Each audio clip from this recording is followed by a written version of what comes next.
Let's burn as bright as we can, Dexter, till the very end.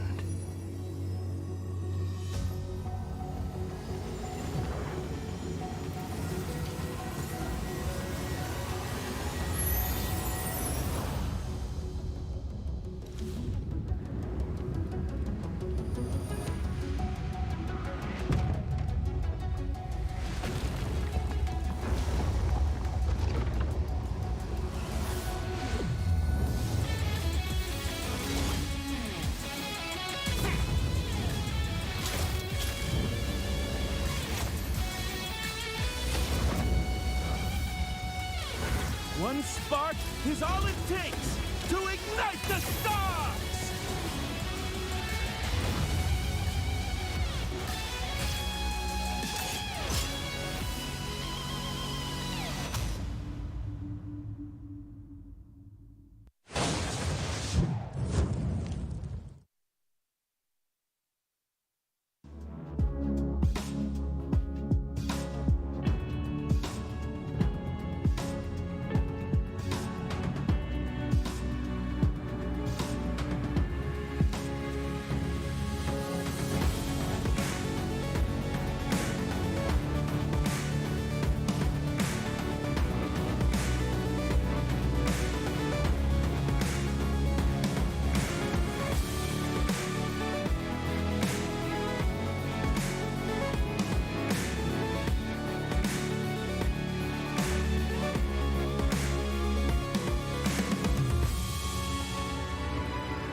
The highly anticipated M6 tournament is just around the corner.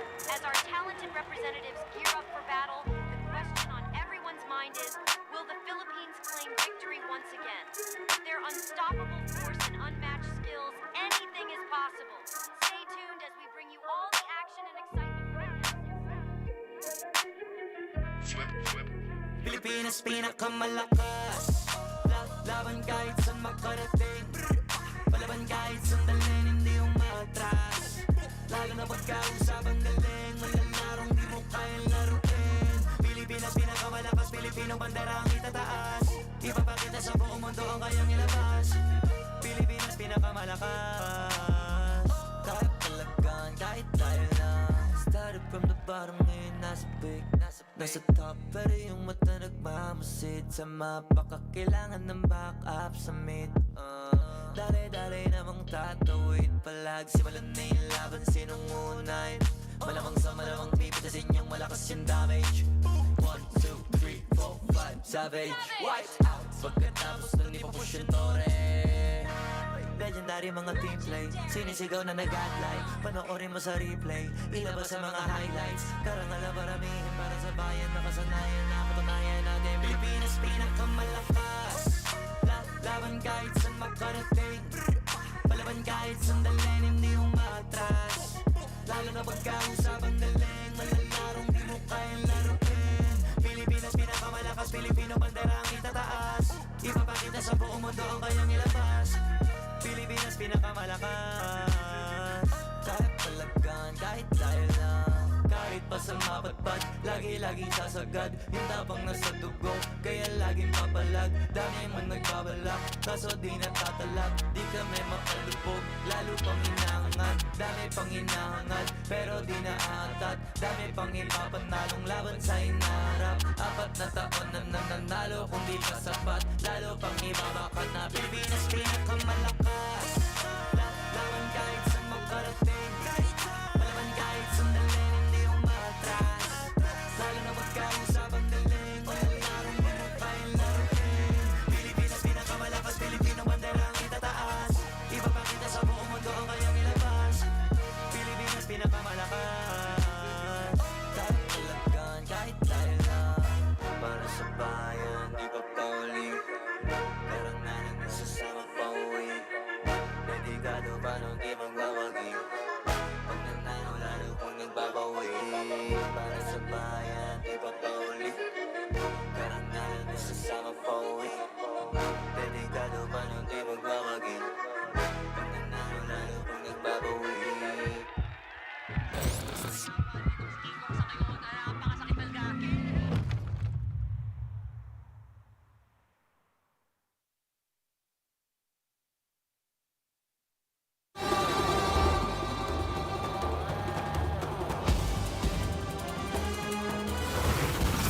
Let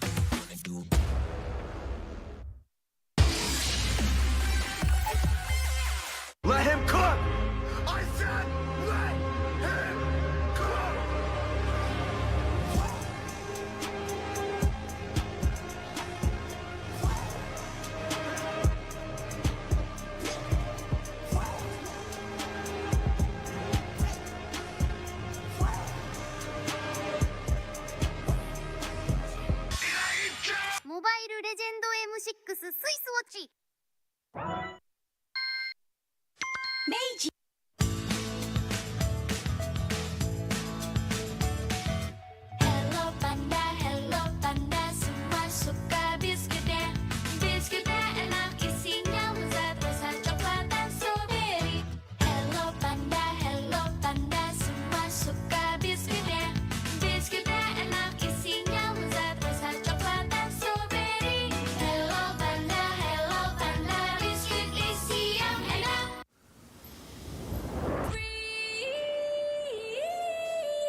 Do I really have what it takes?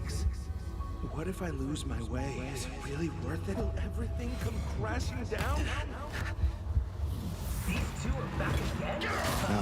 How far will they Without get this time? competition, Guess we'll have to I wait would and have see. never met Dexter or dreamed of reaching for the stars.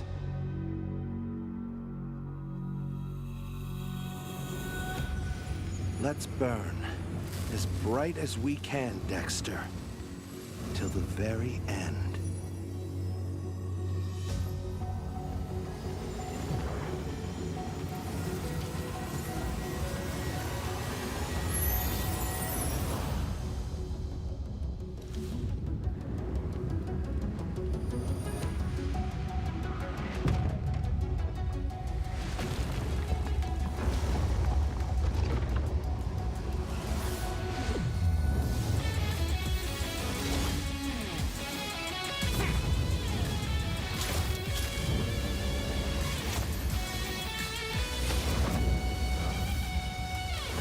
One spark is all it takes to ignite the stars!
The highly anticipated M6 tournament is just around the corner. As our talented representatives gear up for battle, the question on everyone's mind is, will the Philippines claim victory once again? With their unstoppable force and unmatched skills, anything is possible. Stay tuned as we bring you all the action and excitement.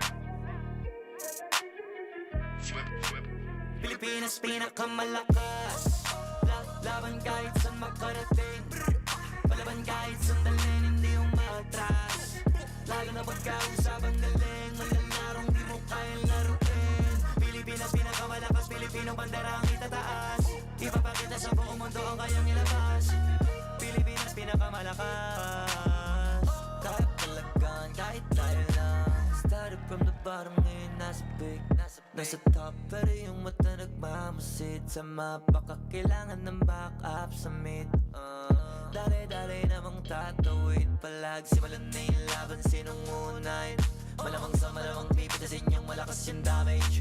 1, 2, 3, 4, 5, savage. White out, pagkatapos nun ipapush yung tore. Legendary mga team play, sinisigaw na nag-adlay. Panoorin mo sa replay, ilabas sa mga highlights. Karangal na paramihin para sa bayan. Nakasanayan na katunayan natin. Pilipinas pinakamalakas. Laban kahit saan makarating. Palaban kahit sandalin, hindi umatras. Lalo na pagkausapang galing. Malalarong di mo kayang laruin. Pilipinas pinakamalakas, Pilipino bandera ang itataas. Ipapakita sa buong mundo ang kayang ilabas. Pilipinas pinakamalakas.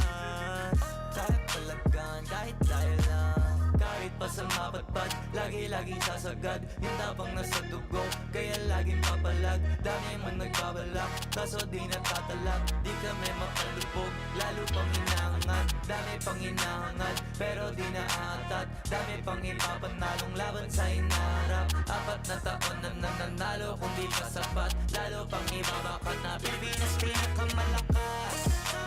Laban kahit saan makarating, palaban kahit sandalin, hindi umatras. Lalo na magkausapang galing, walang larong marupay larating. Pilipinas pinakamalakas, Pilipino bandera ang itataas. Ipapakita sa buong mundo ang kayang ilabas. Pilipinas pinakamalakas. Tatalagan kahit tayo lang, para sa bayan, di pa pauli. Karangalan nasasama pa uwi. Dedikado pa nung di magbabagi. Pag nanalo lalo kung nagbabawi. Para sa bayan, di pa pauli. Karangalan nasasama pa uwi. Dedikado pa nung di magbabagi. Pag nanalo lalo kung nagbabawi.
magandang hapon sa inyong lahat.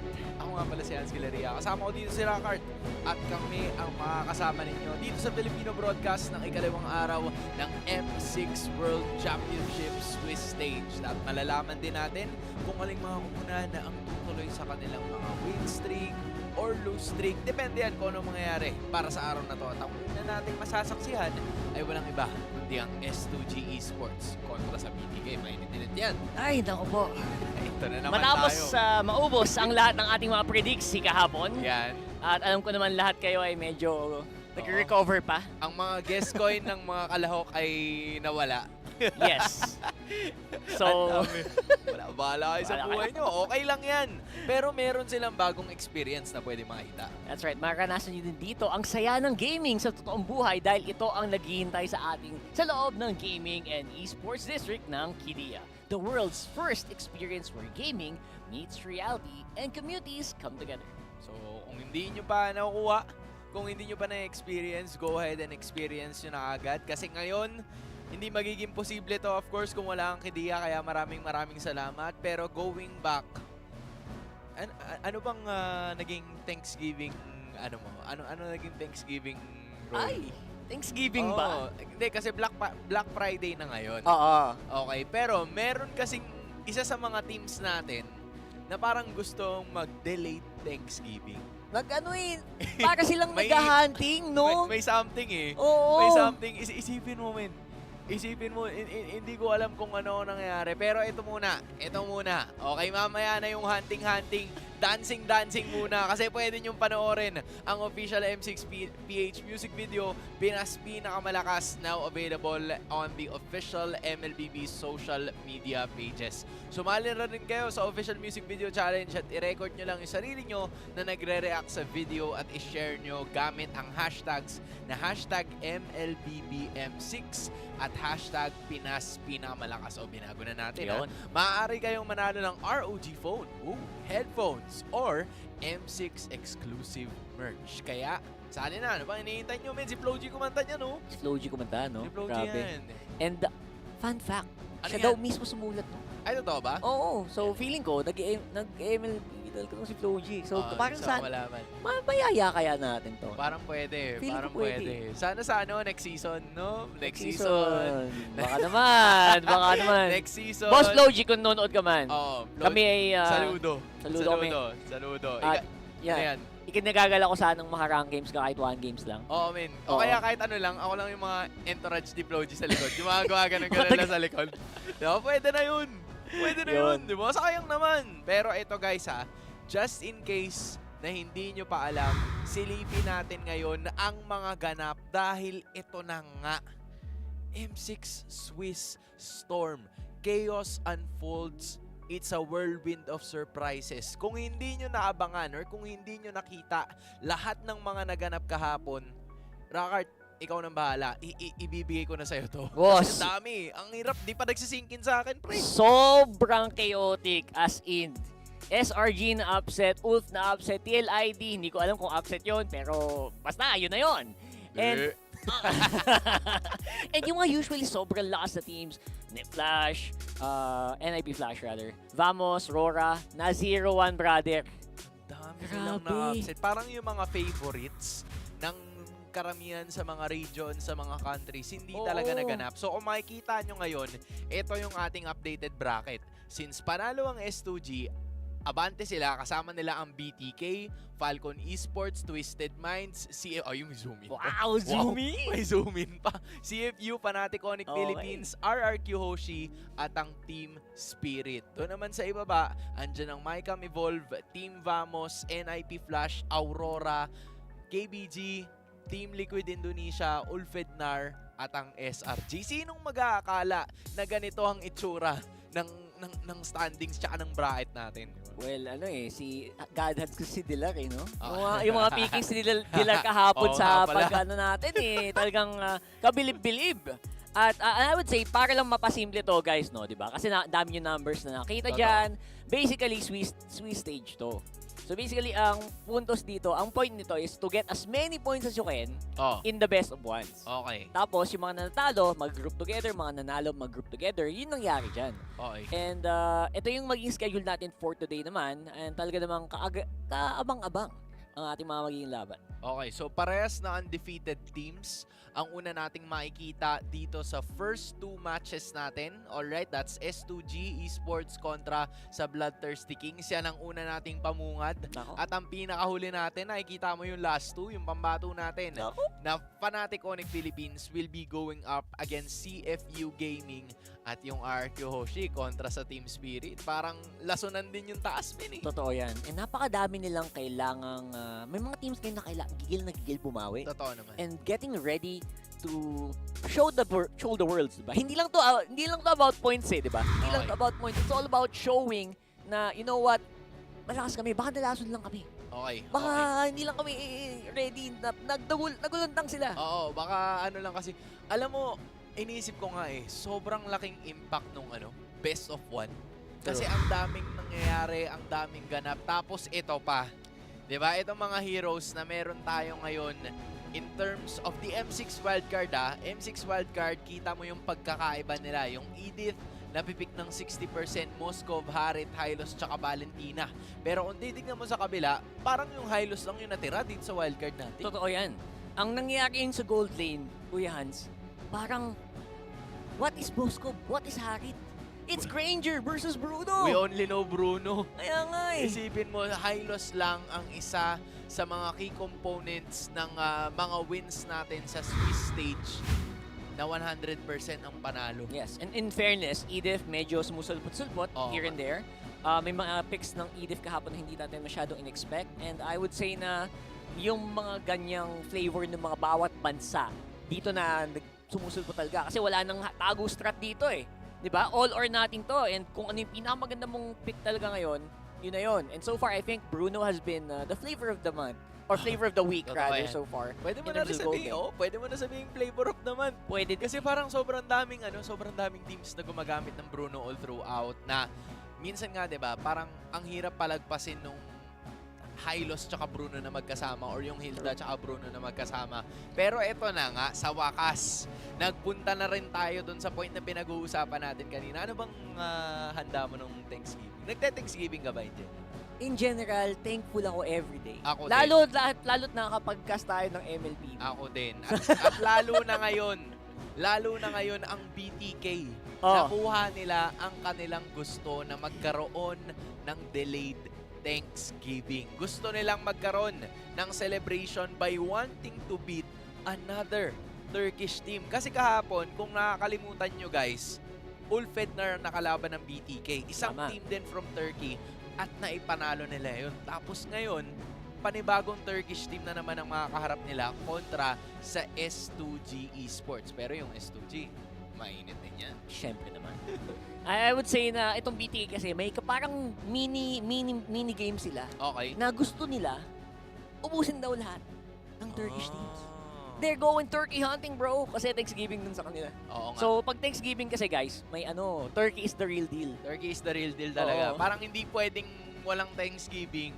Ay, hindi pwedeng may Thanksgiving nang walang turkey. Yeah. Okay. Pero yun, nakita nyo guys, yung ilan sa mga stats ng ating mga S2G Esports. They were, of course, the champions nung Season 3 ng MTC. Tapos, nakapasok din sila ng MTC 2024. So, ngayon, makikita na naman natin sila ulit. At uumpisahan tayo ni Begin. In the Bininging. Diba? Sabi niya, nung nanalo kami ng MTC, hindi ako umiyak. Pero pag nung nanalo kami as for MS or nung natalo namin yung MSC Champions, grabe yung iyak ko kasi na-realize ko na ang dami kong naging mali nung early game namin. Halo-halo yung emosyon. Naiinis ako, na feeling ko nag-underperform ako, pero nasatisfy, natuwa ako kasi natalo namin yung SRG. So parang para sa kanya, para kay Begin, how ironic na yung beginning nung laro niya, yun yung naging problema niya. And I feel like as of this moment, ang gusto niya talagang iparating is ayaw niya nang maulit yon. Kumbaga, very rare yung mga ganong klase ng moments na, alam mo yun, SSRG, one of the strongest teams that we have, pero naibawi pa rin nila in the later portion. So, we might expect a different beginning for Begin. Ang hirap na. That's right. Oh, diba? It's a tongue twister, brother. For this Oo. one, yun ang mapapansin ko dito.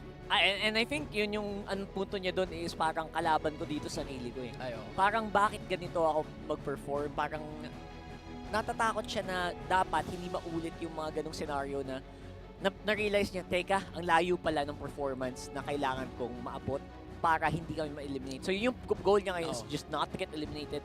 And siguro one of the reasons kung bakit sobrang confident din ngayon ng BTK na, oy, parang kayang-kaya natin makadalawa. Kaya. Diba? Kasi yung sa BTK din nun, palag-palag din sila dun sa Ulfednar eh. And considering guys na S2G ang nag-champion kontra sa Ulfednar dun sa MTC championship nila, parang nakakagulat, di ba? Kasi kapag binanggit mo yung mga pangalan nila Rosa, binanggit mo yung pangalan nila TNZ, nila Apex 47, parang sa karamihan sa mga Pilipino na nanonood ng Emerald Championship, sobrang pamilyar na siguro kayo sa kanila.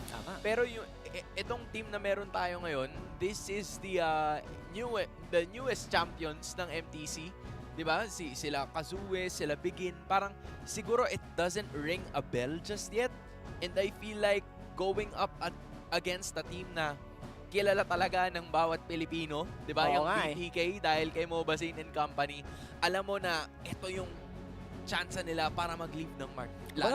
Parang honorary Pinoy na nga itong sila Mobasin.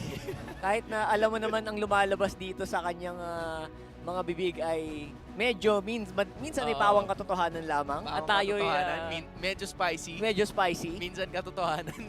Hindi mo may kakaila na a lot of people watching, kahit na medyo agree sila sa kanya o hindi, ay kahit sino makalaban nila, mabibigyan atensyon. And I think that's one of the reasons why kailangan abangan nyo din to. Kasi kung hindi nyo pa kilala ng S2G before, makikilala sila ngayon. I agree.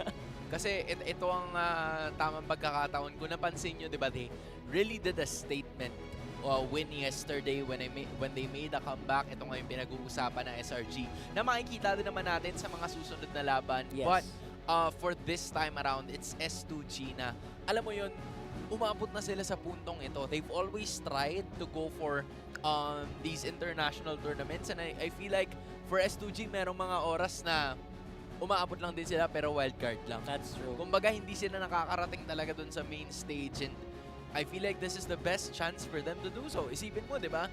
None of them or none of the people expected that they would be reaching this point na 1-0 kaagad sila. So, just imagine, 2 wins, a best of 1 and a best of 3, pasok ka na sa top 8. For S2G Esports, that's a lot to take in. It really is. And I think na-realize din nila yun sa kanila na, oy, teka, kailangan lang natin i-minimize yung mistakes natin. Feeling ko, lax pa eh. Yung akala nila, ang galing-galing na nila.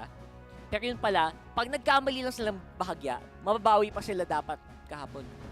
So, I think that's huge.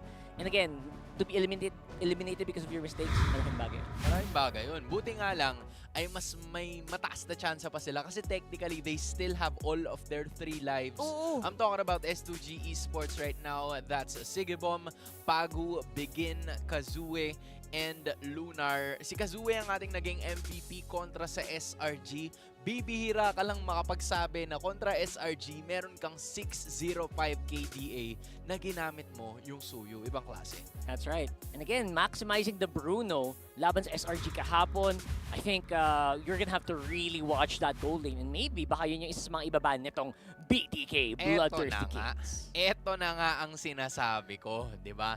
BTK, ang dami nilang mga pinag-bootcamp pa. Nagpunta sila sa Malaysia, nagpunta sila sa Philippines, 'di ba? Pero lahat ng mga learnings na 'yon, 'di ba? Master mo ba ito na ba 'yon? Ito na ba ang chance mo para muling makabalik ang North America, ang United States of America into its former glory? Kasi we've seen, 'di ba?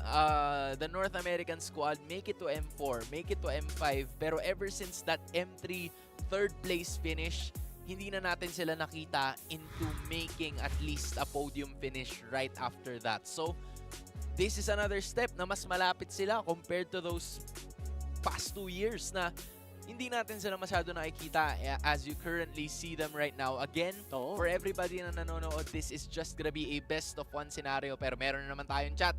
Si Moba Sainto, nag-chat na naman, ano bang rason mo bakit nag-reunite kayo ni Hume? Sabi ni Mobasin, alam mo dati kasi sinubukan kong isali ulit si Hun tsaka si Shark. Pero sabi nila, ayaw nila. Eh di, tinalo ko na lang sila. Tinalo ko sila, tapos okay lang din. Tapos siguro iniwan ko na lang din yung org ko dati kasi Tagalog sila ng Tagalog pero kaya naman nila mag-English. So, hindi ko naiintindihan minsan yung comms. So, yun pala yun. Yun pala ang chismis. Okay, so... Kaya pala. Okay, very interesting. At talagang binaring up pa niya yun dito. Oo.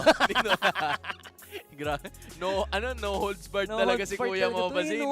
Pati hindi siya sasaltano na. Parang yung overlay ng sasaltano na. Parang siya pa rin Parang talagang siya yung nagsulat. Kaya sa ngayon, ayan. Ito na. Code can only be redeemed one time per person. Wala na.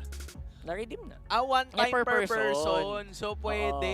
I-redeem nyo na. Ayan na, buksan nyo lang yung in-game nyo. Tapos may scan-scan dyan. Tapos, free code. Kung merong MLBB Rising open, baka mamaya merong MLBB Rising close. Nako po. Hindi nyo alam. Di ba mamaya lumabas ulit yan. Pero ito na. Ito na ang opener. Yung biningging ni Bigin ang inaabangan ko, pare. Legit. Promise. Kasi sila ang pasimula ngayon di ba? Yan ang gusto namin makita. So, Coach Picadilly, of course, is still in the side of BTK. Meanwhile, it's Pau Villain. Uy, Philippines! Diba? Uy, Philippines! Philippines yan. Nakala nyo, porket USA tsaka Turkey ang naglalaban, walang Philippines. May Zia factor din sa kanan. Uy, ito ang dilema ngayon. Kasi yung Bruno na ibigay na, di ba? So parang ang bilis ng pickings ng dalawang teams natin considering na yung Gatot Katsa ba? Yung Gatot Katsa is still there. Meron kasi mga teams na parang pinaghahalo nila yung Gatot Katsa tsaka yung Terizla minsan.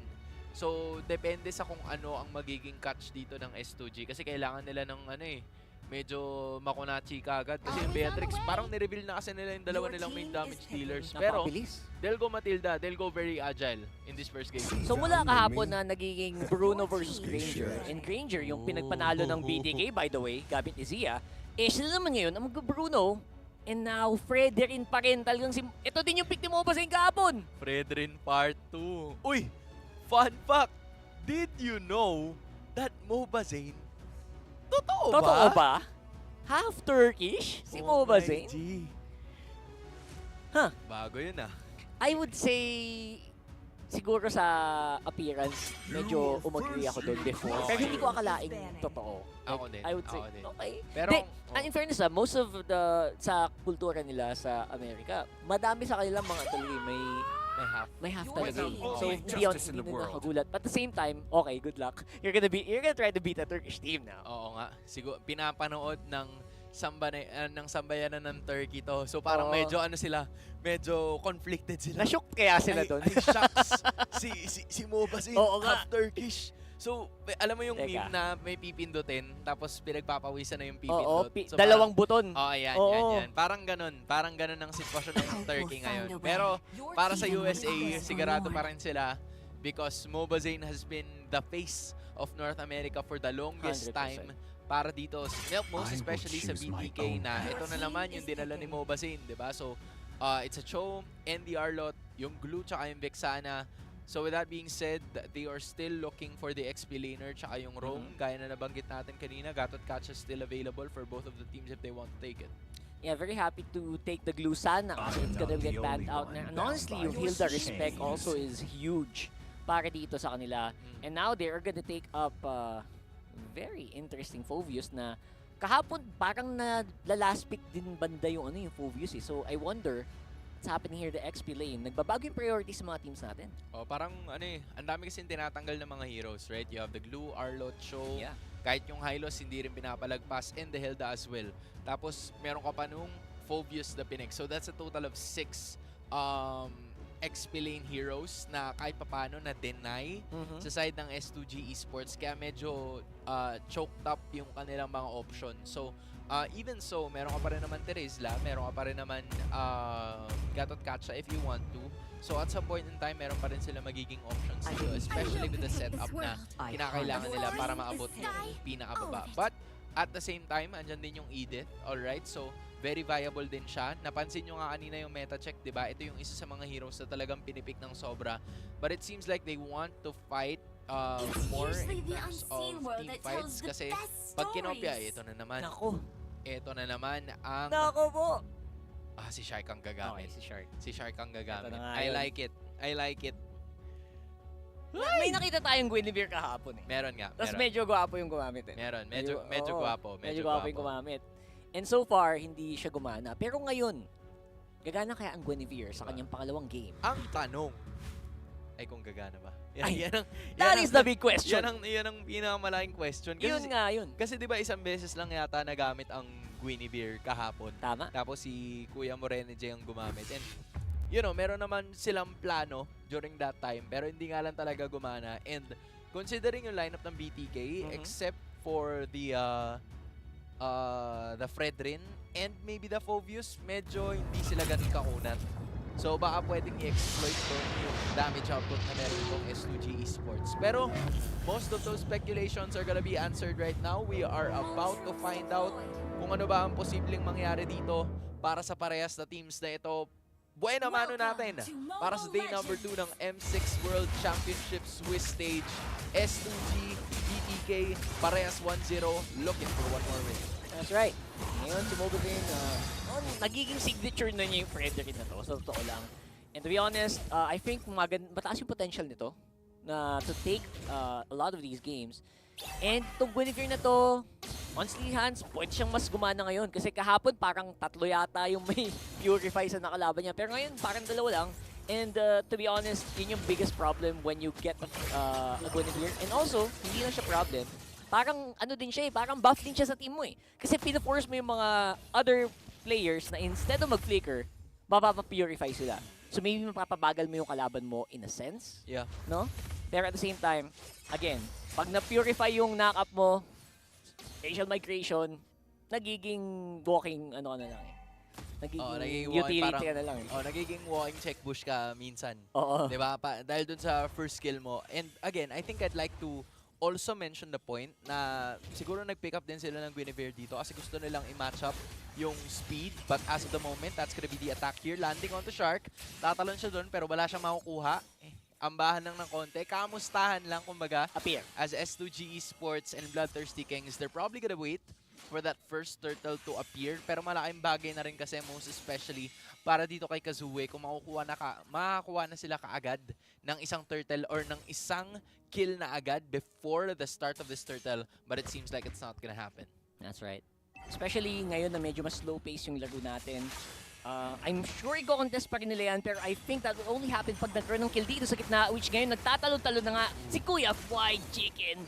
Ang problema dito, medyo mataas pa ang mabuhay ng mga miyembro dito ng S2G. They're gonna go in and take that turtle. And ngayon, si Hun nasa likod, isa lang ang madadali nila.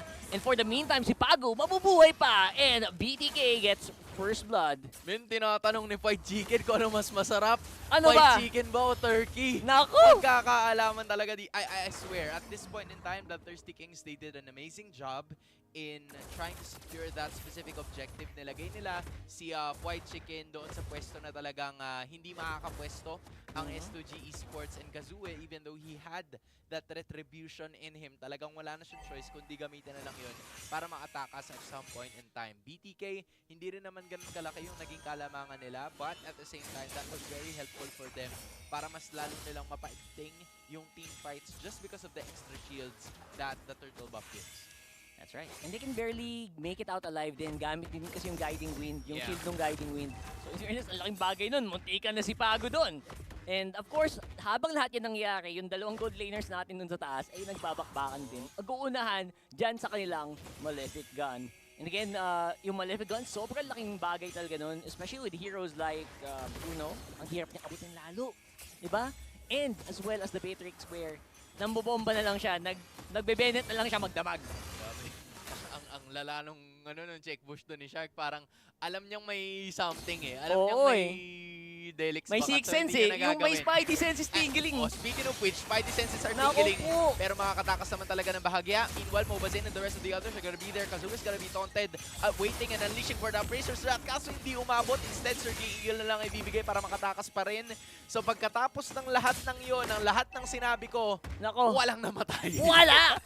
And again, it's super surprising kasi as you can see, sobrang feisty din and ready to fight nung S2G. Nagkataon na kanina. Uy! Ay! Oy! Ay! Ahoy! May solo kill sa taas. Medyo mainit. Para sinasabing, anong Bruno ang What is star of the Bruno? show ngayon? Baka nakakalimutan nyo. Beatrix mula M3 pa to. Laging ito ang pinapangbungan. Pero ngayon may laban na naman. Si Bigin na naman ang inumpisahan. Pero si Shark makakatakas pa rin at some point in time. S2G still making their counter-attack, getting a solo kill up top, at pagkuha din ng turtle ang kanilang inatupag. Ang ganda ng juggle doon ng S2G, no? Parang wala sila masyadong paki kahit dumapan ng luwaw yung BTK. And that's what you get when you use a Matilda. Ang laking bagay ng Matilda to go for the disengages as well as the harass and the vision. Yeah, and at this point in time, I feel like ang dami na rin na-build up. You see the differences in the build na meron dito. Sina Zia, right? The Hasclaws were there for the Bruno. Meanwhile, Blade of Despair kaagad ang kinuha nitong si Sigibam. So, you kind of take notice yung discrepancies nila. Grabe naman. Boss, kumbaga, bala muna bago bola eh. Kaya nga eh, bahala muna bago bola. Ayaw talaga ayaw magpakawala. Isipin mo, ang bilis nung switch up nung ano niya nun. Nung ulti to ultimate kaagad. Kaya, wow. Ang laki din pala ng agwat o halos 1.2k yan. Oh my God. Again, ang hirap talaga. Ang ganda ng Bruno sa late game kasi walang makapot siya masyado. Pero pag early game talaga, you can see ang laki ng advantage ng Beatrix. And also, probably one of the reasons why sobrang bilis ng insta-lock yung pick na yan. And sa ngayon, the rest of BTK, to be honest, maganda naman yung engage potential nila. Pero yung paghabol nila, no, parang limitado somehow. Kailangan makapick ni Shark ng isa. Kailangan niya makahuli, makanakap ng isa para may kill na mangyari. So far, si Mobazane, all he can do is just walk and try to use the energy eruption para manghuli. Pero hindi nangyayari yun so far. Para masimulan kasi nila agad yung engage na meron sila. Kasi as you can see in terms of the goal difference, na gagamit kasi ng sobra si Sigibam. And he really has a lot of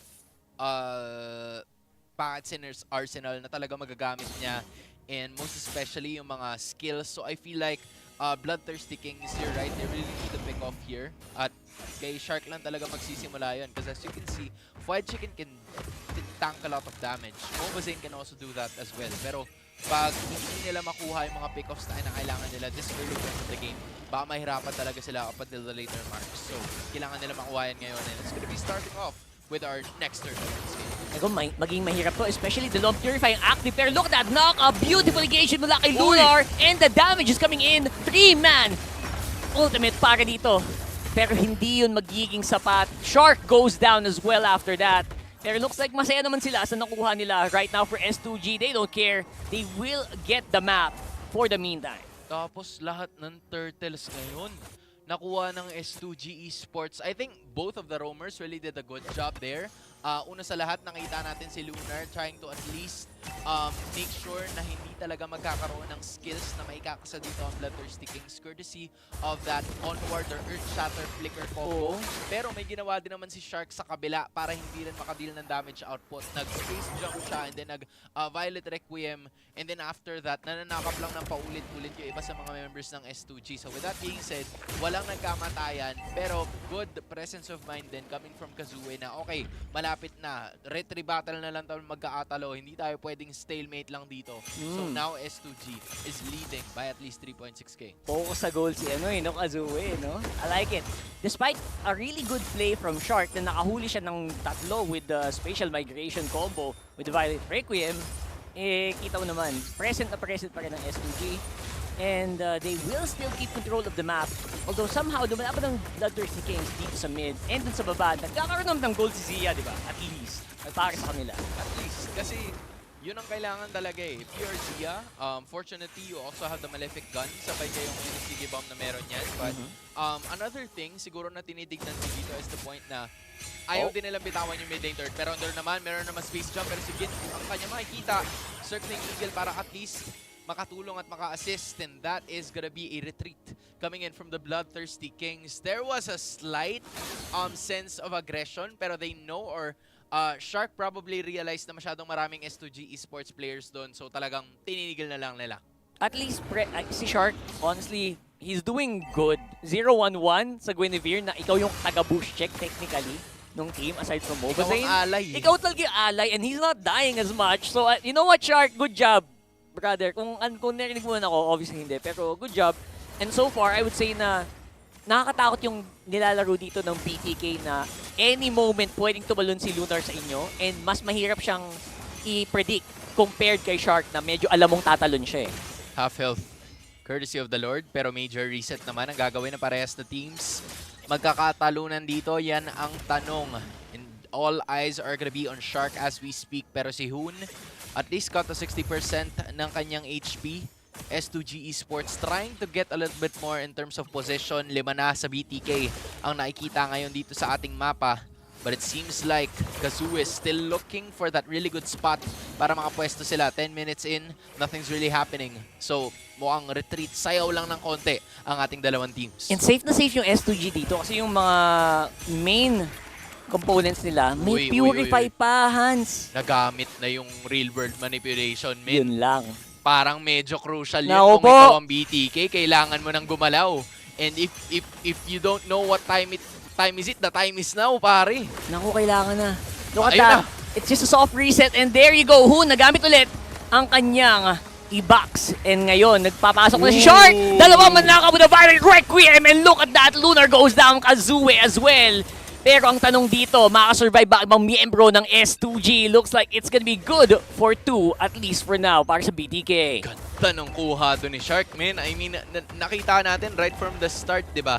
Hoon tried to utilize yung kanyang real-world manipulation, yung OG na RWM, para at least ba-zone out nila yung S2G Esports sa isang pwesto na talagang gusto nila. Ngayon, since nagkumpul-kumpul na yung S2G, sinimulan na kagad ni Shark. Wala nang hesitations, go for it right away. At ang nalandingan niyan ay walang iba kundi si Kazooie, who was trying to take the Lord, and then si Lunar as well, na dapat ay mag-i-initiate. So that was a really good sign. Not a lot of, purifies have been used during that time, pero ito ang unang Lord ng ating laban, and Bloodthirsty Kings look to make the most out of it. Familiar na familiar to. Yung nakita natin, panood nating BTK kahapon. Nakita mo naman, si Zia, even though sobrang sama ng simula niya, nakabawi na ng malala. Especially now na nagamit nila yung Lord to take down the turret and even more doon sa taas. Here we go.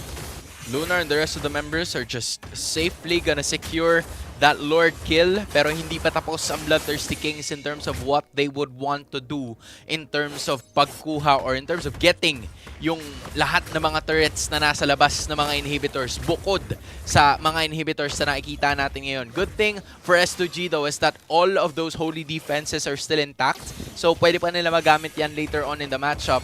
Pero ngayon, medyo nakakita na tayo ng kaunting difference or malaking difference pagdating doon sa mga objectives na na-secure nila. Only 2 turrets for S2G. Meanwhile, all 6 outside of the base have been secured by BTK. And at the very least, you know what, S2G? They're doing a good job in keeping themselves alive. 2-3 lang yung kill score natin dito. Yun na nga eh. Grabe, Hans. Ano ba ang opposite ng brawl? Ano ba? Ano ba ang Hindi ko kabaliktaran alam ng brawl? Yun ang tanong. Yun nga, Luarb.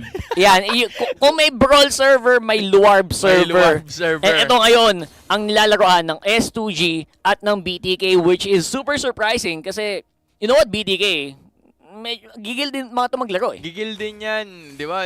Sila nga yung sinasabihan na kumbaga hindi lang sila kasi ang pang-asar sa kanila ng sobrang daming mga fans, di ba? Ano ba yun? Drama server daw. Oh. Drama server, pero ngayon pinapakita namin na we're not just about the drama, we're also about the horror. Kasi gusto namin pakitaan na takot talaga ang karamihan sa mga team sa amin at dapat nyo kaming katakutan, lalo na at this point in time as the drama unfolds. And as of the moment, ito talaga magiging posibleng pangyayari dyan kasi mahuli na naman si Shark. Ayun! Plus 1 kaagad. And S2G, mukhang ito ang hinihintay nila. Nag-iisip sila, isusugod ba natin to, men? Sige, wag na, mamaya na lang. Grabe, no? Talagang the moment na sabihan mo ng maganda itong BTK, ayun, na -1 ng walang kapalit. And pati naman si Hoon dito, mapapagamit ng real world pero sasabog pa rin ang mukha. And kita mo naman, -2 na sila, Kuya Hans! S2G, mukhang -2. G, na agad ang S2G kasi gusto na nilang pumalag ngayon. Kakaunti na lang ng iba sa mga members ng BTK pero mukhang hindi nila bibitawan to. What is gonna be the call? Can Mobazane do the impossible? The answer is, we're about to find out kung yun na nga mangyayari. Pero andun na naman ang pagkuha ng kill. And si Mobazane pa rin ang makakuha ng Lord na yan. Meanwhile, the fight continues. Fight Chicken nagbabalik na naman. Pero siya ang ginawang turkey ng Turkish team. Meanwhile, Bloodthirsty Kings na naman ang pumapalag din. Tapos tinalo na naman. Walang iba kundi itong si Sige Bam. Sabi niya, sige, balik ka muna sa base, pare. What the heck just happened? 3v5 yun, Kuya Hans! 3v5! Oh my S2G Esports, kompletong-kompletos regados, pero sila pa ang nabaliktad. Grabe naman talaga, Mobazane, dinaan sa puso ang laro. And kita mo naman, tatapusin na yata nila ang larong ito. Oh my goodness, ito na yata yun. My turkey for Thanksgiving. Ang BTK still undefeated in the Swiss stage.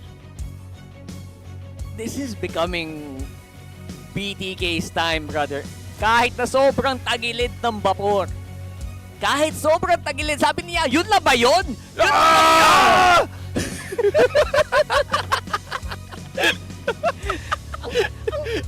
I like it. I like it. Alright, that's Grabe. spicy. That's spicy, brother. Grabe, man. Meron pa, meron pa. Ang tanong, Kuya Hans, Ang tanong.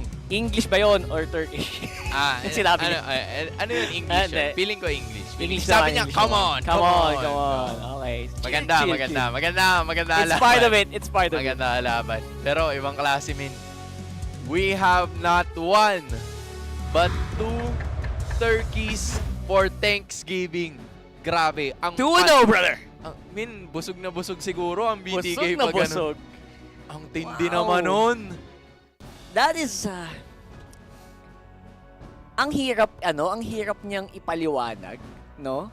Ang hirap ipaliwanag kung paano nangyari yung 3v5 win na yon. Kasi lamang sila, lamang ang S2G nung bago magsimula yung Lord Take Nakakuha Oo sila eh. ng isa eh. Diba? They were able to take and pick off at least one and then all of a sudden, BTK was like, si Mobazane was like, I'ma do my own thing. Tapos wasok siya sa loob. Wasok siya sa loob. Sabi niya, bro, I'd win. I'd win. I'd win, bro. Ano yun? I wonder what happens. I wonder if you think what happens if I didn't win. I guess we'll never know. Never Tapos know. doon na natapos, man. I can't believe my eyes. United States of America currently ngayon ang nakatalo sa dalawang Turkish team. So sila ang Turkish Slayer. At abangan natin ngayon kung ano sasabihin nila kasama si Rose. Big dinner taking down another team from Turkey. With me here we have Mobazane. Okay, first of all, Zane, how are you feeling? Just one step away from actually qualifying. It feels great, yeah. Feels good. You're feeling pumped? Yeah. It's 2-0. Did you expect it such an easy 2-0, or did you actually maybe even considered a 1-1 or a 0-2 when you guys found out about your matchups? We're looking to beat stronger teams in Turkey in this tournament. Ooh, okay, I like it. Now that you guys actually just beat another strong team from Turkey, how do you feel like about the other powerhouses? Now, you said you guys are looking forward to it, but what other powerhouses are you guys looking forward to? Mostly the big Southeast Asia regions, Philippines, Indo, Malaysia, stuff like that. Now, yesterday, actually, after Team Spirit won, and as well as RRQ, both Kid Bomba and Skylar said that they are looking forward to meet BTK. Why is that so? Why do you think they're looking forward to meet you?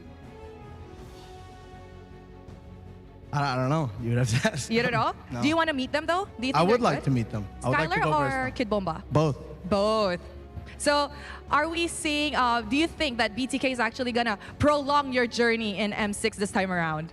Definitely. Definitely. Definitely. What are your goals? Like top 4, top 6, champion? What are we looking at so far, Zane? Top 4 would be a Top good goal. 4, But okay. We'll see how much. We'll see if we can go even farther. Okay, Zane's getting humble here. Okay, now Zane, maybe just the last question. Now that you've been in Malaysia for quite a while, I think around a week, right? What do you think of Malaysia so far? It's a nice country. It's nice. What about the MLBB scene right now? Do you think they're improving? You know, what about the community? We see a lot of people coming in every day.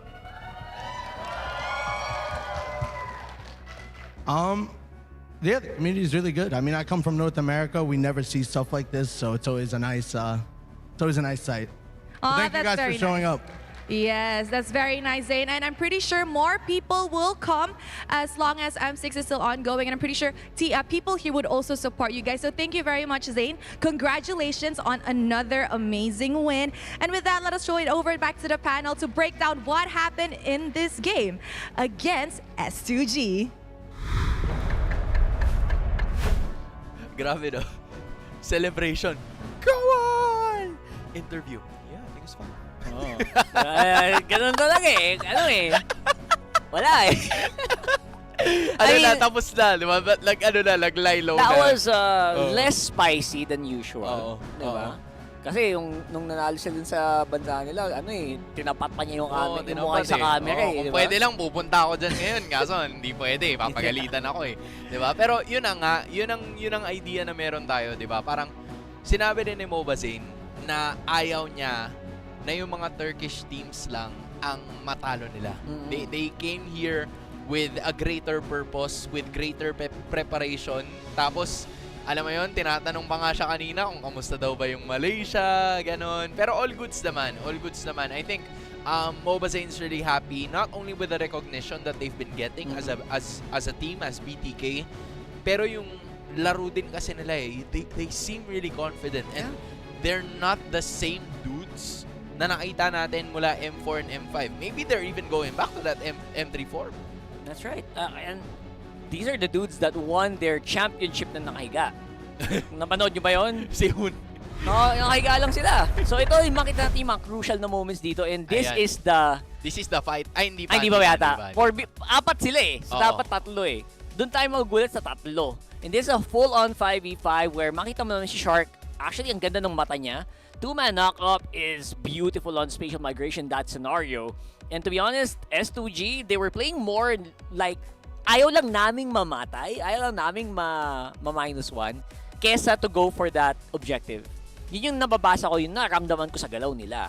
And so far, it would seem na it's not the way to play. Kung ikaw ay lalaban dito, don't play around the Lord, play around more on the BTK members para lumayo sila and para pumabor pa yun, para kay Zia. Tsaka tingnan mo yung pwede natin tawaging MOBA retry, di ba?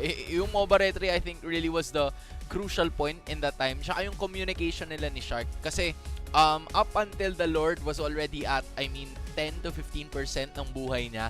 Tsaka tumalon si Shark. And then, medyo lumayo muna ng konti si Mobazane so that no further initiations coming in from S2G will happen kasi hindi pa nila nako-close yung distance. So right after that, BTK, Shark going for that space jump and then sumunod si Mobazane.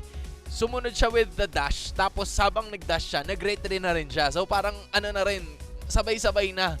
'Di ba? Isang bagsakan na and I think we've seen it in a lot of times. Kung tutuusin nga, 'di ba, may moments that Sigibam was leading at least by 1.4k pagdating sa gold lead. Pero I think S2G failed to capitalize on that lead that they have kasi merong times na walang masyadong nangyayari dun sa gold lane when in fact they should have built up on it in the early portions of the game habang may nangyayari na. Surprisingly, ang laki ng lamang nila sa gold lane kanina, di ba? Naka-solo kill pa nga si dun eh. Oo, doon nagsimula lahat yun eh. So, I don't know what happened there, to be honest. And even in that 3v5, that was actually the moment where I really wish we could see again. And I'm sure i-rewind yun mamaya kung paano nangyari na nanalo pa ang BTK with a 3v5 deficit. It's just very amazing to see na kaya mong idaan sa puso yung mga ganong scenario. And Mobazane, by the way, 3-0 and 4, dun sa Fredrin na yon, hindi siya namatay sa buong game na to. Correct. Sipin mo, lahat ng mga teammates niya andyan and they were probably down during those moments, and you'd love to see the builds coming in from both BTK and S2G pagdating sa kanilang mga emblems. Most of them taking a look at the Wilderness Blessing, at least pretty classic from the mid and the roam, so that mas mabilis yung ikot nila pagdating sa mapa. Pero yung pagkakaiba lang naman talaga is I think yung Warcry na na-build up dito ni Lunar going up against Fried Chicken that has built up more of that sustainability factor kasi nga Fovius yung kanyang gamit. And yung Fredrin ni Mobazane, di ba? Who would have thought that this Fredrin, hindi natin siya madalas makita now in the international scene or maybe even here sa MPL locally. Wala. Pero napapagana nila for some reason, and I don't think it's deserving of a ban in the first nor the second phase. I don't so think parang so. you're really gonna have to find a way to work your way around it. Or kumbaga hanap ka lang talaga ng hero na maganda sa kanya. And I think the Suyo was a good answer to it as well. So it really boiled down sa rotations. Sa totoo lang, yung Suyo, kaya naman kaya naman yung Frederick na yun eh. For some reason though, ang ganda talaga ng game sense itong BTK in yung comms nila doon sa crucial moment na yun, I think is the biggest difference maker sa naging resulta ng Lord fight na yun. Number one, yung Fredrin is honestly weaker against the Lord. That's why also one of the reasons why hindi din sobrang dumidikit si Mobazane doon sa Lord kasi percent HP yung nawawala sa kanya. He just played around the heroes. Yung mga hero talaga yung tina-target niya and tinatry niya na i-energy eruption para yung Lord na yung gumagawa ng trabaho nila. And that's one of the reasons why napapagano niya yung tank jungle na to. Kahit technically, halos siya na lang yata ang nagtatank jungle ngayon na Fredrin. Aside from like a few people like yung mga sila Sensui, di ba? Dun sa iba't ibang MPL regions natin. Oh, meron pa time na yun, Akai, Fredrin, Baksha, yung pa yung mga junglers during that time. Pero tingnan mo to, di ba? 9 minutes in, where I think close to the 8:51 minute, or dyan nagbago yung takbo ng larong ito para sa BTK kasi most of the objectives have already been taken by especially all 3 turtle, yung dalawang mga objectives. But then all of a sudden, this guy happened. Shark. I know that Mobazane was there. I know Hoon did a good job. Pero hindi nila magagawa yung mga initiations or yung mga retry na malinis na nakukuha nila in clutch battles without the help of Shark na willing and risky talaga na tumalon. We've talked about how crucial it is na medyo squishy yung lineup nila. Kaya minsan si Mobazane talaga yung tumatangke ng damage. Pero when it's enough, diba? Tsaka popronta ngayon si Shark, and they were able to deal so much damage after that. Napakaganda ng mata ni Shark dito sa mga teamfight na to. And I think we will see that in a few moments dito sa mga highlights. It's always a 2-man knock-up, 3-man knock-up sa kanyang spatial migration. And again, na-point out ko din kanina na in the middle of the games, I think 1-2 beses lang siya namamatay. And that's also surprising. Parang ang laking achievement na nun, to be honest, sa lineup na kalaban niya. Yeah, in this point in time, ito yun, di ba? 3-on-5. Tapos, Mobazane, ang naging target niya was to go for the taunt first. And then afterwards, si Kazooie kasi nagamit niya na the entirety ng lahat ng mga skill sets niya. So parang naubos na talaga during that point in time. And then they roamed around na hindi na nila na panatili yung formation dapat na they would have stayed in, most especially because they were 4 to 5 members alive during that time. Diba? Pero at that point, parang they were a little hesitant. No, not even a little. They were completely hesitant on what they were supposed to do. Kaya parang ang hirap ng sitwasyon para sa S2G kahit 5 sila. Kasi kahit na 5 sila, ang dami ng mga ultimates na nagamit. So, I think it was like a risk that they were willing to take habang nandun sila. Yeah.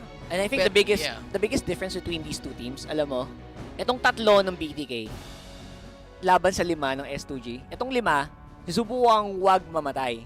Itong 3, sinubukan manalo. And I think that's the biggest difference between them. Yeah, I agree. I mean, at this point in time, we saw the difference from that first series. Pero ngayon, nakikita nyo sa top left nyo siguro ang ating susunod na laban. Another 2 of these undefeated teams in the Swiss stage. As of the moment, Falcon Esports, fresh off a victory kontra sa Aurora kahapon, kontra sa Twisted Minds that are also looking to make a really good statement para sa M6 World Championship to represent MENA as well. Kasi napakaganda ng pag-usbong ng MLBB, not only in Saudi Arabia, not only in MENA, but in a lot of regions in particular. Kasi sino mag-aakala na itong dalawang teams na to ay 1-0 currently after defeating most of the powerhouses. Ayan. I guess we're gonna be in for a lot more surprises Ang dito, dami. no, Hans? Madami pa tayong surprise makita dito. Not just that victory by BTK, but also probably much more dito lang sa M6 Swiss stage. Ayan. I feel it. Nararamdaman ko na as in, at some point in time, number 1, maganda ang tulog ni BTK, maganda ang tulog ni Mobasin. Number 2, kakain sila ng masarap mamaya. Anong oras na ba doon? Anong oras na ba? Alam ko, magkapareho pala tayo ng oras dito, no? Parehas lang, di ba? Parehas lang. Parehas lang. Parehas lang. Ayun. Pero doon medyo mas mababa, mas matagal mag-land yung sun. Pero ito, lalanding din naman kasi tayo sa Malaysia. That's right. Silipin mo natin ang mga kaganapan sa Malaysia. Watch this video with our M6 live reporters right here.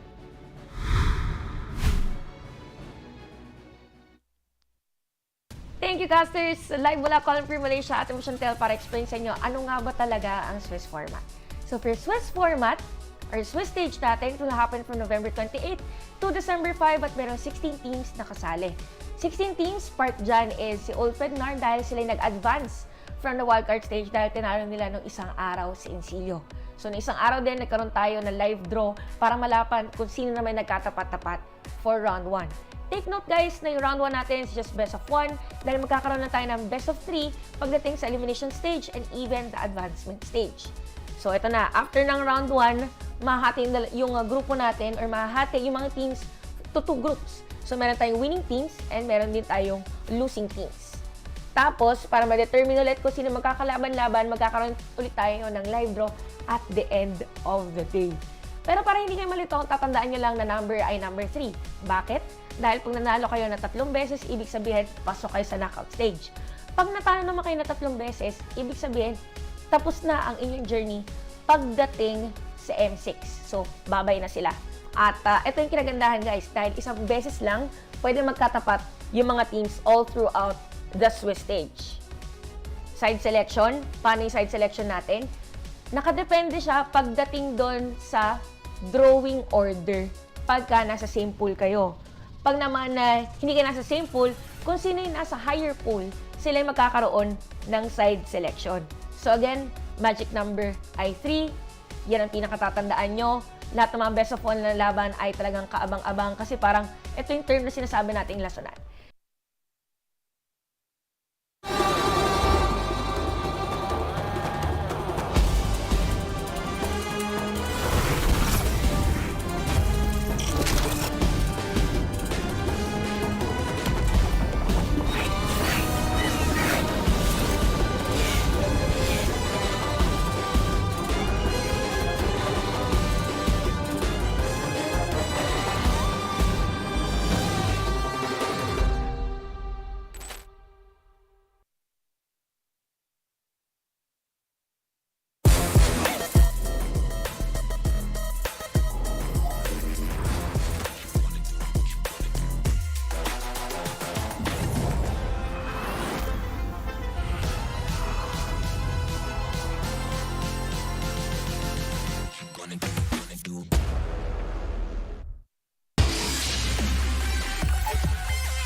Let him cook!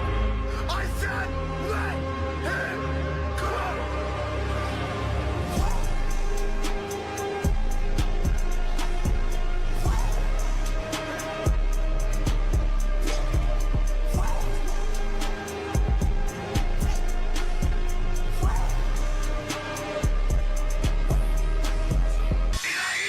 모바일 레전드 M6 スイスウォッチ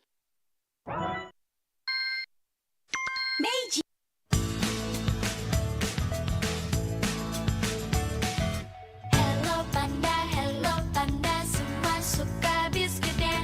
Biskuitnya enak, isinya lezat.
Welcome back sa M6 World Championship Swiss Stage. Ang ikalawang maghahanap or maghaharap pala. Ano maghahanap? Kasi hinahanap nila yung championship. Ang Falcon Esports kontra sa Twisted Minds. It's gonna be Myanmar going up against Saudi Arabia in this one. MPL MENA.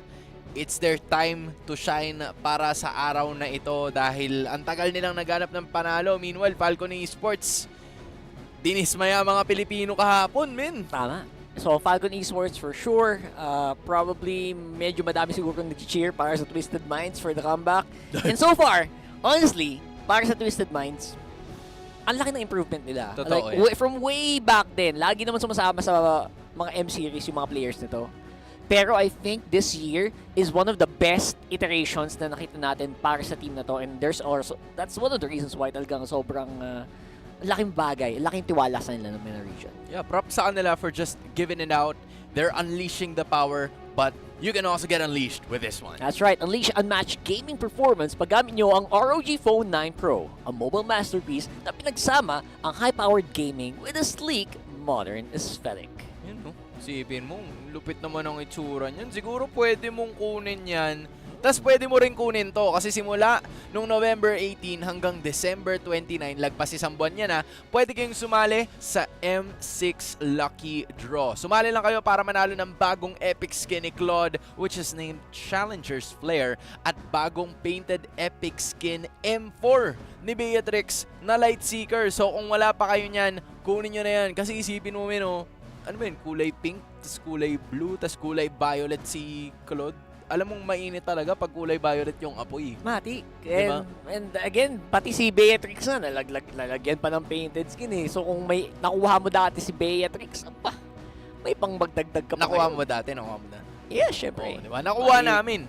E di, dapat kunin nyo din. Tama. Tapos ito, kasi kayo nga ang kukuha, malamang, ipapakita rin namin kayo ngayon. Community shoutout, of course, ay kita natin. Sabi ni David Riley, unpredictable yung matchup. Laki na talaga ng pinagbago ng ibang region. Very true. Tapos si Boss Jason Neil Togado, sabi naman niya, Swiss format, is it the fall of the Southeast Asian region? What do you think? How dare you? Hindi, joke lang. Pero grabe. Hindi. Tama. Okay. May ano siya, may point siya. Shoutouts kay Coach Dalio at kay Coach RC, Yun. of course, ang coaches. But again, from what we're seeing, di ba, ito ang Swiss stage, aka Dalason stage. Dalasons eh.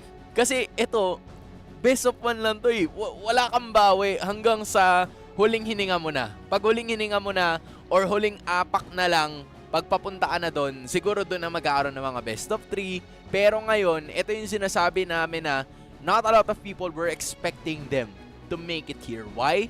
Because they are both underdogs at parehas silang magtatapat ngayon. Kahit sa sinasabi natin na underdog status sila, pinatunayan nila na yung kahit mga pinakamas sikat, pinakamas, on paper na mas magaling sa kanila, hindi sila natinag at hindi sila natibag. In fact, baliktad pa nga yung nangyari. And they were able to do something to get to this point. Tapos ngayon, sila naman namang lalaban ngayon. How poetic is that? That's right. And honestly, hindi ba yun yung punto ng pagkakaroon natin ng mga M-tournament na ganito? Kasi pwede mo naman sabihin na, champion si ganito ng ganyang region. Siguro sila na yung pinakamalakas.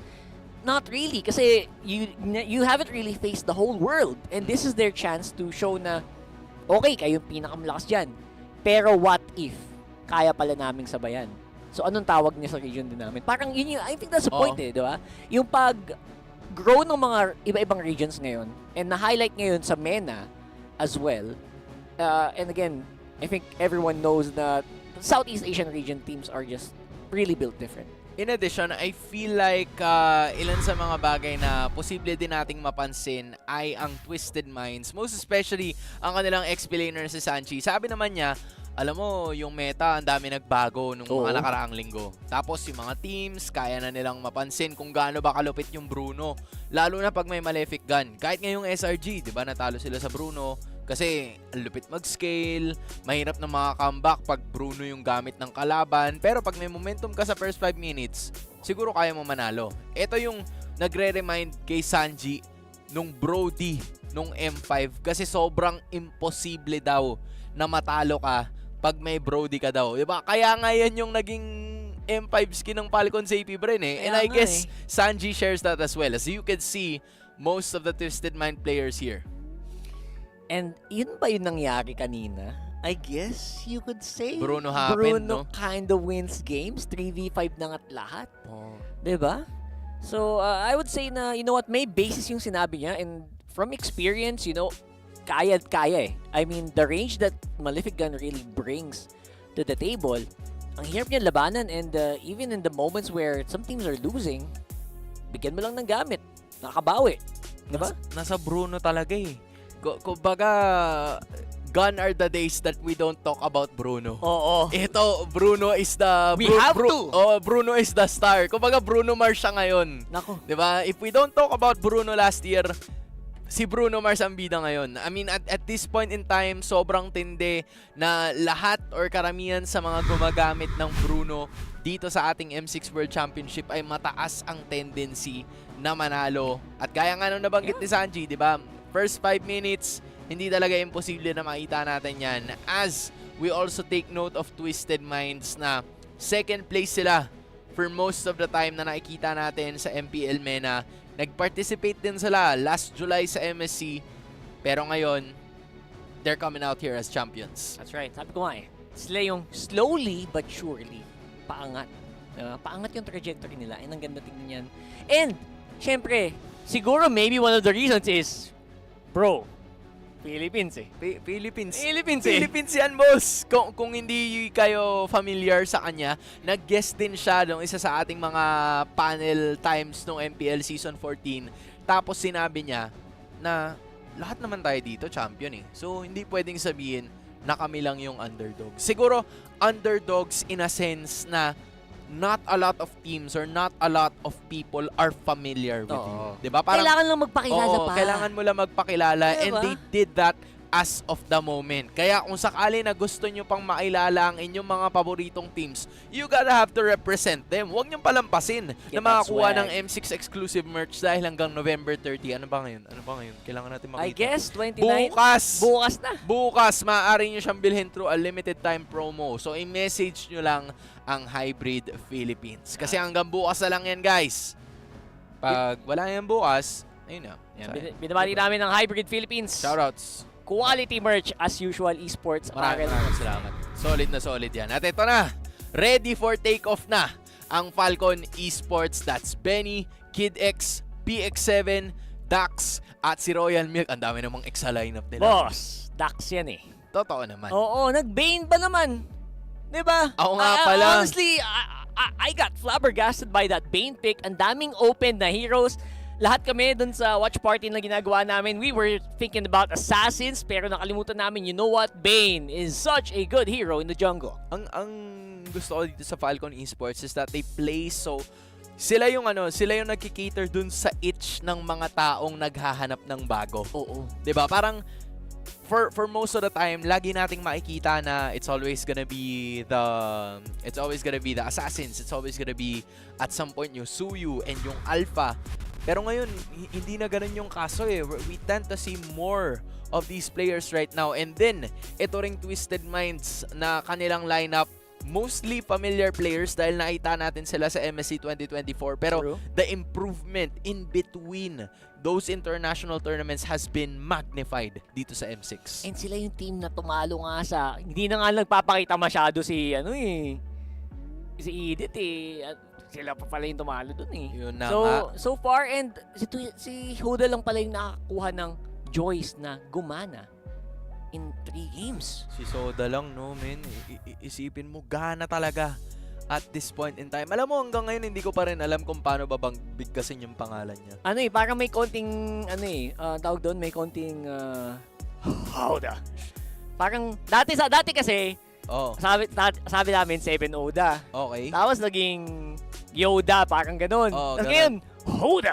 Hoda na siya. Hold up na. Hold up. Sige. Parang ganun eh. I like it. Hoda lang ang itatawag natin sa kanya mula ngayon. Pero, ayan, may tawag din, aka text. Nag-text si Benny. What's that? Ano ba tingin mo sa Malaysia? Sabi niya, gusto ko yung weather dito It's nice. Tapos may, sabi niya, kamusta naman yung food?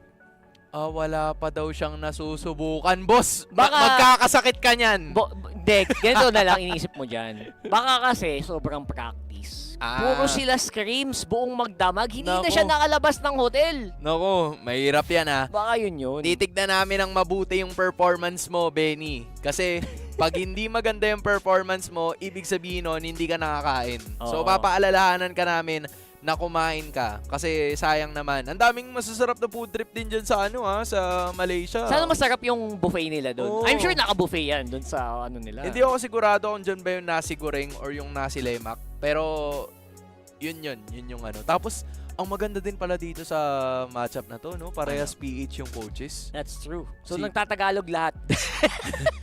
Pati yung mga player nagtatagalog. Hindi, joke lang. Hindi namin alam. Hindi namin marinig. Pero most likely English eh. Pero alam mo naman ng mga Pinoy, kahit saan mo ipadala yan. Kayang-kayang mag-slot in yan. Kayang-kayang tumrabaho and kayang-kayang mag-shine. Tulad ng ginagawa nila, Boss Lyric, di ba? Yan. Tsaka, ang isa sa kanya mga assistant coaches is si Coach Daliot din na in case na siguro iniisip nyo, uy, familiar to Pero Familiar? siguro Oo. hindi nyo lang maalala kung saan. He was also one of the coaches ng RSG Philippines back then. I think last season din siya na naging coach doon. So, it is one of these first few stints para sa kanya na nakakatuwa din naman kasi hindi lang yung mga players yung nag-make ng debut dito sa M World Championship, kundi yung mga coaches din para ipakita kung ano ang kaya nilang gawin in terms of draft and also assessing the talent and the skill na meron yung kanilang mga manlalaro. Kaya binabati namin ang ating mga OFW dyan. Nanonood for sure. 100% ang ating mga mafia. Manlalarong Filipino abroad. So kayo ay mga tunay na bayani and so sana nag-enjoy kayo sa ating broadcast. And so far, again, on the stage pa lang dito, talagang pinapakita nila ang kapangyarihan ng Pilipinas. So kanina, nakita na natin ang Bloodthirsty Kings na maging 2-0 representing the United States of America. Galing. Now, in the Battle of Underdogs, we're gonna be seeing a next team to replicate the same thing that BTK did. Sino ang sasama sa kanila patungo doon sa grupo or sa bracket na iyon? We are about to find out. It's still gonna be a classic here para makita din natin. So, it's Twisted Minds onto that blue side and it's Falcon Esports onto that red. Huwag kayo malito guys, halos lang, red lang yung kabila, blue lang yung kabila. Ganun pa rin Pero yan. ganun pa rin yan. That's right. Reminder lang na ang Bruno ngayon, I think is 7-1 standing. 7 wins, 1 loss. No? Ata, mga ganun. May something talaga May sa something Bruno, talaga min. sa Bruno eh. Oh my G. So far, Bruno wins games. And I would say na hindi naman totally ganun ang nangyayari. The Bruno only works in certain scenarios as well. Pag maganda din yung frontline mo eh. Like yung mga Zushin. Actually, pag Zushin kasama ng Bruno, ang deadly talaga. So I think isa yun sa mga possible na i-prioritize din dito. Problema dito i-band out yun. So you're gonna have to find a really good partner for it. Kamusta kaya si Guinevere? Guinevere eh. Ano ba ngayon si Guinevere? 1-1 standing. 1-1 nata ang standing ni Guinevere. So maganda-ganda pa rin naman at some point. Pero yung Suyu hindi pinick up dito ng ng Falcon Esports. Tas nag-alpha kagad itong Twisted Minds. I think they're pretty assertive with the fact na magandang combination din kasi yung Matilda tsaka yung Alpha. So they were just thinking of what the better combination is. Gusto ba nila mag-Alpha? Gusto ba nila mag-Suyu? Pero I think if we're gonna be talking about Troll, at this point in time, mas confident siguro siya na gamitin yung Alpha. So the Suyu could potentially go to the other side pag hindi ibaban yun ng Twisted Minds kasi nag-Tigreal dito yung Falcon Esports. That's true. Itong Twisted Minds, actually, pwede sila mag-4 protect 1 lang eh. Yung Alpha, magiging mostly utility jungle na as in pang front lang, pang knock-up. Pang-kunatan lang, no? Oo, tas si Bruno na bahala. No problem, di ba? And I think that's a huge way to play, a very good way to play. We just have to keep in check yung mga pwedeng potential na mag-dive sa kanya sa backline. And I think that's gonna be on the ban list of Twisted Minds very, very soon. PX7 can maybe go for something like I guess the Tigreal is good, pero you're also gonna have to look for a good gold lane here. para dito sa Falcon. Yeah, that makes a lot of sense. It files under yung mga sinabi mo ng mga tanky heroes na ayaw din talaga nila na magamit dito is gonna be the Gatot Kacha, right? So, Beatrix is gonna be out. Ranger kaya? Pwedeng yung Granger, pwedeng yung Harith, diba? Ang dami pa nilang options. Kasi kung titignan mo yung lineup ng Twisted Minds dito, they're still missing yung possibility ng crowd control. Yes, you do have the Circling Eagle, pero at some point in time, kasi pag wala ka nung unang initiator talaga, that would be very effective. I mean, just like what I said, that the Rizla could be available still, pero yung Aurora is a really good ban kasi yung Vexana yung nandyan sa kabila. So, I'm thinking more of probably the Valentina na lang ang natitira dito para sa Twisted Minds. Unless they go for, you know, at some point, a Faramis. Kasi mid-lane Faramis. Okay din naman yung lineup nila eh, di ba? Pwede yun ah. Parang gana pa rin naman at some point. Parang pag namatay ka, pag may mid-lane Faramis ka na, may roam may roam Matilda ka pa, parang good luck mamatay yung yung Bruno. Tsaka parang pabor pa sa'yo pag nag-implosion yung Tigreal. Kasi we're all in this together. As long as you have the Purify, parang ayos lang. All goods lang, we're alive. So yeah, that's one thing na siguro kino-consider ni Coach Lyric dito. Pero Falcon Esports, I think they're somewhat building up on a Ling here. I'm just not sure if that's gonna be the case kasi yung Suyu available pa, pero yung Nolan ang tinanggal. So I feel like it's either the Suyu or the Ling ang ina-anticipate nila dito, or baka mag-Bane na naman to. Bakit hindi? Bakit hindi? Pwedeng-pwede naman. And again, you also have to think about the goal lane of Benny dito. Nag-iisip siguro sila, what can we do to take care of this? Bruno and apparently 1-1 ang maging sagot nila. Not sure if that's gonna work, but you know what? Good luck. Kailangan nilang alagaan ng sobra yung 1-1. Pag yan ang kasi you have the Alpha, Matilda, and then yung Bruno. Parang those are three heroes that are really good in terms of scaling pagdating sa early game. So, yung pressure talaga mararamdaman ng sobra ng Falcon Esports at this point in time. So, I suggest in terms of like what they want to do, Twisted Minds needs to be heavily aggressive in the early portions of the game. Habang yung Falcon, chillax malala ka lang talaga. Hayaan mo na yung focus yung gumalaw. Pero ayan na, sasabayan namin yung aga ng ninyo. Parang nga to eh. Early game damage galing sa Bruno. Late game damage galing sa Sicilian. And then the rest of the three members, we do tanking. Walang walang 4 protect 1, 4 protect 1. No, Hans? May Bruno ka na. May pambomba ka pa na Sicilian. I like it. Hayabusa for Dax. I guess you could have picked any jungler. Ling, Haya, Bane, okay lang yan. Same in that lineup. So far, we're gonna have to keep our eyes focused doon sa 1-1 na yan. Kamusta kaya ang survival rate niyan laban sa Bruno, where completely outrange siya, I think. I agree. Right? I agree. At this point in time, kahit yung damage output nga ng Bruno parang sa early, no? Sa early game, siguro advantage ng Bruno pagdating sa damage. Pero yung distance, siguro kung paano yung form of wave clear or like kung gaano kalayo yung 1-1, parang pwede kasi just because the 1-1 is like a bit more agile pagdating sa laning, pero mas mabilis mag-reposition. Mas mabilis siyang makapwesto ng mas maayos. Pero yung Bruno kasi, hindi niya kailangan pumwesto sa early game eh.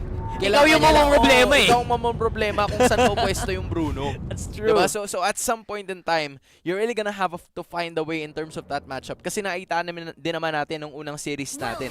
Diba? Na nakahanap ng paraan ang S2G Esports para mapatumba yung Bruno sa unang matchup pa lang. So maybe if they leave it onto that 1v1 scenario, and then Sano would fall to Benny in the early portions of the game, that would be big for Falcon Esports. Yeah, that's true. Although the late game also, I think, is also para dito sa Twisted Minds kasi only late game eh. Hindi tumitigil yung pag-rise ng damage ng Sicilian eh. Tapos yung Bruno, I think, is one of the best late game heroes ngayon sa laro natin, honestly. Just because of the range and the comeback factor.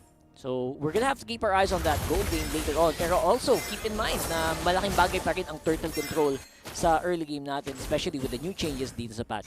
Lower battle spell din yung cooldown na magkakaroon tayo all throughout the 1-1. So, para activated siya lagi in terms of like the team fight. Meanwhile, single target is there.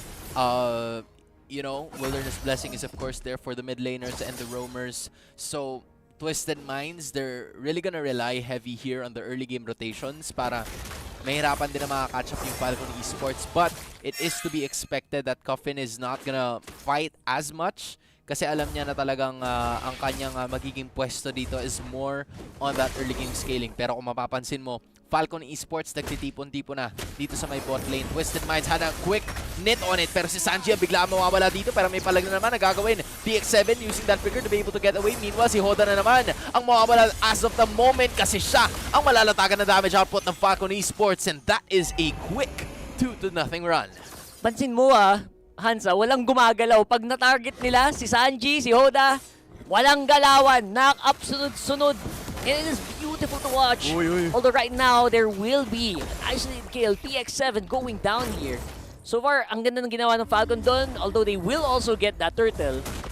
I would say maganda yung layering ng crowd control na pinapakita ng Myanmar team sa ngayon. You know, honestly, if you're Twisted Minds, you would take that as well.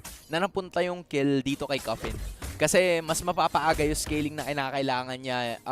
It's more or less like 14 minutes or so para talaga maging fully activated yung Sicilian. And for Twisted Minds, they're looking forward to doing that. But Benny is doing a good job in terms of this laning kasi nakukuha niya yung advantage kontra Isano. So medyo struggling si Sano talaga in terms of the early game scale na gusto niya. Pero pinapatigil niya to para lumapit talaga ng sagad itong si Benny onto that gold lane clash. At least pinapakita nila na, we know what to do in these scenarios. Kaya yung mid game, yung freeze control, lane control, everything. Maganda ang control ng Twisted Minds dito.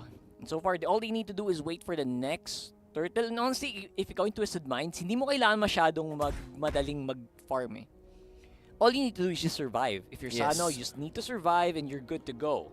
Diba? Yep, I agree. Kaya ang naging decision dito para sa Twisted Minds is for Troll to go to that other side. Tapos idedepende talaga nila kay Hoda tong early game. Kasi yun nga, Sano and Benny already building up on that first item. So how crucial it is na nauna pa si Benny sa pagkuha ng kanyang first item compared dito sa Bruno, in which we would expect the complete opposite. Pero hindi rin naman nag-fall behind si Sano as of that moment. Pero si Kid X pupwesto na rin dito sa top lane. They're trying to find a way to get more activities going on para sa Falcon Esports kasi ayaw din nila na makalamang kaagad yung Twisted Minds this early in the game. In fact, sila pa nga yung lamang at this point in time. Oo nga Alam naman nila yung win condition ng Twisted Minds dito Si Coffin, all he needs to do is throw the bat's impact. Tataas at tataas yung damage niyan. Tataas yung ability nila na mag-burst down. Minsan, kaya namang 2 hits yan. Minsan, pag mga 20 minutes, 25 minutes, you have to be really aware na Twisted Minds, they are just happy to take these. Dadahan-dahanin lang nila kayo. Pero look at that. Falcon ngayon ang nabubully with a knockout from Sanji. And kita mo naman, even with the implosion, tama yung snap ng Hans. Pumapalag sila, mas pumapabor pa yata sa kanila ang ginagawa nila. And right now, it is a 1-for-1. Pero teka lang, papalag na naman dito. Royal Milk nandito sa kalagitnaan na iba sa mga members ng Twisted Minds. Talon, pare, talon! Sige, go! Pero hindi mangyayari yun. As another one biting the dust here. Pero hindi makukuha ng Twisted Minds ang turtle kasi instead, makukuha pa ang buhay ni Hoda dito. Falcon Esports maintaining their lead as quick as they can. After getting the turtle, they probably want more. Ito na naman si Benny, right in action. Lilipat na naman, papasok ito si Dax. Pero masyado siya nililiparan ngayon. Boom! Panis! Talagang nawala na naman kagad doon. Walang iba kundi itong si Troll after getting a kill. Pero hindi na naman titigil ang aksyon kasi nandun na naman yung mga paniki nitong si Coffin. Sabi niya, put him in here, man. Grabe. Again, Sanji was the catalyst dun sa simulang fight na yon. So far, so good para dito sa Twisted Minds. Even though, again, Falcon seemed to be on the upper edge. In terms of gold, 700 lang naman. And I think masaya na ang Twisted Minds for the result of that. Oo, kasi pansin mo, palag-palag na sila Si Coffin, sakit na nakita na ilang 2-0-2. Pare, 2-0-2 na. Considering Sicilian niya na, yan ang best case scenario para sa isang Sicilian. Hindi ka mamatay ng first 5 minutes. Makakuha ka ng kill within first 5 minutes at na-doble pa niya yun. Sabi niya, late game dapat ako. Ba't parang nasa akin napupunta yung kills ngayon? O, parang okay. Sige, bigyan mo sila ng konting lead ngayon. Kanina nga, bro, yung BTK, 4K, 5K gold lead yata yun. Nanalo pa sila Yun na nga. Diba? Sabi ng Twisted Minds, kaya din namin gawin yan. Pero ito na. Falcon Esports pa rin, at some point in time, sila pa rin ang may hawak ng kalamangan just because of the fact na nakakuha sila ng unang major objective natin kanina. Tapos idagdag mo rin yung mga energy shields na nakuha nila in the previous few minutes. Kasi wala pa naman bumabagsak ng mga torre. So parang okay lang, ayos lang naman kung i-hold off nila to. Meron din naman silang damage in the late game with the 1-1 on their side. So parang Falcon Esports getting both of those turtles, they're playing very patient MLBB as the next and probably last turtle of this game has finally spawned. Yeah, hindi lang si 1-1 by the way, si Dax din. I think sobrang crucial na gumagalaw pa rin siya hanggang ngayon. Hindi siya yung Hayabusa na naiiwan. So far, here we go again. Talagang ube na naman ang TWM. And so far, they will get that turtle snipe from under their noses na naman. 2 down para sa Twisted Minds. Ganun-ganun lang. Kita mo na ng Falcon, nagmamadali na ding tapusin to. Alam nila na late game, lugi tayo dito, boy! Tapos tinan mo, ang bilis pagkatapos nilang kunin yung turtle, ginangster nila yung kabila. Oh, binuli agad, ano? Rekta kagad sila dun sa gitna. Alam nila na wala nang damage output. Tas ngayon, this is the perfect time para sa Falcon Esports to transition into getting more of those objectives. They knew na Twisted Minds is gonna go for more of those team fights kung sakali, and all they needed to do was to win all of those team fights na binibigay sa kanila ng Twisted Minds. Fortunately for TM, they were able to take a turret up top, pero masyado na maraming nakuha dito na real estate yung Falcon Esports. Kung kaya naman, from 1.6k, they were able to establish and get at least 800 more para lumamang sila ng 1 to 2 items dito sa labang ito. Ang ganda ng attack speed ni Benny, hindi masyadong cute. Pag yan, mamaya, talagang nakahuli ng isa. Pag nakalipad yan, feeling ko, magpapanik itong Twisted Minds. And I think so far, with everything being quiet in terms of the gold lane, I would say na Sano is still on the advantage. Yep. No? 0-0-3, I think he's still getting a lot of gold. Although medyo behind lang siya sa level. Level 9 on the Bruno at level 11 para dito sa 1-1. They will still have the opportunity to go for the gank, which is gagawin nila dito sa baba. Ang hirap lang kasi medyo conditional kasi yung damage output. Pero nakita nyo naman, hindi kami nagbibiro when we said na yung damage output ni Coffin is legit. Pero ngayon si Royal Milk na nakakaramdam niyan, mga kaibigan. Sabihin ko dapat kapuso, pero hindi naman yun yung magiging kaso. Pero may laban na naman na gagawin dito. It's gonna be Royal Milk going down. Kaso isa-isang buwabagsak in Twisted Minds. At matitigil yun sa dalawa. Kasi Falcon Esports, pumirme lang sila. Okay na yan, guys. Magkakaroon ng Lord. We're gonna have to calm down. I think ang punto dito ng Twisted Minds, sige, pag may namatay tayo sa atin, dalawa, okay lang. Basta matras sa'yo, wag lang tayo ma-wipe out. I think that's their point. They're gonna try to do some things, and if it doesn't work, as long as they don't get wiped out, they can reset. And I think they've been doing that over and over again. And dahil nga dun sa ginagawa nilang ganyang strategy, they still keep these turrets. Yung mid lane turret buhay pa for some reason, kahit na sobrang pressure na ng Falcon Esports. Pero solid yung rotation na ginagawa ng Falcon Esports all throughout. Right after they managed to take Ohoda's life, diba, nawala na ng parang bula yung Falcon Esports, transitioning into that next Lord objective. Ito ang pinakauna. Hindi pa naman yun yung Evolved Lord, but they're looking to increase more of the visibility nila around the map. And again, inaantay ko pang lumipad si Benny. Yun na nga, wala pa eh. Sa ngayon, hindi pa lumilipad isang ang Falcon. maganda lang, brother. Pag lumipad ang Falcon, nako po. Paano yung, paano yung bird? Ano? Hindi ko kasi alam. Hindi ko alam paano yung ibon eh. Ibon ba yun? Parang puppy yata yun. Hindi ko rin alam eh. I would say you're right. I mean, jokes aside, I think ang laking bagay pag lumipad tong si Benny na hindi pa binibigyan ng Twisted Minds. And I think that's one of the biggest reasons kung bakit hindi din sila totally nasisilat. Kumbaga, yun na yun eh. Bigayan galore na yun pag Bigayan galore. Bigayan galore na yun pag lumipad pa to si Benny. Pero ito, holy defense muna yun. Siguro tutulong sa Twisted Minds for them to be able to defend all of their turrets. Pero nagawa naman nila yan. Dax nandun sa may badang itaas. At kalat ang Falcon Esports. They were trying to mix all of those rotations, but they're not gonna be successful. Twisted Minds live to fight another turret. Alam ko na yung sound ni Dax. Ano? Sige. Sige, gagawin ko yun mamaya. Gagawin ko yun mamaya. Sige, ituloy mo na ako nasa video. Ayoko. Hindi, kasi kanina pa hindi napapansin si Dax eh. After those initial fights, I was waiting for Dax to make something happen. So far, he's just been happy with the split. And so far, I think na habang walang masyadong major na nangyari, pumapabor pa rin yun sa Twisted Minds. Kahit na ngayon, sila ngayon yung nagtatago sa loob ng base nila. Isang magandang team fight lang, pwedeng dumire-diretso yung Twisted Minds dito. So I think hindi pa rin masyadong kampante, komportable itong Falcon dito. Napashadow kill na naman dito si Dax, pero okay lang. Bounce ng mabilisan. Ano lang, paramdam lang ba? Kasi baka medyo ngayabuso. Anong kaya nyo to?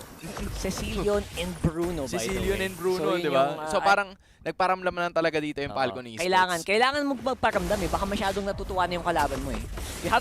You have to remind them na, brother, ang laki ng lamang namin. Tingin ka sa gold. Tingin mo. Saan mo yung scoreboard? Tingnan mo. Oh. Di ba? Tsaka 9K, halos 3,000 yung lamang ni Dax kay 3,000? Hoda, pre. Kumbaga, kung si Kuya Will yun, nilalatagan ka na ng 1,000 eh. Pero ito na naman, nalatagan na naman sa Circling Eagle. Wala iba kundi si Benny, pero naghanap naman siya. Skip pa nakalipad! Wow! At na naman talaga, ready for take-off na naman ng Falcon Esports. Si Sanjay naman nasusunod. 3 ang nawala sa Twisted Minds and Falcon Esports. Ito yung sinasabi natin kanina. Sano, pare, yung damage output. Kahit si Kako nandiyan na rin. Pero sabi ni Kid, executively, kailangan ko na to. Ito ko na to. Tapos nandun din yung EG Boy para makatakas sila. Pero hindi mangyayari yun. Ayos lang naman. Falcon Esports got more than what they wanted. 7.6k gold. Wala say, bro. Wala say. Pag lumipad si Benny, ilista mo na nakatatlo siya on that 1-1.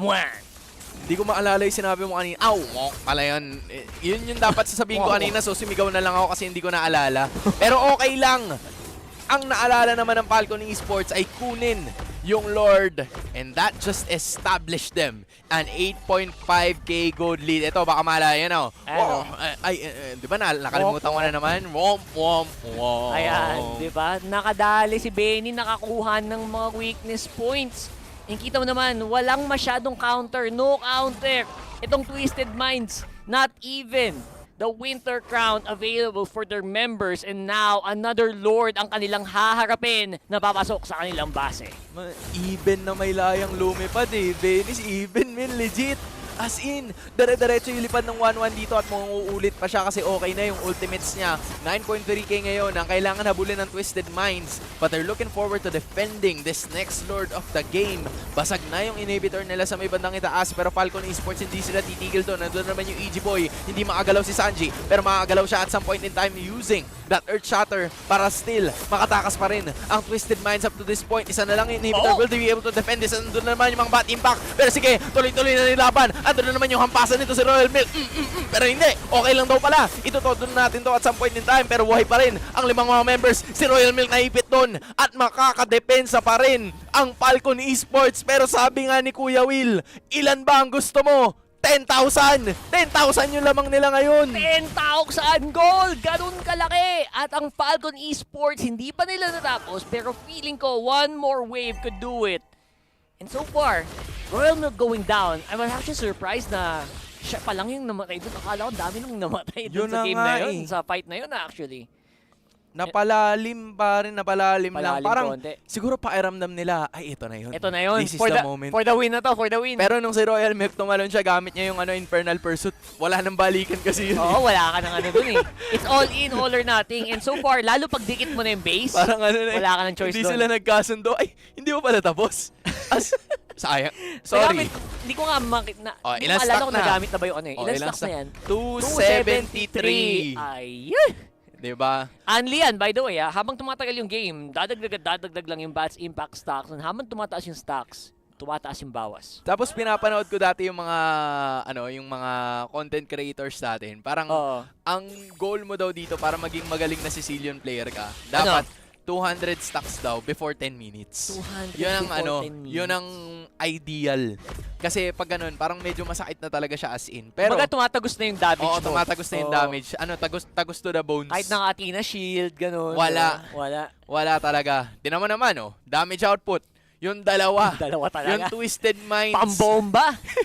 Si Sano, tsaka si Calvin Men. Sila ang Safin. Ang Safin ng Twisted Minds para hindi malagyan ng kahit anumang dumi ng Falcon Esports ang laban na to. And one of the reasons kung bakit hindi din nila matapos pa yung laro, I would say, ang laking bagay talaga nung frontline din nila And right now, Ay. Pink happy to go for it. Gonna go for the dive. Ay! Big explosions left and right. Bumabagsak sa AG Boy. What a chaotic team fight, mga kaibigan. Tumatalo-talo na. Naka-winter crown pa. Nag-appearan yung dalawa. And kita mo naman Uy! si Dax papasok pa. Uy! Nakadali ba sila? Hindi. It's only Oda going down. Isa-isa lang, boss.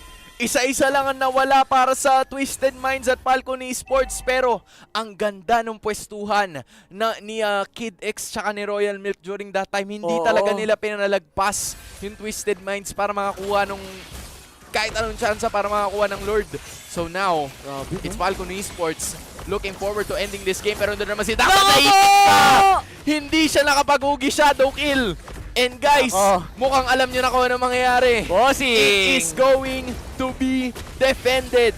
Falcon Esports will have to try for another shot as Twisted Minds are relying on their Sapin sa and Kapin to be able to win this game. Parang napanood ko na to. So, parang napanood ko Ay! na to. Nako po! Yung mga error na gano'n, huwag nyo masyadong gagawin yun. We're on the biggest stage, brother. Ang sakit na ni Benny, brother. 2 hits yun, 3 hits yun. Ang sakit na. Medyo ma-update. Medyo ma-update sa parang na-realize. Kanina pa natin natutuwa eh. Natutuwa tayo masyado pero pag tumama pala si Benny, bumabakat. Si Benny bakat. Si Benny bakat, man. Legit. The damage is legit. Oh my G. Buti hindi siya Benix, no? Oo. Buti na lang. Benny lang siya. Benny Benny bakat. lang. Kasi baka X marks the spot pag Benix Yari na tayo doon eh. Yari tayo sa ratings eh. Okay So lang. kung sakali sa ngayon, I would say na hindi, sama yung sinabi natin kanina, Hans, hindi talaga tapos yung laban to until basag yung base kasi only yung potential ng damage dito ng Bruno, ng Safin combo.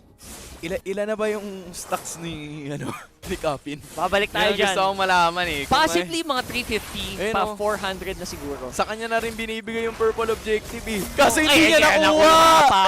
Mga maliliit na bagay na ganyan, akala nyo maliit lang yan, pero sa late game, yung mga 5% cooldown na yan. Ben, alam mo yung yung huling fried chicken sa plato? Oo. Yun yung Yun kinuha ni PX7 eh. Kumbaga, hablutin na ni Kapin yun. Kumbaga sa birthday, lumpia. Lumpia. Yun na lang yung ginihingi mo, yun na nga lang ang gusto mong lumpia, hindi pa binigay sa'yo. Minsan na nga lang eh. Bakit naman ganun? Ay, naku po. Eto, item check tayo real quick, and I think nawala na. 5,000 men. Oo. Yung lamang ni Dax kay Hoda. Ang laki nun. And honestly, you're gonna be surprised. And again, Dax, wag mo lang ulitin yung kanina. Okay? Mapapalo kang malala niyan. Never again, never again. Kasi, Filipino coach, malay mo may chinelas dun. Oo nga. Malay mo may, May hanger. chinelas, hanger. Malay mo may walis ting-ting. Diba? Bigla na lang may lumilipad. May lumilipad. Nagkikrit yun. Ha? Pag tinamaan ka nung chinelas, may crit. Mahirap pag yun yung nag-proc. Oo. Diba? Mahirap na. Alam nyo ano sinasabi namin, guys, wag na kayong magkaila. Oo, ito na yun. If you know, you know. It's the classic. Pero ito, classic na naman yata. Nakita ni Sanji na, oy guys, Here we go. medyo malapit na. Oh. Pero doon naman yung implosion. Lumipad na naman yung Matilda. What is gonna be the case here? Kid X is gonna try to defend. Pero wala na yata mangyayari. Pero instead, makukuha na naman si Hoda. Immortality sa main pop. Hoda! At doon naman nataiwan si Dax, si Royal Milk, at si Benny ang susunod. Pinabaliktad ng Twisted Minds sa sitwasyon. 4 ang wala. Si PX7 na lang natira. What I say, bro? The Sapin! The Sapin is alive! Ang Sapin! Ang paboritong kakanin! Ang paboritong kakanin! Sapin!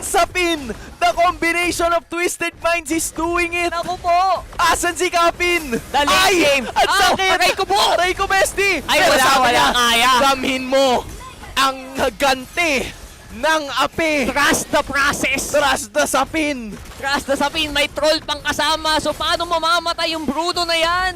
Kaso, Yung hindi Lord. sila makakapag-push! Yung mga minions! Wala sa pwesto yung minions! Sayang! Okay na eh! Okay na eh! Sayang! Guys, it is what it is, di ba? Wala eh, lamang talaga yung Falcon. Malaki yung lamang naman ng Falcon kanina Diba? eh. Okay na eh! Kontrolado na yung mapa. Pero imagine mo, binigay na ng Twisted Minds yung Lord. Ang ganda ng ginawa nila doon. Ignore the Lord. Go for the kills. And yung mga death timers na ang bahala, mag-depend. Masyadong maraming na-invest dito yung Falcon Esports, pare. Bumubutok na yung mga tiyatamaan ni Kafin tsaka ni Sano. Isipin mo, total damage, 84,000. 84,000 sa isang tao. Isang tao lang. Yan yung buong build na yun. Pero din naman si Sanji, makakapag-earth shatter na naman. Makakalipad na rin yung 1-1. Pero ano kayo mangyayari dito? Under naman yung extra ng ultimate na galing dito kay Hoda. Pero wait lang, mawawala na naman. Itong si Kid X at this point in time, -1 para sa Falcon Esports na wala yung isa nilang mga pakpak. Kahit gano'ng kalaki yung lamang nyo, honestly. Pag binabato ka na ng Bats Impact sa Silion at 22 minutes, wala lahat ng pinar mo buong laro. Maglalahot, maglalaho ka. Kaya gusto tapusin ng Falcon Esports Kanina. to as early as possible. Oo. Kumbaga si Dax gets boss mo na siya eh. Boss, 485. 485, boss. O 500 na. Parang pwede pa yan next game. Pang next game na yan eh. Eto Sabog na. talaga, 2 hits talaga yan. Ito, sabog to the bones Hintayin talaga. nyo yung pag may tinamaan si Kafin dito ah. Kumbaga kung anong gusto nyo pong luto ng steak nyo, Yun na yun. excellent pare. Hindi Excellent, na well hindi na well done. done. Excellent Congratulations na. Oh my God. Sumasabog na talaga. Not to mention yung crit ng Bruno, by the way. Oh Na sobrang crit ng Bruno dito. And ang hirap ng trabaho ni Royal Milk tsaka Kidex. Tigmo 140. Sana nagiging pera yan. Kasi kung piso lang yan, di ba? Pwede ka na umuwi eh. Hindi ka na manalo ng... Okay na yan. Pwede na yan. Kung tigpipisong yan, Oh my pwede G. na. Hindi ako makapaniwala. Eto na. The most important lord Ito of na yun. this game. 23 minutes. Ala Michael Jordan. By hook or by crook. Ala LeBron James. This Eto is na ang tamang pagkakataon. In either way, the biggest challenge dito ng Falcon Esports, paano ba nila dadive-in yung dalawang napakalaking damage threat dito? On Steam, ang hirap kasi si Troll din ang ganda ng alaga ng Matilda na to sa dalawang damage dealers. So, pwedeng magwala sila Hoda, sila Sanji, and whoever yung manakap nila or ma-stun or mabato, talagang maglalaho eh. Guys, uulitin lang namin dalawang underdogs ang naglalaban ngayon. Hindi ito yung mga teams na napanood ninyo. Hindi ito yung mga teams na nakasanayan natin. Dalawang underdogs ito. A lot of people were probably saying na, hindi, sige, kaya, pwede nang manalo, kaya nang manalo kontra sa kanila. Diba? Pero ngayon, pinapakita nila that they're very deserving to be in this championship, to be in this specific group, and they're looking at it right in their eyes. The victory na inaabangan na talaga nila all throughout 24 minutes into the game. Again, the Twisted Minds, all they need to do, keep Kafin and Sano alive, and make sure na kontrolado yung mapa. Kasi kung may nakuha mang lamang ang Falcon Esports dito, yung map control talaga. Kita mo, umi-split na yung dalawang miyembro nila. Man, umi-split na. Naghahati na sila ngayon. Yung 4 nandun. Yung 3 nandun. Yung 2 nandito. Pero yung naging 4 na sila dun. Si Kafi na lang yung natira dun sa may bandang kabila.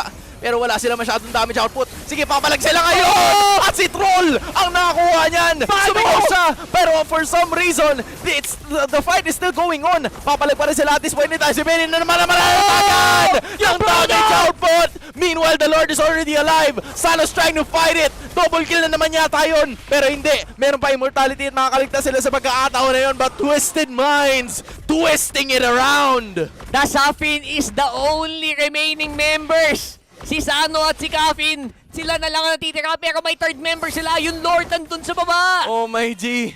3 ang nawala sa Twisted Minds. Madedepensahan yata na mabilis ng Falcon Esports. 2v4. Pero sabi ng Sapin, it's now or never. It's now or never. Kaya bang duepensa ng Lord dito? Oh my G. 30 seconds para bumalik ang ibang miyembro Oh nila. my G. Troll 20 seconds right now. Kidex! Kidex! Nasusunog Puntikan ng ba? damage. Wala na yung HP ba, pero buhay pa rin si Dax. Okay. Naku si Kapin.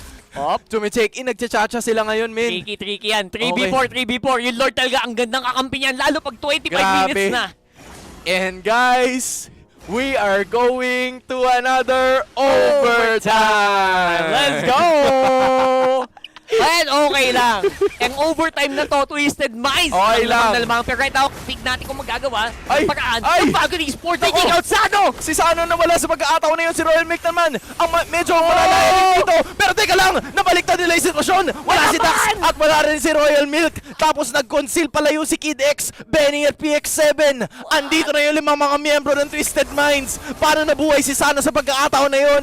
That is a question that we're also looking forward to getting an answer. Pero ngayon, mukhang Twisted Minds talagang binabaliktad nila. The tables have turned, Rockard. The ultimate late game combination pinakita sa atin ngayon ng Twisted Minds. Nahihil lang sila paulit-ulit i-troll kasi kanina ang laki pa ng shield ni Sano nung nabuhay siya. Ito na ba yun? Ito na yata Ito na yata yun. Oh Andito my na naman G! yung X ng ultimate na galing kay Hoda. EJ Boy nilabas na rin nitong si PX7 pero makakapalag pa sila. Implosion pinagsama-sama na. Pero kahit ganun pa man, hindi pa rin. Papalag pa rin ang Twisted Minds. Lumipad naman itong si Benny. Makakapatay siya ng isa. Nag-winter. Itong si Troll. Pero dalawa pa rin ang buhay dito sa Falcon Esports. Kaya ba nila makuha to? That is gonna be the question. Meron ng X ng wave. Benny tries to go for it. PX7 naghihintay. Pero sila ba ay mahihimlay? PX7 goes down. And after 27 minutes, it's gonna be Twisted Minds getting the win. Against all odds, Twisted Minds.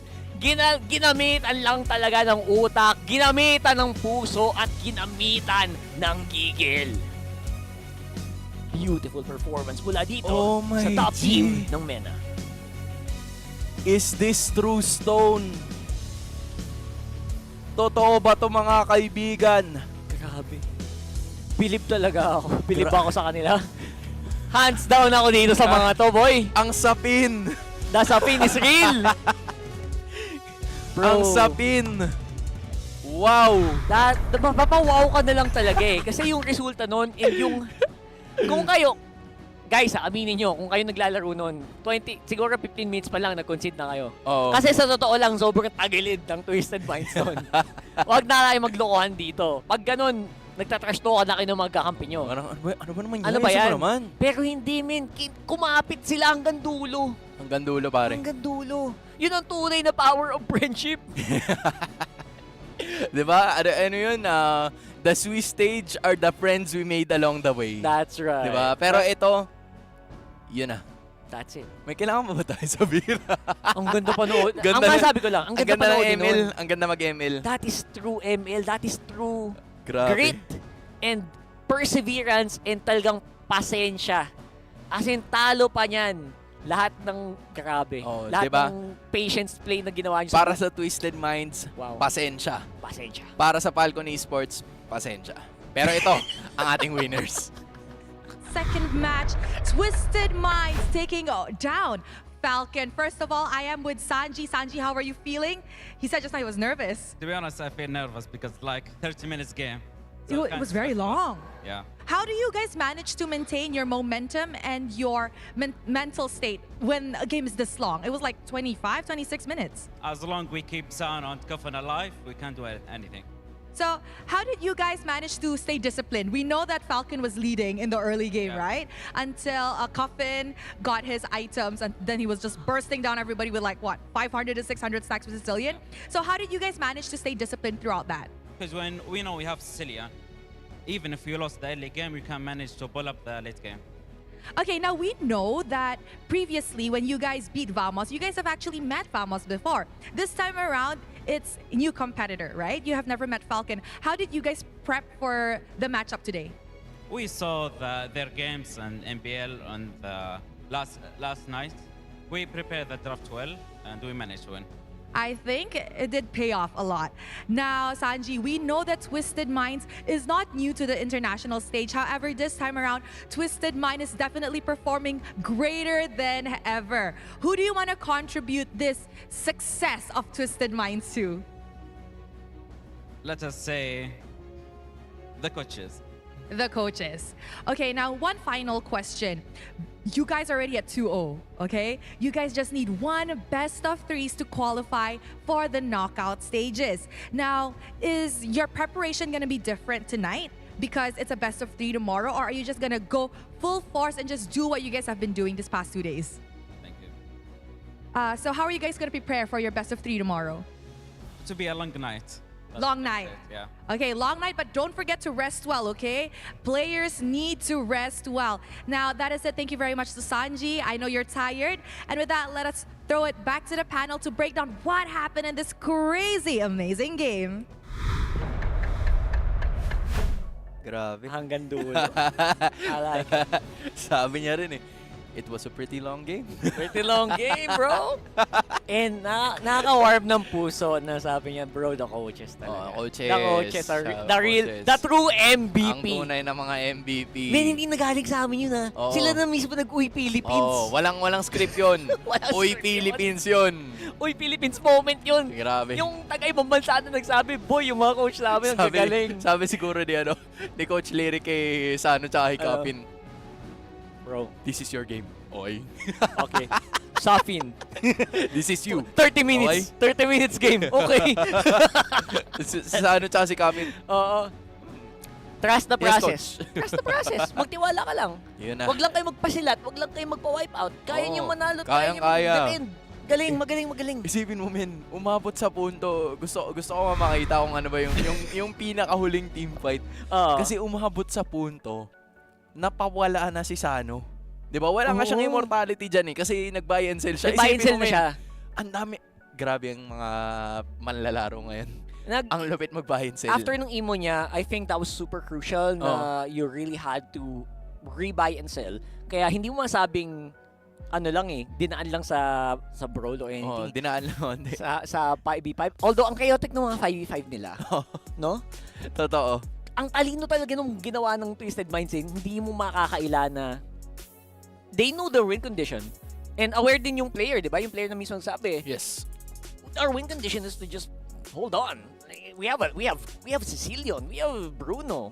Tsaka props din kay kina Troll, kina Hoda, tsaka kay Sanji. Kasi hindi magsistay or hindi mananatiling buhay itong si Coffin tsaka si Sanji kundi dahil sa kanila. Si Coffin tsaka si Sano kundi dahil sa kanila. Just because of the fact that they were so willing to make plays. I think I got that so much coming in from Troll. Yung Matilda, lipad ng lipad. Parang wala yatang minutes sa laro na hindi siya lumipad. And we've seen it for so many times. And na-amplify din yung damage output nitong si Sano. Isipin mo pare. 27 minutes. Hindi namatay yung dalawa. That's impressive, right? 7-0, 6-0. I mean, that's crazy. Obviously, ang ganda ng ginagawa ni Troll dito. Pero obviously, mechanics nila is 100%. Pero hindi mo magagawa yun if your communications is hindi tight. Alam mo yung super tight ng comms nyo. Ang galing talaga. It's really impressive. Until now, I'm still a little flabbergasted. And kung ganyan performance nila, honestly, medyo kailangan nating kabahan ng mga 1%. Mga 1%. Nadagdagan yung kaba natin ng 1%. Nadagdagan ng kaba yung 1% para sa mga teams natin. Ang ganda talaga ng pinakita ng Twisted Minds dito. Hindi sila nagpasindak or kumbaga sinindak man sila ng Falcon Esports nung early portions ng ating laro. Pero hindi tumigil dun eh. I felt like Twisted Minds, they knew their scaling. Kumbaga, meron nga mga moments, 'di ba, na parang hindi na nila nilalaban yung Lord kasi alam nila na hindi naman nila makukuha. True. So they were just waiting for an opportunity to fight them back sa sarili nilang base. They have the base turret. They also have, some inhibitors na kahit sabihin natin na wala, alam mo na magtitipon lahat ng mga tao doon, lahat ng mga players doon. So, yeah, they were able to capitalize on the skills na meron yung Bruno tsaka si Sicilian. And hindi naman sa ayaw makipag-retry battle ni Hoda. Diba? Nagkataon lang alam nila na pag pinilit nating makipag-retry battle, baka masilat tayo. Totoo. And again, hindi nangyari yun. Despite, kalbo na yung base. Sano? 6-0, 12. Coffin, 7-0. Total MVP. damage pare, 124,000. Pang buong Pang team na yun team na yan ng 10 minutes. Sa atin, no? Sa MPL Philippines. Pang isa na yan, men. Yung ginawa ng isang hero, ginawa ng buong team. Minsan kasi ganun kabilis matapos yung laban. Pero dito, it took us 27 minutes to determine the winner of this best of one. Let's take a look this time dito sa highlights, diba? 14 minutes in. Nag-miss-2 lang, Delix na ang sitwasyon. Pero tingnan mo si Royal Milk, diba? Wala nang balikan kasi talaga yan eh, Once na nandyan ka na, okay na. All goods na. Pero ito na naman, yung isa sa mga Lord takes. And then they were really capitalizing so much on the errors na ginagawa ng Falcon Esports. Kasi they were so persistent in finishing the game na umabot sa punto na tingnan mo yung pwesto ni, yung pwesto ni Sano tsaka yung pwesto ni Coffin. And Falcon Esports, they were keen on taking down yung mga frontliners ng Twisted Minds bago sila umabot dun sa likod. And I felt like that was Dax's role, pero hindi niya nagagawa yun kasi hindi niya naaabot, or like ginagamit niya yung quad shadow niya pang intro. Oo. Diba? Instead of you waiting for the right time na dapat atakayin mo siya kagad from the get-go. It's honestly risky din to go for a play doon kasi tatlo yung miyembro magkakadikit. So I don't know what he was trying to do there.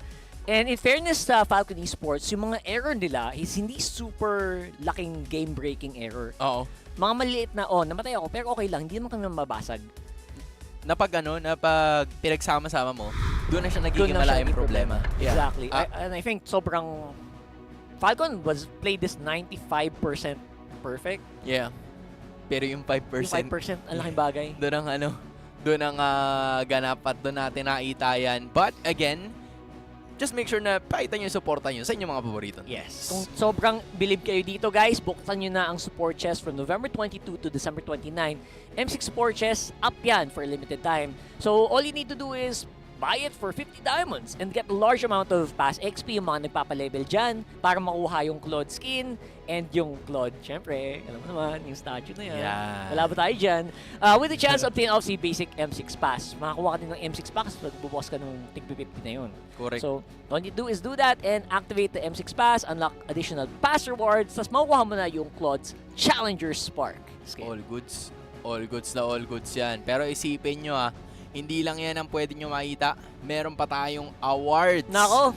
Na pwede nyong i-nominate ang MLBB at ang marami pa iba dahil nominated tayo sa 8 awards sa Gaming on Phone Awards 2024. We have Moonton for the Best PR Marketing Team of the Year. Panis. We have Mobile Legends for Mobile Game Community of the Year. Wow. We have Mobile Game Update of the Year pa. Okay, so Mobile Legends, Mobile Game Community of the Year, Mobile Game Update of the Year, Mobile Esports Game of the Year, and Best Voice Acting in a mobile game. So pwede nyo ring iboto sina Flap TZ at Shinowa, yung ating mga recent na national team representatives for the Best Mobile Esports Player of the Year, at ang Fnatic Onyx Philippines for Mobile Esports Team of the Year. At si Elgin din, shoutout sa iyo pare, for being the Mobile Game Video Creator of the Year nominee. Gawin nyo na yan ngayon. Grabe. Kung hindi nyo pa nagagawa. Iboto nyo na, guys, na-nominate na eh. Boboto nyo na lang. Iboboto nyo na lang. Hindi nyo na kailangan mag-nominate. Boboto na lang kayo. Oo, ipakita nyo dun sa ibang bansa na, you know what, panoodin nyo kasi. Oo, panoorin nyo kasi. Hindi nyo pa narinig ang MLBB, panoodin nyo at malalaman nyo kung bakit. Malalaman nyo kung bakit. Pero ito na, malalaman na rin natin kung sino ang mapupunta sa winning column at sino ang mananatili sa losers column. With Maicam Evolve coming in from Argentina, going up against Team Vamos of the host country, Malaysia. At makikita natin yan sa ating susunod na laban. I am sure na aabangan to ng sandamakmak na mga fans all over in their home country. That's right. And may mga people din from South America, diba? Yung manonood dito for sure. Hindi ko lang kung manonood kayo sa Philippine broadcast, pero malay mo naman. Pwede. Diba? Depende naman yan. Malay mo. Kahit anong pa yan, kahit anong form of support yan, we love the form of support. Pero magbabalik ang M6 World Championship.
Do I really have what it takes? What if I lose my way? Is it really worth it? Will everything come crashing down? These two are back again? No. How far will they get Without this this time? competition, Guess we'll have to I would have never met Dexter or dreamed of reaching for the stars.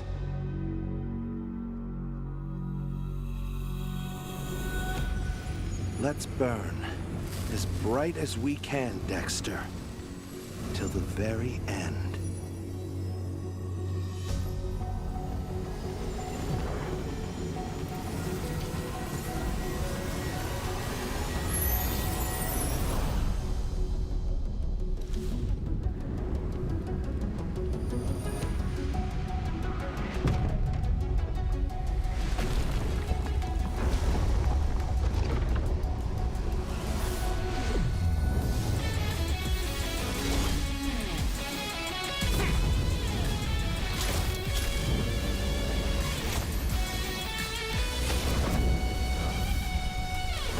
One spark is all it takes to ignite the stars!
The highly anticipated M6 tournament is just around the corner.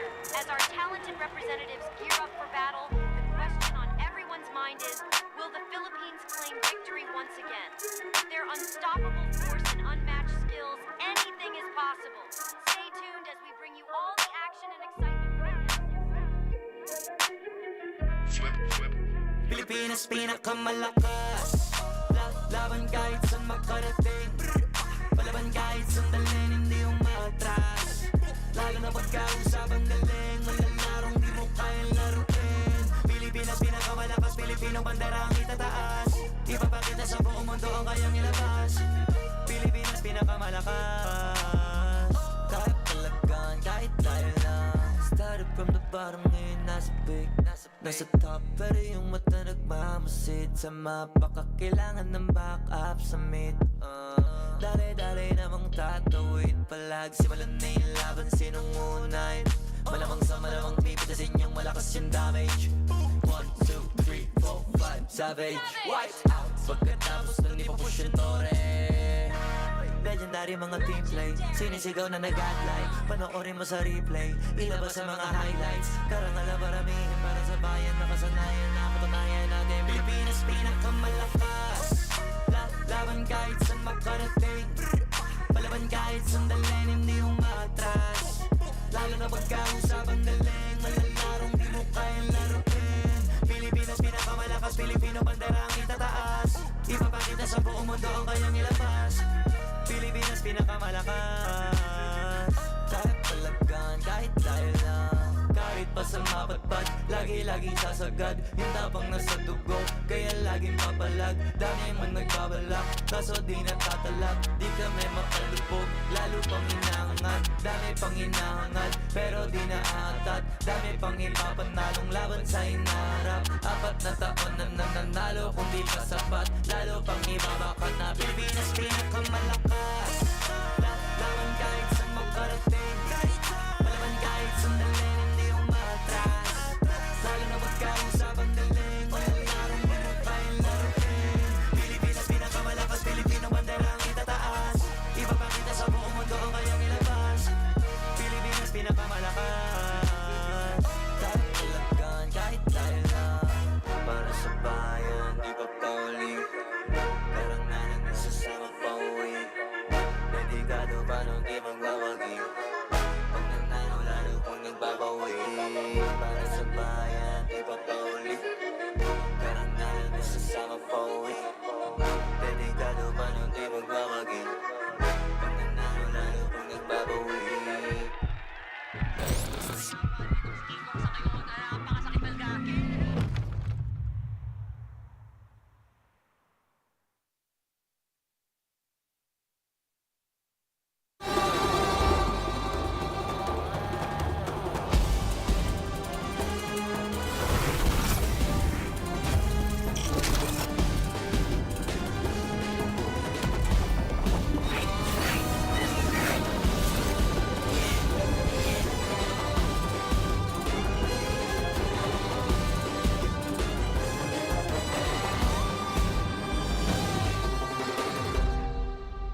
Oras na para sa ikatlong laban ng Day 2 ng Swiss Stage. Dahil aabangan natin ang Makeup Evolve kontra sa Team Vamos. This is Argentina versus Malaysia. At ako nga pala muli, si Hans Galeria. Kasama ko dito si Rockhart at kami ang makakasama nyo. Hindi lang para sa laban na ito, kundi para sa buong araw na ito. So, wag po kayo magsawa. Wala kaming sub-in, sub-in ngayon, guys. Tayo-tayo lang dito hanggang mamaya. Kaya hopefully nakapag-ready na kayo na bili ng merienda. Yan na diba? nga. Like, kung may ganito kayo sana. Oo, pwede sana. Okay sana yung baba mo, chill mamaya chill. pa, mamaya pa. De, pero hindi sa... Ayan na, pwede na. Ayan, taas mo na. Ayan. Ayan, segment. Diba? Segment, guys. That's how we keep the ball rolling. Kung meron kayong ganito, dire-diretso sana ang laro at panonood nyo. Diba? Para may energy tayo, pati sa alam ng RG natin, kain na kayo ng Hello Panda Developer Day. E bisita lang sa Hello Panda website to know more. Maraming salamat. Sa amin yan. Hindi yan sa inyo. Sorry, guys. Sorry, guys. Bili kayo inyo, guys. Sa atin ba to? Aww. Pero hindi, guys. Just like what we were saying, punta lang kayo doon. Pero ito na nga. Ito pwedeng mapasa inyo to Kasi Heroes of the Land of Dawn, the time is now. The year-end sale is here. Let MobaPay guide your journey to legend. Join the MobaPay year-end sale by December 24 for a chance to win big rewards. So tandaan nyo, December 24. With MobaPay, get more diamonds for less, plus extra rewards and exclusive deals. So, every recharge gets you closer to Mythic. Log into MobaPay now and lock in your victory. Cha-ching! Especially ngayon, kailangan mo ng diamonds para sa sport chest. Uy. Kahit everyday 50-50 lang yan. O panalo ka na, makakaabot ka na sa sa M6 pass. Oh, let's say for example, 50. Oh, wag mo na kayong malis, 'di ba? Kung pamasahin niyo 'yan, wag mo na kayong malis. Kasi sayang, Kasi rin 'yun. everyday at 4 PM reset, wow. May may mission na spend 50 diamonds. Tapos XP na din 'yun. Galing. Anyway. Hindi, tama naman. Kasi merong oras at merong tamang pagkakataon at ito na ang tsansa para si Nets ay vumamos. 'Di ba? Kasi vamos, Nets, yan ang ating headline ngayon kasi syempre, ang tanging Filipino player natin para sa laban na ito, walang iba kundi si Nets sa matchup na ito. Syempre, kakount din natin ang analyst ng Team Vamos na si Coach Pau. Syempre naman. And of course, ang syempre MLBB PH community natin, they're hoping for a comeback against yung kanilang mga kalaban na may Evolve, di ba? And of course, we round tayo di guys. So, walang underestimate. Lahat pwedeng manalo. Lahat pwede maka 1-0. Kaya kailangan talaga sagad ang performance dito nila Coach Pau at nila Nets. Lahat pwede manalo, lahat pwedeng matalo, di ba? Kagaya nga ngayon, itong parehas na teams na pinapanood natin ngayon, parehas 0-1-2. So, di ba, who would have expected number 1 for Team Vamos, one of the powerhouses of Malaysia, to be in this point? Kaya nga sobrang interesting nung ating Swiss round kasi anything can really happen and you can't just take one game for granted. Di ba? Na parang dapat ito yung nagbibigay ng importansya sa'yo na bawat isang laban na makikita mo dito sa ating Swiss stage, kailangan mo talaga maipanalo.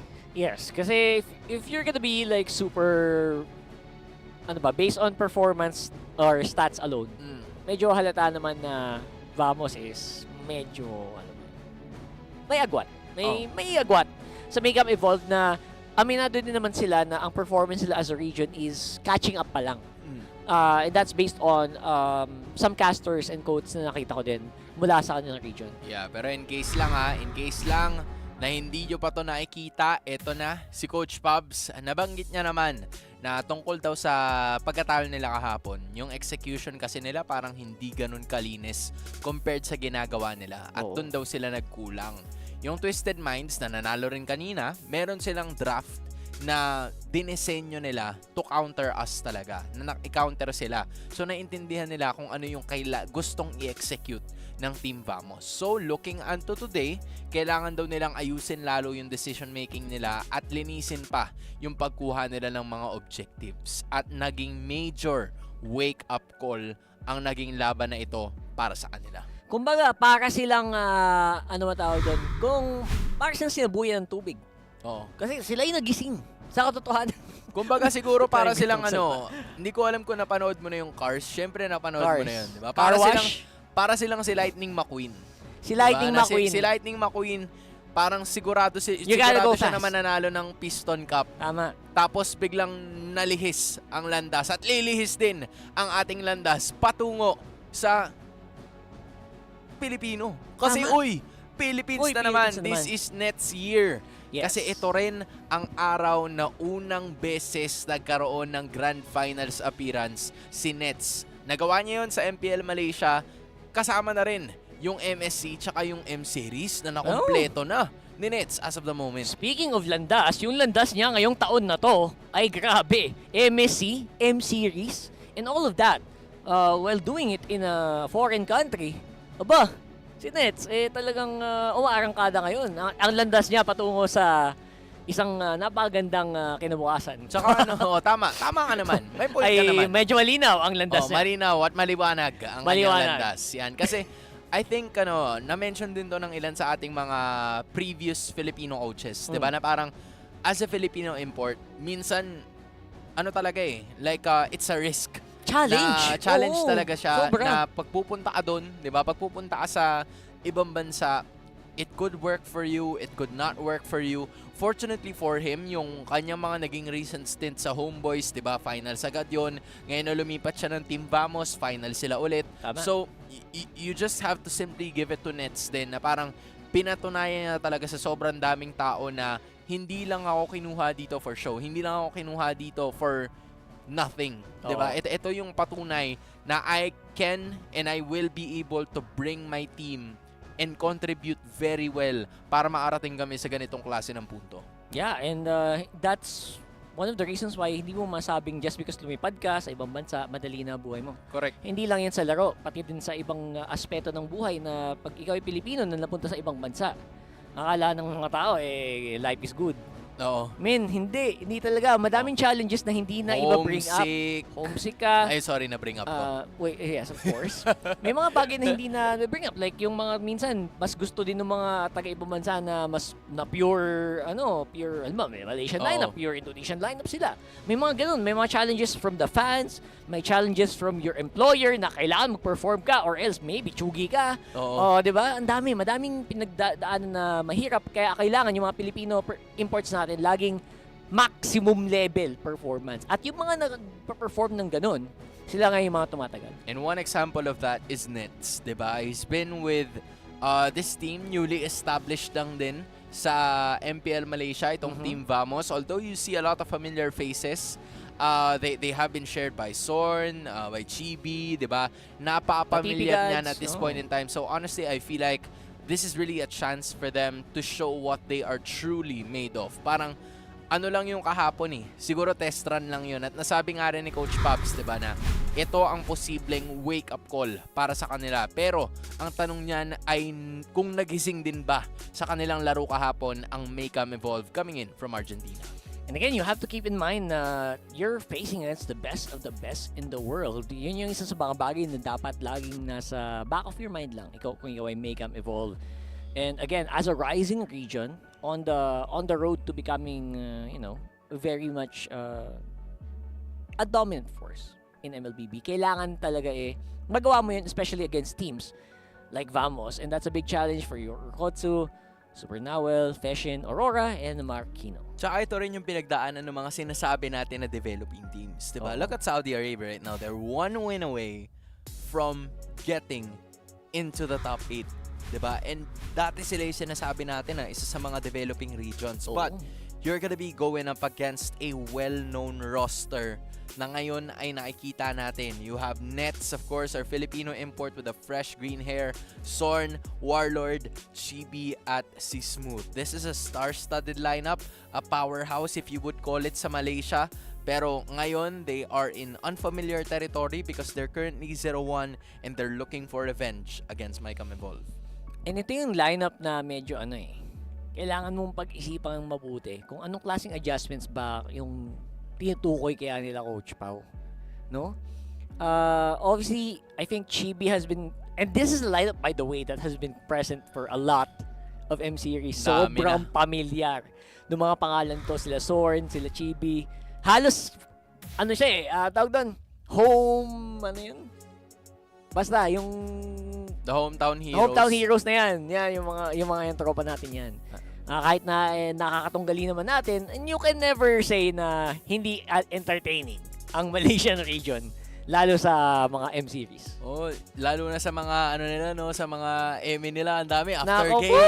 Nako, hindi talaga nauubos. Hindi nauubos. Ayan oh, fist bump, of course, GB, all smiles bago mag-umpisa ang kanilang laro kasi syempre they're playing for their home country. Kung mapapansin nyo or in case na nakalimutan nyo guys, the M6 World Championship is held in Malaysia. So, ang ating Team Vamos dito ngayon ay merong home court advantage. And of course, nagkaroon din naman sila niyan kahapon, but it just didn't work out on their side. So, they are looking to, of course, make their, yung mga kababayan nila na proud at this point in time. And of course, for Nets as well, to showcase what he can do na para maita rin siya ng kanyang mga family, ng kanyang mga friends at mga sumusuporta sa kanya dito sa Pilipinas. Yes, malaking bagay talaga yung may sumisigaw sa likod mo minsan. Hindi naman necessarily coach. Kahit hindi si coach. Kahit yung mga tropa mo lang. Nandun sa gilid. Mas na-empower ka talaga eh. And you can never underestimate home court advantage. Kahit minsan sabi natin yan just because, oy, Malaysian team, tapos nasa Malaysia. Iba yung atmosphere na nilalaroan mo, and sometimes that can really affect yung mental state ng mga players natin. And that's something that we could see here. Maybe, baka mas dumagdag pa yung kanilang fans kasi kita mo, parang punong-puno sila doon ngayon, sa Malaysia. Matik. We're going to the draft for this game. Matik, syempre hindi mawawala yan kasi isipin mo naman, di ba, we're talking about Team Vamos here. We're talking about some of the crowd favorites mula sa Malaysia, and of course they're very excited na makita ang kanilang koponan na manalo. But going up against Maycam Evolve, yung potential nila is like still unknown to a lot of people. Of course they're the champions. Of course they've managed to make it here so quickly. Kasi nga nakita natin yung karamihan sa mga Latam representatives, 'di ba? Na yung RRQ Akira nga, unfortunately we don't have them here sa Swiss stage. They've made it through the wild cards. So, they also have a lot of proving to do. Kasi yung RRQ Akira, kilala sila dito eh. Kilala sila sa M-Series, and Maycam Evolve is that team who are also looking to make a name for themselves. They're doing that slowly by having the picks in their jungle, Bukas yung make hill na known. boss. Ang daming possible na picks para kay Aurora dito. Yung mga YSS, may mga PNK pa, may Dairot and Lancelot pa. So, parang may mga bagay na kailangan mong aralin ng malala kung kalaban mo may Maycam Evolve. I'm wondering of the Hilda here being a possibility for Evolve at this point in time. Kaso masyado kasi sila maraming ibibigay. Kasi yung show, hindi natin madalas makita yan dyan sa first phase eh. Pero I guess they were so disturbed with it yesterday, or like sa lahat ng mga kanilang mga naging recent studies na I feel like they don't want to risk it. I feel like Hilda is gonna be a choice. Pero if ang kanilang pinili, yun siguro yung rason kung bakit nila in-eliminate yung show. Just so they could remove the threat at mabigyan nila ng magandang hero na maayos ang kanilang mid laner. Interesting tong Eve pick Hindi siya, it's a good pick, pero hindi mo siya ini-expect sa first phase. Especially, di ba, sa mga draft ngayon. So, ano kaya iniisip dito ng Maycam Evolve? Especially right now na medyo siguro mas madaling gumawa ng mid lane trio. And speaking of which, nakasilip na kayo ngayon kay Sorn dahil siya lang ang tanging manlalaro na naglaro ng all 14 seasons sa MPL Malaysia. So, para siyang si Few ng Malaysia. Oo. Yan. Para lang Always maging malinaw. present. Ayan na yung Bruno. Ayan pa yung Joy. Aba. Ano to, chibi favorites to eh. I gotta say, okay naman eh. I mean, at some degree, yung Joy na to can really do well. Ang problem ko lang dito, again with the Joy is, mataas yung output mo, mataas yung damage output mo, pero yung survivability mo minsan is nagiging problema. And hopefully yung pagkawala ng crowd control immunity niya hindi maka-apekto masyado sa larong to, especially considering na he's gonna have to frontline against a Bruno. For a Bruno. There it is. And Hilda pa yung magiging kalaban Yeah. mo. Baka talunan ka lang ng talunan yan. Baka hambalusin ka lang ng hambalusin ng Hilda. Pero nakadepende rin kasi yan sa sa early game aggression na ipapakita ng Hilda. Kasi yung Joy is somewhat or not somewhat lenient sa purple objective. So I feel like nakadepende talaga dun sa magiging sa angas ng Hilda. Kung paano magiging galaw dito ng Team Vamos if spearheaded yung damage output nila ng Joy. But the Soyuz gonna be picked up here. So it's the Joy and the Bruno. Very evident na agad yung main damage dealers dito coming in from Team Vamos. So I feel like they're looking for a possibility here of probably getting a mid laner or getting a Gatkacha, which is the first time I believe na makikita natin siya para sa larong ito because in game number 2, it was banned. Game number 1, hindi siya napili even though he was present. That's true. At least na-secure na ngayon yung mid lane trio nga na sinabi ko dito para sa Megam Evolve. Very powerful. Suyo, may Eve, and meron ding Roam. Possible Roam Hilda, pero most likely there's also a chance it can go to XP. Tignan natin, depende yan sa flow ng na iniisip dito ng team mula sa Argentina. And I would say na magandang frontline ang gatot para sa isang Bruno. I agree. Siguro may part of me na parang nag-enjoy pa dun sa duo kanina, yung Matilda and Bruno, na parang mas nagsusurvive. Yung Sicilian Bruno. Oo. Pwede pa yan Pwede pa. Pwede pa naman. Pwede naman sila mag-Sicilian dito. Honestly, okay din ako dun. Pero most likely Valentina ang magiging pick. Pero binan pala nila yun. It was banned. I'm thinking more now of possibly an Aurora or a Vexana dito ang pwedeng gamitin ng Team Vamos considering na parang yung Eve kasi is more or less like a very early pickup kasi ang bilis no naging option dito ng Vamos to go for the Gatotkacha kasi may posibilidad na ngayon na maabot yung Eve from the backlines kahit nasabihin natin na meron kang Hilda and the possible roamer dito para sa side ng Mycam Evolve. So at some point, Vamos already has an answer to that. Tapos dagdag mo pa yung Joy, di ba? So there's a lot of dashes, a lot of blink skills that Mycam Evolve could possibly expect. So for Pops here, they're still looking for a gold laner to ban, maybe even the Beatrix if they want to. So I think that is not gonna be the case. They're gonna choose the 1-1 kasi very unconventional din yung hero pool na meron itong Mycam Evolve and yung Sicilian. Nakita nila yung combo ng last game. Hindi na nila gagawin ngayon. Ay, sayang. I was actually looking forward to that. Baka maging bagong paborito ng mga team natin yun no? Ang lakas Parang basta wag lang kayo ma-wipe out. Wag lang. Makakadip at makakadip kayo, tapos pwede niyo pang makuha yung late game. Bagong niluluto dito ng mga teams natin sa M6 Anything is possible, pare. M6 is where it all happens. Diba? Hindi mo mamamalayan, pero nangyayari talaga yan. So interestingly enough, they will probably be able to use something similar to... mahirapan sila mag-pick ng mid lane dito, sa totoo lang. Ano ba pwede pang harap diretso sa Eve? Maybe they're left with Lilia, mga ganun. Faramis can maybe let them move around. Pero sa ngayon, Tigreal gonna get picked up. Beatrix nga, yung sinasabi mo kanina, is gonna be the one getting picked up by this team. And Megam Evolve, medyo solid yung frontline nila. I agree. Yun nga yung worry Buti na lang talaga naka-pick up ng Gatotkacha dito yung Vamos tsaka yung Joy. So at least may access na sila sa likod. Pero yung ang crucial dito is yung lineup ng Vamos depending on the mid laner that they have. Will they go for an agile hero like Lilia? Or will they go for a Vexana or an Aurora here para Pwede sa team din. fight na pwede nilang sabayan? Kasi yun yung yun yung opposite ends na pwede rin nating makita. But instead... Wait a second. How does this work? Wait a second. It's a Malaysian team. Honestly, si Zorn. Si Zorn ang mag-hellcart, mga kaibigan. Si Warlord ang magmi-mid. Okay. Phobius mid, tama? Hindi. Hindi ba? Gatotkacha mid. Gatot mid?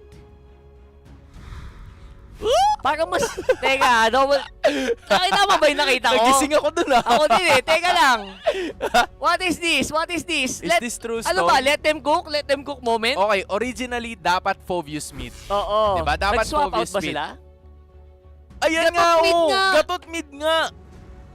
sana tama to. Pero hindi, naka-vengeance Oo, naman. yun So, ang parang naka-vengeance tama eh. naman. Interesting. Okay. So, walang Lilia, walang Corona, Men, walang ganoon. Ang nakikita ko dito, ang tinatawag nating gulpi-de-gulat Gulpi-de-gulat. Kasi, Take 'em by surprise! diba, magpapadilim si Kuya Sorn. Oh. So, habang nagtitipi-tipi siya, papadilim si Kuya Sorn. Para Pagkapadilim hindi ni mo Kuya makita. Sorn, hindi mo makikita Oo. kung saan manggagaling si Warlord. Kasi uumpisahan niya ang gera ngayon. Hindi ko alam kung yan ang mangyayari. Pero parang yun ang nakikita kong game plan eh. Yun ang nakikita kong plan of execution para dito sa Team Vamos. Again, very interesting. One of the reasons why this is a very entertaining team. Yan, ang Team kaya Vamos. inunahan na namin kayo kanina guys. Hindi mo masabing hindi entertaining ang teams mula sa Malaysia. Talagang mabibigyan kayo ng mga sorpresa na hindi mo inaasahan. Kasi pag inaasahan mo yun, hindi na yung sorpresa. Here we go! Chibi looking like pwede siya siyang gumawa ng something. Pero with respect against this... look at that. Pero tinan mo, ang bilis. Ang bilis ni Chibi and Aurora dito already at level 3 within like the first few minutes ng first minute ng ating laban. So at some point, baka sakali na ma-activate kaagad sila habang maaga pa while they wait for the first turtle of the game. I like this. So the Suyo obviously is a very powerful pick na pag kinombo mo yan kay Eurokotsu, parang halos sure nito may mamamatay. Pero looks like si Marquino ang magiging unang biktima dito ng Team Vamos. Yeah, that's a fundamental mistake there.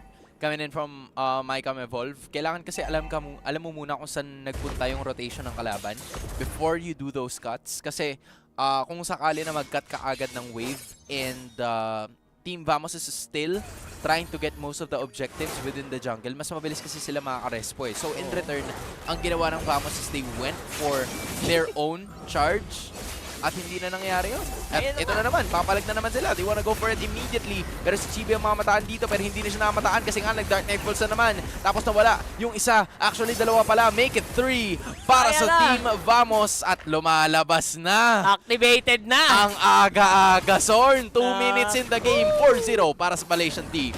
I have to really commend Team Vamos dito. What a creative way to approach the mid trio. Hindi mo kailangan ng burst masyado kung tinatalon mo naman yung kalaban mo at hindi nila alam kung paano mag-react. Wala silang damage at level 3, level 4, and they are just struggling to find a way out. Napakahirap ng sitwasyon na to para sa MyCam Evolve. Sinusubukan nilang patumbahin si Smooth and they were able to do that. Now Warlord, wala pa siyang ultimate at this point in time pero meron naman siya second skill para makatakas. And that is gonna be the first kill going on to the side of MyCam Evolve. Pero Team Vamos still in the lead. Very obvious in this point of the game. Alay muna si si Smooth. Sa ngayon, and for the meantime, they will be able to get a lot of farm onto Chibi. Free farm naman siya, 202 on that Joy right now, which means medyo malaki ang maging advantage niya mamaya pag nagsimulan sila sa kanilang pagong.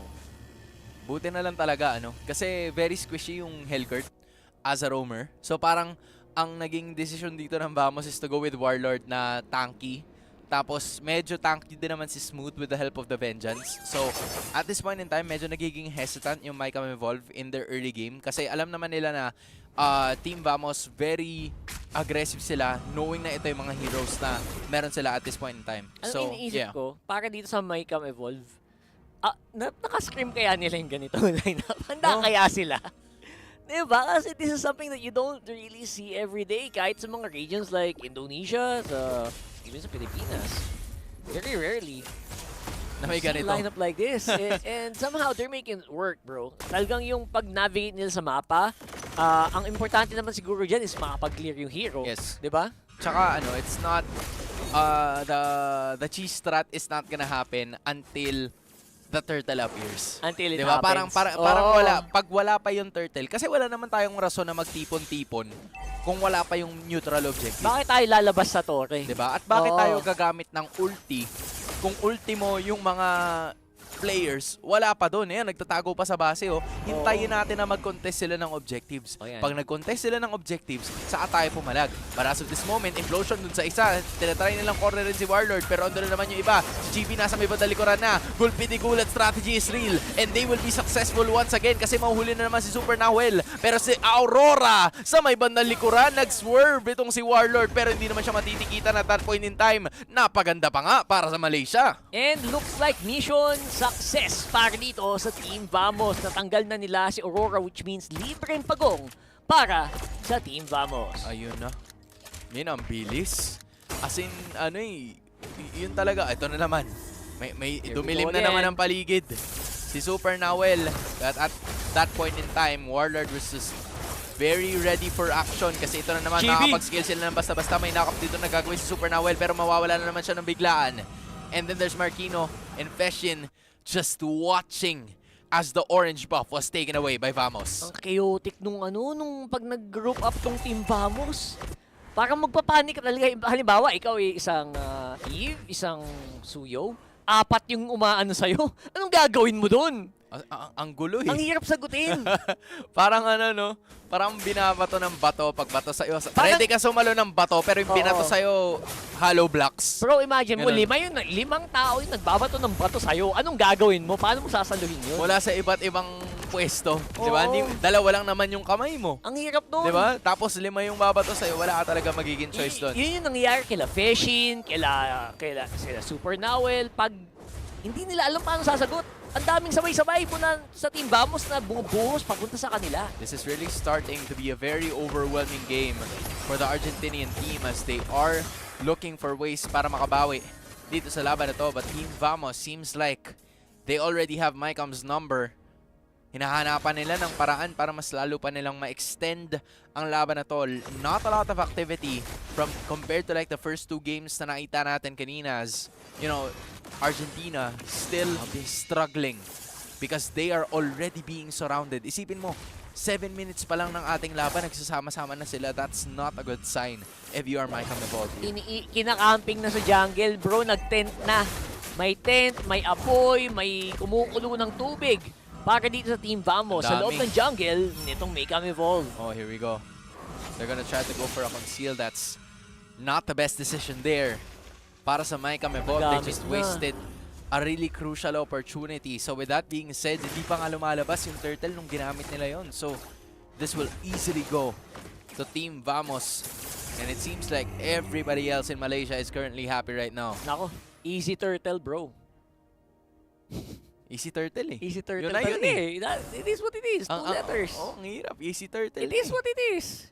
And that easy turtle will mean na makakapag-push pa ng sagad tong sila Nets. Libreng-libre si Kuya mo Nets doon sa taas habang tumatrabaho lang sila Warlord dito sa may purple buff. Tapos kay Nets pa binigay yung Bruno, no? Out of all of the heroes na pwede niya sanang makuha, they're really gonna look forward to this. As Team Vamos, 7.4k. Dagdagan mo pa yan, magiging 7.5 na yan. Ayan o, tinan mo. Baka nga magiging 7.6 pa. Bumaba. Sayang. Bumaba. Pero, yes, very, very possible. Kasi kung titignan mo yung mapa, tanging si Marquinho lang ng blue side ang nakakakuha ng mga ganap. At first item pa nga lang ni Super Nahuel. Isipin mo, 8 minutes. Tsaka pa lang nagkaroon ng first item. Yung roamer dito ng Mycom Evolve. That's how big of a margin ang nakikita natin sa pagitan ng dalawang teams. Napakalaking agwat. And kita mo halos hindi sila makagalaw, walang makuha. Ni yung mga green camps, di nila makuha ngayon dun sa kanilang jungle. So saan kukuha ng goal tong membro ng Team Mycom Evolve? At kahit na sobrang squishy ni Zorn, parang willing siya maging squishy. Okay lang sa kanya. Kasi alam naman niya na hindi naman niya kailangan pumalag ng sobra-sobra. Pakabahin mo lang yung kalaban. Oo. No? Pagka Dark Knight Falls ka, pag nagpadilim ka na ng paligid, okay na. Diba? Mission success ka na. Mission successful ka na. Pero ang nahihirapan ako, ang hinahanapan ko ng pwesto dito, yung Mycom Evolve. Paano ba magiging mission failed successfully? Diba? Kasi ngayon, medyo nasa mission failed na yung ano nila yung ruta nila. Diba? Kailangan maging mission failed successfully. Pero ang layo kasi ng gold lead. Nakakatakot kasi at this point, parang napakalaking error lang yung pwedeng magpalamang sa or makapagpabuhay man lang sa pag-asa ng Make 'em Evolve dito sa game na to. And so far, Team Vamos, malinis. Malinis yung ginagawa nila ng pag-control, pag-juggle sa map control, and sa pagkuha ng objectives na ginagawa nila ngayon. Smooth, ayan, naka-lookout, push pa nga yung dalawa, multitask na sila. Parang si Sixtret, malinis magtrabaho, boss. If you know, you know. As in, sobrang, oh my goodness. It's clean. Kung kanina guys, sobrang dami naming nasasabi, ngayon wala kaming masabi. Wala eh, they're playing a flawless game. It feels like Make 'em Evolve is right now. Naghahanap lang silang sagot sa isang napakahirap na tanong. Sa ngayon. Diba? Sino bang kumanta nun? Si Sud ba yun? Si Sud. Diba? Walang sagot sa tanong. Sa tanong. Lalo pag di mo tinanong. Yan. Kaya dapat itanong mo. Kaya itanong mo na. Sabi nga ng right mid, huwag mahihiyang magtanong. Diba? Ano pa? Teka, ano wala yata sa listahan yun ng ano, pero sige. Oh, sorry. Sorry. Na-excite lang. Siyempre, binabati namin si Sud. Yan. Panonood ka man. Oo, shoutout Sud. Alam ko nag-ML din yun eh. Kaya Tanya Marcoban, panood ko sila. Ayan, shoutout. Solid. Okay, thank you sa panonood ng ML. And ngayon, 10K na. Ito naman ang papanoorin natin. 10K na, boy! Ayan na. Here comes the play! Kaso walang tinamaan si Warlord, pero sige, laban na daw, sabi ng Team Vamos. Ano gagawin nila dito si Super Nawel? Aray! Tumagilig na naman. Paano kaya mangyayari dito? Will they be able to finish this game? Nagbivirus passion na naman. Pero yun na yun. Buti na lang, medyo malambot pa yun, Lord. Pero sa ngayon, eto na, dadive na ang ating mga Malaysian squad. And they're gonna be able to take out at least 2 members. Make that 3. Oroka tumatakbo na. Yorokotsu nag-iisa. 1v3 ang labanan. 1v3 na lang to, min. Parang alam mo na kung saan papunta. Umaaray na si Yorokotsu. Ay! Lag-spawn ng biglaan yung Tagriel. Will they be able to defend this kahit paano para mas mapatagal pa nila si Nets? Medyo damage output. Pero okay, buhay pa ang Make 'em Evolve sa pagkakataon na to, pero masyadong malayo. Hindi pa tumama yung sniper nito si Yokotsu, pero sige, eto na, ibibigay na ng Team Vamos ang panalo para sa Malaysia. Getting it in M6 Swiss stage. Very fast game para dito sa Team Vamos, which I think, hindi nila in-underestimate ang kanilang kalaban. At this point, it's a very beautiful, very clean victory. Wala kami masyadong masabi para sa Team Vamos dito. And that's saying something. Ano lang, trabaho lang. Work yun lang only. Talaga. No personality. Tama. Work only, no personality. Yan ang ano. Sa Tagalog, trabaho lang, walang personalan. Malinis magtrabaho ang ating mga tropa dito. Sa Team Vamos, nakita naman, may mga bagay silang pinatunayan sa lahat ng manonood today. As in, ano lang yun. Yung pagkatalo namin kahapon, we were probably in our heads. 'Di ba? Siguro, napangunahan kami ng lason. Tama. Pero ngayon, okay na. Na-cure na. Na-cure na ang lason. Vamos na kami. Vamos, we are back. We are back. Yun! Yun ang grabe. Compared Compared sa last game natin, no, yun talaga very, yun. Ito medyo, let's get in there. Really fast. Pero again, props pa rin sa Make 'em Evolve. So, they're gonna be our first team. Unfortunately, na mahuhulog doon sa 0-2 na bracket. And of course, they're gonna have a best of 3 chance. Kasi parang lahat yata na magiging laban nila puro best of 3 na. Para ma-stay nila or para manatili sila. So, alam mo yun, hindi pa rin naman imposible na makapasok sila sa top 8. But it's gonna be a longer shot now that they've lost the series. Back to the drawing board para dito sa team mula sa Argentina. And I would say na, you know what, they did their best. Nagawa naman nila ang kanilang mga kaya. Pero ngayon, kausapin natin si Rose kasama ang winners. Vamos, and right now, I am with Zorn. First of all, Zorn, how are you feeling? Seronok dan rasa lega dapat menang. He feels good after getting a win. Now, Zorn, maybe you can take us back to yesterday, okay? Throwback, just a little bit of a throwback. What happened yesterday and how did you guys manage to regroup in order to gain back momentum for the second day of the Swiss stage? Actually semalam kita orang ada a bit rasa nervous lah bila main dekat atas stage. Maybe sebab ada atas faktor sejuk juga di atas stage. Jadi dia mengganggu kita orang punya performance dalam game. And then hari ni kita orang dah dapat kaji balik kita orang punya mistake dan datang memakai jaket, guys. All right, now Zorn said that actually yesterday he thinks one of the factors that they lost is because of the nervousness as well as how cold they felt up on stage. So they went back, they regrouped, and then after that they rethought about what mistakes they did. So today they worked on the mistakes that they have did and also came to the venue wearing a jacket. Now yes, I agree, it is very cold here, right Zorn? Okay, now Zorn, we know that back in M5, you have said previously that you guys weren't 100% ready.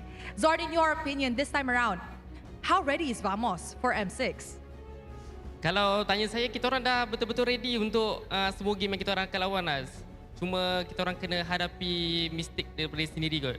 Okay, now he said, in his opinion, he thinks that he's actually really ready. Vamos is 100% ready for all of the matchups they are about to face in M6. He thinks that they just have to work on the mistakes and the discipline of the team in order to give a better fight. Okay, now Zorn, another question, okay? One more question. Why the hell, Kurt?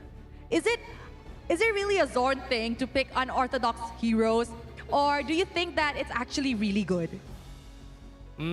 Kalau tanya saya juga, pasal Hellcat tu, saya perlu keluarkan apa-apa strategi lah untuk menang Best of One ni. Sebab memandangkan ini adalah game kita akan jumpa satu sekali je. Jadi, opponent takkan faham macam mana nak counter hero-hero yang baru macam contoh macam Hellcat. Jadi, dengan hero yang ada, saya rasa boleh menang kot dengan Best of One. I see. Okay, now Zorn just expressed that actually picking Hellcat is a good strategy since it is a best of one. Teams do need to go all out in order to gain that win. And since he said that there will not be any other room for the opposing side to actually regroup and rethink how to counter Hellcat, now is the best time to pull out the cheeky strats Malaysia is known for. Now Zorn, last question. Do you feel nervous playing M6 actually in your home ground? Adalah sedikit nervous sebab nak banggakan hometown kan, tapi semalam mengecewakan pula. Sorry guys. Alright, Zorn said he does feel a bit nervous playing in the home ground because he wants to make everybody here proud. And I think the Malaysians are proud of both the representative team. So thank you very much to Zorn. And with that, let us show it back to the panel to break down what happened in this best of one. Maraming salamat muli sa ating host, Rose, together with our winner, Team Vamos and Zorn right over there. It's cute na no? Parang kung gaano ka nakakainis si Zorn sa laro, kasi puro siya TP. Sa ibang mga teams ako, hindi naman ako naiinis kasi hindi naman ako maglalaro eh. Pero kung paano siya sa laro, sobrang shy niya talaga and he's really a nice guy outside na parang, alam mo yun, sobrang looking forward siya to win those games para hindi niya ma-let down yung kanyang mga kababayan na nanonood para sa kanila. At nagawa nila ang isa sa pinakamalaking adjustments nila, pare. Kasi parang strat na nga lang talaga niya yung in-game eh. Oh. Para lang mainis yung kalaban, para all eyes on him. Pas makapag-galaw-galaw yung kampe niya na mas maluwag. Kasi lahat ng tao nakatingin sa nag-TP ba to? Sa TP niya. Correct. Tsaka, so baka yun lang yun talaga. Oo. Tsaka yung pinakamalaking adjustment nila ay nagdala na sila ng jacket. Yun! Yan. Nabanggit niya rin yan kanina doon sa interview. Pero ito na. Ang ilan sa mga item builds ng ating dalawang teams. Kung mapapansin nyo naman, very lopsided ang ating naging laban. Yung gulpi de gulat strategy really worked wonders para sa Team Vamos. Dahil bibihira mong makita yung gatot kacha in that mid lane, but they made it work against Mycam Evolve. Alam mo, pag yung tayo mismo as casters nagugulat, it's a good sign. Kasi that means siguro, pati yung mga players, mas nagulat. Di ba? And pag nagulat mo yung kalaban mo, especially in a best of one, tama yung sinabi ni Zorn, you know what? Gulatin mo sila by disrupting their vision. Napakatalinong maneuver. Mula dito sa Team Vamos, sa totoo lang na hindi ko alam. At this point, siguro yung ibang teams ngayon, expected na ngayon nila ngayon to. Oo.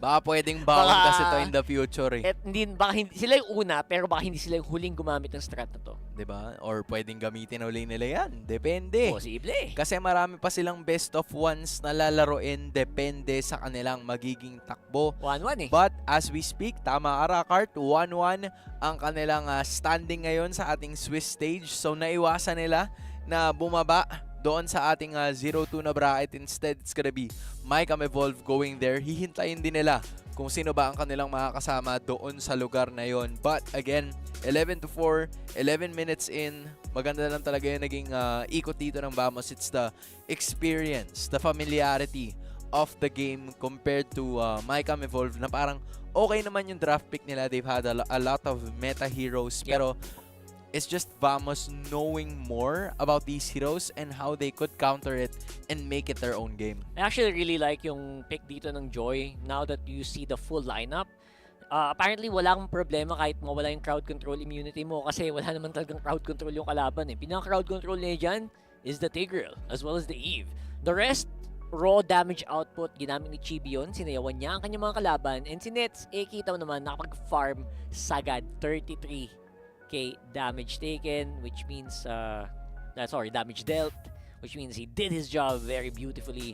As well as Zorn. Kahit nga sila Zorn and sila Warlord, kita mo naman yung ginagawa nila dito. Sila yung sentro ng mga teamfight na to. And napapagana nila, na magugulo nila yung formation dito ng Mycam Evolve just by, going around the map. Kung sino makasalubong nila, yan ang kalaban natin. It was just a really good combination between landing those AoE skills and yung crowd control skills.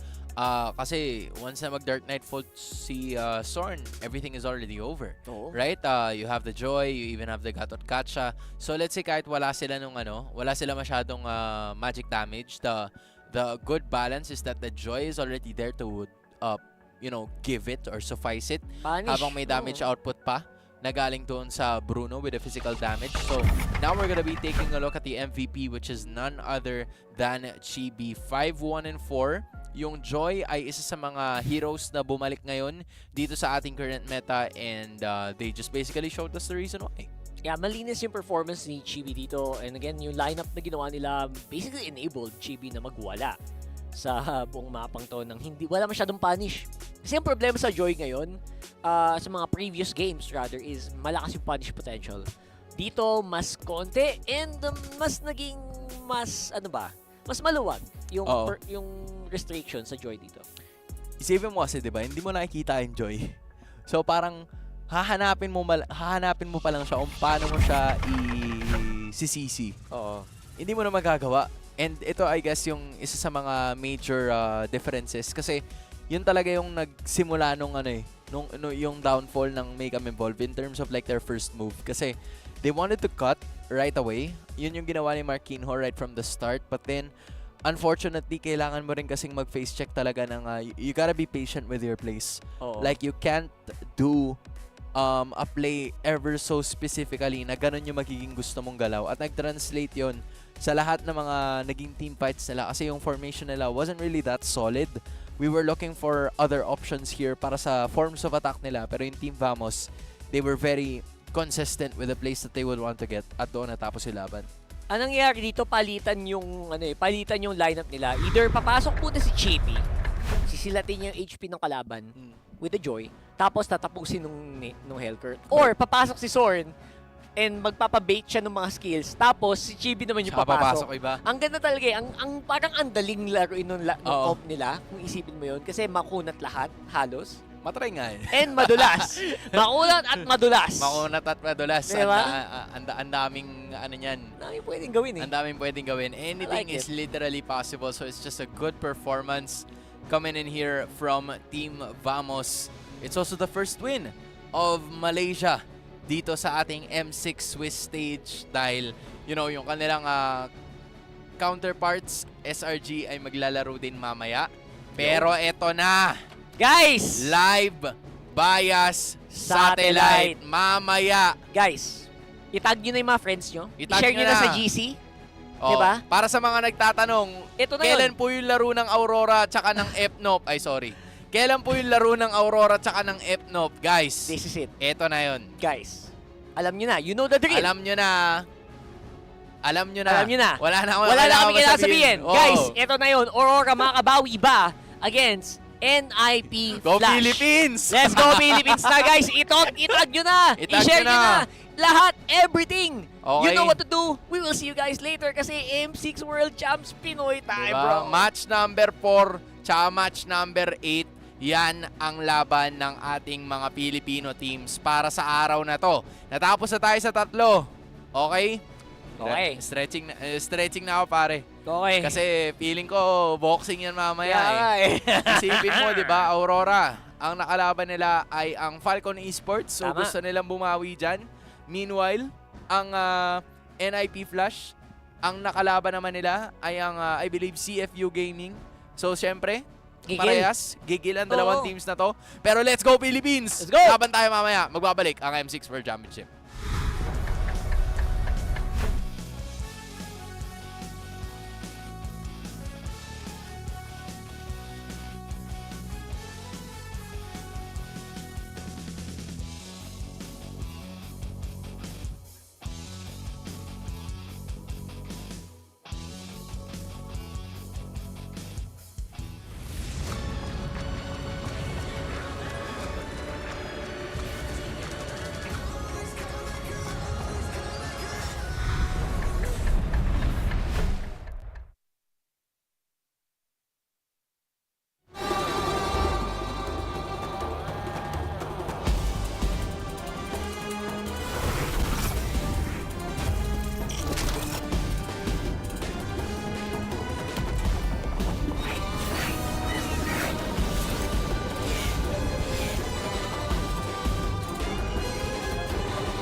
Let him cook! I said let him cook!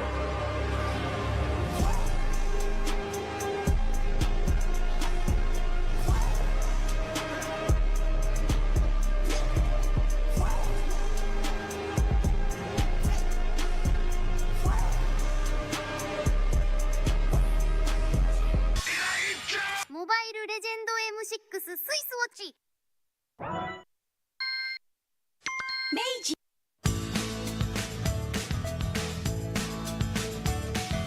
Hello Panda, Hello Panda, semua suka biskuitnya. Biskuitnya enak isinya lezat rasa coklat dan strawberry. Hello Panda, semua suka biskuitnya. Biskuitnya enak isinya lezat rasa coklat dan strawberry. Hello Panda, biskuit isi yang enak.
Sorry, men. Ito na eh. Ito na yon. Ito na yon, guys. Ito na yon. And now, ladies and gentlemen, Filipino broadcast, you know what time it is. Siyempre, NIP Flash, respect po. Good luck po sa inyo. Good Sana luck. po ay maging malupit ang laban nyo. Pero Galingan kaya po nga natin. Pinas pinakamalakas, Guys, pare. hashtag yan. Hashtag Pinas pinakamalakas. Ang isa sa ating dalawang pambato ay lalaban na Aurora MLBB, looking to make a comeback mula sa kanilang pagkatalo kanina, and for positive scripting, tatawagin natin yang pinaganda lang ang dokyo. Para lang hindi magkita ang dalawang Filipino teams. Kasi isipin mo, 'di ba? Pag nag 1-0 sila parehas, naku, pwede. edi Oo. kakabahan tayo noon, baka Tama, may tama. tsansa, 'di ba? I agree. 'Di ba? O, Facts. 'di ba? Yung Malaysia nga yesterday, 'di ba, nung nagda-draw, kinakabahan sila, baka magkita sila. Oo. 'Di ba? Pero hindi. Pwedeng hindi natin makita yan ngayon kasi nga magkahiwalay sila. Pero ito na ang simula niyan. Tama. Of course, maranasan din ang saya ng gaming sa totoong buhay dahil ito ang naghihintay sa atin sa loob ng Gaming and Esports District ng Kidia. The world's first experience where gaming meets reality and communities come together. So, very exciting. Follow nyo lang at Kidia Gaming. Yan. Kung hindi nyo pa nakikita, maraming salamat sa Kidia for making this happen as well. Very, very solid ang kanilang naging suporta towards esports dahil sila rin ay naging parte ng MSC during the recent times. So, we're gonna get to see more of them in the near future. At ngayon, the future is now. Let's go, Philippines! Let's go, Philippines! Ihandaan nyo na ang inyong mga light band kung meron pa kayo noon. Yan. Kung meron na kayo, oras na para mag-lights up. Lights up na! Lights up nyo na. Pero kung sakali na hindi nyo pa nakikita, eto naman ang ganap. Yun. Kelra and Domeng versus the world. Papakita natin lahat ng ating mga teams kung tutuusin, kung sisilipin din natin. Okay? Ang nakikita ko lang naman dito, yung GPM, feeling ko yung GPM talaga yung very important eh. Oo. Diba? 770 para kay Domeng, 851 para kay Kelra. So, ang mas mataas lang kay Kelra sa nakikita ko ay walang iba kundi si Skylar. Na merong 959 na, gold per minute. Pero si Domeng, okay lang yan. Okay Kasi lang. ano lang naman yan eh. Yung laro lang naman yan kahapon, guys. Tama. O, wag kayong magpalin lang. Pero ito, Day day 1 lang to. Day Alright, day number 1. Tsaka imagine mo, tinapos kasi agad nung Panaticonic yung game. Oh. Wala nang time si Kelra para kumuha nung death number 4, 5, 6, and 7. Tapos yung sa ano naman, o yung Diba? sa Aurora, ba't kasi tinapos ng Falcon Esports agad? Eh di dapat, dinagdagan pa ni Domeng yun, Nakapag-late game pa nga sana yun kung sakali. Guys, So, day 1 stats lang yun. Day 1 stats. Diba? Chill. Diba? O, don't judge the book by its cover. If you're not a Diba? judge. Yun lang yun. Pero ito na, ang Flash versus Light. Tama. Diba? Ito Wala na ka ang nang wala ka nang masasabing anything about Flash kasi right now, Oo. malakas na contender pa rin naman sila. Kasi Correct. nag-top 5 yan ng MSC. Correct, di ba? They've always been strong contenders. We've seen them in MSC gaya na nabanggit mo. Pero itong Aurora MLBB, hindi bago sa kanila na manalo ng championships. Yes, they are one of the newest organizations in the MLBB scene, pero very familiar naman ang ating mga players, 'di ba, na kasama natin dito sa Aurora. At ang question, ang katanungan ay kung ang kalahati or yung isa sa ating mga PH teams ay makakarating na ba ng winning column. Yan ang inaabangan ng sobrang daming mga Roras na nananalo din dyan as of the moment. Tinan nga natin kung ano ba ang sinabi ni Coach Master The Basics. Ito yung kinukwento niya regarding sa NIP Flash. Kasi sabi niya, habang pinapanood ko yung NIP Flash nung MPL Singapore, ano talaga, eye-opening sila. Yung mga pick nila, yung mga lason pick nila, diba? Gaya ng Fanny, tsaka yung Martis na nilalagay nila sa mid, namangha talaga siya. Kung magagawa nila yon sa Swiss stage, napakahirap nilang talunin. Kasi best of 1 nga lang naman. Tapos may Filipino imports pa sila, diba? Si Curtizy, tsaka si Hades na sobrang galing din. Pero yung pinaka-impactful na player nila para kay Master the Basics ay si Curtizy dahil dun sa mga mid-lane picks na pinili niya all throughout. So mostly sa palagay talaga ni MTB dito, mapapalaban tayo sa mid. Parang ganun. And sa laysay niyang yun, parang handa naman yata sila kung may sakaling may parang ginawa nung Timbamos kanina. Yung mga ganun. Baka naman may nakapaghandaan silang something. Meron na namang nalista si Curtizy na sa mid ilalagay. Nako po. Ano kaya yun? Ano kaya yun? Ito na ang inaabangan natin. Nako, kaya yung draft mamaya sobrang crucial niyan. As usual. Okay. Ang laging binabantayan. Lalo pag Aurora ang lalaban. Paglalaban ng Aurora, paglalaban ng Fnatic Onyx Philippines, I'm sure na nandito tayo kaagad. Aabangan natin yan. Pero, bago lahat ng yan, bago natin ipakita ang ating suporta, let's also commend NIP Flash dahil sa kanilang naging tagumpay with the year that happened in 2024. That's right. First place sila nung MPLSG Season 7. Third or fourth place naman sila sa MSC 2024. Tapos nakarating naman sila ulit ng champions. Back-to-back titles for this powerhouse Singaporean squad. And of course, yan yung na-back up din ng ating mga Pinoy players. Sila Hades and Curtizy. Na talaga namang pag nakita mo ang ating mga Filipino imports performance level. And ang pagbabalik ito ni Curtizy sa Kaya nga MCs. siya, di ba? Kaya nga siya ang bida natin sa Philippines. Kasi ang huling beses na nakita natin si Curtizy sa M-Series ay sa M2 pa. Grabe. M2. Napakatagal na nun. Omega Esports pa siya nun. Wala pa si Chakno tsaka si Kelra sa Omega during that time. Diba? Tapos ngayon, nagsisimula siya maglaro sa Singapore tapos na-lead niya na ang kanyang koponan sa championships ng Season 7 at Season 8. So, alam mo yun, ito talaga yung portion na nakikita mo dito sa M World Series. Lahat ng mga Filipino imports na nagta-thrive kahit na saang region ka man sumali. Silent yan, pero very, very deadly. Very, Laalala ko, ini-interview siya dito sa Pilipinas eh. Parang, gagano siya, di ba? Hindi niya, di mo mamalayan, ini-interview mo siya sa, ano ba yun? Gaganon siya, gaganon. Kala mo naman, Pero ano ba, ang tawag doon? Boy next door. Boy next door, chillaxers lang kasi. Chillaxers. Wala siyang, kumbaga, yung man of a few words siya. Para siyang actions speak louder than words. Yan. Para siyang si kung hindi kayo pamilyar, para siguro siya si Super Marco. Nung si Super Marco, hindi pa nagsasalita. Yung brand nyo, bago-bagong Super Marco yung, rookie season. Super Marco of the recent age. Yun.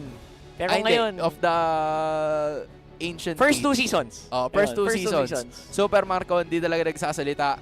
Tapos ngayon, di ba, kita natin, hopefully, depende kung ano ang mangyayari sa laban na to, makita natin si Curtizy na may interview. Tama. Pero go Philippines. Pero go Philippines. Kasi right now, ang nire-represent ni Kurt, obviously as well, is Singapore. Pero props din sa ating mga Filipino imports. Maraming salamat na pinapakita nyo pa rin ang ating lakas kahit saan man kayo magpunta. Tunay. Pero ngayon, dapat ipakita ng Aurora ang Pinas lang pinakamalakas. Kasi dito na natin makikita yun. Ito na yun. So guys, this is the performance that you'll need all the support you can get. Correct. Especially after the loss yesterday. Aurora on the way back, kumbaga, para sa kanilang standings. Kasi crucial na mapa 1-1 sila or else, yung possibility nga na mapunta dun sa BO3 na sasabi natin kanina. Pero again, there are some teams na siguro komportable na best of 3 lang consistently yung nilalaro nila. Pero you don't want to live that life in the edge. So you need to be able to win this one game para makarating ka sa ating winning column, and you're gonna be going up against the powerhouse of Singapore, NIP Flash, Vanex, JPL, Curtizy, Hades, and Diablo. The Badang Man is back, or The should I say, diba? Beniman. Ang dami nating nakita na cheese picks, and ito nga yung sinasabi ni Coach MTB when he was interviewed regarding this team. Hindi lang sa mid, guys, pati sa XP lane, si Diablo. Masasabi mo talaga na isa sa mga pinaka-unpredictable na player ever since nagsimula siya. Even on the games, even on the championship games na natatalo sila, si Diablo usually yung nagpo-perform ng sobrang sagad. Hindi nawawala yung performance niya all throughout. Pero ito na! Let's go! Woo! This is the team. The team to watch out for. This is Aurora MLBB. Bawi tayo guys, bawi tayo. Kilala nyo na to. Nakita nyo na to kung nanood kayo ng live, kung nanood kayo ng Season 14. Alam nyo ang kaya nilang ibigay. Alam nyo na eh. Kung may mga teams na komportable as a underdog, as a team na minamaliit, yun ang Aurora MLBB. Sila yun guys. Wala nang question sa kung ano ba ang kaya nilang i-bring to the table. Kasi it's giving eh. They're giving. Diba? Alam mong papalagang Aurora guys. Pero ang ang tanong kasi natin, for most of the time, ito na pala, yan na, nag-chat na tuloy. Nag-chat na tayo kay JPL. Tinanong natin, ito na ang port series mo, pari. Ano ba ang favorite mo? Sabi niya, ang pinaka-favorite niya daw ay M1.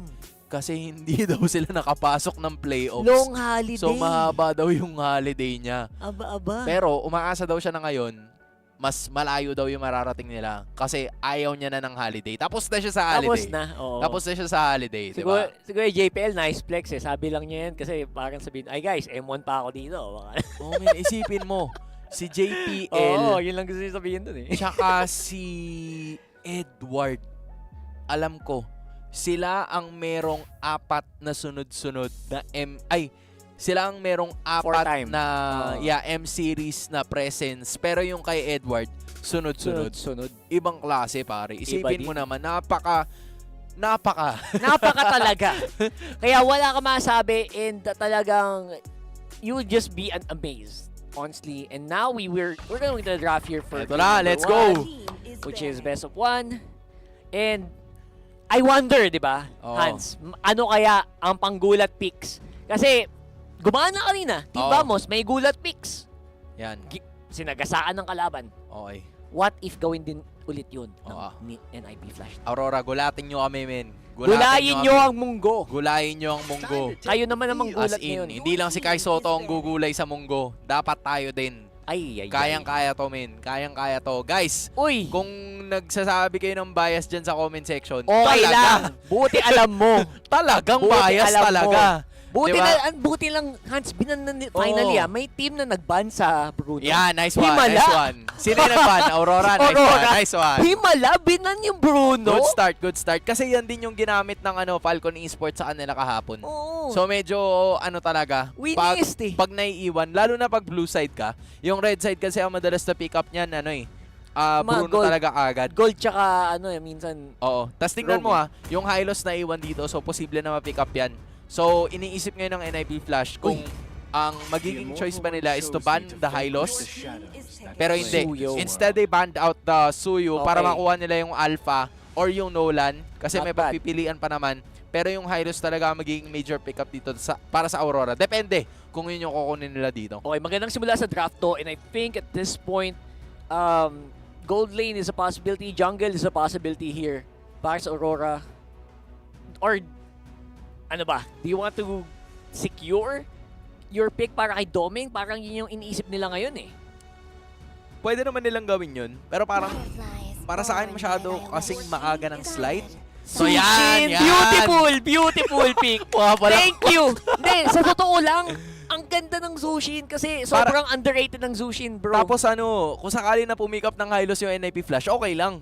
Kasi ibabalibag. Sige, pili kayo ngayon. So I feel like whether or not that's gonna be the case, yung NIP Flash ngayon, they're thinking of whether or not to pick up both the Alpha and the Hylos. Those are really good picks. Pero not against the Zushin.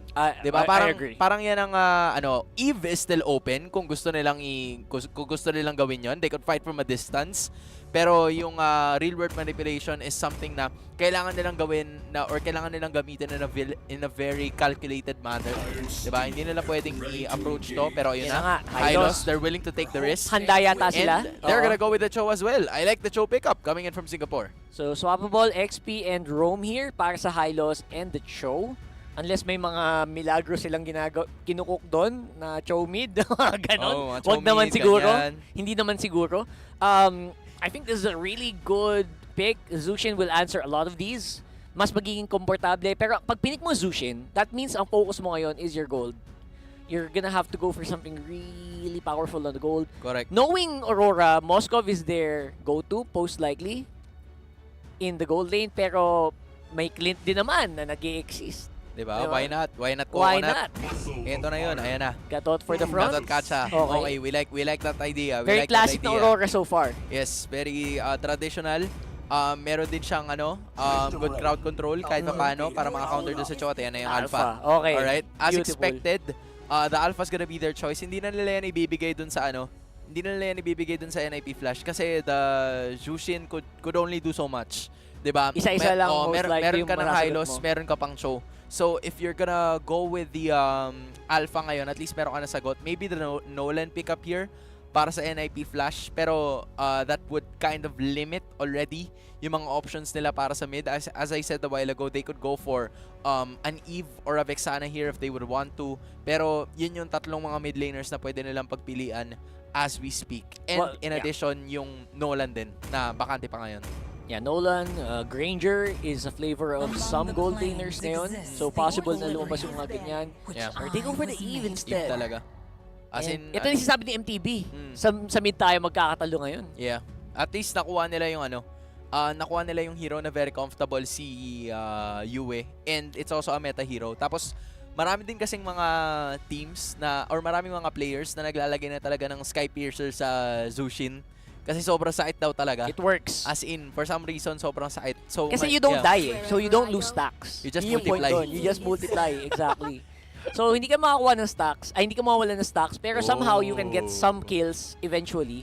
And now, magkakaroon tayo ng konting race sa ating roamers and sa gold laners. Meron na tayong fun fact courtesy of Tiebreaker Time. Shoutout po. Sabi ni Coach MTB, sa tingin ko, gagawin lang namin yung ginagawa namin talaga madalas. Yung tournament naman, hindi pa tapos to eh. Alam naman namin na kaya naming mag-bounce back sa mga pagkatalo. And hopefully, lagi naming maisa sa isip at maisa sa puso na itong tournament, hindi talaga siya madali. It's not over.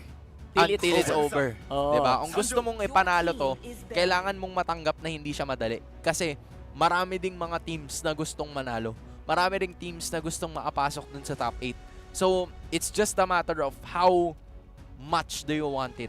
Diba? Yan na lang ang magiging tanong natin dito. But, again, so far, Hayabusa ang kanilang tatanggalin. I'm wondering if yung Ling din ba ay tatanggalin nila as we speak. Pero parang hindi yata parang ganun yung ruta. Oo, parang iba yung ruta na pinupuntahan nila dito. Ang iniisip ko ngayon, yung Bane ba gagamitin nila at this point in time? Pangsabayan siguro, that's a good answer, or kung gusto mo may pagsabayan. Pero knowing NIP Flash, parang more on hindi sila sasabay eh. More on kabila ang lanes yung mga sasagutin nila eh. That's why I'm not actually super convinced na ito na yung XP roam nila. Correct. Feeling ko may possible XP lumabas here somewhere na hindi natin inaasahan eh. Correct. Pwede pa nilang they can maybe chow jungle. May mga ganyan pwedeng gawin yung NIP Flash na kakaiba talaga. Again, anything can happen here in Swiss. Their X-Borg get banned out just to make sure na the usual jungle picks are not gonna be able to counter the Alpha. Okay, I'm thinking of like 3 heroes dito. Ano ba? Ling, Nolan, or yung Bane. Parang yun lang yung nakikita ko dito. Depende sa kung anong ruta ang gustong gawin ng NIP Flash. But I could be wrong, of course. And then, for the side of Aurora, I'm thinking more on the Renegade hero.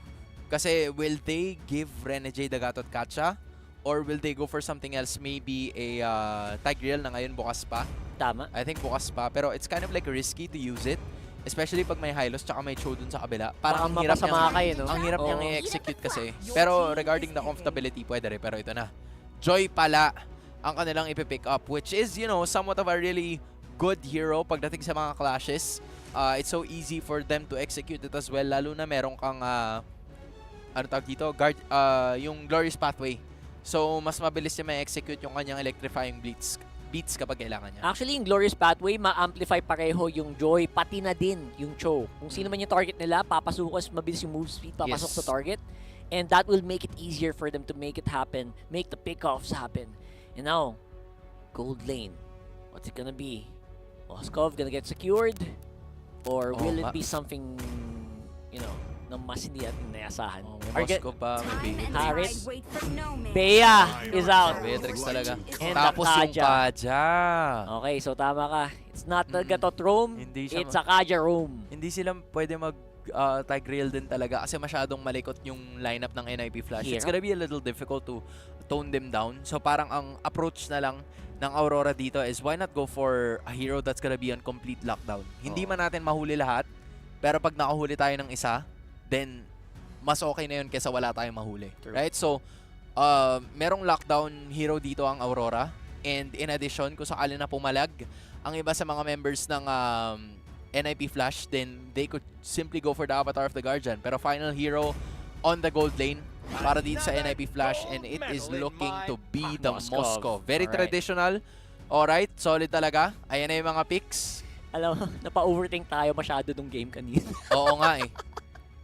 Yun na yun eh. Pati yung yung quote ni MTV, napa-overthink din ako. What Napa-overthink if din ako eh, di ba? What if mag crazy picks? But no crazy picks happening today. Crazy picks, pero hindi nangyayari yon as of the moment. Ito na. Let's go, Philippines! Let's go! Let's road go! Road to 1-1. 1-1, Pinaganda guys. lang ang Dokyu, mga Pagandahin nyo kaibigan. ang Dokyu, guys. That's all it is. Okay, pagandahin nyo yung Dokyu, pero wag masyadong maganda. Chill lang. Oo, kasi wag naman sobrang... pag masyadong maganda, ibig sabihin, wag yung nasa bingit. Diba? Wag yung nasa bingit. Yung nasa sakto lang. Okay na to, guys. Maganda na yung Dokyu. Okay, maganda na yung Dokyu. Papagandahin natin with a win. Subukan natin. Again, respect sa NIP Flash. Good luck. Sana galingan natin parehas. But let's go, Philippines! Alam nyo na kung saan disclaimer. Alright, eto na. Match number 4, ang pinaka-apat or ang pang-apat na laban para sa araw na ito sa pagitan ng Aurora MLBB representing ang ating bansang Pilipinas kontra sa champions ng Singapore na NIP Flash. So Kaja has been falling in favor recently. Some players sinusubukan siya ulit. Pero I wonder kung ano yung plano ng Aurora dito sa Kaja na to. Sino kaya ang maging primary target? I guess yung subukan, it's a good way para makontrol din yung yung Eve, no? Siguro yung iniisip nila. Baka pwede nating isuppress yung Eve pag nag-real world.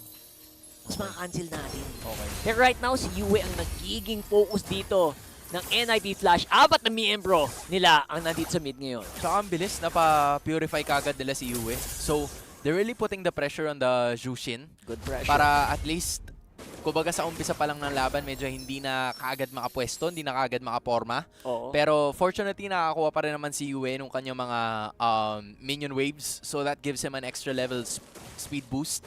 Kasi in 2 minutes, lalabas na yung ating pinakaunang turtle. So that will really be crucial, especially with the composition na meron ng parehas na teams dito. You have the Joy, you have the Alpha that are really good early game heroes. But all they need is to reach that level 4. And fortunately for both of them, nagawa nila yun as junglers.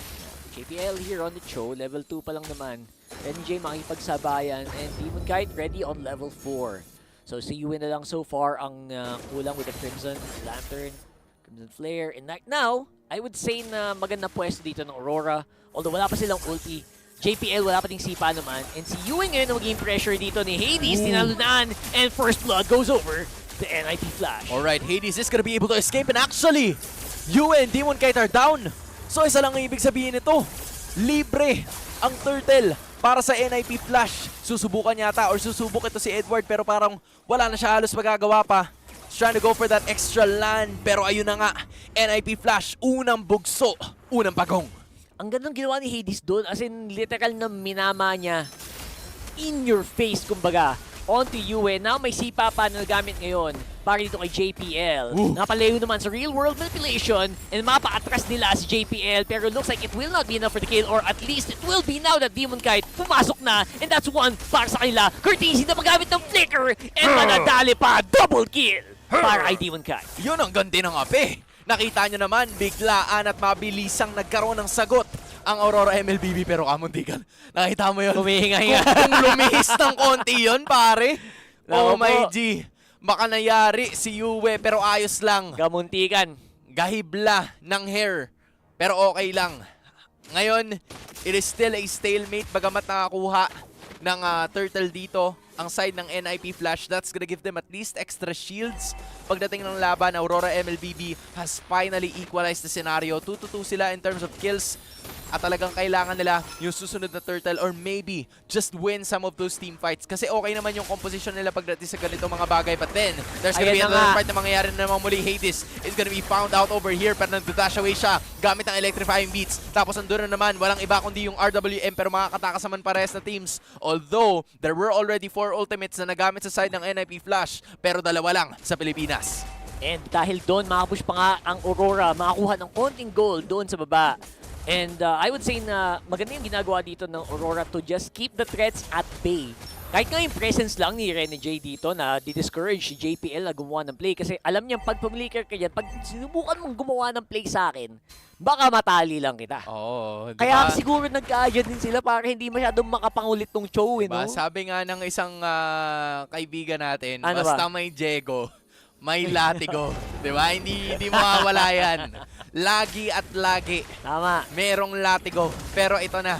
Dito na mag-uumpisa yan. Nakadepende ko ano magiging kaso dito. Ito na. Ng NIP Flash. 2 going up against 2. Pero may laban na nangyayari doon sa mid lane. Yue already having a Purify, so medyo may angas pa siya para makapasok. Pero si Edward nandun sa may badalikuran. They wanted to go for it. JPL nandyan, pero nakuha ni Demon Kite yung turtle. Andun na rin yung ni Virus Passion, pero mawawala si Ren J. Meanwhile, Yue on the other hand, still alive, trying to find a way. Meanwhile, Edward, zero-zone out yung iba. Mabubuhay pa ba siya? But that is not gonna be the case. 2 for 3. Nakuha ng Aurora yung pagong, pero 3 ang nawala sa kanilang koponan. At dahil doon, buhay pa naman ngayon ang NIP Flash, getting ready for the push. Demon Kite, tumatangilid na din yung buhay pa naman. Pero looks like that will be the mid-turret para dito sa Aurora MLBB. Pero ayun na nga. Nabasag na kasi yung yung middle turret eh. Kaya nga So mas madaling access yan ngayon para sa NIP Flash to go for those crucial purple and orange buffs na alam mo yun, mas madali na makikita ni JPL eh. Kasi easy access. JPL madulas din eh.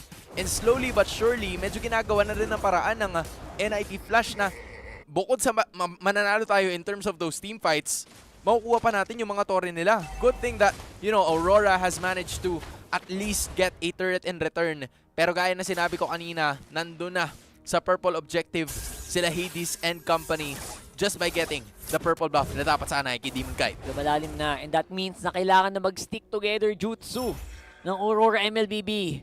Ube 3 na. At this point, di ko alam pang ilang ube na ba to. Pero yun na ang kailangan nilang gawin. And even doming is not safe sa mga puntong ito. Kaya I think sobrang laking bagay kung makikita nyo lagi si JPL sa mapa. Ren J, maging crucial yung mga boost check niya as well as Demon Kite. Nakapag-conceal na rin si Ren J doon. Sayang, wala siya nakita. So now it's NIP Flash, knowing that they have the momentum in this game. Talagang inuunti-unti nila eh. Kumbaga they're not forcing fights that they can't win. So at this point in time talagang nilalagari nila. Pero ang ginawa naman ng Aurora ngayon is they're trying to put themselves first dito sa ating major objective. Try to put the pressure on it as fast as possible. And then Diablo's here. Courtesy nakita na rin. Yue. Where is Hades? Everybody's looking for it. Pero doon naman, yung extra na glorious pati mo, may sipa na gagawin si JPL pero nanalo kundi si Hades. And then all of a sudden, Ren J is down. Na-sandwich play ang Pilipinas. Aurora, NIP Flash got what they wanted. It's a wipeout para sa Singapore. It's a wipeout. Sinimulan yon ni JPL and once more nakuha niya yung target na gusto niya doon sa laban na yun. And nagkagulo na sa gitna ng real world manipulation. Talagang ang hirap maghanap ng way out. Di, kaya pa to. Tiwala lang, pero tingnan nyo yung instant replay, pare. Ibang klase. Nagsimula yun doon sa Glorious Pathway. Tapos si JPL sumipa, so napaproxy Yue ng kanyang ultimate. And then all of a sudden, Vanix had really good positioning sa may bandang likuran.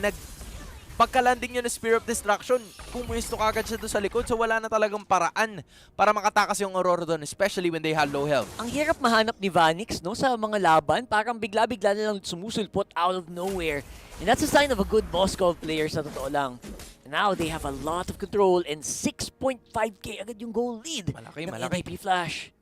Malaki ang lamang dito ng NIP Flash. Kung ikaw ay sumusuporta sa Aurora, kailangan mong kumapit ng medyo mahigpit. Medyo nga. Medyo mahigpit Kailangan talaga. nating kailangan nating intayin mag-online. Kasi Si Kuya Domeng. Kasi gapang to, men. Gapang to. malala. Pero kung nagtitiwala kayo na kayang gapangin ng Aurora ang laban na to, kumapit kayo na mahigpit. Ito Isang na lang, boy. Isang pitas. Isang pitas. Isang hila lang, boss Rene J. Diba? Isang patak, isang katutak. Yun na yun. Daming sponsors natin kakaganyan. Oo, legit.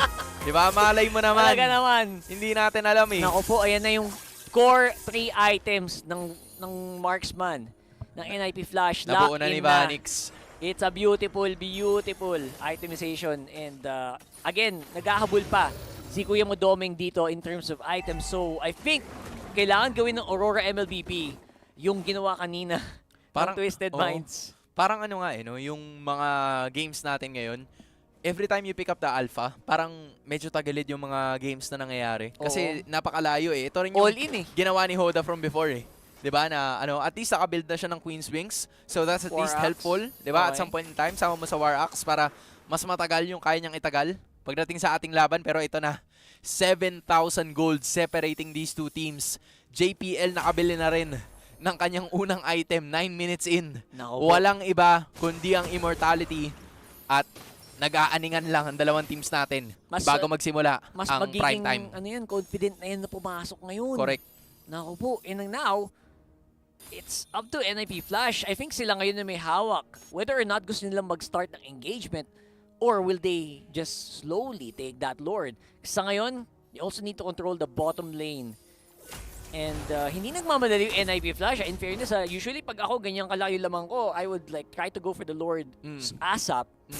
Sabi nila, kita natin kung nasan, hintayin natin makita natin si Domeng, tsaka tayo mag-go. Masyadong malayo. Masyadong malayo ang gold gap ng dalawang teams na to. Kaya naman NIP Flash, malinis. They knew that they had the advantage. So at this point in time, madali nilang nakuha yung Lord objective. Hindi pa naman yan Evolve Lord. So baka may chance pa tayong makadepensa. Pero kaya nila yan. Ang dito, all eyes on Domeng ngayon kasi siya yung pinaka-damage dealer talaga. Halos, ito yung parang mala 4 protect 1 talaga na lineup. Correct. Diba? Halos lahat yan is either utility or tank or frontline. And all you can do is wait for Domeng to get into play. Ito na naman, nilatag na naman yung yellow carpet. Tapos nag-aabang iba sa mga members. Electrifying beats na gamit na rin. And they will be able to defend. Patience. Pasensya para sa Aurora MLBB. Pasensya para sa NIP Flash. Hindi muna kayo makakapasok. And it does feel like NIP Flash, aware na aware sila sa ginagawa or sa plano dito ng Aurora. Kaya pinipilit nila na dahan-dahanin yung inhib turret. Alam nilang hindi nila pwedeng one-time, big-time push. They're buying time. Alam nila na, itong Aurora, nagbabuy time lang to.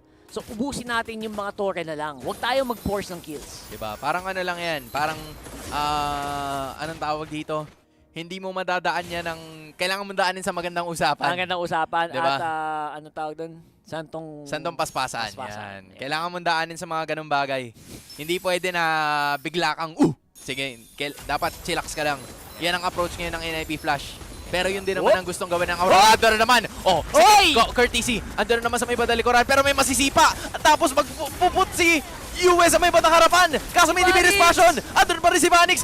Chumachani na konti. Pero savings ang lahat yung buhay. Eto na yata yun. Actually, hindi pa pala. Pero okay lang. Nakadepensa pa ang Aurora.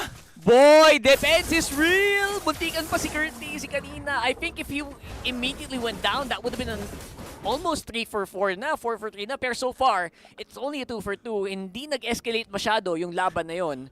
And I would say na best case scenario na yun para sa Aurora MLBB. Depensa na kayo, tas nakadalawa pa kayo. Nakadalawa na kayo. Pwede na yun, di ba? We will take that.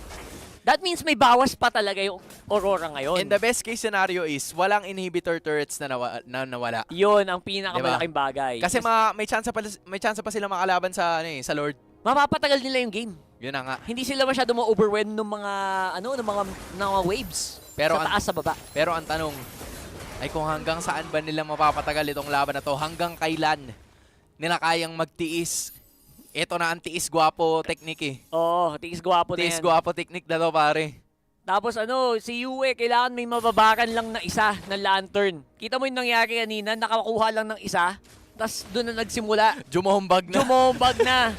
Yun lang eh, one and done. Kailangan mo lang makakuha ng isang magandang pitas either kay Curtisi or Diba? kay Hades or kung magaling ka talaga si Vanix. Pero at Tama. this point, nakakatakot na din si Vanix kahit wala pa siyang emo. Parang ang hirap niyang kubutin. Sabi nga ng Linkin Park, di ba? It starts with one. One. It starts with one. One thing, I don't know why. Di ba? Pero dito alam natin kung sino. Oo, kailangan Isa na lang lang natin. Ayan talaga. na, nag-conceal na talaga. Andun naman si Edward. Naglatag na ng red carpet. This time around si Rene J. Medyo naipit ng konti. Ginamitan na rin ng RWM. Kaso naipit talaga si Rene J. Wala na siyang choice doon. Pero may makukuha yata tayo. Demon Kite. Makakatakas pa si JPL. Hindi na. Okay, one roamer for another. May 4 on 4 nahuli. ang laban natin ngayon. May nahuling JPL dun sa gilid, sa kaliwa, at may nahuling Rene J dun sa kanan. Which means, medyo wala na yung makulit. Wala na yung makulit. Dito sa sa NIB Flash. Wala na yung naninipa. Kaso wala na rin yung nanghihila para sa Aurora. That's right. So harapan ang magiging labanan, Edward and Demon Kite naghahanap ng entrada. Papasok si Hades ngayon ang tumapasok. Oy, ang daming natalunan. Pero looks like yung damage ay kulang pa yata. Nadali si Edward, unstoppable si Hades ngayon. Nawala yung tatlo. Si Doming tsaka si Rene J na lang ang natitira. Mukhang ipupush to. Mukhang ipipilit yata Mukhang ngayon. gusto diretso yun to ng ano. Gusto diretso yun ng NIB Flash to. Makakadepensa pa kaya sila. Pero si Doming, tinamaan na spear. Makakatakas pa kaya siya. Hindi na talaga. Rene J is trying his best to defend. Nakuha niya si Diablo sa pagkakataon na yun. 10 seconds ang kailangan hintayin ni Rene J. Magagawa niya kaya yun at this point in time. Tinutulungan siya ng mga minion waves. Andito na yung minions pero parang mabilis din ang kani-clear. They're doing their best to actually clear it and take it out. Pero hindi na talaga. It's gonna be NIP Flash getting through and bringing Aurora down. Akala ko ga-godplay pa. Siguro, kuya mo Rene J. Kasi hindi na talaga kinaya. At this point, NIP Flash, napakatalim ng kanilang atake dun sa game na yun. Kung ikaw ang Aurora, eto na ang long way. Ito ang lower bracket version ng Swiss stage. Yun na nga. Actually, that's exactly what I was gonna say. We are back We in are the lower in the lower bracket. Ito na yung nami-miss nyo guys. The lower bracket runs. Oh my G. Oh my G talaga. Ito na talaga. Guys, mula sa oras na ito, from here on out, minimum na best of 3 lagi ang laban ng Aurora. It's either at doon, hindi na sila pwedeng matalo. Kasi pag natalo sila, unfortunately, they're gonna be out of the M6 World Championship. Pero ibang klase pinakita ng NIB Flash, men. Iba talaga. Ang NIB Flash, I think, walang cheese jutsu na naganap. Oh, bruskuhan lang. Bruskuhan lang talaga eh. Malinis na play lang ang pinakita dito ng NIP Flash. And I think nagsimula yun with their mid lane trio na napakaganda talaga ng ikot. And JPL early on actually was able to make a lot of impactful plays. Correct. Sobrang well executed nung kanilang naging gameplay. Nung una, tumantuwa tayo kasi naka-Zushin eh. Di ba? Ang tagal natin hindi nakakita ng Zushin. Oo. Pero yung unang minuto pa lang, isipin mo 30% kagad yung buhay ni Yue. Ganon katindi yung pressure na binibigay. Dapat yung Zushin yung nagka-gangster, di ba? Pero umabot sa punto na halos 2 or 3 heroes kaagad yun. Nilalagay nila kay Yue. Actually, para talaga mahirapan sila. 4 nga. Ganon karami. Pero ito, isa lang naman ang kailangan sa interview kasama si Rose. And an amazing one too. First of all, congratulations to Diablo. An amazingly well-played game. When I passed him the mic just now, he looked very nervous. He was jittery. Diablo, what's up? How are you feeling? Very happy because I was prepared to go 0-2 to be honest. But I'm confident in my team, so here we are. Okay, now Diablo, yesterday we know that you guys were disappointed with the results against your game with CFU Gaming. Maybe we could go back to yesterday first. What actually happened in that matchup yesterday? Maybe you could share with us. Was it the nerves? I don't know. Maybe help us understand what happened yesterday. I think maybe we underestimated them a bit because we got lead, but they took it back. But ultimately, I would say the victory is ours if we play discipline. So if we meet them again, I am confident to win them. Okay, now I agree. Never underestimate your opponent, Diablo. I think it's a lesson learned for you guys, especially the fact that it is a best of one. There is no room to come back. Now, speaking of today, you just said that you were expecting to go 0-2 actually. How was it like when you found out that you guys were actually matched up to meet Aurora Gaming? We know that Aurora is a powerhouse from the Philippines, right? Now, what was going through your minds and your team last night when you guys saw the match? To be honest, I was just relaxing myself for today because there's nothing much to think about. We are here for the M6 World Championship. Why bother like being nervous, fighting a strong enemy, right? If you want to be on the top, we gotta be the top. That's true. If you want to be at the top, you have to meet the ones at the top. Okay, Diablo, maybe we can talk about the Swiss stage. So far, the results are like back and forth. It's surprising. A lot of surprises and upsets yesterday. Maybe, what are your thoughts about it? I think the current meta right now, nobody fully understands it. That's why even teams you thought will win will lose. So it's all about how well organized the team is going towards the game. So you can see even Twisted Mind for Mina is 2-0 right now in the Swiss stage. Yeah, anything can happen. Anything can happen indeed. Okay, Diablo, one final question. You are known to pick unorthodox EXP laner, and just now the moment you got the mic, you're just like, I think I'm made to play tank EXP. What do you think about the meta right now? Do you prefer this, or do you want to go back to your Bennett Badang meta?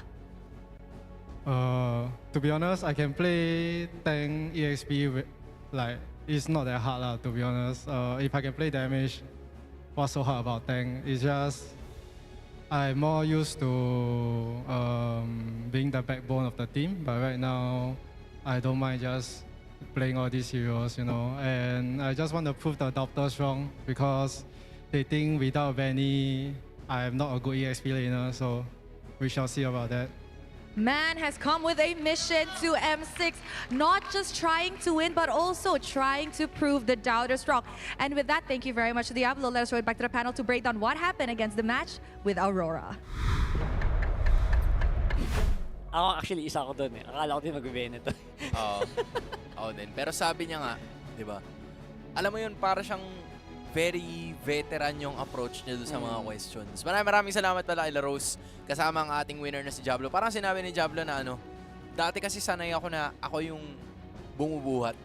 Ako yung, kumbaga, I'm the man. Diba? Pero all the pressure's on me. All the pressure is on me. Kailangan mag-perform ako ng maayos. Pero parang ngayon, he doesn't mind taking the backseat. Na parang na-realize niya na, my teammates are actually capable enough. My teammates are actually strong enough. And nung una nga parang, alam mo yun, wala siguro siya sa wisyo na hindi niya alam kung paano i-approach yung M6. Pero nung tinanong siya, nung makakalaban niya yung Aurora, isa sa mga strong teams na meron tayo dito sa M6, sinabi niya lang basically na, bakit ka kakabahan? Bakit di mo kailangan kabahan? Hindi mo kailangan kabahan kasi lahat ng mga tao na nandito, lahat ng mga teams na nandito at nag-compete, lahat yan malakas. So at this point in time, kahit sino ang piliin mo dyan, malakas naman yan either way. Diba? That's true. So just props Big sa props. ating NIP Flash dahil nakuha nila ang panalo kontra sa Aurora. At para sa Aurora, bro, gumanda lalo yung Dokyo. Gumanda lalo yung Yun lang ang masasabi ko. Gumanda lang lalo yung Dokyo. Baka tayo nanonood ng isang horror movie. Oo. And their only way is up. Tama. The only way up. Kasi wala na eh. Ito na yun eh. This is the last stand eh. The final destination, The final diba? Hindi destination pwede na na kumbaga, lowest point. Oo. Yun. Nandito tayo sa anti-climax. Diba? Nowhere to go but up, guys. Nowhere to go but up. Yan lang ang masasabi natin. Kasi kailangan natin magbigay ng props sa NIP Flash sa sobrang ganda ng kanilang ipinakita at sa ganda ng execution nila. Parang, alam mo yun, they kind of left the Zushin open kasi they know that both the Cho and the Hylos are gonna be available. Parang yun nga yung iniisip ko kanina eh, di ba, na throw away ban talaga yung pinakahuli para sa NIP Flash, para makuha nila itong dalawang heroes na to. And kailangan mong isipin pag Aurora ka, kung ano ba yung, like at this point nga, di ba, compared to MPL Philippines Season 14, parang sobrang crucial ng blue side. True. Pero ngayon, parang it doesn't matter anymore kasi depende talaga dun sa pickings na gagawin mo. Gaya nga nung sinabi ni Diablo, di ba? No one has figured out the meta just yet. Actually, yun yung pinakamalaking point dito. Kaya lahat tayo hirap mag-draft and then, I mean, siguro may mga mema dyan magsasabi na ito yung tamang gawin, ito yung tamang gawin. Even yung mga pro players, admitted sila na hindi din sila sure kung ano ba yung dapat na pinaka-clear-cut, na efficient na picks. So, I think, at this point, ang nangyayari na lang, they're trying to pick up their comfort heroes. Kaya makita mo si Domeng, bumabalik sa Beatrix, si Rene J, what is meta? Kaja, let's go. And again, there are some points in the game na nagmumukhang pwede naman pagana. Pero sabi nila, you know what, JPL, mahilig ka sa show, di ba? Mag-show ka na lang. Vanix, wag ka na mag-overthink. Wag na tayong mag-cheese strat. Let's just go with what works. Courtesy, classic na siya sa Eve. And si Hades, 5-0 dun sa joy niya. Pero ang isa sa mga bagay na nasilip ko din dito sa side ng Aurora is grabe yung pag-limit ng NIP Flash dun sa options ni Rene J. True. Kasi isipin mo, unang 2 picks pa lang ng NIP Flash, Cho and Hylos. Those could be used by Rene J. Nag-ban out din ng Hilda ang ilan sa mga teams. Tapos nagtanggal pa sila ng ibang mga heroes. And they left him with one of his best heroes, sa Tigreal. Pero hindi pasok sa composition na meron ng NIP Flash. Kumbaga, pag nag-Tigreal ka dyan, hindi ka makagalaw sa Eve, hindi ka makagalaw sa Hylos. Parang magmimistulan ka kasi. Masisipa ka pa. Oo. Tapos yung Matilda, tinanggal din nila. Kahit yung Rafaela, para hindi nila pinalagpas. Pati nga yung Rafaela, nagulat din ako dun. Sobrang dami ng ginawa ditong drafting patterns. Amazing. Ng NIP Flash kung bakit sila nanalo. And you have to give props to, of course, Hades, isang Filipino, of course, one of our Filipino imports. At ito yung isa sa mga rason kung bakit hanggang ngayon ay talagang hindi siya binibitawan ever ng NIP Flash kasi they know what he is capable of. And ito, yung ipinakita niya sa atin ngayon. Napaka-explosive ni Hades dito sa game na to. And he plays like wala siyang problema. Well, he played like walang kadya sa kabilang team. It's so impressive and I just really want to see that in the highlights as well. I think the biggest point of contention dito, obviously JPL. Ang laking bagay nung early game aggression nila kay Yue. Yung first blood na to, this was a huge turning point na na-force nila yung Aurora na mag-play ng super safe. Na pinakita nilang hindi ligtas si Yue kahit Zushin siya. Yeah, and in addition yung mga latag din ni Diablo ng Glorious Pathway. Pasok sa banga palagi eh. Like for some reason they struggle to find, or Aurora struggles to find like at least one of those attack patterns if possible. Kasi ang lagi nangyayari, nakakapwesto lagi si Diablo. So, slowed na nga yung Aurora sa pagkuha ng mga objectives. Ang dami pang mga AoE skills. We're talking about the real-world manipulation. And then you also have the electrifying beats. Mas madali rin para kay Hades na itutok yung kanyang mga skills kasi very slowed down na. Isipin mo, RWM tsaka Glorious Pathway, ultra slow mo ka na pag ganun. Oo. Diba? So, ang hirap na talaga makagalaw. And kahit mag-set up or makakuha dito si Rene J, hindi ka talaga makakapag-follow up o hindi ka maka-respo agad just because of the setups na meron dito ang NIP Flash. So, just a very well-rounded draft here coming in from the Singaporean team. Kaya hindi ko din ma-blame na hindi makapag-perform ng maayos si Demon Kite, si Edward, Alpha yan. Tsaka Gatot, pag pumasok sila, halos wala nang labasan. Wala na talaga. Dahil dun sa real world, tsaka sa parang Glorious Pathway. Parang kumunoy. Oo, parang dinadala ka na lang eh. Pag gumalaw ka ng gumalaw, talo ka pa. Mas matatalo ka. Oo, might as well ibato nyo na lang kung saan nyo pwede ibato. Ayun, kaya may times na pumalag din naman yung Aurora, sinubukan nila na paagahin yung damage output as early as possible. Pero yung naging problema kasi is that hindi rin kulang na sa damage output. Mas komportable yung kalaban kasi yung kalaban papasok lang. Ganun. So yun, sayang guys, pero okay lang. Ang mahalaga naman ay nakakapaglaro ang ating mga manlalaro at habang naglalaro sila ng matagalan, syempre kailangan komportable sila at komportable rin kayo para focus lang kayo sa mga rank games. Ang ating ergonomic Secret Lab Titan Evo ang susi to stay on top of your game as it is designed to adapt different postures across various activities. PC gaming man, trabaho, o pag-ML. So go ahead and treat yourself to the same match-winning comfort tulad lang ng ating mga MLBB teams. That's right. Pag si Hans, naka-secret lab yan. Correct. Ay, hindi tinanggi. Imamanifest ko na. Hindi tinanggi. Oo, correct. Diba? Imamanifest ko na. Sayang. Secret Ando Lab. na naman eh. For years, we've been using Secret Lab. It's really, really correct. Good. Honestly, May bago pa silang attachment actually, alam mo yun? Ayun, hindi ko alam. Yung ikakabit mo sa ilalim ng upuan, tapos yung parang may yung pangpaa. Ano to? Oo, ikakabit mo lang sa existing Titan May Evo bago mo. ka na namang bibilin. Brother, budol, usap tayo mamaya. Ang Parang ganda. maganda. Ikakabit ano. mo lang, kung may clip lang, tapos may tumataas na yung paa. Sige. It's amazing.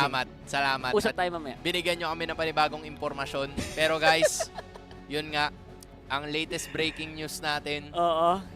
Unfortunately, ang ating isa sa mga PH representatives ay lalaban ng paulit-ulit ng best of 3 hanggang sa makarating sila sa susunod na punto. So ngayon, lagpas na tayo sa kalahati.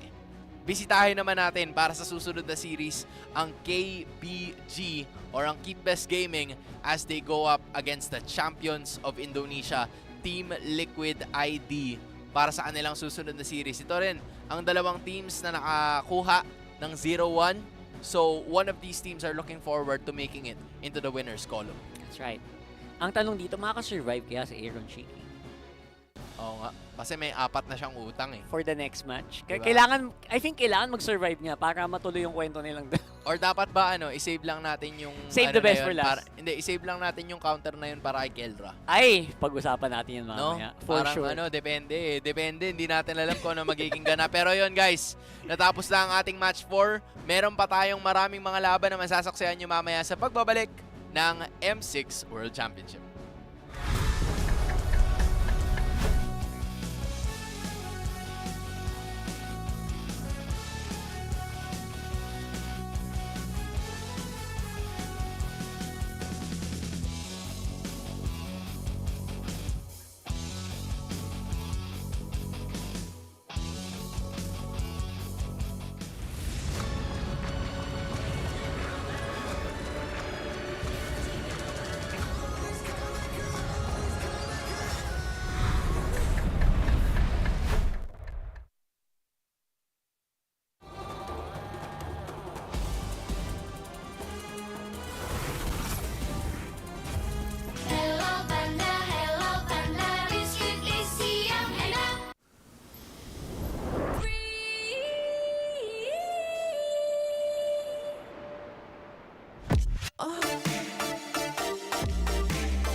Do I really have what it takes?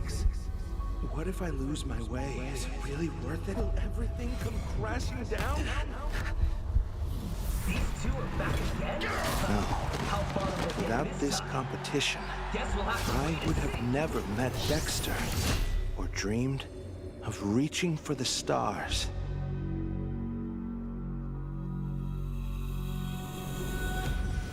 Let's burn as bright as we can, Dexter, till the very end.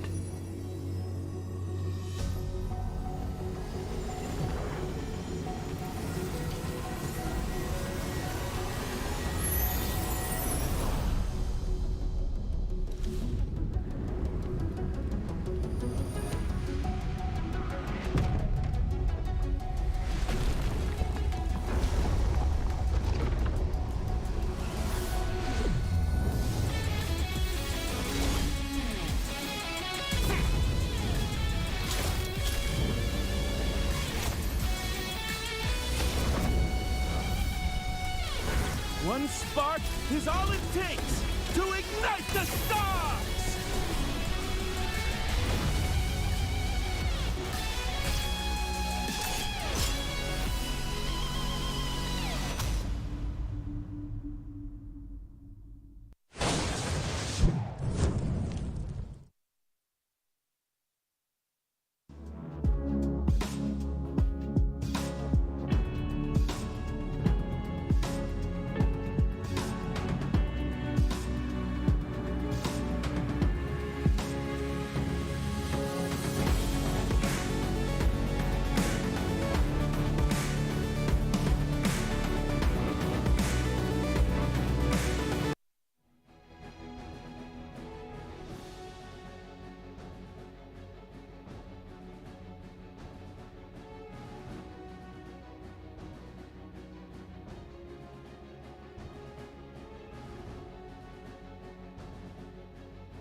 Nagpas na tayo sa kalahati, guys. At nasa second half na tayo ng Day 2 ng M6 World Championship.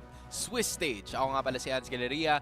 Kasama ko dito ay walang iba kundi si Rockhart at ang susunod naman nating masasaksihan ay ang Keep Best Gaming KBG versus Team Liquid Indonesia or ang TLID. Parehas ito nagaling sa kanilang pagkatalo sa unang round and both of these teams are looking forward to making it into the winner's column. That's right. Keep Best Gaming I think has been, hirap ipaliwanag ng istasyon ng Keep Best Gaming ngayon kasi ang dami lang kailangan patunayan sa totoo lang sa torneo na to. And sa puntong ito, talagang mga powerhouse teams din yung nakakaharap nila. So ang hirap din talagang sabihin. Pero TLID, kawit lang guys. May rematch pa tayo. May rematch pa tayo. You can say hi to a rematch and you can also say hi to Hello Panda. Hello! Sige na nga. Hello Panda, Hello Panda. Para may energy kasi kayo sa inyo mga RG, kain lang kayo ng Hello Panda. Yes. Okay, level up your day at bisita lang kayo sa Hello Panda website para That's mas right. may malaman pa kayo. Please lang. Kasi ang sarap ng Hello Panda. Not even kidding. Ayan na. Thank you. Mamaya ka sa amin. Mamaya ka sa amin. And, Hello Panda. Goodbye, Panda. Goodbye, Panda muna. Hello Panda. Goodbye. Pero ito na, ang isa pa. Dahil, ano ba mangyayari simula November 18? Bro, start November 18, guys. Ongoing pa rin ang ating M6 Lucky Draw para naman makuha nyo ang epic skin ni Claude, #Challengers Flare. And makuha ang bagong painted epic skin ng M4 Beatrix, Lightseeker. Get it! Get it! Gusto ko yung purple. I like the purple. Masyado siyang kumikinang-kinang kasi itong isa Masyadong kumikinang. Masyadong kumikinang-kinang Masyadong orange and yellow. Yan, Kailangan, yan. gusto ko ng purple. Para lang may iba. Yan. Kung gusto nyo ng mga kumikinang-kinang, kumikinang-kinang. dyan kayo. Yan. Para kuminang-kinang naman kayo. Oh. Yan. Yun na yun. Kala ko dudulas ka Hindi pwede. Hindi pwede. Bawal. Pero ito, hindi kayo pwedeng dumulas. Kasi parehas tayo na galing sa loss. So you have to be greater than yesterday. Dahil ang ating dalawang mga champions sa kanilang respective regions, both KBG and TLID ay naghahanap pa rin ng kanilang great footing dito sa ating M6 World Championship dahil yung international stage ay iba sa kanilang nakasanayan sa kanilang respective regions. And ito ang tsansa nila para patunayan ang kanilang parehas na mga teams na kaya nila makipagsabayan sa mga pinakamalulupit. Kasi for everybody's information, right?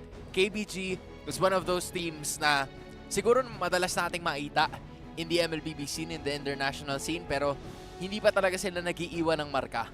Right? But yeah, when you take a look at TLID, ito naman, yung karamihan dito, mga galing MDL. Tapos ngayon, rekta sila ng M6. So parang, okay, we have to make a name for ourselves here.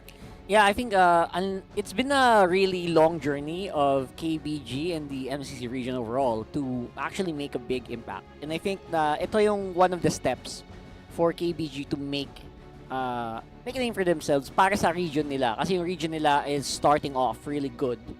Right? So, yung road nila sa totoo lang, yung journey nila dito, very, very interesting. Especially for ating mga teams. TLID medyo napalaban, sabi mo nga. Yeah. Parang mga MDL team na nandito agad tayo sa biggest leagues of them all. Diba? Specifically, yung kanila naging road sa M6 ay nandyan. MPLID Season 13, hindi pa sila, or karamihan sa kanila, sila yung naglalaro, pero yung iba hindi. They ended up as top 5 or top 6 sa kanilang liga. Yep. Pero, Season 14, doon natin napansin na nadagdagan ang, ang ruta ng MPL Indonesia kasi for the longest time it's always Onyx, RRQ, at EVOS. Diba? Right. Yan lagi ang tatlo.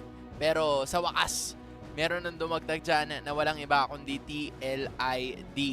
And we're gonna get to see a bit more of this matchup right here, right now. Dahil ang makikita natin ay ang quote ni Facehugger na analyst ngayon. Dating player yan ng TLID. Sinabi niya na, Widdy, marami siyang idea na sinishare sa amin. Pero minsan, hindi kasi nagko-connect sa ibang mga players. So, doon ako papasok. Doon papasok yung coach at ako para ma-align sila doon sa mga ideas. Tsaka, masiguro namin na pare-parehas kami na yun yung gusto namin gawin. Tama. So, parang kumbaga, Hans, si Widdy, he's very, very, very witty. Yan. Pero, hindi na-gets ng kampi niya. Yun na nga. So, paano siya naging witty? Nasobrahan kasi sa witty. Kaya siya naging witty. Diba? Kaya, so, parang witty, pero dipindi. Diba? Witty pero dipindi. Witty pero dipindi. Yun yung idea na gusto niyang gawin dito. Pero ayun na nga, nabanggit natin yung sa TLID. Ngayon naman, babanggitin natin ang sa Keep Best Gaming kasi nandyan ang ating kababayan na si Saksa at ito ang kanyang pagkakataon para kuminang-kinang. And sa totoo lang, iba din yung journey ni Saksa. By the way, palipat-lipat din from SMG, Team Malaysia, kung naalala nyo yun. Pumasok din sa M-Series nung M5 and ngayon naman is KBG. So internationally acclaimed na tong si Saksha. As in, hindi lang tatlong bansa na ang kumikilala sa kanya or 4 na siguro. And at this point, hindi na may kakailan na matindi talaga yung performance ni Saksha and he's definitely one of the guys to watch out for sa buong mundo. Sa mundong to. Kumbaga, ano siya, no? All reliable. All reliable. Sa lahat ng mga teams, sa lahat ng mga regions na naging parte siya, it has always been top 2. Diba? Parang, let's say, nandito siya before sa AP Bren. Diba? Before his exit. Dugong Bren yan. Diba? Dugong Bren yan. So, at this point in time, alam mo na kaya niya talaga maipagsabayan, maipaglaban. And then all of a sudden, pagdating niya sa Malaysia, Team SMG, kasama niya nun si Miko. Diba? Sila magkakasama nun. Miko. Si Sasa, during that time, player pa. Diba? So, good times, no? Kasi ano na siya, coach na siya para sa DFYG. Diba? Lumaban sila ng wildcard. And then ngayon, KBG naman si Sasa. Ay, si Saksa pala. Tapos ngayon, nandito na naman siya ulit. Diba? Just really a winner in his own right, itong manilarong ito. Internationally acclaimed. As in, one of the new Mr. Worldwide. Papunta na siya doon. Road to Mr. Worldwide. Papunta na siya doon. And again, hindi mo talaga may kakailan na yung ibang bansa natin ay talagang kinikilala na yung mga players natin. Individually, you don't need a full 5-man Filipino roster. I think just i-add mo lang yung kultura eh. Sa totoo lang, and ang laki na ng impact sa mga teams. Kita natin yon with a lot of the teams here in the M6. And at this point, parang nagiging, they really learn a lot.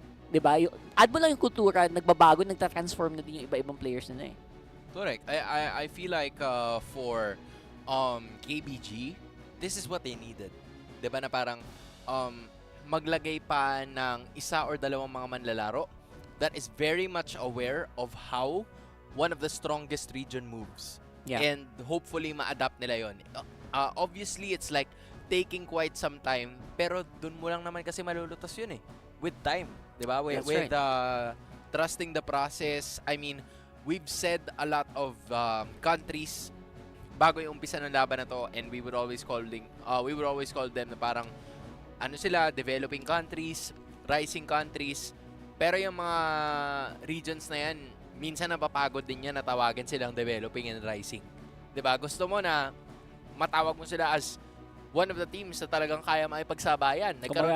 It's our time. Diba? It's our time. Correct.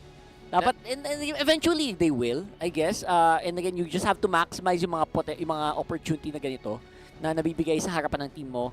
You have to really prepare to the max. Kailangan mo aralin bawat galaw ng mga kalaban mo and always have to be, kailangan level din yung micro nyo. And I guess, is one of the more difficult points na nagawa naman ng Keep Best Gaming, in fairness. With this lineup, I would say na they're just slowly getting to that point. And again, siguro yung konting mga practice nila on site, actually that does help a lot. Diba? And I think Keep Best Gaming, kumbaga, ito yung the ultimate let them cook team. As in, let them cook. Paglutuin mo ng konti pa, and I think mahihinog sila. Medyo siguro hindi naman sa sinabi nating hilaw, pero siguro undercooked. Konting degrees pa, ilang degrees pa. Nasa pa lang siguro, medium rare pa lang. Nasa medium rare, mga ganon. Perfect, that's perfect. Pero ito, siguro nasa medium well naman. Medium well. Team Liquid Indonesia. Kilala nyo na yan, nakalaban yan ng ating mga pambato na Fnatic Onyx Philippines kagabi at sila nakakuha ng panalo niyan. So, you just know that this team is out here looking for some extra action. For sure. Obviously, Team Liquid Indonesia, medyo nami-miss ko yung TLID na nakipag-game 7 na nakita natin. Totoo. Medyo, honestly, medyo ibang TLID na papanood natin recently. Obviously, it was still their first go, pero hindi ko alam, ano ba, nakikiramdam ba sila noon? Or nagulat ba sila? It's really interesting, right? So, that's what I'm thinking. Maybe, baka na-culture shock lang sila doon. Na shock sa stage. Baka malay mo, this time around, bumalik na yung TLID na alam natin na kayang-kayang paikutin yung mga teams tulad ng RQ. Correct. And tulad ng Onyx. Baka medyo na sindak lang din, 'di ba? Kasi may sindak pa. Oo, kasi eto, as far as I remember, yung pinakauna nilang international tournament. I'm sure na pagdating sa mga local na ganaps, siguro familiar sila doon kasi they've been part of MDL for a while. They've been part of a lot of tournaments locally in Indonesia. Pero pag lumipad ka kasi tapos nakikita mo it's a foreign country, right? Iba ang takbo ng buhay, iba ang kung paano ang larga ng mga tao, 'di ba? So parang maninibago ka talaga. I think it could be culture shock as well. Pero it's also a matter of like trying to still settle in para sa Team Liquid Indonesia, and they're gonna have to find a way to get it quick kasi you don't want to suffer 2 losses early in this game. We've seen that before. Sa totoo lang, the clock is ticking. Kumbaga, kung may relo kayo, may countdown na nangyari. Which hero is disabled in Brawl? Guys, do you know? Ano ba? I-comment nyo kung sinong hero ang disabled sa Brawl. At bakit? Yung bawal gamitin. Ano bang bawal gamitin ngayon? Iniisip ko tuloy. Kasi may nagpa-funny, pare. May nagpa-funny. Pwede yun. Ang dali, ang sarap nga mag-funny sa Brawl. Ang daming pader eh. Ayan. Just so you know. JSYK. Just so you know. Walang pader. Wala bang pader? Kawawa naman kasi Ling pag kasi walang pader. Anyway. Hindi siya mapag-cloud walker. Thank you so much for that quick trivia. Salamat. Kasi naman nag-upload. You learn something new every day. You learn something new talaga. Anyway. Here we go! Eto na tayo, guys. Freya ban mo. Wow! I like it. You're thinking ahead, huh? I like it. Yung mga, again fully staffed yung mga teams na ganito. Totoo. So alam nila, bawat torneo yung pinuntahan nila, siguro pati yung mga, nung first game nila ng MLBB ng kalaban nila, dapat alam nila. Na ito na nung talaga Layla pa lang gamit nila, napanood ko na to. Parang ko ganun. na to. Kaya siguro may pinaghugutan ng Freya na to. Noong unang panahon. Dapat tama yung ginagawa dito ng TLID. Very, very good. Nakita ko ang KBG na gumamit ng Freya. Tsaka ito rin yung siguro discrepancies ng pag best of 1 series lang. Na parang hindi mo pwedeng palagpasin ng kahit anong pick. Kasi pag pinalagpas mo yun, doon ka talaga mahihirapan ng sagat. So, I feel like iwas lason din ang TLID as we speak. Trueness. Meanwhile, for KBG, very standard. Pero ang tutok ng kanilang mga bans ngayon ay para kay Fabian or kay Fabian. Depende sa kung paano nyo gustong bigkasin. Paano ba natin siya bibigkasin? Usually, Fabian Fabian? Actually, 50-50 nga yung mga tao. Diba? Minsan Fabian, minsan Fabian eh. Kailangan tanungin natin siya Pero ng personal. Fabian. Sige, Fabian tayo today. Fabian Guys, tayo today. magkakasundo tayo Fabian ang tawag natin. Kay Fabian. Ito sa puntong to, Bruno is 100% gonna get picked up. I knew that was gonna happen. Zushin is actually a really good first pick. Okay lang ma-pick yung Bruno dito as long as you can get the Zushin. Kasi you're already controlling a big majority of the jungle anyway. Ay, ito na. I think ang next ban dito, pag hindi nyo pinik yung mga trip nyo dito, yung mga Ling, ganon, hindi mo na malababan yan. 3 jungle ban eh. Ling Hayabusa Nolan. Iling Haya, mag-pick na kayo ngayon kung ayaw nyo baban. Yun yung point doon. Kuha ka na ngayon. Kasi pag hindi ka kumuha, kukunin ng KBG yung isa. Matik yan. And ban yung the Tapos rest. ban yung dalawa. I think that's exactly what happened similar to what happened to Renegade. Ayan na. Kumuha na. There you go. Picking up the Joy. Tsaka Which, si Joy. again, rising star pa lang si Joy so far. Ito yung kung sinabi kanina ni Diablo na hindi pa masyado figured out yung meta. I think players are starting to figure out na, teka, mahapde. Mahapdi si Batang Joy. So, obviously, maganda yung impact na papakita niya in this game. Especially with the show, pag na-combo itong dalawang to, naku po, nakakatakot. Nakakatakot talaga. I mean, May minus 1. meron tayong combolations na sa parehas na teams. Ano? Meron kang Joy tsaka Cho dyan, tapos meron ka pang Bruno tsaka Hylos dito. Usually kasi, pinaghihiwalay mo yung dalawang yan eh. Kasi sobrang tindi ng pressure niyan sa early game. So, at this point in time, KBG is planning to go with this one as of the moment.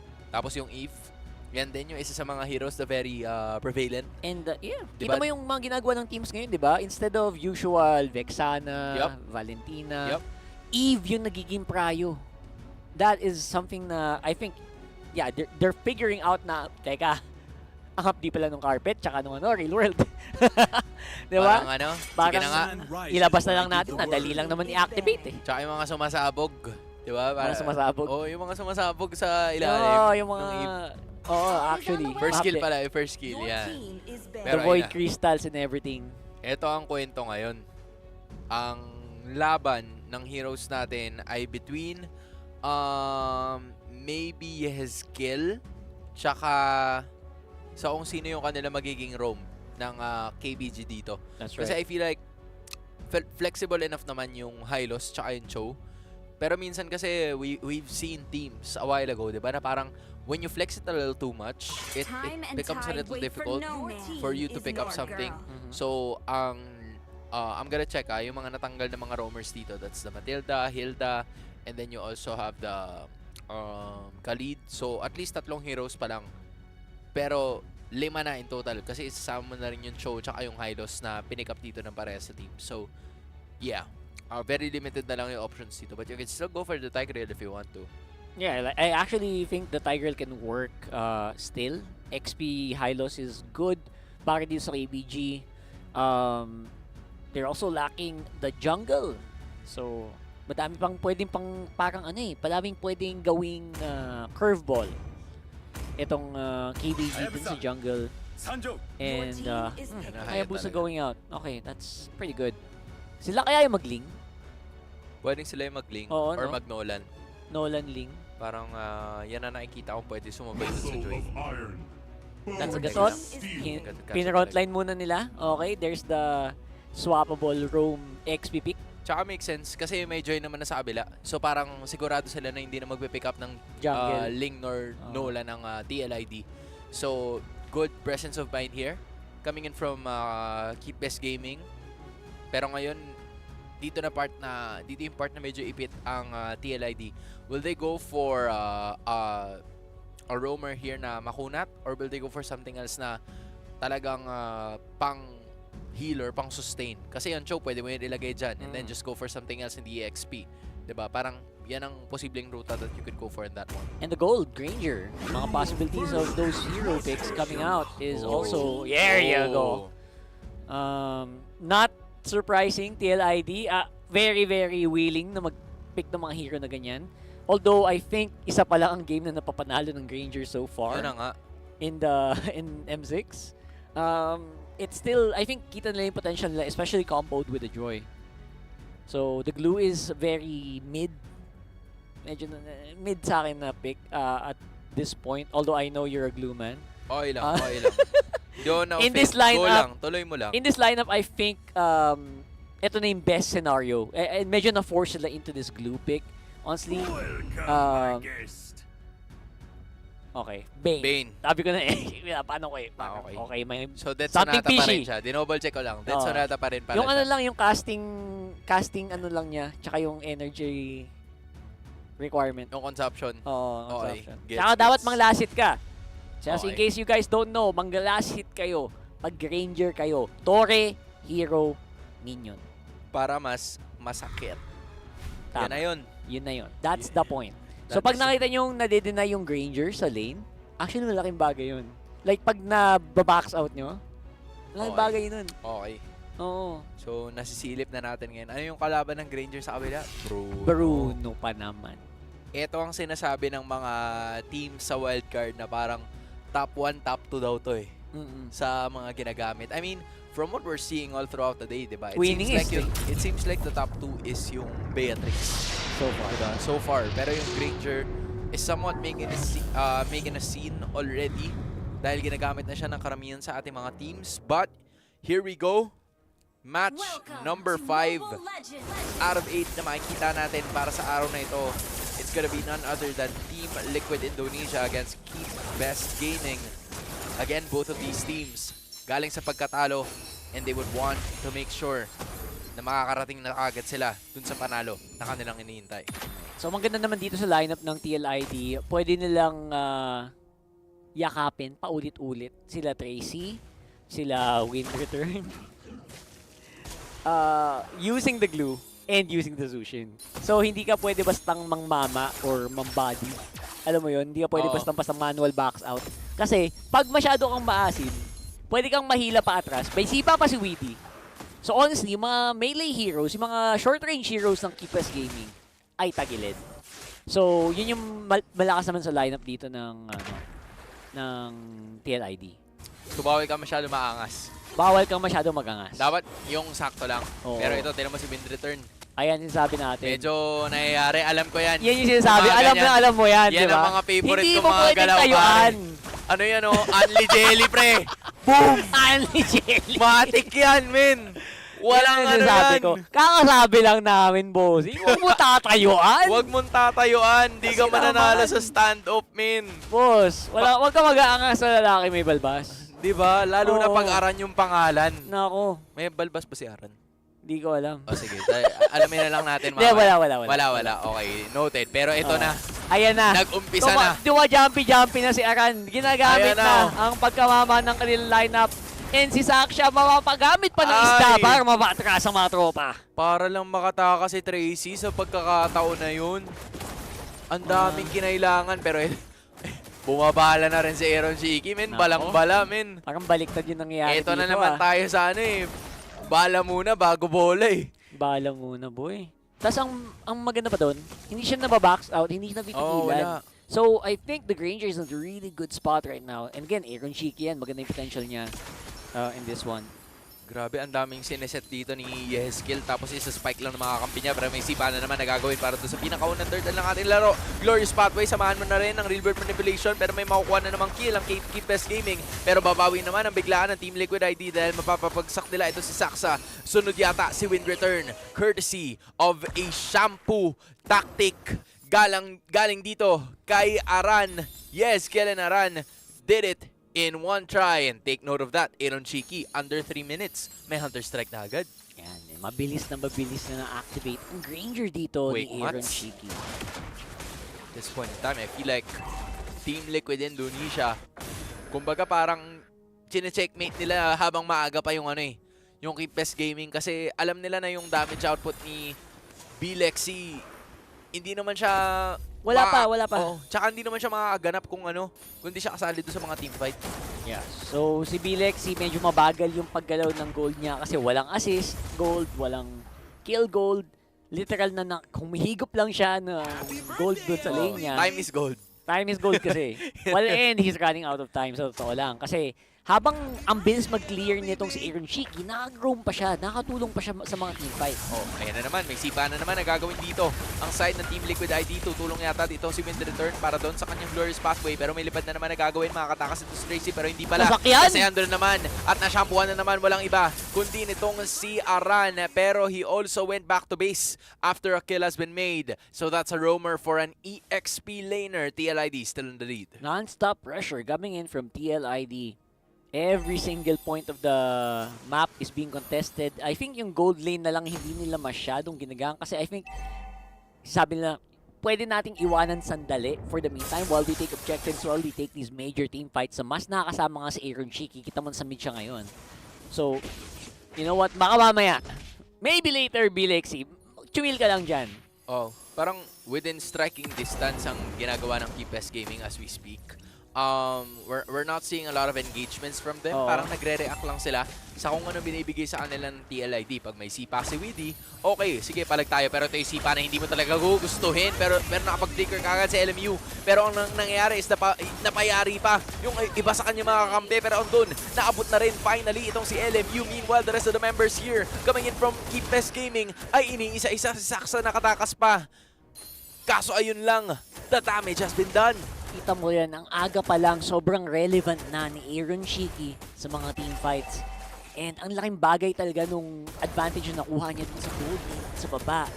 Na siya ngayon ang isa sa mga major components ng damage output ng TLID. Kahit na technically medyo early game pa. Pa-mid game pa lang tayo. And now they also get that turtle. Keep Best Gaming literal trying to just not go down. Napamigay na halos lahat ng objectives dito sa game na to TLID. Radiant Armor has already been locked or unlocked here by Widdy as we speak.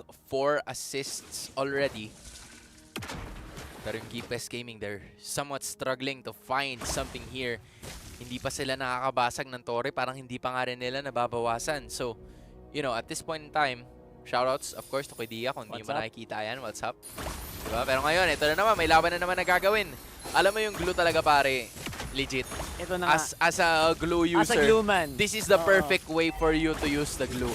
Gangster ka agad ng level 1 to 4. Kasi pagdating ng medyo mga level, ay mga minute 16, doon na, medyo mawawalan ka na ng silbi nun. So, kailangan una pa lang palo ka na kagad para ma-activate mo rin yung mga teammates mo. Kasi lamang kayo at some point pagdating sa pagkuha ng gold.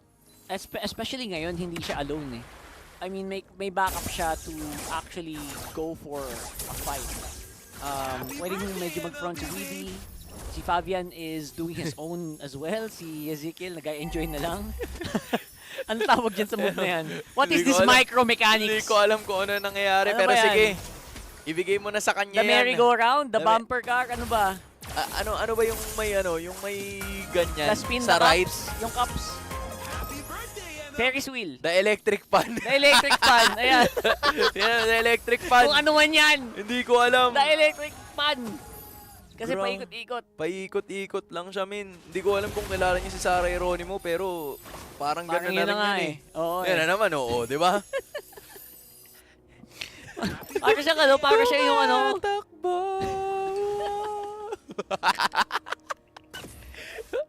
Ano yung tagalinis nung sahig? Yung ano, Roomba. Wala boss. Habang tumatagal, pataas ng pataas. Ang mga glulets ni po. Aran. Chill na chill si Aran. Yan na. Gap. Shampoo! Nako po, where are you going? Hindi ka pa naliligo. Oras na para mag-shampoo. Kaso wala na pala siya. And na-force niya na gumamit lagi ng paulit-ulit si Tracy ng kanyang art Avatar the Guardian. Which means hindi niya magagamit yun pang engage. It's always disengage. And that means TLID, lawang na naman. Ito na naman, nag-i-interpretative dance na naman si Eskiel, min. Hindi ko na alam, di ba? O, ako, nag-i-interpretative dance ako. Ikaw? Rumba ako. Ikaw? Ikaw. Walang sagot. Literal walang sagot masyado. For some reason. Lumabas na naman si Sud, pare. Kanina lumabas na siya nung laban ng ano eh. The only thing they can do here, I think, for KBG is to look for a dive. Literal na all-in with Tracy and Wind return. And, kailangan may ma-1 sila.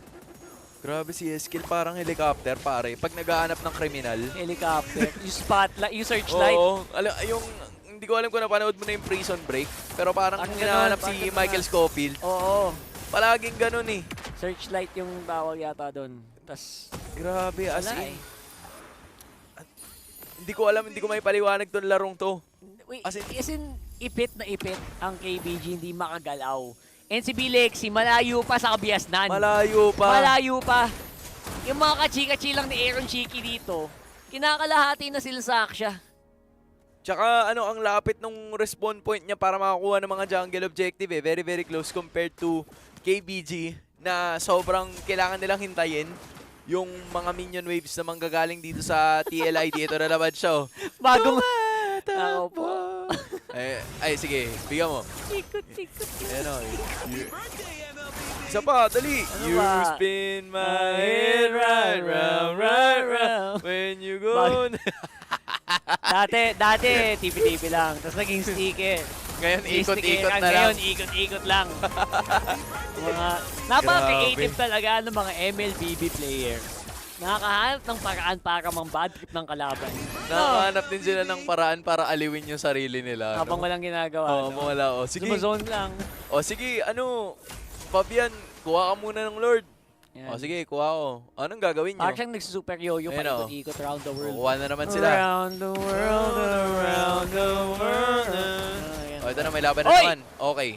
Tracy. Ito na, pinapasabog na. Relax. Sabi ni Yeskel, hindi na ako nakikipagberoan. Totoo na to. This is legit. Totoo na to. Ito with the Lord, medyo mahinang Lord to, pero kita nyo naman, mahina din yung firepower dito ng KBG. 12.1k. Ando na naman yung combination na gusto nilang gawin. Pero parang wala masyado nangyayari kasi hindi pa nila nakukuha yung damage output na nanggagaling doon sa Torre. Pero ando naman si Fabian sa may badalikuran, trying to dish out the damage output. Pero instead, may mawawala iba lang iba kundi si Wind Return. Pero si Fabian nandito pa rin, mabubuhay naman. So it is gonna be okay. Team Liquid ID, 12,500 ang kanilang hinahabol. Napaback away nga dun si Eskel. Pero tinan mo, hindi niya na binuo yung HP bar niya. Hindi na. May tira pa. No need, diba? Sabi niya no need daw kasi. No need. Ayun yung maganda naman sa ginagawa nila. I mean, confident pa rin maglaro. Ito yung sinasabi ko. Ito yung sinasabi kong TLID na confident. Confidently beautiful with the With the heart, with the heart. Kaya may Ayan. damage output ni Aaron Shiki ba? 702 by the way. Diba? Jeez. Stacks. Oh my Stacks, G. God. Si Halberd, Malefic Roar. Sabog penetration to the diba? max. Gubas malala talaga pag ganyan, min. As in. Ano yung gubas? Sabog. Pag Sabog! Sabog. Pag Today I learned. Diba? You learn something Thank new you so every much. day. Oh, Salam. you learn You're something welcome. new. You're welcome. Beautiful, beautiful. And ngayon, ang tanong dito, kailan lalaban? Kailan sila lalaban? Kailan lalaban? Sige na, laban. 5-man ube every day in the base. Ang hirap nito Para lang sa... walang mapitas. Ang hirap nito para sa K-Pest Gaming, Ang min. hirap. Tingnan mo, 13,000! Naririnig ko na si Kuya Will, eh. Kuya Will, nilalabas na yung jacket. Ayan na, naman siya. Around. Diyos ko. Bakit? Ano ba? Gulong ng palad. Ang buhay Ayan na! Ayan na! Ako po! Ayun lang! Babalik na naman siya. siya. Tingnan mo, babalik na naman siya. Asa na? Well, -1 is huge, pero kaya pa rin tiisin ng frontline yung yung Sonata Guys, in case na nagtataka kayo, hindi na talaga namin alam kung ano nangyayari. Napapansin na lang namin yung KBG, for context, nandun na lang sa base. It's a 5-man party. Party in the base. It's a party in the May base, party in the USA, may party in the base. Tama. Happy birthday. Ayun na yung birthday. Diba? Happy birthday, MLBB. Ayun na. Doon na 14,000. Oh my G. Isang taong magbe-birthday MLBB, kaka-spam ng sticker na yan. Kaka-spam na sticker na yan, legit. Ito, medyo mas makunat, pero maganda pa rin yung wave clear dito ng Keepes Gaming. Yun na nga. As long as they stick together. Pero ang tanong kasi dyan kung kaya ba nilang i-outlast yung damage output ng TLID. Kasi halos 5,000 na yung kalamangan nitong si Aaron Shiki kumpara dito kay Bilexy. And now, nagbabagsakan na pag-unti-unti ang ating mga damage output in terms of electrics. Pero under naman, nawala na finally ito si LMU. Lalaban na lang talaga itong Keepes Gaming pero mukhang hindi na nila masusustain pa. Delaying the inevitable is not gonna work para sa Team Liquid ID as they secure their first win. Commendable na commendable yung ginagawa ng Keepes Gaming dito. I think they were trying to do what Twisted Minds was doing kanina. Tinatry nila mag-delay. Kaya kahit wala silang ma-farm, talagang okay lang. Huwag tayo lalabas ng base. And you know what? Maybe it could have worked. Pero not against team as aggressive as TLID. Kasi gagana lang yun pag medyo kabado din yung kalaban mo eh. Ito yung TLID ngayon na walang kakaba-kaba. Walang kakaba-kaba. Diba? Grabe. Inikutan. Asan si Yeskel? Yan, nandyan yan. Asan yan? Very, very happy to around just... the world, around the world. Para sa ano I guess it shows kasi, again, kita nyo naman, most of them are just really young. They just want to have fun. Oh, chillaxers lang. They just want to have fun. And just want to play chill. And you know what? You can do that kasi ang grabe talaga yung lamang nyo Grabe yung lamang nila, men. As in, pwede next game. Pwede na pang next game yung mga Tore, yung mga Baps. Ganon katindi. Ganon kalupit. And guys, I mean, that's what we should expect coming in from our Indonesian champions, Team Liquid ID, finally securing their very first win. At nakita natin yan in dominating fashion kontra sa Keep Best Gaming. So now, KBG joins our very own, unfortunately, Aurora. At meron pang isa, yan ang Maycam Evolve doon sa 0-2 na bracket natin. Yes, sir. And at this point, survival na lang. Oo. Ang ating mga tropa dun sa baba. Yan na lang. And ngayon, pag-uusapan natin yan mamaya-maya lamang. Pero sa ngayon, congratulations sa TLID. Ito na, medyo nagba-back to form na. Ito yung Aaron Chiki na dapat medyo mainit na. Pwedeng mag-init. Medyo mainit na. Ito, tingnan natin kung mainit din ba sila kasama si Rose. KBG. And right now, I am with Fabian, or as what Mirko would call him, Fabian. Hello, how are you, Fabian? I'm fine, thank you. You're fine. Wow. Okay, perfect.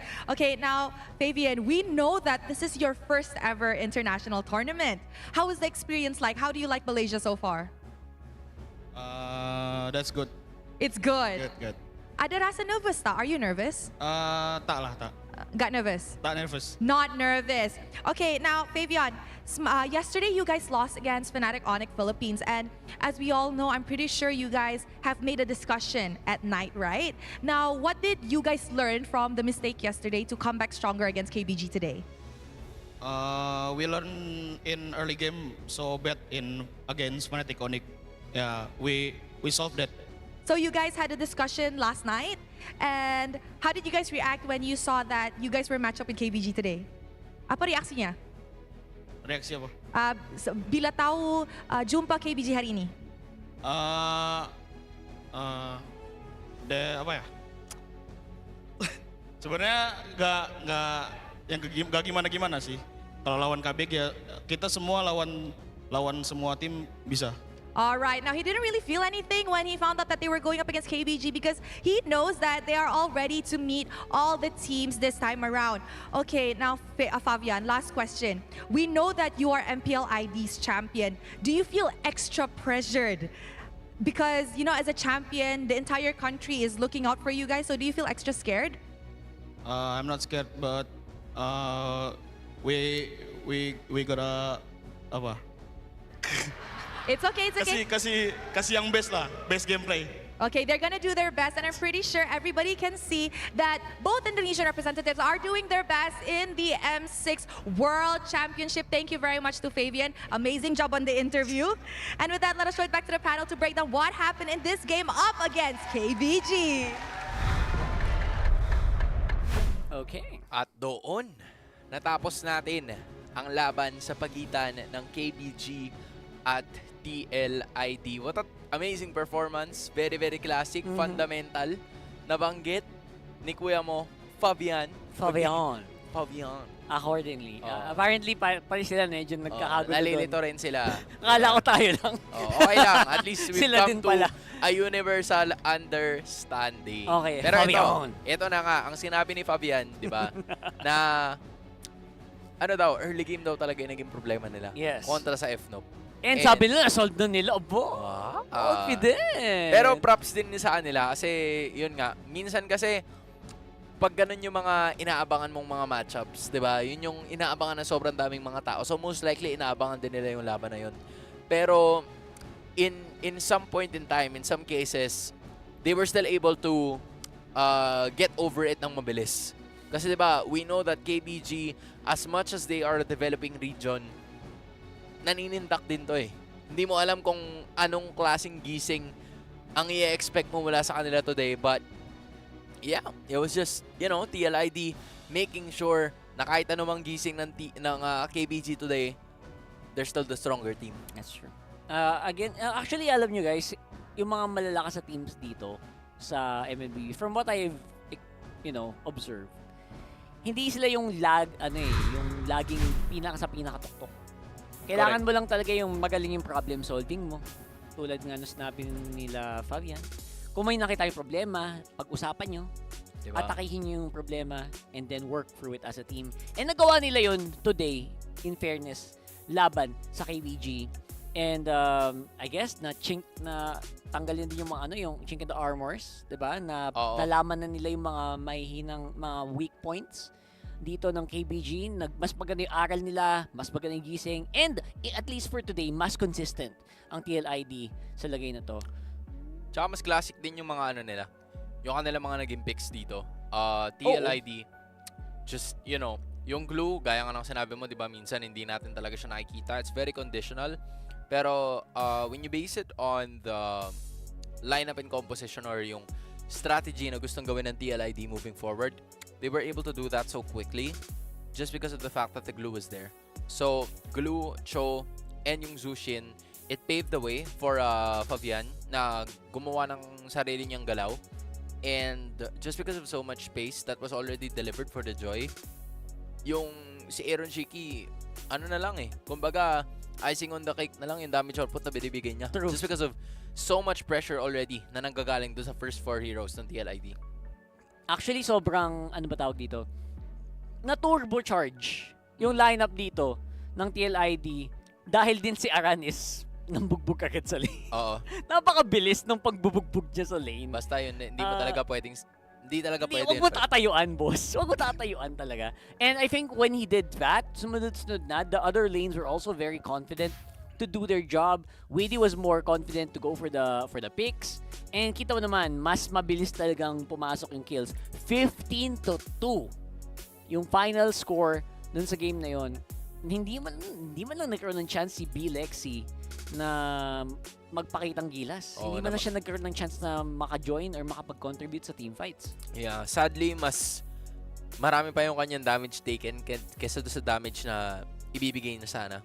Which goes to show how Team Liquid Indonesia, sobrang nilimitahan nila yung choke points na gusto sanang gamitin ng KBG. Kasi to be fair, they wanted to use the same strategy na ginawa ng kanina? Twisted Minds. Ng Twisted Minds and ng yung kalaban ng Aurora kanina. I'm thinking about it. NIB Flash. Kasi kinuha nila yung Eve, kinuha din nila yung Hydos.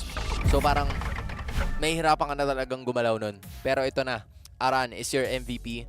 I'm so happy na nakakita ako ng glue. Kasi wala lang. Ibig sabihin niya na, alam mo yun, pasok pa rin siya in some conditional terms. Actually, he's not the first glue. I think he's like the 3rd or 2nd glue in M6 so far. And that gives me hope. It gives you hope. And it honestly works well. Especially in this one, surprised ako na sobrang bilis niyang nakapag-kill agad. Yeah. And after that first kill, dire-diretso na. Yeah. Alam mo yun, nakapag-box out na siya, nakapag-cut na siya, walang problema. And against sa high loss, nagmukha siyang pony. My Little Pony. Yun. Ito yun, ito yun. Diyan nagsimula lahat yan, Level guys. 2 pa lang yan, Kahit anong gawin mo. What are you doing? Pag wala ang dash, it's over. It's over. To-dash talaga. To-dash pag walang dash. Diba? And in addition, I think there were a lot of strategies na gustong gawin ng Keepless Gaming. And they wanted to go for like the usual na very slow talaga. Ang problema kasi, sa lineup ng Team Liquid ID, lahat yan hindi kailangan maglakad. Diba? So, we're looking at Widdy at this point in time. Jeet Kundo, very easy. Matatakasan nyo yung anti-slow tactics na gustong gawin ng KBG. And then you also have Joy, dami ring dash. You have Yazkiel na si Sarah Hieronimo ng TLID. Diba na, wala, hindi talaga isang ultimate niya lang, makakawala na siya doon sa, so, ang dami talagang panlutas dito ng TLID sa gustong gawin ng KBG. And that's the reason why they got the win.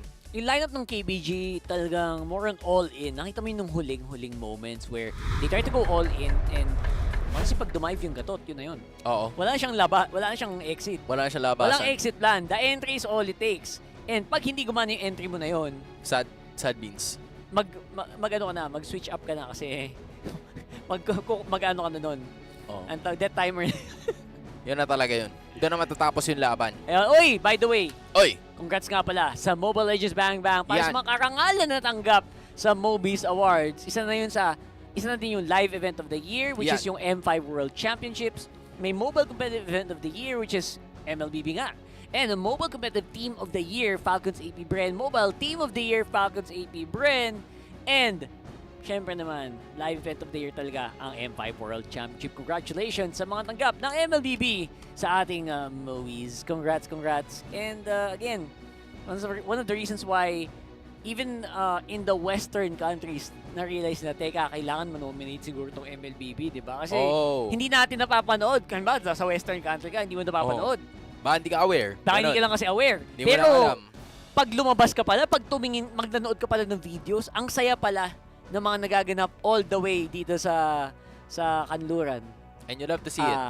Silangan. Ayun, Silangan. Sila yung Kanluran. Kasi, tama. Sila yung Kanluran. Diba? Pero yes, iba pala eh. Iba. And guys, maraming salamat for putting us on the map. Kasi hindi posible ang lahat ng yan kung hindi kayo bumoto or kung hindi kayo ang naging rason kung bakit tayo na-nominate.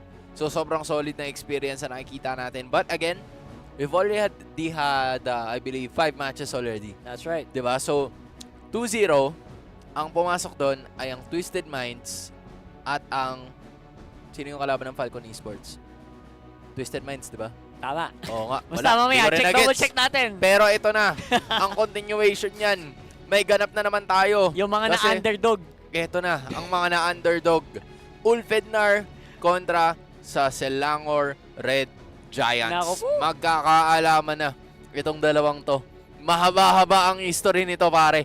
MSC pa lang, di kita na ang bapo ng dalawang teams na to. Talaga, iba pa pangalan ng ult nun. Iba pa ang pangalan, iba pa ang team ng mga players. Salute to Fireflux. Yan. Always, salamat. Thank you for your service. Yun na yun eh. And sa ngayon, yun nga, ang maging kaganapan mamaya. I wonder kung may nangyari bang major difference yung mga players natin compared to MSC kasi medyo iba na din yung meta. I wonder kung sino yung mas nakapag-adapt doon. And ngayon, wala nang reason. Wala nang underdogs dito. Wala na. Tapos, best of 5 kasi yung dati, pero ito, best of 1 na to. Malalaman natin yan sa pagbabalik ng M6 World Championship.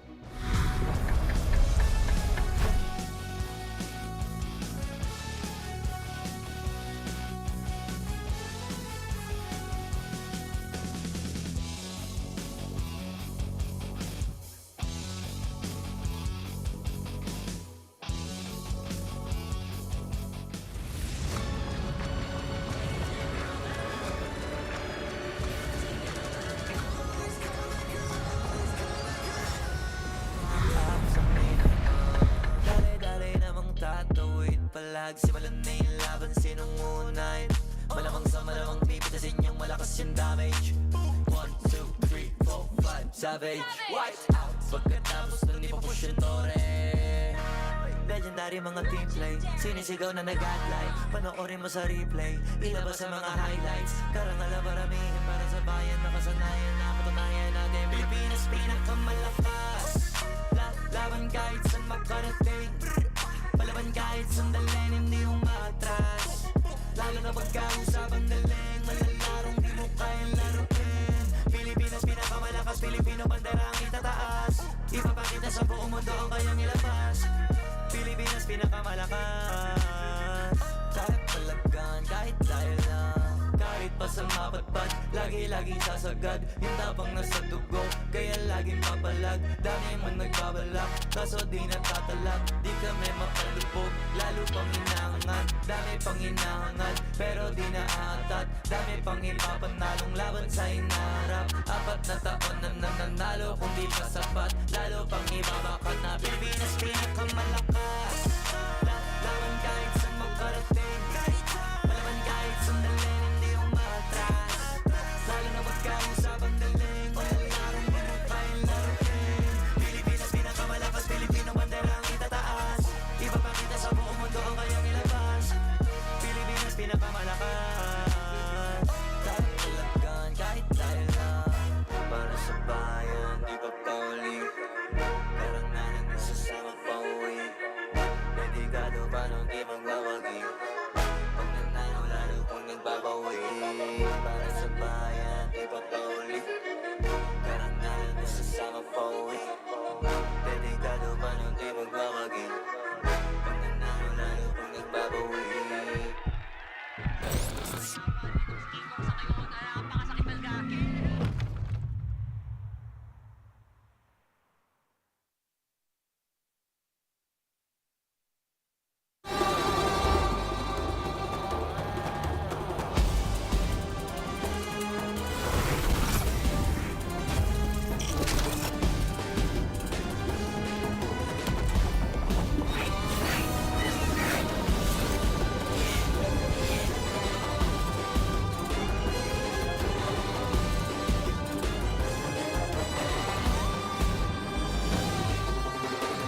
Hindi pa natatapos ang boxing, hindi pa natatapos ang ating mga laban dahil ito ang M6 World Championship. Ako si Hans Galleria, kasama ko dito si Rockhart at ang susunod nating maghaharap ng mga teams para sa match number 6 ay ang wildcard winners ng Ulfednar from Turkey kontra sa MSC 2024 champions, Selangor Red Giants. Mainit. Ang Wolf from wildcards talagang puro heavyweight teams ano ba naman yan? Ang nakakalaban. As in, trial by fire sila dito sa M6. Pero in fairness, this is gonna be their biggest challenge here. Pero bago yan, syempre, guys, luxury meets gaming with Ferry's first M6 Swiss watches. Someday. Parang pwede. Someday talaga. May special jewelry collection ang mga heroes na tulad ng Zushin, Lamia, and meron silang mga disenyo ng champion rings and medals ng M6. So follow nyo lang yung Fairy World. That's 2 R's. F-A-R-R-I-E World on TikTok, and tignan nyo yung website nila for more updates. Someday. Oo. Yung ring, dito natin ilalagay. Pag nag-champion tayo. Yung relo, dito natin Dito ilalagay. Parang okay yan. Shoutouts sa Ferry and of course sa lahat ng mga bumubuo ng M6 World Championship dahil i-claim na po namin yan. Coming soon. Ay, manifesting. Kailangan manifesting tayo, pare. Diba? Nandito na rin naman tayo. Pero of course, gaya nga ng nabanggit natin kanina, Ulfednar kontra sa champions. At ito ang proving ground ng ating mga champions dahil ang kanilang susunod na matchup ay kontra sa Ulfednar. Pareha sila na galing sa talo, and kahit na pareha silang galing sa talo, siguro understatement or obvious naman na sabihin na hindi mo dapat maliitin itong dalawang teams na to just 100%. because they lost their first game. Especially Ulfednar. Makita mo yung puso ng team na to, napakatindi talaga, and honestly, ang daming Filipino fans ng Ulfednar. Surprisingly. Pag tumitingin ka talaga sa mga groups, iba yung support ang pinapakita nila sa squad ni Rosa. And para naman sa SRG, kailangan mapatunayan nila na hindi lang fluke yung MSC. They're still looking for that M-Series aggressiveness. Para naman, tuloy-tuloy lang ang kanilang Golden Road. Guys, for everybody's context, kung nagtataka kayo kung ano ibig sabihin ng Golden Road, Golden Road is you winning both MPLs in a year, winning the MSC, and winning the M-Series. So, kasi tuloy, kumbaga ikaw yung winningest. Ikaw ang winningest. Oo. Diba? Last year, ang may goal dyan ay ang Onyx. Fnatic Onyx Indonesia. Oo. Pero binasag natin yon dahil nanalo ang Falcon sa AP Bren. This time, will the same thing happen? I'm manifesting it, will. Pero yun na nga. Diba? Hindi natin alam kung ano ang posible mangyari, but this is gonna be the case right here. Malalaman natin kung magtutuloy-tuloy pa. And isipin mo, ang standing ng dalawang teams na to ay 0-1. Yes. Yung kanilang mga counterparts na sumali na rin, 1-1 ang standing. Napalaban na We're at talking nanalo. about S2G Esports, and we're talking about Team Vamos. So pag nanalo ang isa sa kanila dito, posibleng magkita sila doon. Yun na nga. Posibleng magkita sila doon, pare. Opo. And exciting na makitang maglaglagan sila, or not totally laglagan, pero magbawasan ng puntos. Oo, magbawasan pero ng puntos. sa ngayon, I would say na kailangan pa rin nating siyempre bigyang pugay ang ating mga tropa sa Correct. SRG. Dahil, brother, dugong Pinoy. Dugong Pinoy. Oy, Philippines. Alam mo naman, matik yan. Andyan sila Coach Arcadia, of course.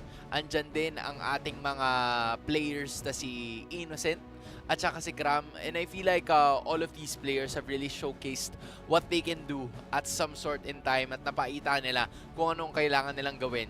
Again guys, just in case you just tuned in, alright, ang makikita nyong laban ay ang Selangor Red Giants kontra sa Ulfednar, and yes, nag-rebrand po yung dating Fireflux. Okay, just in case lang na hindi nyo alam, sila pa rin ang mga manlalaro na napapansin nyo from before. And nakakatuwa kasi nakita ko din kahapon na si Kazue pala ng S2G Esports, nakakabatang kapatid pala siya ni Apex 47 na nandito ngayon sa M6 World Championship, and of course representing Ulfednar as well. So interestingly enough, mahirap ding, mahirap. Kaya ang hirap to sa game na to, you can't really, you're kind of rooting for both of them. Oo. Parang ganun parang medyo may konting gusto mo sila parehong manalo. Correct. Kasi itong Ulfednar, Fireflux pa lang yan. Dami ng fans. Dami ng fans and for a good reason. Tsaka guys, isipin nyo, di ba? Ang daming tawag dito? Ang daming history ng dalawang teams na to. Oo. You know what? Kausapin na lang natin si Coach Arcadia. Actually, nakausap na pala siya. So, sabi niya, itong pagkatalo namin kahapon, eye-opener talaga to. Natalo kami dahil sa sarili namin. Nagkaroon kami ng issue sa disiplina, tapos hindi kami nakapaglaro ng gaya ng laro na gusto namin. So, parang yun yung kailangan namin i-avoid sa lahat ng oras. Yung pagkatalo kasi wala kaming disiplina. At yun yung isa sa mga pinakamasakit na pagkatalo pag nandito ka sa esports industry. Oo. Hindi yung, ang sinasabi niya doon, hindi yung natalo ka dahil yung kalaban mo ay hindi mo kaya. Oo. Natalo ka dahil yung sarili mong laro ay hindi tulad ng usual. Oo. Parang to word it, hindi kayo natalo dahil hindi nyo kaya yung kalaban nyo. Tinalo nyo sarili nyo. Natalo kayo dahil tingin nyo hindi nyo kaya. Oo. Or Diba? sa pagkakamali nyo lang. Oo, Sarili sa pagkakamali nyong nyo lang. Yung pinakamahapdi daw na pagkatalo. So, tingnan naman natin kung makaka-recover ang Selangor Red Giant dito kasi, wow, you just realized another Turkish team. 'Di ba? Kung ang hinahanap ng BTK or ang nagawa ng BTK as of the moment ay yung complete opposite ng Turkish teams na defeat. Eto ano ay mangyayari dito? Kasi ang Malaysia ay natalo na ng isang Turkish team or that's S2G Esports. Pero ngayon, will that same thing happen again? Ngayon, ang kaharap naman nila ay isa pang Turkish team na Ulfednar. Nice May mga, di ba? May mga parallel universe, pare. Sobrang weird siguro ng universe na 0-2 yung SRG ng dalawang Turkish teams. Totoo. It's Pag like, natalo sila dito, so parang ang laki pa rin ng nakataya dito kahit sabihin mong hindi pa sila laglag. Oo, kasi isipin mo, 'di ba? Ang naghihintay sa'yo sa pagbababa ka ay ang KBG, ang Mecam Evolve, at ang Aurora. So parang ayaw mo na matapat ka kahit saan doon. Tapos, kung manalo ka man doon, tapos makabalik ka dito, nasa mindset mo ay pag Turkish team, tinatalo kami nito. Kaya, diba? kailangan mapanalo nila to. It rings a bell. Oo. Kumbaga na parang hindi mo alam na, shucks, ito na naman tayo. May may yung mga player pa naman napaka-superstitious pa naman ng mga players. Diba? No? Meron sila mga sariling paniniwala, yung mga routine nila, pre-game routine. Diba, na kailangan gagawin nila yon kasi pag hindi daw nila ginawa yun, hindi sila magcha-champion. May mga ganung bagay ba? So, I feel like yes, that is the specific scenario that both of these teams are probably looking out for, and I am interested to see kung ano ba magiging ganap nila. Excited. Very exciting dito. I would say na SRG obviously has beaten a lot of teams in the past. I agree. Ang dami ng binagbog ng SRG sa totoo lang. Kaya ang weird talaga ng scenario na ma-stuck sila against another Turkish team here. So, for Coach Arcadia, I know he's probably not watching, pero I really hope they're prepared for this one. And honestly, mahirap mag-prepare against a team like Sila Rosa where there was actually a point in the wildcards na halos di siya namamatay. Oo. Saka yung yung history ng dalawang teams na to, mula MSC pa sila. Bakbakan to the max. Nung MSC 2024, guys, nagkaroon tayo ng halos sa quarterfinals, 'di ba? Hindi pala semifinals yun kasi yung semifinals sa NIP Flash nangyari. Yes. Diba? Between SRG and NIP Flash. So, nung quarterfinals, kamunti ka na din doon ang SRG. Dahil 3-2 yung score nung nakalaban nila ang Ulfednar nung Fireflux pa lamang sila. Fireflux pa lang. So, anything really is possible. And there's a level of pagkakakilanlan. Totoo. Yun. Totoo yan. Familiar na sila with each other. Yeah. Diba? Pero, ang nakakatawa din doon, ibang meta din yun eh. Oo. Ang laki ng difference ng meta nung wala nung ano eh. Yung mga oras na Baksha Fredrin pa yata yung mga uso nun. Ay, Parang, hindi na. no? Or hindi naman. Hayabusa siguro. Yung mga Haya. ganyan. Haya, Aling, yung mga ganong klase ba. So, I feel like Hindi, wala pa yung, yung mga changes with the Bruno, gano'n. Wala pa. Gano'n. So, medyo iba. Sobrang Granger. Ayan, wala pa rin. Ang dami, di ba? Yung Zushin nga, siguro uso nun, pero hindi na siya masyadong uso. Ganon. Hindi siya yung like perma-pick dapat na win or lose. Win or lose, it's Zushin we choose, di ba? Hindi na siya ganon. So, ang daming changes ngayon. And I think it really is a matter of consistency for both of these teams. Kasi, alam naman natin from the get-go na malakas talaga sila. They were regarded as some of the best teams that we have here in the league, and I feel like in this specific scenario, magbo-boil down lang talaga yun sa kung sino ba yung mas may master ng meta natin eh. Diba? Nabanggit nga ni Diablo na from before na siguro hindi sila masyadong aware with how the meta is currently going. Not yet. Pero hindi naman hindi sila aware. Siguro hindi lang sila masyadong familiar. Hindi pa sobrang gamay. Oo, hindi pa completely gamay. Yeah. Kumbaga, mga 80% there pa lang siguro. Oo. 90%. Diba? Ganun. Pero hindi mo pa totally kabisado at hindi mo pa sabing, pag na-pick mo tong lineup na to, panalo ka na. Or anything. Yeah. Diba? I guess so too. Yeah.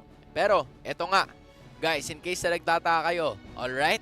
Meron tayong UGC event courtesy of MLBB para sa inyo. Dahil may chance kayong manalo ng free phones, pads, gaming headphones, epic skins, at marami pang iba. So, sali na at manalo because we have a lot of prizes here. We have ROG phones, a tablet, a gaming headphones, epic skins, emotes, and of course, ang ating lucky chest. So, para magkaroon kayo ng idea, scan nyo lang yung QR code dyan sa baba. Alright?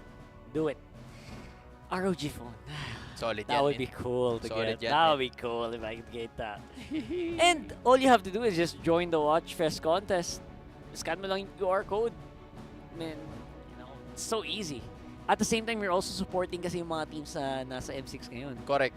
Diba? So, hindi siya hassle eh. Parang, you wanna do that. You wanna do it, you do it either by just taking a solo picture or with family and friends. Ipakita nyo yung supportan nyo. And ang gagawin nyo naman doon ay i-share nyo lang yung video o photo gamit ang hashtag MLBB M6 Watchfest para may chance kayo na manalo ng papremyo. That's all.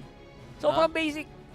Dali lang yan na nakalagay. Hashtag MLBBM6, hashtag Pinas Pinakamalakas, and hashtag MLBBM6 Watchfest. Ngayon, kung medyo mamimiss out nyo yung information, alright, iscan nyo lang yung QR code na yan gamit ang ating TikTok app at tapusin ang mga tasks para sa chance na manalo ng mga malulupit at malalaking papremyo. Kaya good luck sa inyo. Gawin nyo na yan. Kasi marami tayong mga ginagawa na ganyan from before eh. Tapos ang mga nakakuha nun, hindi ko tuloy alam kung sino ba ang nanalo sa ano natin.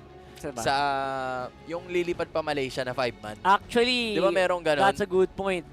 Gusto ko ibalikan. Babalikan ko nga yun. May mga nanalo na eh. May mga nanalo na ba? Sa ganyan eh. Hindi ako sigurado kung meron or na ba nanalo. Or baka pang finals pa. Oo, baka i-announce natin dito guys. Baka i-announce natin dito. All of us atin para lang masaksihan nyo kung sino ba ang ating mga nag-champion para makita natin later on. Honestly, ang daming ways to actually watch MLBB M6. Hindi lang dito. Pwede kang mag-set up ng sarili mong watch party sa mga classroom. O wag naman sa classroom, sa labas. Sa canteen. Oy, meron nag-watch party sa Ateneo. Talaga? Oo. Meron ba? Sinabi sa akin ni Yolo yun. Shoutout kay Yolo. Tsaka sa lahat ng mga supporters Binabati namin lahat ng mga watch party dyan. Yan, ng mga watch partiers. Okay, kung naghihintay kayo ng laban, huwag kayong mag-alala. Kami din. Okay, so chillax lang kayo at hindi, di ba, sabi nga nila, kung kanina pa kayo nakaupo, huwag niyong kakalimutan mag-stretch.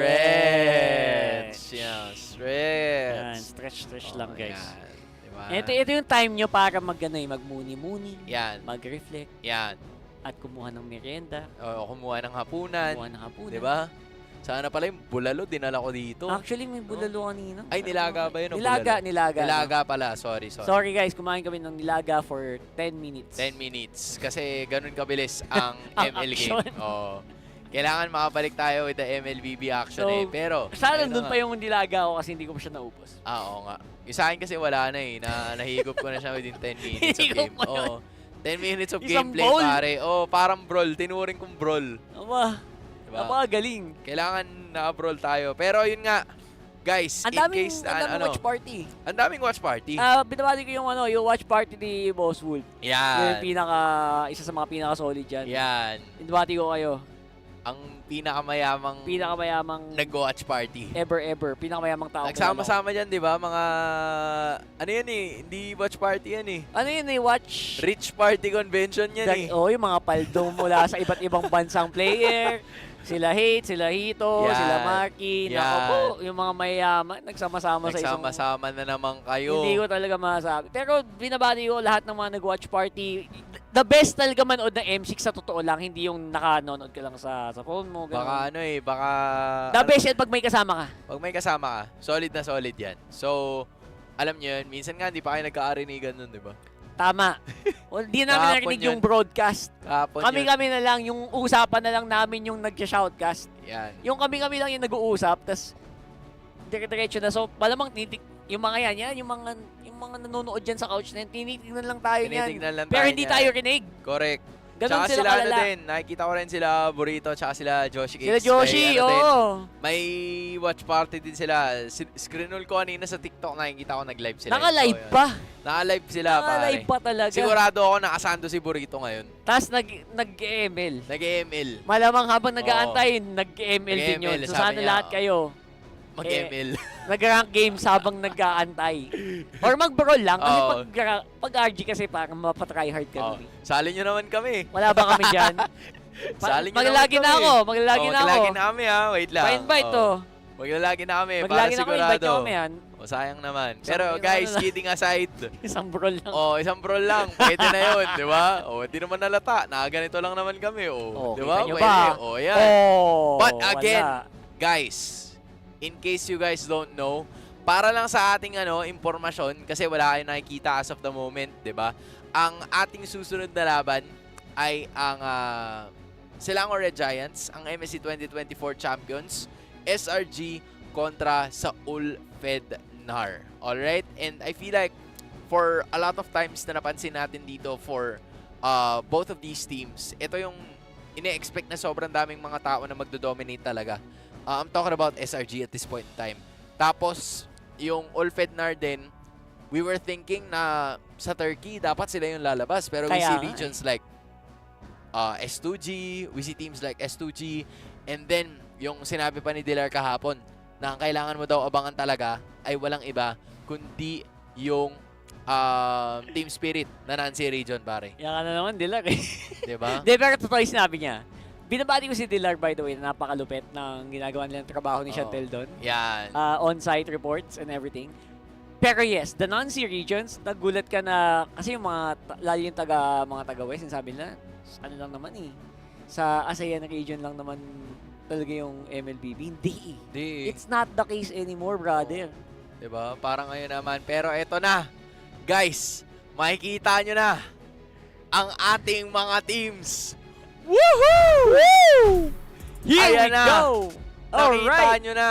Sunshine, you are my sunshine. Kasama niya si Apex 47, Rosa, TNC, at ang out of this world na si Alien para sa Ulfednar. Na nasa ilalim daw ng dagat. Yeah. Ayan, Rosa. And syempre naman, huwag niyong i-expect na magiging madali ang laban nyo. Correct. If ikaw ang SRG. Kasi ito talagang team na to, hindi sila nagcha-champion sa international. Pero, always present din yung mga yan. And, hindi mo alam, baka ito na pala ang panahon nila. 'Di ba? Sobrang iba talaga.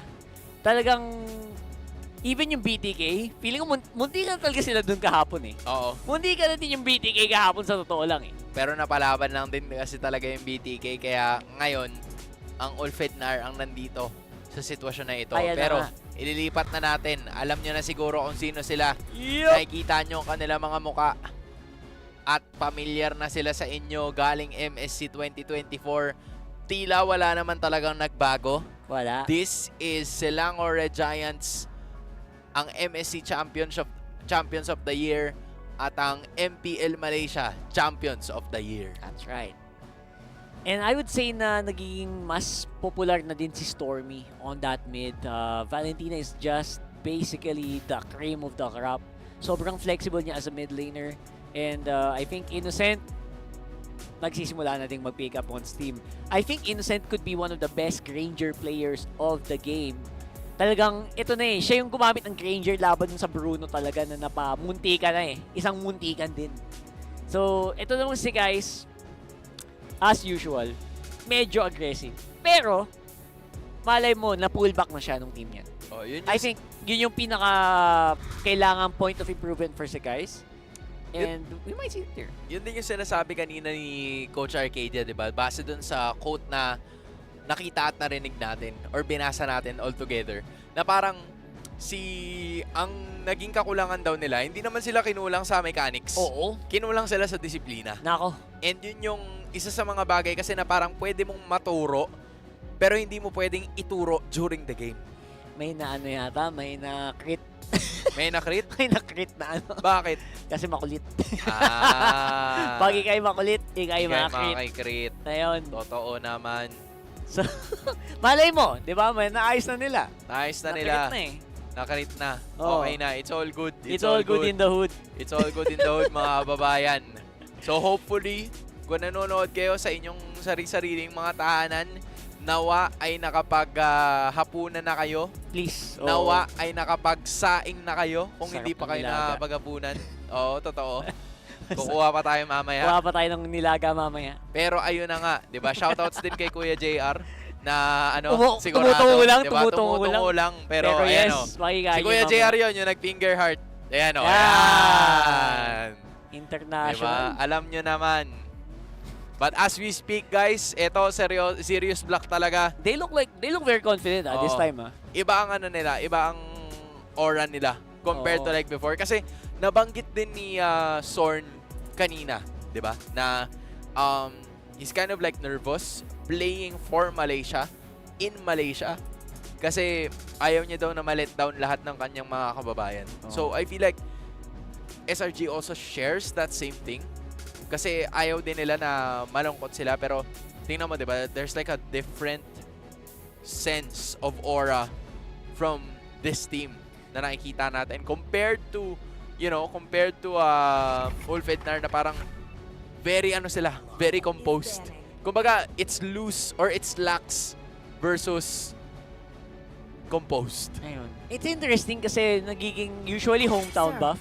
Oo. Pero parang may kaba din pala no, na ayaw mong ma-disappoint yung mga taga sa inyo. So Yeah. para medyo double-edged sword and hopefully they will take it however they will in a positive light itong SRG. And maybe nawala na yung kaba nila from before, nawala na yung errors or sabi nga ni Coach Arcadia, the discipline has been completed. Either way, back to the draft na tayo mga kaibigan para dito sa best of one ng Ulf at SRG. As per usual, Osprey and Coach Arcadia magiging leaders ng kanilang banning as of the moment. Both the Alpha and both the Alpha and Fanny ang tatanggalin dito as of the moment. So, tanggal na agad ng dalawang jungler options. And base sa nakikita natin, no, whenever teams face off against Malaysian teams, parang ang tutok nila lagi is none other than the junglers. 100%. Right? It's always gonna be on Chibi and Sekais na madalas nating makita dito sa team na ito. Nagiging mas madali din kasi talaga to control these players aside from the fact that they really have massive hero pools. Plus, yun yung mga signature nila. They're just making sure na hindi din talaga makapaglipad masyado itong si Kais. And 100% XP laners, gold laners might be next on the docket. Interestingly enough, tong Hilda, interesting parang hindi pa nakapaglaro masyado si Hilda today. Isang beses pa lang, which is interesting. Wala eh. Alam mo kasi na yan talaga ang isa sa mga pinaka meta heroes yan. Panggulo sa XP, no? I think while you're very confused with the other heroes or confused ka with the meta in general, alam mo na ito yung sigurado. Si Hilda yung the constant. Ito yung isang tiyak sa 1,000 duda. Tama. Diba? Yan ang Hilda. Matik talaga yan. Tapos din mo. Uy, iban bro! Respect kay Stormy. Tingnan natin kung re-respetuhin pa pabalik itong si Rosa. Kasi, yun nga, pwede rin kasi gamitin sana yun ni Rosa. Pero they're kind of like worried for it to be utilized in the first 2 picks ng SRG. So, they don't want to risk it. Yeah, that's gonna be the case here. And Aurora is actually a really good hero for Rosa as well. So maybe pag-iisipan nila Coach Arcadia na i-ban out yun. Basically, as long as buhay si Rosa, ang hirap kasi talagang totally push out ng Wolf. I think Zushin is gonna be the one. Okay. So there are a lot of possible heroes open here. Of course, you have the Gatot Katsa and then the Hylos. Depende kung anong gusto mo dyan. You even have the Bruno as well. So, ang sitwasyon dito para sa Ulfidnar is that would you like to pick up the Bruno kaagad? Pero tingnan mo, meron pala dito ang fun fact para kay Sunshine. Sabi niya na gusto naming makaharap ang Fnatic Onyx Philippines at Aurora kasi meron silang napakagandang performance and yung playstyle din nila interesting din. Gusto namin silang maalaban sa isang friendly match at gusto namin patunayan na kami ang mas magaling. Aba. We like it. We like the confidence, di ba? Na very, media trained na joke. Tsaka parang friendly match lang, friendly game. Ayaw talaga nilang ito naman. Ito na naman. Si Coach Osravecki naman. Ano sabi niya? Wow, look at that. We threw away a game-ending lead today. And hindi daw sila yun. Ang focus na lang daw nila ngayon next match. So, totally admitted sila na parang sobrang kayang-kaya nilang tapusin yun. Oo.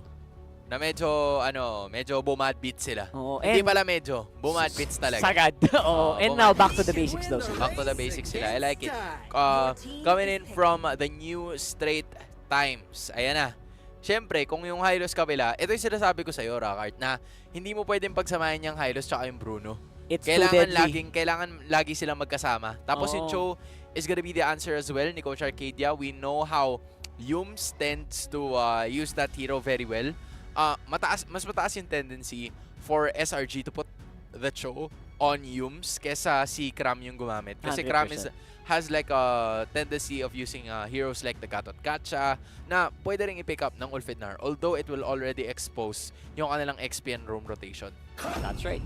And I wonder if they're gonna go for mid here, pero looks like jungle muna ang i-prio nila dito. And that's a Harit. Aba! Tagal natin di nakakita Welcome back, baby boy! Tagal natin di nakakita ng Harit. Harit. Ang ating bunso na si Harit. Ang bunso isa sa mga bunso ng Land of Dawn. Tapos Hayabusa din ang ipipick up dito ng Ulfidnar para kay TNZ. So, classic nung picks nila, no? Yeah, very standard. Parang nothing too extraordinary. Parang naman siya.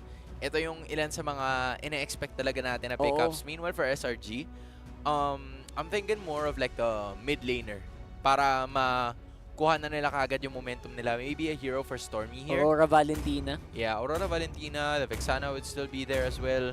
Tapos ipitin na lang talaga nila ng sagad itong si Rosa to force a hero that he hasn't really used as much. We start to hear a mid laner, but there it is.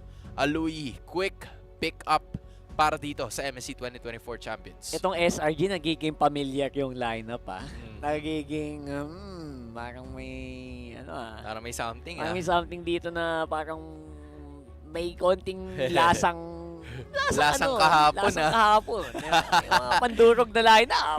Lasang And I like what I'm yan, seeing. Actually, literal na kahapon, no? Oo, no? Pero, kahapon yan, Min. Sabi ko sa'yo, legit. Ito kaya yung same order? Hindi ko alam. Hindi ko alam. I-rewind ko nga. Sige, pwede mo i-research. I-rewind ko nga. Wait lang. Pwede mo i-research. Wala tayong problema dyan. Let's Pero, see. in case, guys, na hindi kayo or hindi nyo nagigets, yung tatlong heroes na nakikita nyo currently ang ginamit ng Fnatic Onyx Philippines kahapon. So, it seems to be working so much and very okay din siya para sa lineup ng SRG kasi these guys are known to be very aggressive players. Diba? Kung kinulang sila sa disiplina kahapon, then maybe they could have some sort of controlled aggression because either way, it would still be able to work with this kind of lineup in the mix. Yeah, this kind of lineup actually will need a lot. It has a lot of flexibility. That's also a reason kung bakit talagang feeling ko it's worthy. It's worthy to kind of get replicated again. Pero ang bans dito ngayon is going to be that Ling, which is very interesting. I guess they're digging into the Sekai's pool na. Oo. Hindi naman sila masyadong dun sa kahapon. More on saan ba sanay si Sekai's?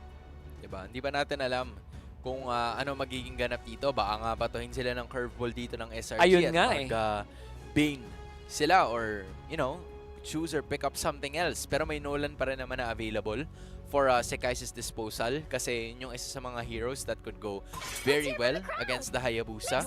We're about to figure out kung tatanggalin ba yun ng koponan ng Ulfidnar. Kasi andyan pa yung Nolan, andyan pa yung other heroes as well. Maybe the Julian would be effective as well kung sisilipin din natin.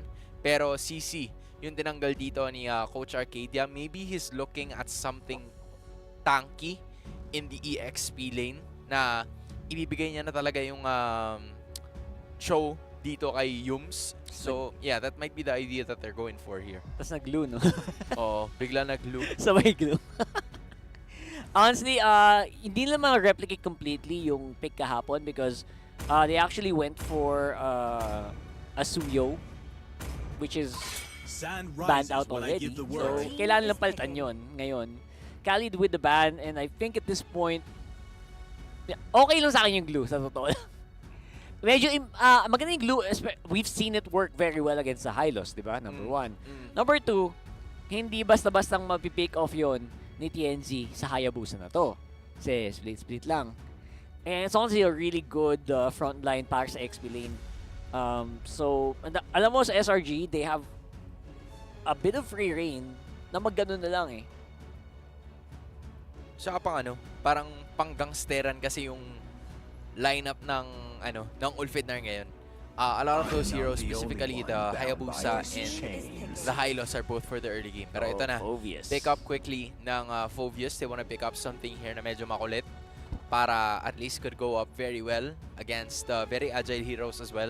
Coming in from Ulfidnar, which are the Hayabusa, pati na rin yung Harith. So with that being said, again, Gat at Katcha still open if Ulfidnar would like to pick it up kasi kahit paano determined mo naman yung magiging sitwasyon dito para sa SRG kasi Phovius will go obviously into the XP lane. Cho goes to roam. So kung ikaw dito, you could have a plan here which is to beef up yung iyong XP and roam chances. So I'm still wondering kung ano magiging sitwasyon dito para sa Ulfidnar, and we are still yet to figure out as well kung ano ba magiging pick up dito ni Rosa. But yes! There you go! Lilipad-lipad. Lilipad-lipad, and it's been a while since we saw Farsa. Pero I think nakakita tayo ng Farsa sa wildcard. Oh yeah. Yeah, nakakita tayo ng Farsa sa wildcard, which was also used by Rosa during that time. Yeah. Tapos idagdag mo na rin yung tag reel ni Apex 47 na nag-miss lang highlight reel during the wildcard 2. Para naman dito, I think last pick, possibly Nolan. Something very similar to Nolan could function here. Ewan ko pag-Fred rin pa sila, pero you really want someone still of us. Kailangan mo ng damage, hindi pwedeng si Bruno lang yung damage talaga. So, lang eh. Kailangan merong kailangan mo ng damage dito. Yeah, I really see the... Frederick pa rin! Wow, okay. I like the lineup. I want a 4 protect 1, pero nakita natin yung nangyari kanina sa 4 protect 1, di ba? Medyo kinulang talaga ng damage. I hope it works out differently here. Pero looks like that's gonna be the case. SRG, ang pangalawang team sa M6 na mag-pick up ng isang Frederick jungle. We've seen it from BTK a while ago, and to be fair, gumana naman ang Fredrin para sa side ng BTK, pero going up against the composition na meron ang side ng SRG. As you see the fans right over there, it's somewhat of a really good engage tactic ang meron dito ang Ulfidnar. Meron silang pang-abot sa bandang likuran just by, grabbing the Ugi Shadow Kill through the Hayabusa na gagamitin ni TNC dito. But then, if you take a look at the lineup na meron ang SRG, meron din silang pang-abot sa likod. So knowing that most of the scenarios are gonna be Ulfednar trying to fight from a distance with the diversion, kayang-kaya nilang hanapin kung saan ba nanggagaling itong si Rosa.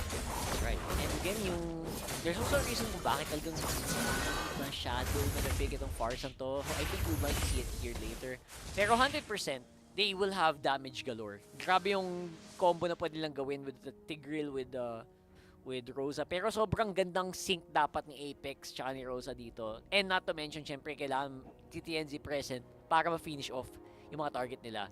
For the meantime, farm to the max tong lineup dito ng Ulfednar aside from their mid-trio. Again, both of these teams currently at 0-2. And in addition, or 0-1 pa lang pala. 0-1 pa lang. Ayaw mo na mapunta doon sa 0-2 as we speak. Pero ayun na. Nagsimula na itong si TNZ. Nakuhanan ng purple objective itong si Sikais. So that is already a start para sa Ulfednar. And I think that is exactly where you want to be. Slow down yung Fredrin. I-take advantage mo na Assassins right now just really have a big advantage. First blood! TNZ! Hayabusa going crazy. Nagsimula kaagad itong Ulfednar. Kumbaga ano yun eh, first beat yun eh. Bago mag-base drop, inumpisahan na nila eh. Laging, oh my goodness. Ulfednar. Somewhat already meaning business kahit sa unang minuto pa lang ng ating laban. And Rosa, very aware na doon manggagaling si Yum. So, you know, he's just making sure that he's gonna go out. Yeah, make sure you also just land your skills kung ikaw si Rosa dito. And now, sayawan na tayo para sa unang turtle ng laro na to. I would say na maganda pwesto ng Ulf ngayon, especially because of that first blood. Pero hindi pa rin total yung pipigilan itong silang Red Giants dito. Don't forget, sila ang team na may Bruno sa matchup na to. Oo, pero wala pa masyadong activity na nangyayari dun sa Bruno. So as long as wag lang sila as long as they can be chill, okay lang na lumamang konti yung Ulfednar. Yeah. Basta wag magulo yung farm ng Bruno. Tsaka kailangan din maging careful ni Sunshine kasi anytime pwede mag-diversion papunta doon itong SRG. Pero ito na naman, Alien using that glorious pathway. Hiwa-hiwalay ang laban natin ngayon. Cram already utilizing that Infernal Pursuit. Buwaba na naman ang HP ng ating Turtle. And it is gonna be Rosa getting it para sa koponan ng Ulfednar. May laban na naman na mangyayari. It's gonna be another one. Getting and biting the dust. That time it was gonna be Stormy. Pero si Cram andito pa rin at lumalaban. May tulak na mangyayari and Alien stays alive. Cram goes down. And now Ulfednar is leading by 2.5k. Grabe Hans, nagwawala ngayon ang Ulfednar. Lahat ng lane halos kontrolado nila. Pati si guys, mababawi pa. Ay! And there you go. That's Alien for si guys. That is a worthy trade. Any time of the day, nakuha ngayon sila ng control sa mapa. Maaga pa lang. Oh, wow, TNZ already 3-0-0. Tapos si Alien really doing a good job in keeping things in scale. Pero doon naman si Yums at siya ay hindi na makakawala talaga. May bonus damage pa na ilalatag si TNZ kontra sa mid laner ng Selangor Red Giants. 5-1 is the case here. Ulfednar waking up like a different beast today. Iba ang gising.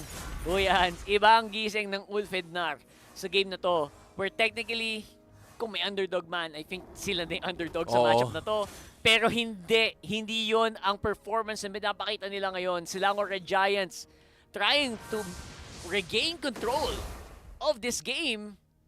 Pero sa ngayon, talagang naging mas mahirap na para sa kanila na makalabas sa mapa. Lalo si Stormy, hinahunting ni TNZ, muntikan pang ma-shadow kill. Inaabot pare. Diyos ko po. Inaabot ni TNZ. Sabi niya, sige ha, ang kulit mo ha.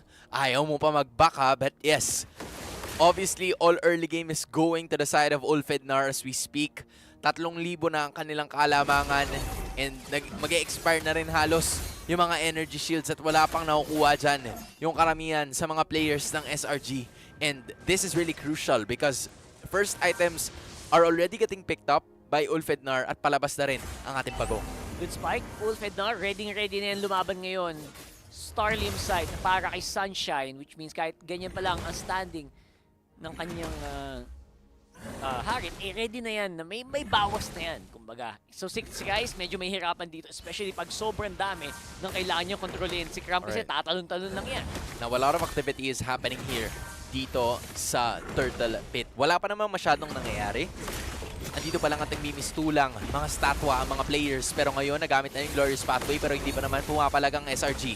Now it's si Kais looking for a really good spot here. Alien trying to zone out the rest of the members of SRG pero may flicker na gagawin itong Siyum. Doon na naman yung Ugi Shadow Kill. Pero ang turtle ay mapupunta kay si Kais at sa SRG. Wala pa nagkakamatayan dito. May talon naman na gagawin itong si Kram. Pero Apex 47 doing his very best to try and zone everybody out. Tatamaan ang Appraiser's Wrath. Tatamaan din ang Infernal Pursuit. At finally, someone goes down in the side of Ulfidnar and they got the victory either way. Pero may sipa na gagawin si Yums para makatakas sa pagkakataon na yun. Sumali na itong si Sunshine pero si Rosa naman ang mawawala this time around. Meanwhile, Sunshine getting another one pero Innocent mapawi din naman with a shutdown. TNZ trying to find a way and Alien gets it in. Selangor the Giants from 3k gold lead down. Napababa nila sa 1,000 na lang. That is a big win para sa SRG. Present and alive na si Innocent. Malefic gun locked in Yun para na. sa Bruno. Yun na. Man, what a quick turnaround of events. As in, napapilit din kasi nila na gumamit si TNZ nung Ugi Shadow Kill eh. So parang hindi talaga nakapag-retry ng maayos.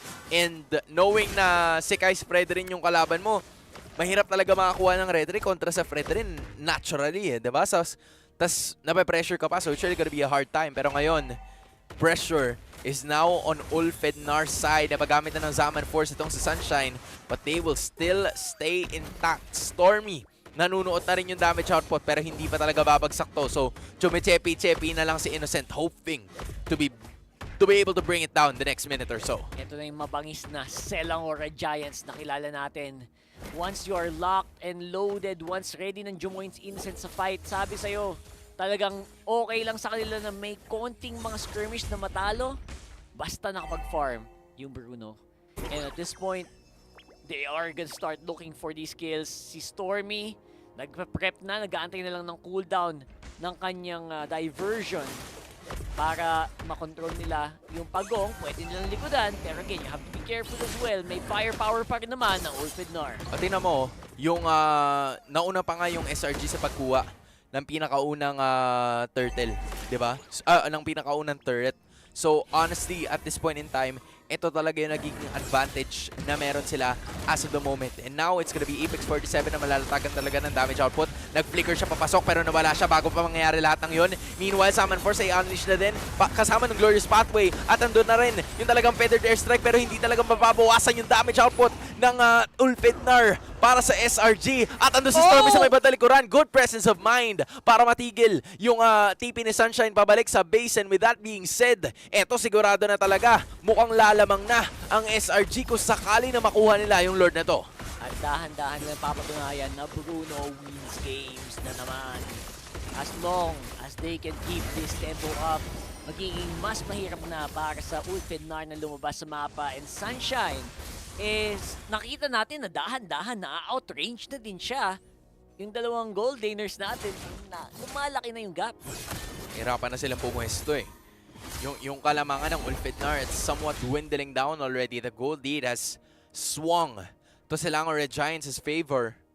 And we're still looking for a possibility here na Ulfidnar, sila ang may hawak ng early game advantage kanina. Halos 3,000 yon. We were very convinced that the early game was theirs. But in all of a sudden, nabawi ng SRG kaagad.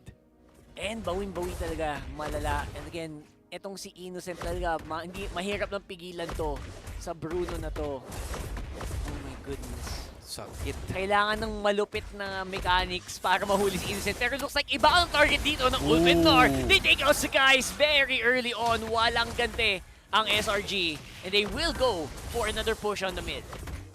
Medyo mahihirapan ngayon sa pag-push ang SRG, knowing na wala isa sa kanila mga tanky members. Pero si Alien nararamdaman na rin kahit gaano ka-tanky, you still just can't deny the damage output na dala nitong Bruno. 3-0-0 already. Pero yung Lord ng kanila magiging punteriya. Stormy nasa may bandang likuran. Innocent also doing the same. But Apex 47 looking for an extra person here. Pero mukhang yun na ang pagtatapos ng laban. No inhibitors destroyed. Pero wala na ang outer at inner turrets ng Ulfidnar.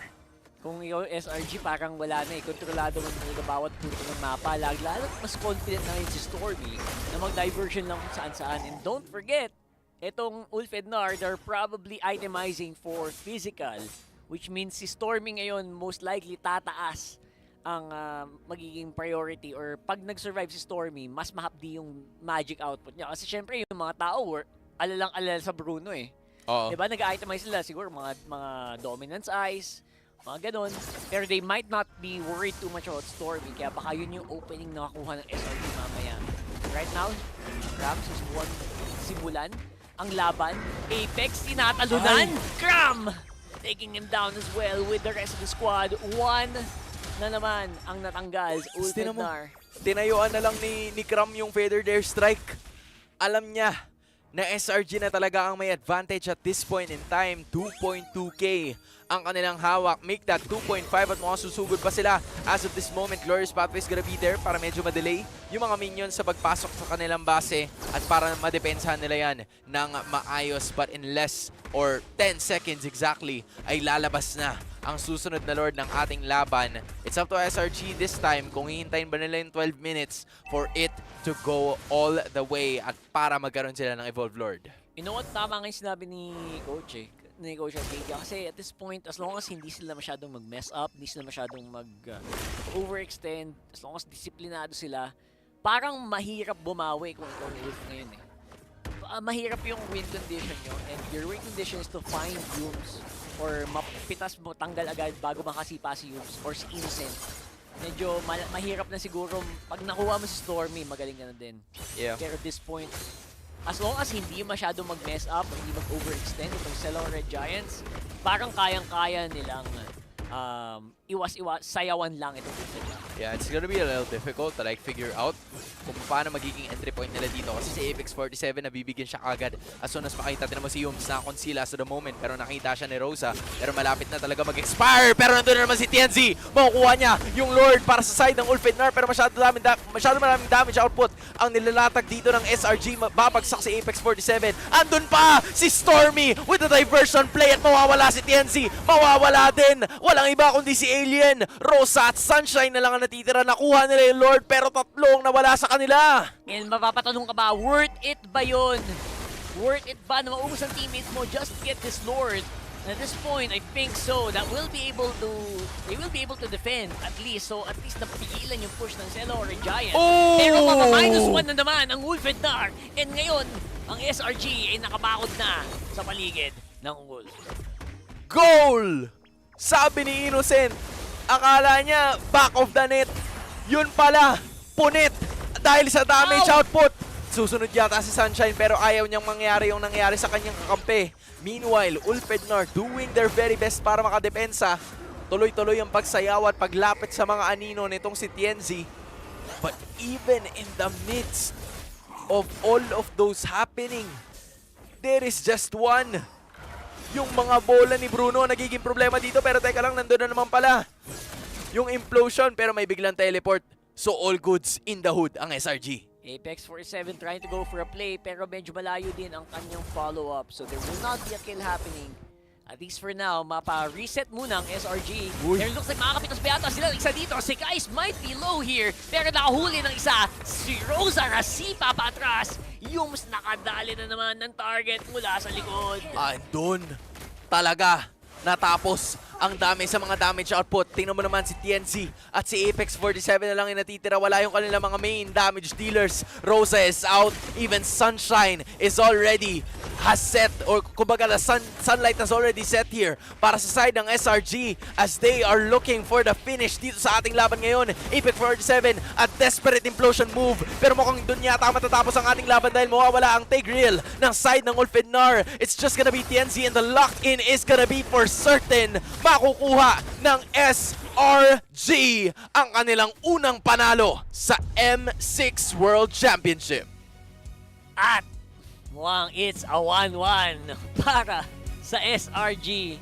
May konting paghinga ngayon na magagawa itong team na to, our MSC 2024 champs. And so far, so good. Nagmumukha namang ito yung medyo, I would say a lot of people are starting to get back into their old form. Ito na yung old form ng SRG na inaantay din natin. Honestly, ito din yung form na nila nung nakalaban nila yung Fireflux all the way back from MSC. What a classic. Yun ang makikita nyo pag ang SRG ay disiplinado. As in, as long as they have the Bruno on their side, they were very much aware na yung timing sa kanila ay wala pa. Which is why the early game was really going to the side of Ulfidnar. Pero mula nung nakuha nila yung pinakaunang turtle o yung pangalawang turtle ng laban, that is where things started to change para sa MSC Champions. Malaki yung difference ng SRG na nakita natin today sa SRG na natalo nung S2G. I think this is the SRG na medyo na, alam mo yun, na-compose lang. Very similar sa ibang teams na nakita natin today din, di ba? Yung mga natalo kahapon na napapaisip ko bakit sila natalo. Nawala na yata yung kaba factor or jet lag o ano man. Diba? They look like their old teams, their old selves. Yung mga dating team na to, TLID, SRG, ito yung mga kilala natin na teams ganito sila perform. And they showed us right away in just probably 14 minutes of gameplay kung ano ang kaya nilang ibigay sa ating lahat and the reason why they are regarded as probably one of the strongest teams na meron ngayon, if not the strongest, right? Just because of the recent performance nila sa kanila mga international tournaments. And I do feel like, you know, in some certain scenarios, you're gonna be seeing SRG very much soon at may chance sila na, you know, if you're Malaysian, ayaw mo na magharap ang Team Vamos at ang SRG. Diba? Gusto mo na magkahiwalay man sana sila kahit papano. But as of the moment, we're gonna throw it over to Malaysia with Rose kasama ang ating winners. Heroes takes their first win. First of all, Stormy, congratulations. That was an intense game. I could see everybody here at the arena. They were shaking, they were screaming. I could even hear the staff shouting. But Stormy, how are you feeling? How's everything like? We're happy that we won today, so very grateful today. Okay, now Stormy, before we continue on talking about today, let's talk a bit about yesterday. I feel like the opening matches of the Swiss stage came as a shock to a lot of people when you guys lost against S2G. Maybe you can share with us what really happened. Was it the nervousness? You guys weren't ready, underprepared? What happened? I think there's just some minor mistakes behind the game yesterday. So I think it's just our mistakes. So kita orang just try to fix it today, and alhamdulillah. Yeah. So, if you feel like the mistakes were fixed today, how did you guys manage to fix it? What discussion did you guys have last night? Did you guys stay up really late? What was going on with Selangor Red Giants last night? After we lost yesterday, we straight up go to stream, and the coaches stay up until 4 a.m. Wow, So, yeah. 4 a.m. Okay, amazing. Now, as we all know, Ulfidnar had met you guys in MSC 2024, and they are still yet to get a win against the Selangor Red Giants. Now, Stormy, with this, how did you guys react when you guys saw the matchup last night? It's quite surprising because we fight them again 2 times already, right? Yes. So yeah, terkejut lah. So, you guys were shocked. Were you expecting this win, though? 50-50. 50-50. Okay, Stormy, earlier on just now when I talked to Zorn when Vamos won, I asked him if he felt nervous or pressured playing in Malaysia. And I also saw a content that you guys did with MPL-MY or MLBB Esports in which you guys preferred international tournaments or playing outside of the country compared to playing in Malaysia. Why is that so? Do you feel like the pressure is higher when you're playing in your home country? No, we don't feel nervous at all. I think it's just an opinion, so yeah.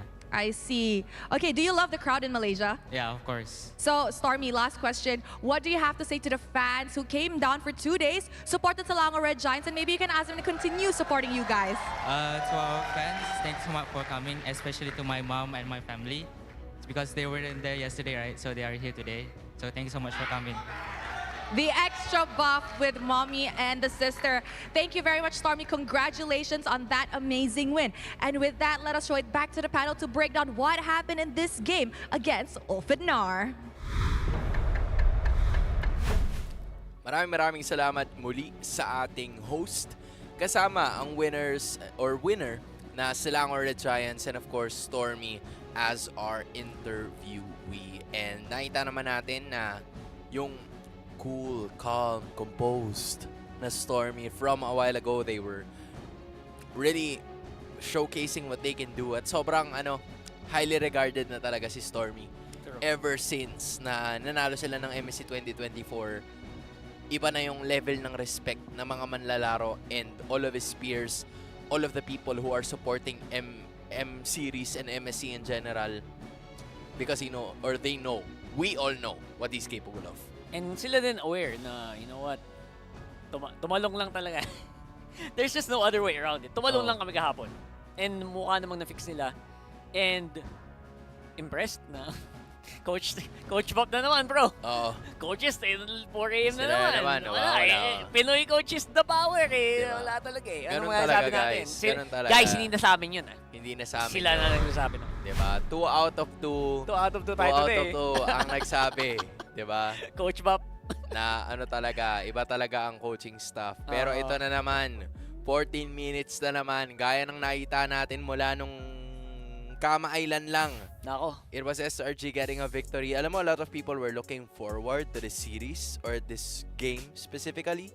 Kasi ito nga yung continuation nung nangyari last July. Pero it seems like SRG is still proven themselves to be the stronger team. At hindi nga lang yun, di ba? Parang mas mas refined yung kanilang mga laro so far. Mas malinis talaga SRG so far today. 9-0-4 on Innocent, by the way. Dun sa Bruno na yun. Pero you know what? Maybe hindi nangyari yun if Stormy wasn't really up front controlling that map up. Actually, tuwing cooldown, gagamitin yung diversion just to make a play happen on the map.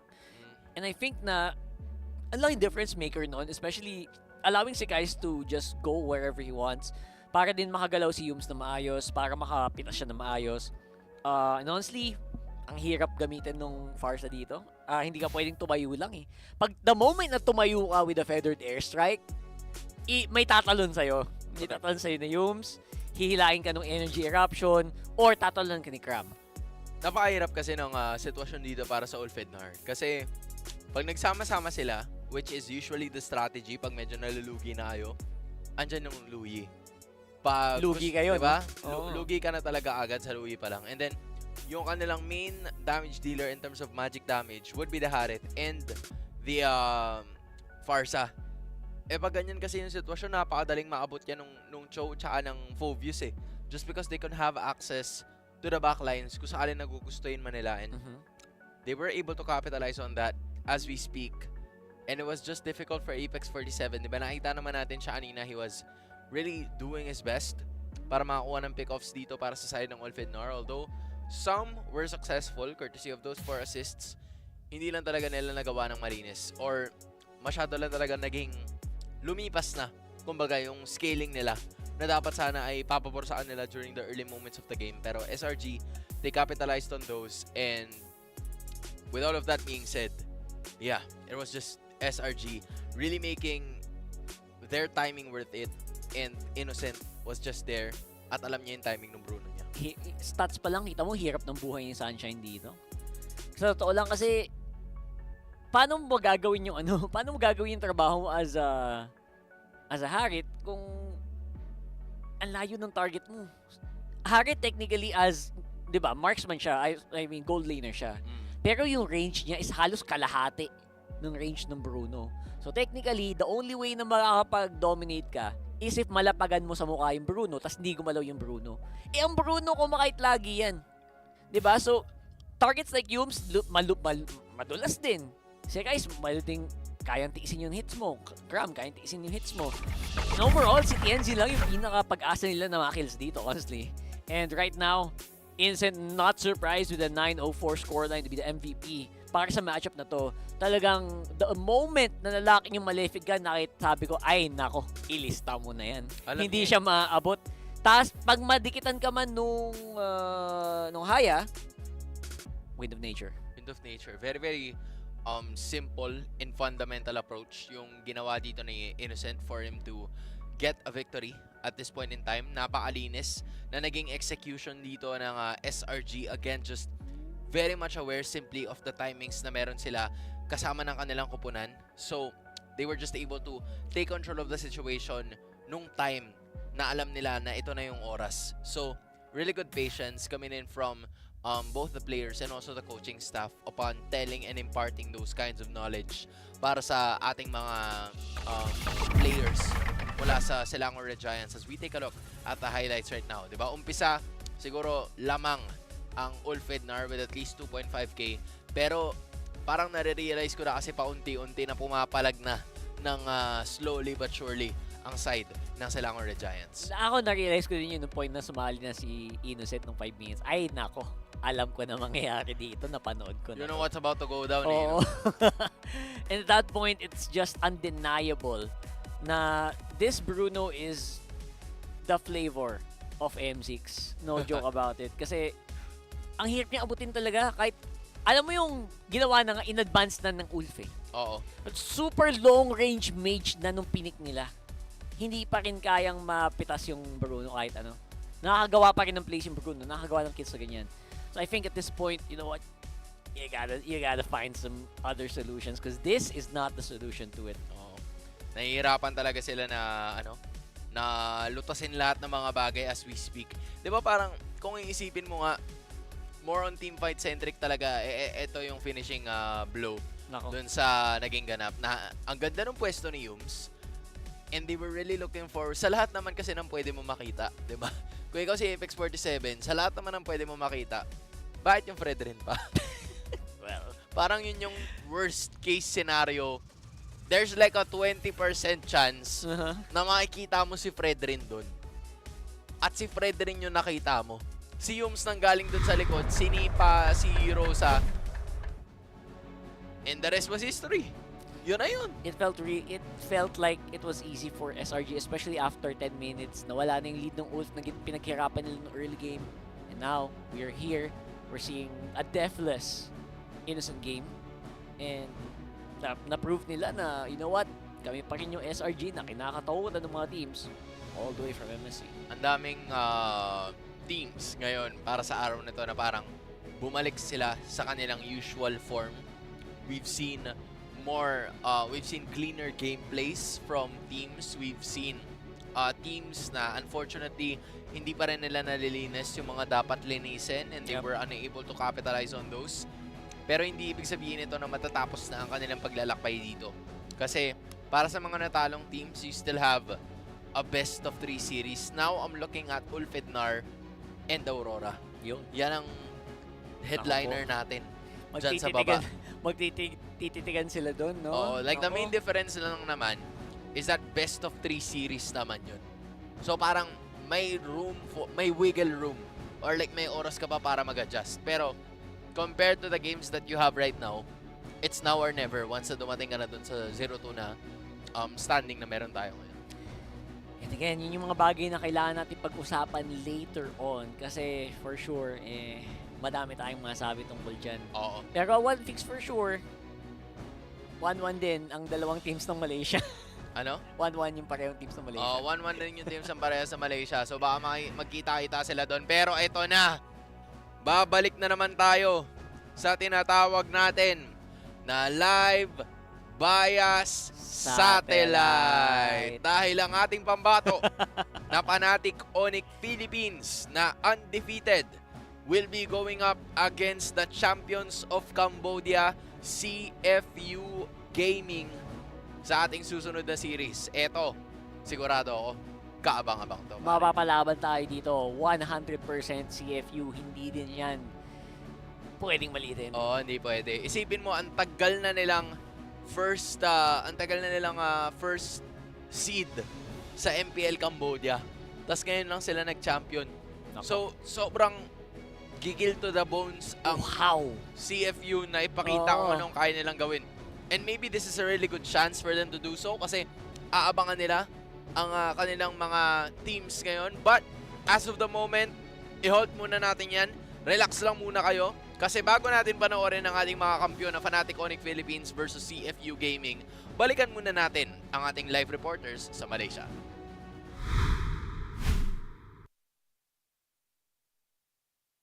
Hey, so ayun na guys, hello, nandito kami sa IOI Grand Convention Center, guys. Dito yung ating first day of the Swiss stage. Siyempre dito yung umpisa. Itutour namin kayo kung ano mga expect nyo sa loob. Tara, pasok. Okay. So, pagkapasok nyo guys, kita nyo na agad. Marami na agad. Nandito na agad yung mismong entrance tsaka kung saan kayo lalabas. Yung in and out, guys. Tapos dito tayo. So, pagkakaliwa, may makikita kayong iba't ibang mga ganap. Yes, iba't ibang booth. Like, yung ticket booth, tapos yung sponsor, ganoon. Yan. May for your activities din tayo dito. Yes. Tapos dun, yung, okay, ibang ticketing booth to. Tignan natin, kasi meron tayong M6 Carnival dito. Tapos, ito yung isang na gusto ko. dumating. So ngayon naman, nandito tayo sa isang booth, which is yung Theory booth. At parehas kami actually nag-iisip kung ano yung meron dito. So, pasok tayo at tingnan kung ano nga ba ang parang pinaka-collaboration with MLBB. Yes. So, hi sir, I'm Chantel and with Miss Delar. So, we are live reporters from the Philippines. Welcome to Malaysia. Yes, and what's your name? I'm Julius. Yeah, I'm the CEO of Very. Oh, nice to meet you, sir. Nice to meet you, sir. Nice to meet you, sir. So, we see that you have a collaboration with SRG. Yes. So, what's the collection all about? Okay, this is actually we call it the SRG Hero Collection, right? And it's actually we create a design for each of the players. Like for example, this is Skies, right? Okay. So and then the design of this jewelry is actually designed based on the character mask that we create for them. And all these are the original characters designed. As you can see, we have all these characters here. So the concept is actually we design for them, right? And then they can actually promote this ring, which they already have, and then promote to their fans. Yeah. So and each of them are different designs. So we have 7 designs. And personalized designs, specifically for them. Yes, specifically for them. But This is the medal we for... are the designer for the medal and the championship ring as well. So this is what the champions will have if ever they win M6. Oh my God. Can I have this? Yeah. No. Can I touch? You can try it on. Can I touch? Yeah. Oh. It's actually very heavy and cold. And that's it for the exclusive news. See you on the next one, guys.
Kailangan ng warm-up, pare. Kailangan, Kailangan game tayo, men. Nagbabalik tayo. Alright, sa day 2 ng M6 World Championship Swiss Stage. Hans, Rockart, and now!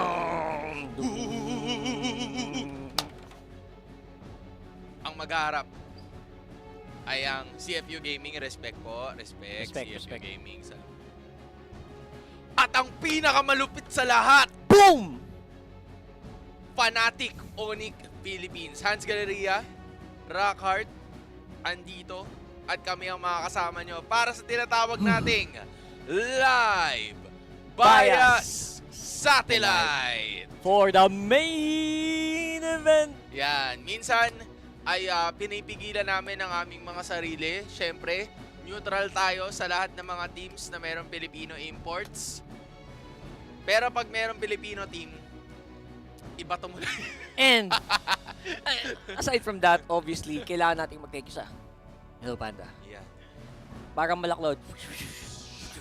Alam mo yung blazing duet, ganyan yun eh. Pag si Claude ka. Pag si Shaudre, tawag dito, mag-jacketon. Yan. Yon. Para lahat tayo may energy mamaya. Pag tayo nag-RG, kain lang tayo ng Hello Panda, mag-level up tayo. Sabi mo jacketon. Jacket. Strong. Diba? Punta na kayo sa Hello Panda Panda website for more information and to get this yummy. Okay. So, sorry guys. Yun na. Sarap ng nilaga eh. Wala, ganun talaga guys. Basta pag sabaw ang ulam, sabaw din ang caster. That is correct. Joke lang. Solid. Sarap ng sabaw. And sana nakakain na kayo. Sana kumain na kayo ng dinner. Sa puntong ito, we are getting into a very special match. Yeah. Ito, CFU honestly, mahirap. Sabi namin kanina, mahirap maliitin ng team na to. And despite more for sure, a lot of teams, even hindi lang taga-Pilipinas, most likely from other regions, are looking at Fnatic Onyx Philippines. Pinapanood yung mga yan. Eto yung CFU, kaya tayo malason. Kaya yan, pwedeng malason. Pero iba naman kasi, ang bangis ng kampiyon. Well, technically, CFU, kampiyon din naman sila in their own right. Diba? Kasi, pagkatapos ng panalo nila kahapon, kontra sa NIP Flash, na-champion din ng Singapore. Okay? Makakalaban nila ngayon ng Fnatic Onyx Philippines. Ang champion ng Pilipinas na tumalo sa TLID, ang champion ng Indonesia. So kahapon, basically, naglaban-laban ng 4 na kampiyon ng Singapore, Cambodia, Pilipinas, at Indonesia. So ito, meron tayong mini tournament. Mini tournament. Kung sino mag-champion dito, yun ang champion ng ating mini tournament. Pero hindi. Ito ang silipin nyo ngayon. Dahil Tadan! ito, welcome to the family. Yan, mapapansin Yan. nyo, lahat sila nandyan. Iba, anumang lahi, anumang kulay, sama-sama sa tagumpay. At mostly ang kulay nila ay yellow. Yan, madaming mga miyembro ng ating super fam ay all throughout the years. Sa by hook or by crook, napasuot ng yellow jersey na yan. Ayan o, tinan mo, si Cram, season 12. Isang season lang siya sa Onyx Philippines. Si Nets naman, season 10, season 11, season 12. Tapos si Coach Lyric, assistant coach ng MPL Philippines season 11. Which was also in 2023. So ayan, kita nyo na sila ngayon. Tinan mo si Kurt, bagets pa siya doon sa... Tapos si Coach Wynat, ayan, ang pogi din. Pero dito, ang pinakamatagal dito sa lineup na to ever ay si Super Prince. Kasi si Super Prince mula season 10, andyan na siya eh. At siya ang, kumbaga, the last airbender siya dito. Siya ang Onyx avatar. Sa totoo lang. Diba? Super Prince, still the monster mage. Mahirap na super underrated as a player. And a really smart. Sa lahat ng mga nakapaglaro na with Super Prince at laban sa kanya, ang masabi lang nila, napakatalino player na yan. Master tactician, lahat, everything. tahimik lang yan, pero isa yan sa mga pinakamatinik. Tahimik na matinik. Tsaka siya ang isa sa mga pinakamaingay na Sa player sa in-game. Sa in-game. Pero oo. pero pag mga totoong buhay, mga sa real labas, life situation. yung mga, sa mga sohokmed, Wala. chill lang. Kakausapin. He's a chill guy. Yan, he's a chill guy. Yung mga nakaganon man. Oh. He's a very chill guy. He's a pero very chill guy. Pag nasa game na, bugbugan. Tanggal ang chill. Tanggal ang diba? Chill is removed. At nagiging chili. Oh, wow. Sumanghang. Oo. Kumbaga chill, nagiging chill. Galing mo doon, Spicy! Yan ba nagagawa ng, ng nilaga. Nagagawa ng nilaga. Okay. So, very important na bantayan. Yan, pag tignan nyo talaga, pag yan, ito yung mga player na hindi mo bibigyan ng loyi. Yan yun. Ito yung mga player na dapat perma ban yung loyi pagkalaban mo ang Oo nga pala. Kasi dito sa Pilipinas, perma ba ng ang loyi niya eh. Yung kanina nagulat ako sa loyi, di ba? Dito, hindi ka magulat pag nagka-loyi dito. Pag nagka-loyi dito. Oo. At this point in time, sa sobrang pagkakakilala na siguro namin kay Super Friends, ito ang madalas namin makita. Pero ito, meron tayong quote galing kay Coach Why Not. Why not read a quote from Why Not? Di ba? Sabi niya, nung unang nabuo tong roster na to, shinare nila yung mga okay, tsaka mga not so okay na experience nila. Tapos masaya ako na komportable sila, na nag-open sila sa akin ng mga challenges nila, tsaka yung mga gusto nila moving forward. Ngayon na nakikita ko sila na nag-grow at nag-excel habang nangyayari yung season, sobrang proud ko sa kanila. Tapos lagi ko silang pinapaalalahanan na naging thankful ako na ako yung naging coach nila. Pero alam ko that everything is much more than that. As of the moment, yan, di ba? Mukha lang nonchalant si Coach Why Not, pero pag nag-uumpisa yung game, lagi nang nangyayari. Kelra, gigil Gigil siya, I mean, legit. Oh, speaking of Kelra, by the way, hindi ko na-confirm kung tama ba, or article ba yung nabasa ko. Ayan na, Ayan na mahal daw niya kayo. I love you! I love you, TLID! Ganon siya passionate na tao.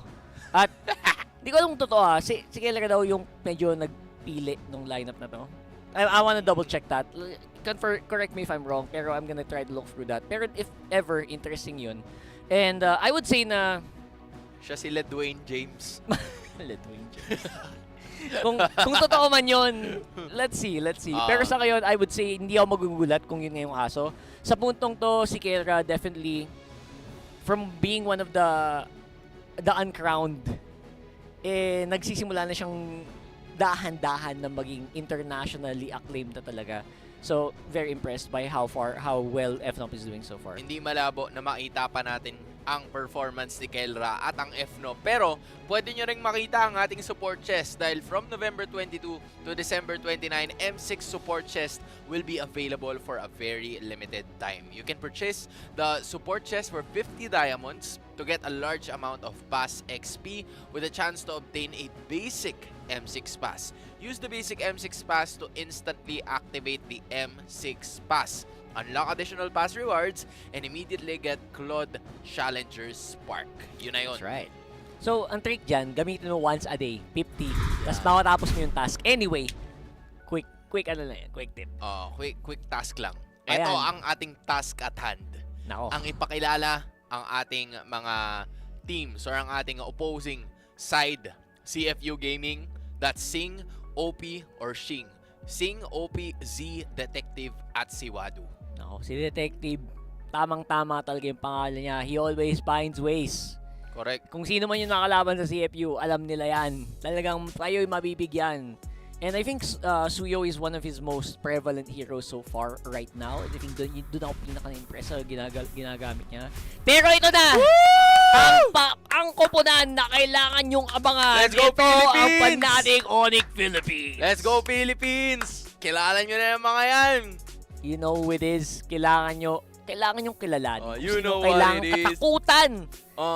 You know what it is. Black and yellow, black and yellow, black and yellow. Literally black and yellow, by the way. Literal, pre.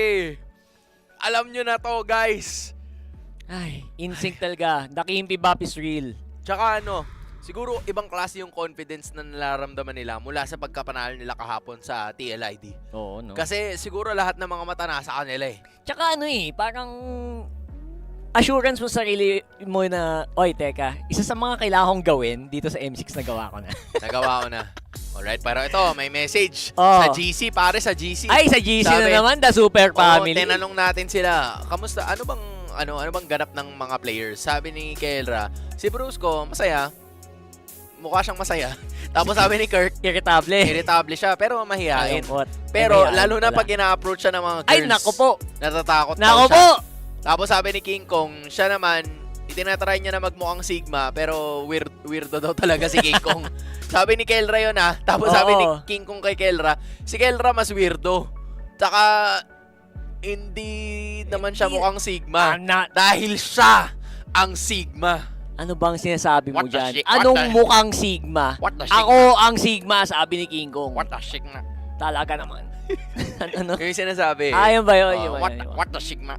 Ayun pala yun. So, alam nyo na yun, guys. Hindi na kailangan guys, dito pa lang sa atin, Dito pinapaliwanag na eh. With the action and everything. With the jawline, boss. With the jawline eh. You look at the jawline. Binasic na yan ni King Kong. Para mapatunayan nyo guys kung tunay ba na Sigma ang isang tao. Ano ba? Tumingin kayo sa jawline.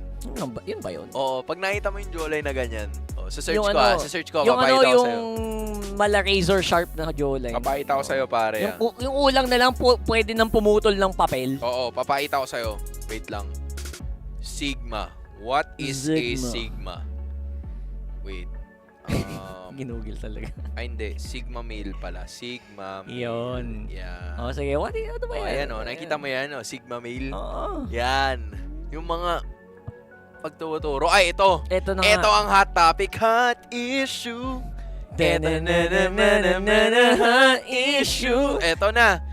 Paano ba kayo magda-draft against a team like FNOP? Actually, matagal ko lang iniisip yan, boys eh. Alam mo, matagal ko lang iniisip yan. Number 1, first 3. Iban mo yung funny. Okay. Iban mo yung loyi. Okay. Tapos, yung pangatlo, mostly respect ban to kung sino mang god laner ang flavor of the month netong si Kelra. Okay. Sige. Or siguro, kung medyo takot ka sa Choni Brusco, yun, ganun. Sige. Yun lang alam ko. Okay, sige. Yun lang. Buti ka nga may alam ka eh. Ako wala akong alam eh. Hindi ko kasi alam eh. Then, honestly, mema lang yun, guys. Honestly, siguro it makes sense on paper, pero ang lawak kasi talaga ng hero pool nila. Parang kahit gawin mo yan, wala silang pakialam. Bakit? Anong ginawa ni Kirk? Si Coach Wynot. Mainit. hindi nahihiya si Kirk pag si Coach Wynot yung lumalapit. Kasi hindi girls. Pero pag girls yung lumalapit, medyo chill, guys. Chill. Titiklop si Kirk. Kaya literal girls, na tumitiklop. Relax lang tayo, girls. Kumalma kayo. Kalmalicious lang. Please lang, kumalma kayo. Nakikita nyo ba yung ngiti ni Kirk? Yan. Pag binibigyan nyo siya ng space. Hindi yan para sa inyo.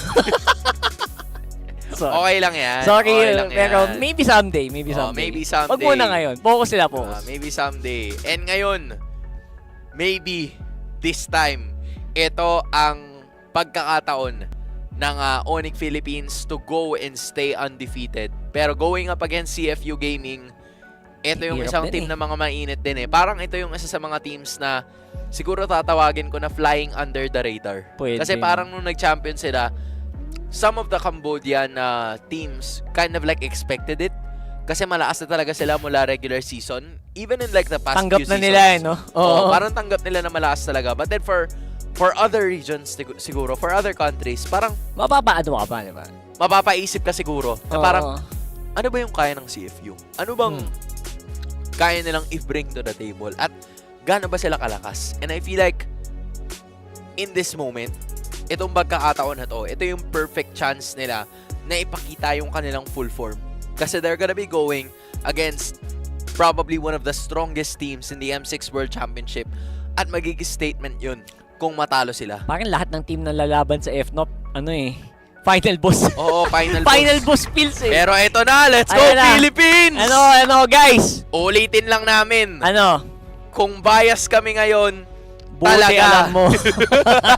Buti alam mo. Siyempre, Philippines to, boss, oh. Okay, so, diba? Binanay Pani, very good. Zushin as well. Again, siguro tama yung ginagawa ni Timego. Oh, ni Time Go. Time Go, Timego. Time Go with a 1 for an I and a 3 for an E. With a 3 for an E, no? And with a really, really interesting G. Oo, G ba yan? G yan, pare. G naman yan, no? Basta yun. So, and sa ngayon naman, obviously... Time to take the field. Your team is banning. Bruno man, thank you so much. Ayan na, guys.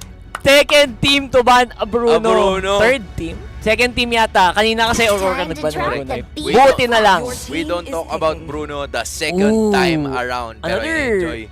Another jungle ban. Oo nga, tinanggal yung Joy. So halos dalawang heroes ang tinanggal dito para parehas kay King Kong at para kay Detective. So considering na CFU here, yun yung nasabi mo kanina, diba? Nasuyo yung comfort hero ni Detective. Your team is picking. So instead of FNOP picking it up, nag-iwan sila ng hero dito para kay Brusco. Ginamit nila yan kahapon. Sisipahan ni Brusco yung DLID kagabi. Bossing, kakasabi ko lang kanina eh. Baka hindi nyo kilala yung show ni Brusco. Third ban ko yun. Suyo ba to, boss? Iniwan niya open eh. Suyo na yan. Feeling ko suyo yan. The ultimate team is I know! They went for the Loyi! Wow! Very, very nice move. I like it. Yeah, parang they were anticipating siguro na ibibigay yung suyo sa kanila. Tapos parang si Coach Wynat, sige nga. Ba? Testingin nyo nga kung ano, testingin nyo. Challenge accepted sila, no? Titignan nga natin kung tatanggapin ba nila yung suyo. Pag hindi sila nagsuyo, pwedeng kunin natin. Pero yung Louie kasi, inagaw nila kay Super Prince eh. That's true. Tsaka dagdag pa yung kisan. Sabi lang, ayaw naman eh. Kami naman nagsusuyo. Guys, si King Kong, nagsusuyo din yan. Malapit pagsusuyo yan. Suyo yung gamit niya kahapon, guys. In case na, hindi nyo napanood. Kaya hindi mo totally mababan out si King Kong kahit anong subukan mo eh. Yan. Lesser evil na lang talaga yung mababan out mo sa kanya. Tapos sinama pa yung Khalid. Alpha. Pick up naman ng Alpha. Okay. Good answer. Pretty standard ang nagiging composition dito. Classic, no? Ni Coach Time Go together with the rest of CFU Gaming here. Sobrang, kumbaga ano eh, walang bago, lahat power picks. Nothing's new under the sun, brother. Yung mga ganyan. Nagulat na lang ako sa Loyi prior nila.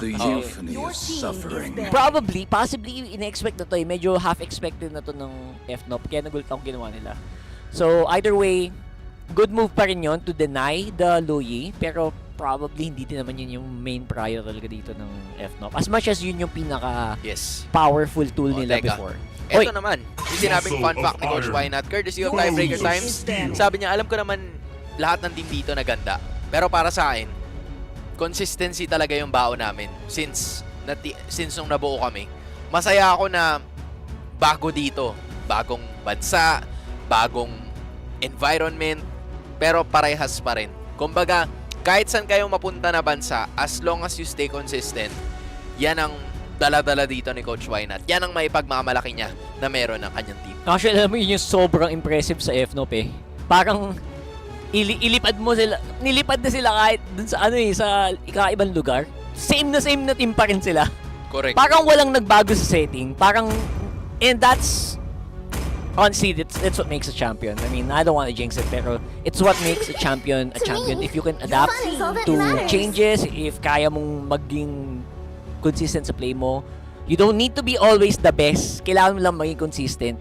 Hindi mo kailangan maging 110% lagi. Basta nasa 99% ka. For honor! 99 to 100%. All the time. All goods na goods yun. Hindi mo kailangan mag 200% ganun. Correct. Basta 100%, 99% all the time ka lang.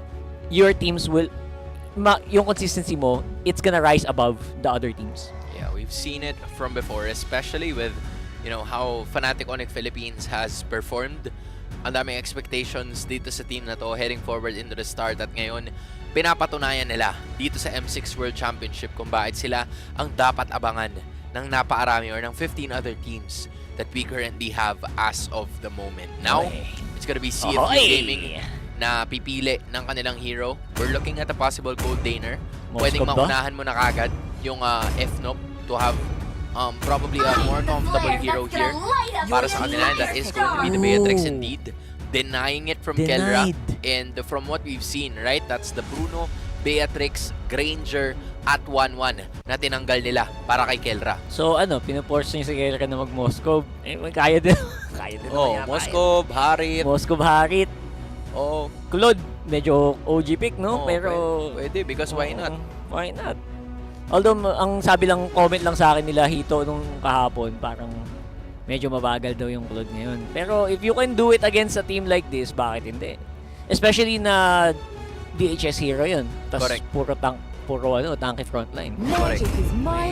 There's the Harit though. Talaga. Yeah, Harit is the choice here para ay Kelra. Gamay din naman niya. Here it comes. The Sicilian finally joining the party. We're just waiting for the final pick.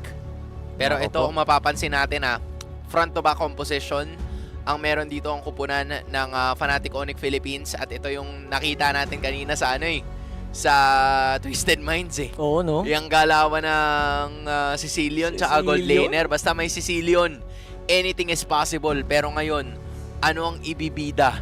XP-laner ba or roamer ng CFU Gaming?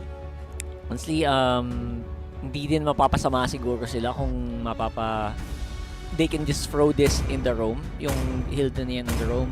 Try to go for another XP laner na kayang sumabay lang sa Khalid. You don't need to overwhelm the Khalid. Kailangan mo lang sumabay. At this point, okay. XP pa rin talaga yung Hilda. And Franco on the roam with the suppression. Malay mo kung may mga malilikot na players tulad ni King Kong at ni Kelra. Baka Franco, kagat pala ni Franco kailangan mo. Iniisip ko lang talaga is gonna be how most of the allocations here coming from the rest of the players are gonna happen. Most especially yung crowd control skills na meron sila. This is a situation na kung sino yung mauuna na makapag-set up, kung sino yung mauuna na makapag-pick off, yun yung mananalo sa team fight. Kasi kung mapapansin mo, Fnatic Onyx Philippines has the Cho. They also have the Khalid on their side. Pero kung titignan mo naman yung kabila, they have the Franco and they also have the Louis. So, playmakers ang meron dito para sa parehas na teams. The Cho and the Khalid could potentially create some team fight opportunities para sa Fnatic Onyx Philippines. Pero sa CFU, if they can manage to outplay FNOC with the diversion tactics na manggagaling dun sa Louis, hindi malabo that they could make this a really good fight. And, tignan natin kung ano kagaling mag-Franco. It's been a while, pero you know what? This Franco can really make a lot of miracles happen. Again, kung magbabato ka ng isang daang hook, okay lang na mag-miss yung 99. Basta tumama yung isa na sobrang critical. Gagana pa rin naman yung Franco na yan. Pero again, there's also a reason kung bakit hindi ginagamit ng Franco masyado ngayon. Pag tumayo ka lang talaga sa isang banda, minsan mapapasama ka pa. Pero tignan natin. Here we go with the best of one. Fnatic Onyx Philippines versus CFU. Saka ang dami ng pinagdaanan na role nitong si OP, pare. Nung naalala ko siya, nasa impunity pa siya nun. Tapos XP laner siya nun. So this time, andito na naman siya using the roam. So I feel like alam niya yung magiging rotations ng karamihan sa mga teams na meron tayo. Which is the reason why experience has really been paying off. Pero si Z, medyo nangangalahati na ang buhay. Si Wado na mataan dito. It's gonna be another one of those kills. First blood to start it off para sa Fnatic Onyx Philippines. At mukhang hindi pa sila tapos. Si Detective ang lang makakataan. Ito na naman. Getting it. A double kill kaagad para sa King Kong. Babayu Detective. At yun na nga, huwag kang lalaban ng maaga sa isang lineup na may Khalid. Yun ang pinaka mortal scene yun. Mortal scene. Level 1 Khalid, napakalakas mga kaibigan. Ayan na naman tayo. Ikot-ikot ka lang, di ba? Oh my gulay. Ito na naman Nasimulan tayo. nyo, mga kaibigan. Sinimulan nyo. Inda bininging Inda na naman, bininging. boss. May isasaad. Na isusulat to. At ito na naman si Wado. Sipin mo kahit lagpas kalahati yung buhay ni Kirk, pumapalag siya. Pero si Brusco naman mabilis niyang mahihilian. But the turtle is already gonna be spawning. 1.3k kaagad ang lamang ng Fnatic Onyx Philippines sa pinakaunang pagong pa lamang. Yeah, Super Friends, he's a chill guy. He's just gonna be chilling out for the meantime. And si Kelra naman, hindi naman kailangan sumama for the mean. As long as hindi magkaroon interference mula dun sa Franco, I think dapat 50-50 yung lane na yan. Walang solo kill masyado nagaganap. I think kontrolado din naman nila ang goal lane. Pero look at that, Wadu, napakalalim na naman ng usapan. Alright, 4-on-3 situation na magaganap dito pero pa rin ang makakakuha niyan. Raging Sandstorm ay lalatag dito ni Brusco pero makakatakas pa din naman ang iba sa mga members ng CFU Gaming. And with that being said, all goods na. Hindi na kailangan pang pumalag ng Fnatic Onyx Philippines kasi yung major objective ay nakuha naman ng Sonics. Wala, hindi ba talaga pwedeng madaan sa fancy footworks tong pag-retrihan? King Kong got you, fam. Wala eh. Tinry nyo eh. You try. Nice try. Nice try. Respect pa rin, respect. Kasi maganda naman yung rotation nila. At least wala naman namatay during that fight. So at some point in time, diba, CFU Gaming, they're still in this. Pero Fnatic Onyx Philippines, ang ganda talaga nung naging simula nila here from the get-go. Pero teka, may galaw na gagawin. Meron na namang Iron Hook pero hindi tatama yun kay Brusco. Now it's a 3-on-4 situation. Lalaban yata Fnatic Onyx Philippines dito. Nagbato na naman ang Nibiru's Passion. Actually, may reach pala. Pero andun si Z, yung unang nawala. Yung atake ng CFU Gaming, naging counter-attack ng Fnatic Onyx. Ayan, sige, mag-hook ka ngayon, okay lang. Kasi wala namang atake masyado. So at this point, yes, may konting siguro advantage that you can get from Hilda, pero paano mo papaganin kung nasa XP lane ka lang? Actually, honestly, I don't completely agree with Hilda on the XP lane for this one. Sayang yung siya sana yung pwedeng sumabay dun sa kali, which honestly malalugi ka din in the long run, pero you know what, maybe they can try to go for the kills. But at this point, medyo pababa ang trajectory dito ng CFU. Pero maldita din kasi yung yung Khalid eh. Pupunta yan kahit saan niya gusto and hindi siya magsistay talaga dun sa pwesto ng Hilda. And in addition, yun Chow na yung bahala, trying to get more of those wave gear. And mapapansin din talaga natin na most of what is about to happen here is really gonna be in favor of Fnatic Onyx Philippines in the early portions ng ating laro. 2.3k na ang kanilang hawak sa ngayon kontra sa CFU Gaming. Hindi pa rin nakakakuha ng kill. Pero ito na, ang susunod na turtle. Pero andun may mahuhuli yata and that is gonna be the first kill towards the Cambodian side after getting Brusco. Parang wala lang Parang random pitas out of nowhere, walang ka-effort. That's what you want to see. Especially for FNOP ngayon, na talaga naman kahit sino hindi mo basta-basta matitiis. Si Wadu doing a very good job of zoning out the 3 members of FNOP dito. Sa puntong to, nakapagong ang CFU. Binabaliktad pa unti-unti ng CFU ang sitwasyon dahil nakakuha na naman sila. Pero ito na naman si OP this time. Siya masisipa. Mukha siya mapipick off dito and they will be able to do that courtesy of a Jit Kondo and a Way of the Dragon kill na nanggaling dito kay Kirk. And they are now back in the lead by at least 400 na dinagdag nila dun sa kalamangan na meron na sila kanina. Sabi lang after the combo, washing-washing lang, tas tas bats impact, okay na Washing away, it's all washing mo lang dun sa suyo And that's most likely gonna happen over and over again. Si Kirk ngayon, gonna have to threaten itong si Detective para hindi masyadong lumalim dito. Pero the Hilda starting to slowly creep up doon sa taas. Habang yung baba naman, it's still just Keller trying to farm it out against Shing here on the bottom lane. Tsaka napapansin mo, parang ang ginagawa lang dito ni Kirk tsaka ni Brusco, babalik sila dun sa lane nila, tapos i-check ulit nila yung karamihan sa mga bushes just to make sure na walang kahit sino man mula sa CFU Gaming na makakapag-invade dun sa gustong gawing kind of tactic dito. Pero may sumagsugod na naman na gagawin courtesy of that diversion play. Pero good presence of mind na nanggaling dito kay Brusco para magamit yung Raging Sandstorm. Although namatay siya, nakaligtas naman pareha si Kelra at si Super Prince. Pero magkakaroon ng passive na dala yung Luyi. Pero si Kelra yata mawawala dito. Good initiation galing sa CFU Gaming. Mukha si Super Prince sa susunod and they will be able to do just that. 3 for the price of 1. Makakuha ng Torre dito ang Fnatic Onyx Philippines sa may bandang gitna. Pero marami nang nawala sa kanilang kupunan. Napaka-fast-paced ng ginawa doon ng CFU Gaming. Into a corner, and even though maganda kayong thinking doon ni Brusco, nasagot agad niya kahit papano, hindi yun naging sapat para pigilan ng sagad itong CFU ngayon. Iniikutan niya ngayon, round 2 na naman tayo sa baba. And Kirk handa din na sumagot kung sakali. Nakapag-flicker si Brusco pero ibabalik siya ng CFU Gaming. Raging Sandstorm palayo at makakatakas pa naman siya. Now it's gonna be Wadu na nandidilim ang panangin ng Fnatic Onyx Philippines dito at makakatakas naman sila during that time. Pero dito naman may laban sa retry and that is gonna be a turtle take para dito kay King Kong. All or at least most of those turtles have been taken by the Sonics 7 minutes in. Busy kayo dyan. Siyempre, pag 1v1, King Kong, mahirap din yung labanan nga now. Pero tingnan mo yung layo ng agwat ng kanilang levels, men. level 12 para kay King Kong. Level 9 pa 9. lamang itong si Detective. And you can also see it in terms of the items. At least 1.4k na ang lamang sa gold ng Fnatic Onyx Philippines. At nakikita natin yung advantage na unti-unting lumalago. Kaya napupuwersa yung CFU Gaming na magsama-sama. Yeah. Maaga pa lang actually itong ginagawa nila ngayon. And honestly, medyo mahirap siyang pigilan. Pero look at that. Sabi ng Fnatic Onyx, bakit natin kailangang sabayan yan?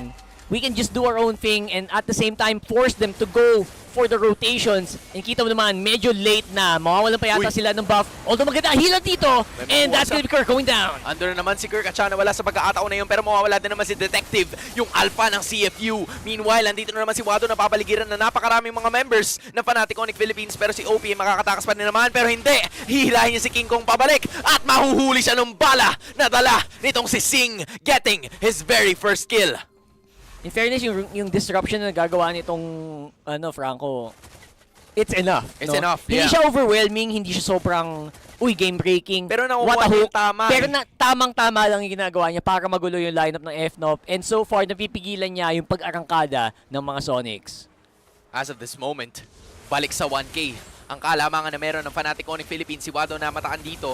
Still a 5-on-4 scenario. Hindi pa buhay si King Kong, kakabuhay niya pa lang. And now it's gonna be the time. Conceal play ang gagamitin dito ng Fnatic Onyx Philippines courtesy of Brusco. Pero si Wadu deciding to not go with the clash. Hihintayin nila ang pinakaunang lord ng laban na to. Pero si Kirk ang namataan, hahanap ng tamang pwesto. Pero ayos lang naman kasi kahit papano, nandiyan pa rin yung lord. So buo pa rin sila at kompleto. Sabi lang yun. Matik! Sabi lang, boss Kirk. And at this point, CFU, hindi din sila basta-basta pwedeng matuwa pa masyado sa nangyayari. Although madami silang positive na nakuha sa mapa dito.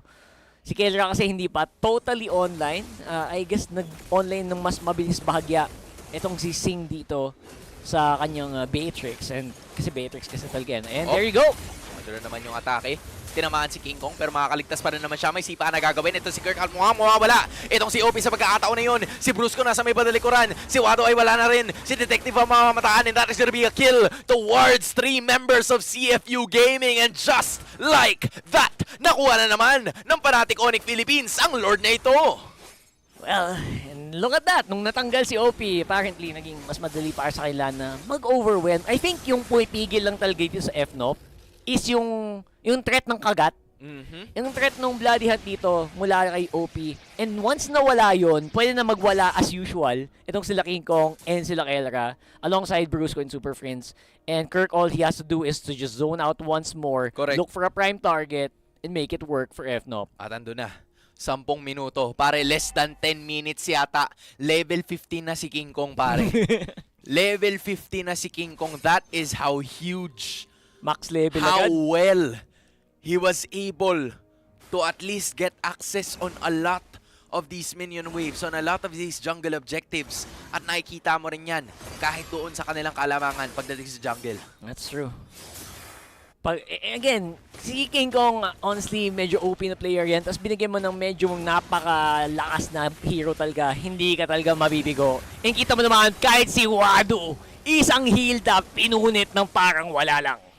Super Friends, good vision check right away. Beautiful. Hindi man sila makabasag ng holy defense dito, pero nakabasag naman sila ng pinggan with that Hilda being taken out. Yung ilang mga makukunat na heroes, pero si Detective na palaban na lang. Pero may gagawin naman na dispersion and rotation combo itong si Z para isaboy ang iba sa mga members ng Fnatic Onyx Philippines dito. Kamunti ka na siya doon. Nakasurvive pa rin itong si Detective. And sa ngayon, don't dodge it like it's nothing. I'm a Sigma, bro. What you talking about? Ganun pala yun. Ganun lang yun. Ganun pala ilagan yun. Basic dodge. Hindi mo pala iilagan. Talagang magpapatama ka, tsaka mo gamitin yung skill. Now I know. That's how the real Sigma moves. Like nothing. Ano ba to? What is this hook? Ano Diba? to? Paano tong langaw na hook na tumatama sa akin, sabi ni King Kong? Ganun pala yun. I learned something new. Akala mo naman talaga magagawa ko. Diba? Hindi. Akala mo naman talaga, pero... Hoy, 200 stacks. Mapapansin nyo. Nako. 200 stacks na agad.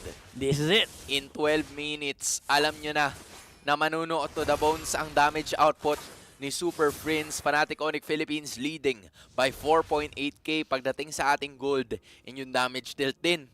Halos na doble ni Super Prince yung damage output ni Kelra. Well, sabi ko nga si Super Prince, tahimik lang yan. Correct. Pero siya talaga yung tumatrabaho most of the time din para sa Fnatic Onyx Philippines. And that shows in the gold graph, not just here sa M6, but also in other tournaments. You can really tell. And again, super underrated player. Super Friends right now, halimaw na isa sa mga core ng FNOP. See, this is what I was talking about. Bigla ko lang ulit naalala. Alpha na naman. Nandito na naman sa laban ng Alpha. And it's on the losing end so far. Interesting. In our competition. I don't know why. Parang yun yung madalas ko napapansin. And it's not just Suyo, di ba? Kasi minsan nakikita natin yung Suyo na nababan. Pero kahit iba yung mga heroes na gumagamit, it's still the side of whoever has the Alpha who is currently losing. Pero tingnan mo naman, ang bilis na naman ang pag-iikot dito. And actually, nakaw-play yun galing si CFU Gaming. Pero makakapatay dito si Super Prince. Pero mawawala din naman si Brusco and the others as well. 2 for the price of 1 ang meron tayo dito. Si Kirk mukhang papalag pa. May ikot yata teleport na gagawin pero hindi. Naisalba ni Kirk. Hindi niya nailabas yung kanyang mga kalaban doon sa dispersion or actually diversion tactic na ginawa ng CFU during that time. Pero Fnatic Onyx Philippines, it's still all good. Kasi nakakuha naman sila sa 3 ng hood ng CFU. Hindi na masama. And si Boss Z, medyo presence of mind Hindi siya nagpanic masyado doon. Nakaligtas pa itong si Sing. Pero will it be enough though? They do have a lot of wave clear. Especially gamit yung Bennett's Rage. And now si OP nag-spawn na ulit. Walang tumama sa hook though. And the Iron Hook will be on cooldown for the meantime. Pero tanggal ang Lord advantage dito ng CFU Gaming. Nakuha man nila 5,000 gold naman para sa Fnatic Onyx.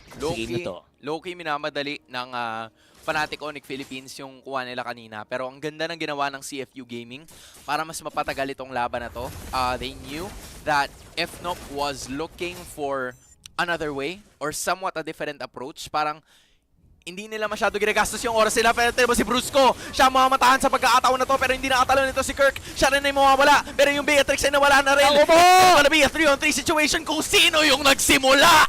Iba ang tumapos. It's gonna be Fnatic Onyx Philippines dealing a wipeout at mukhang 30 seconds. Pwede pang magkape kahit gabi na.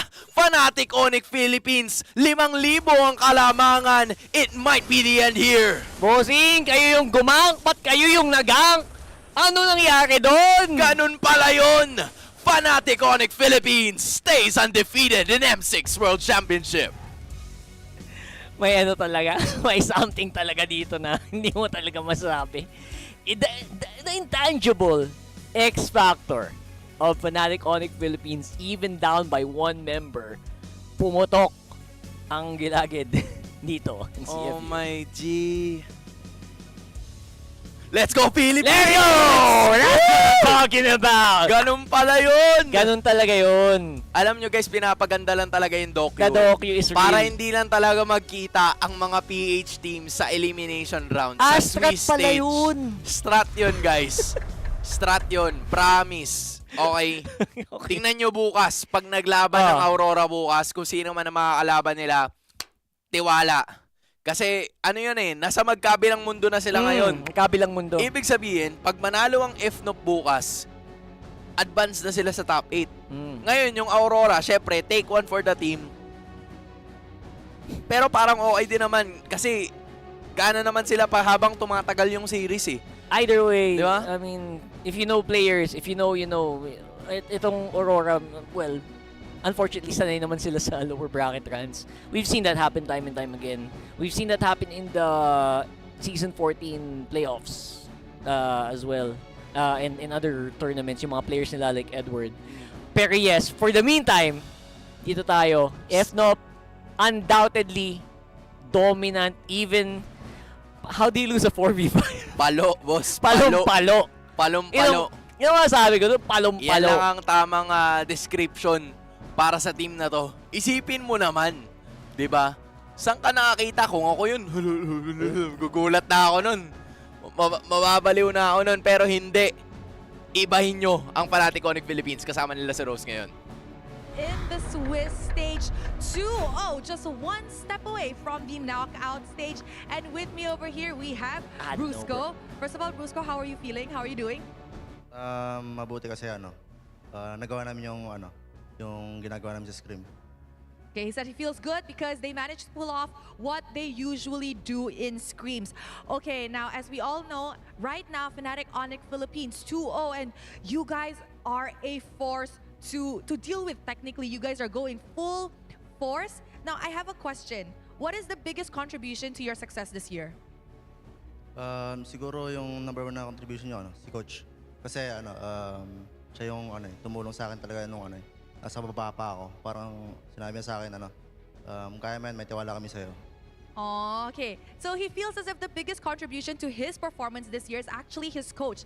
Because when he was at his technically lowest, his coach was always motivating him and telling him that, you know what, you got this, we trust you, just keep moving forward, we got you. So I like that a lot. Okay, Brusco, since you guys are the champion of MPL Philippines, and we all know that the Philippines are the defending champions of M Series, and not just that, but also 4 times in a row, do you feel extra pressured by your fellow Filipinos?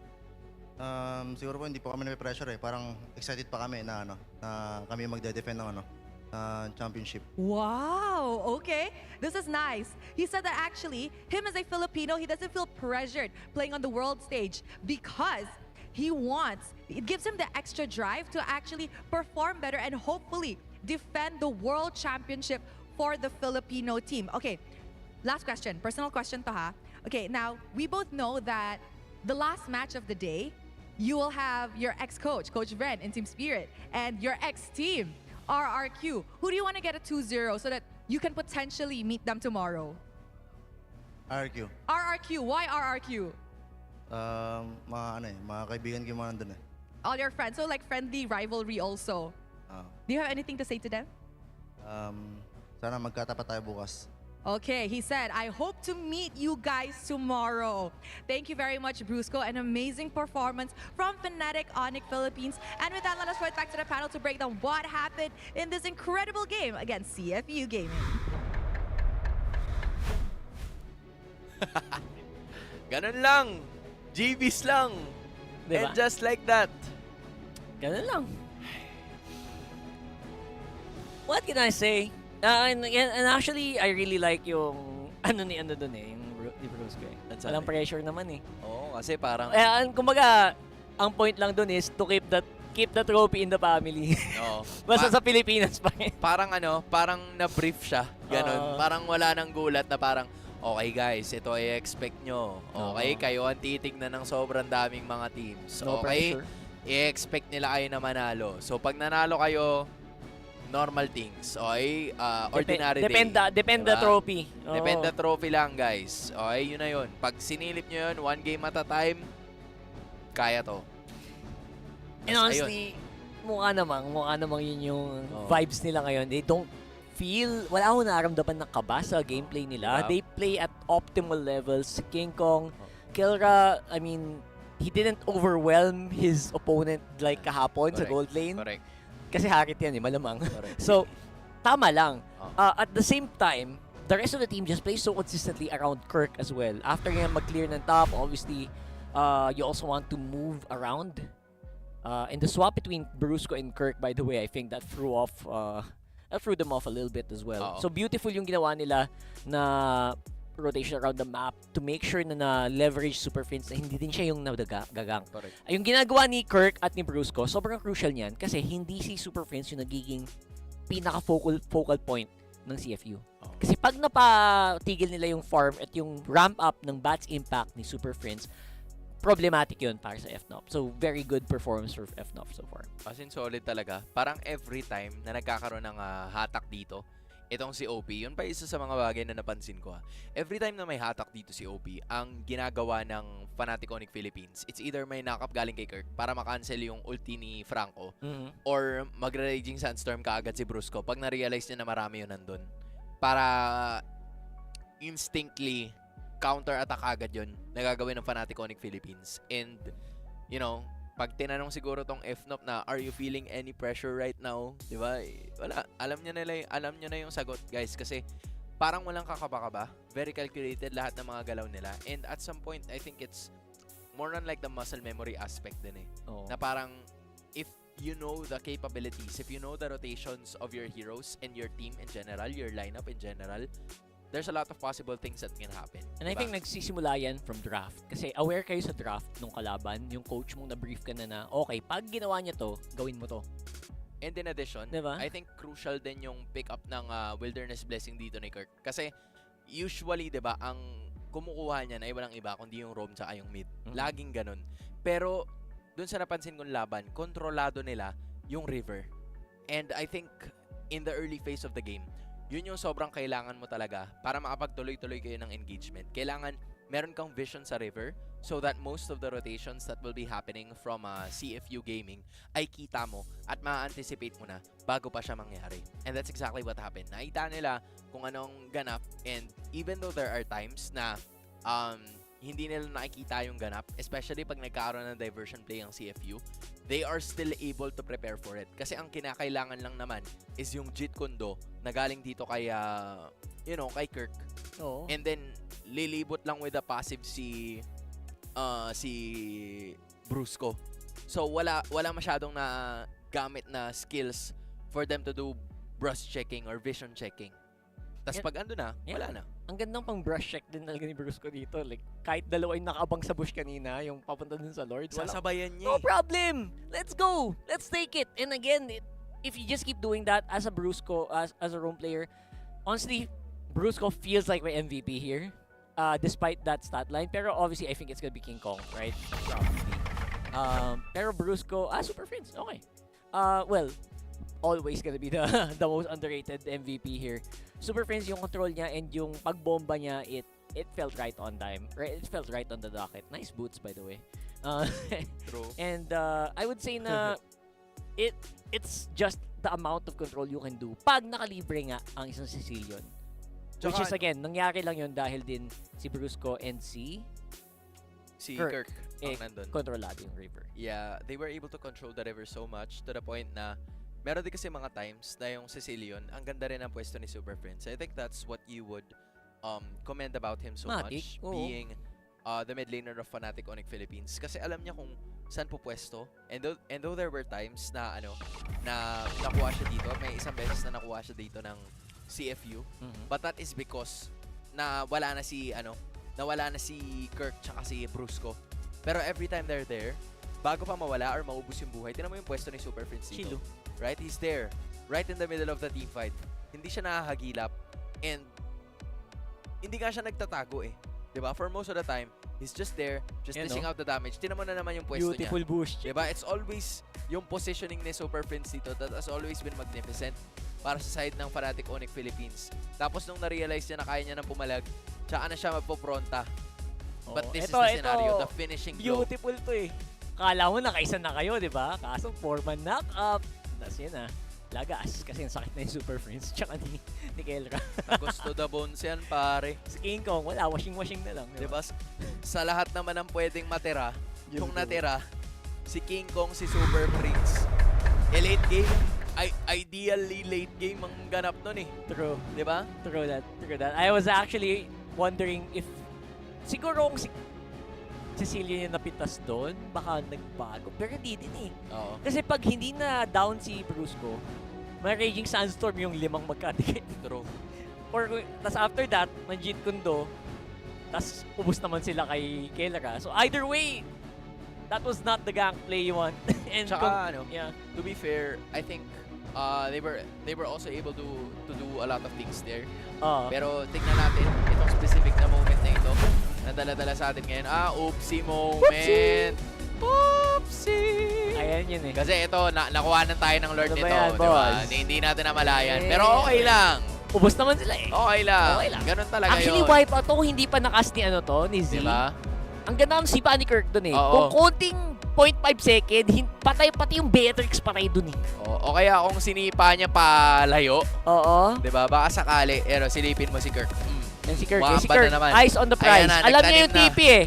Ayan yung diversion. Konti na lang malabas na sa bilog eh. Palabas na. Oo edi lagas lalo sila nun. Edi tapos agad. Nakasakay sa last trip. Oo. Hindi ko wala sa last trip eh. Nakasakay sa last trip. Kumbaga inipit niya yung pinto eh. Inipit niya yung pinto. Diba? Pero okay lang yun. Oopsie man yun. Panalo naman eh. Panalo pa rin. Diba? Yan lang ang it doesn't matter what you think. A win is a win. A win is a win. At nakuha natin yan. 2-0, undefeated mga kababayan. Yes, ang sir. ating Fanatic Onyx Philippines ang kampyon ng Pilipinas. And deserve. At deserve. Deserve na deserve talaga. At ito, kung Ako. narinig nyo ang interview ni Brusco kanina, ito Ako ang po. sinasabi niya na gusto niyang makita ang RRQ Hoshi, ang kanyang former team who will be going up against Team Spirit of EECA para sa ating pinakahuling serye sa araw na ito. Isipin mo yun. Pinakahuling serye na natin, pare. Match number 8. At ito pa, bugbugan galore pa. This is it. Nako, ihanda nyo na ang inyong mga snacks. Ihanda nyo na ang inyong mga IG. RRQ na naman, mga kaibigan. Pero hindi. Ang gusto ko lang na ihanda nyo ay magtalokbong na ay sa kumot ninyo. Bakit? Kasi pagkatapos nito, diretso tulog na. Isipin mo, di ba? Matik? Matik yan, pre. Isipin mo, pagkatapos nito. Ano? Ano ka na? Laban ulit! Solve ka na sa MLBB. Diba? Pwede ka nang mag-good night. Or, Pwede ba? Or habang nakahiga ka, gayahin mo si Hun nung nag-NACT. Diba? RG Nakahiga lang. siya. RG lang. Basic. So, why not? So, ayun. Nakita na natin. Napaganda pa lalo ang documentary. And there we have it. Magbabalik kami sa M6 World Championship.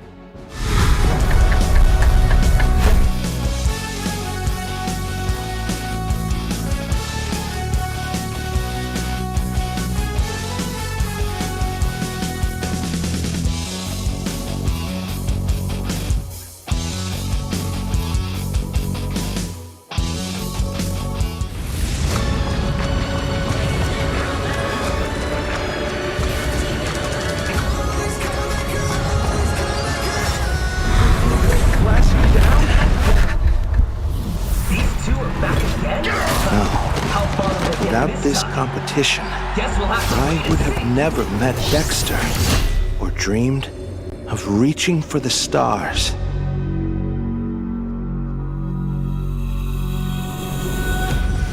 Let's burn as bright as we can, Dexter, till the very end.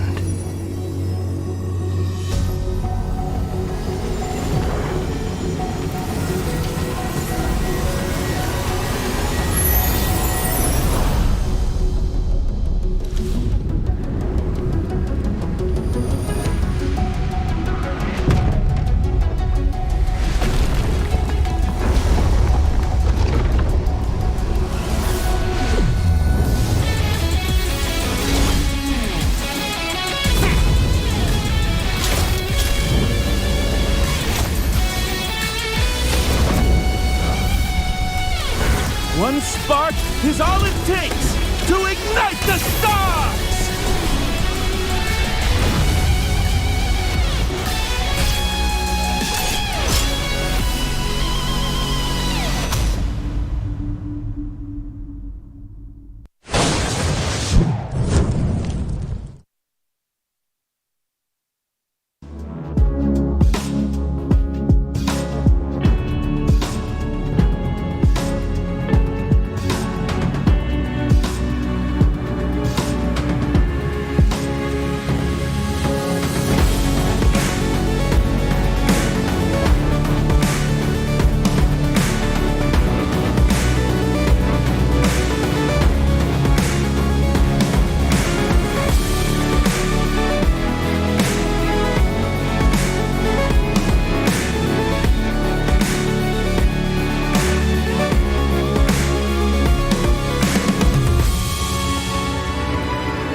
natapos ang mainit na aksyon in 7 games at ngayon ay patungo na tayo sa huling laban ng Day 2 ng M6 World Championship Swiss Stage. Ako nga pala si Hans Galleria at kasama ko dito ay walang iba kundi si Rockhart at ang huling haharap para sa araw na ito ay ang RRQ Hoshi ng Indonesia kontra sa fan favorites ng EECA, it's Team Spirit.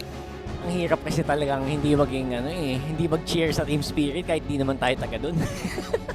Yung mga player nila ay may certain charm. And Correct. syempre naman, pinapangunahan pa ni Coach Bren, di ba? Matik yan. At this point in time, ito talaga ang magandang chance nila para ibigay yan. And mararanasan nyo rin ang saya ng gaming sa totoong buhay dahil ito ang naghihintay sa atin sa loob ng Gaming and Esports District ng Kidia, the world's first experience where gaming meets reality and communities come together. Solid. Maraming salamat sa Kidia for giving us a chance, for giving us a platform to be able to do all of these. And I'm sure na nagagalakan napakarami ng ating mga esports at MLBB fans na merong ganito at sobrang naatawa na makita natin to lahat. And just in case guys, kung hindi nyo pa sila nafa-follow, go ahead and follow Kidia Gaming. But speaking of which, eto ang pinakahuling. Ano bang kabaliktaran ng buhay naman? Ang hirap, di ba? Hindi ko rin alam eh. Kasi lagi ko sinasama. Parang ang lala naman ng panghimagas mo. Ito, The Kingdom panghimagas. versus the Dark Horse kagad. Tama. Di ba? Kasi Oo. Team Spirit. Dessert. Sabi ng ating general na si Dilar, ito daw ang Dark Horse ng competition. Okay? Kahit na ang kakaharapin nila ay ang powerhouse team ng Indonesia na RRQ Hoshi.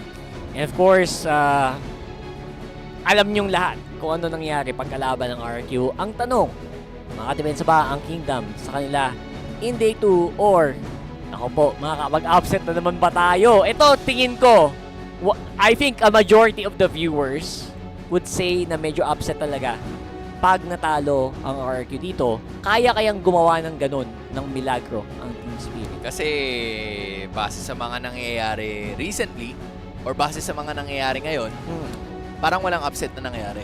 Parang no? medyo, ito parang na yung medyo inimagine natin. Everything is where things are back to normal. Except for, of course, Aurora. Sayang, di ba? Sayang. Pero okay lang yan. Pampaganda lang yan ng docu. Pero, ito ang sinisilip natin ngayon. Based on the trajectory of what has happened today, di ba? Nakadepende talaga sa magiging sitwasyon ngayon kung ano ang magiging ganap. Lalo na,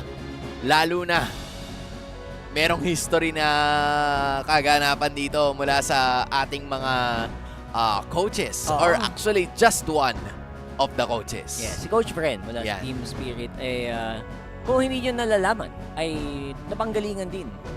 Naging isa sa mga staff ng RRQ noong nakaraan.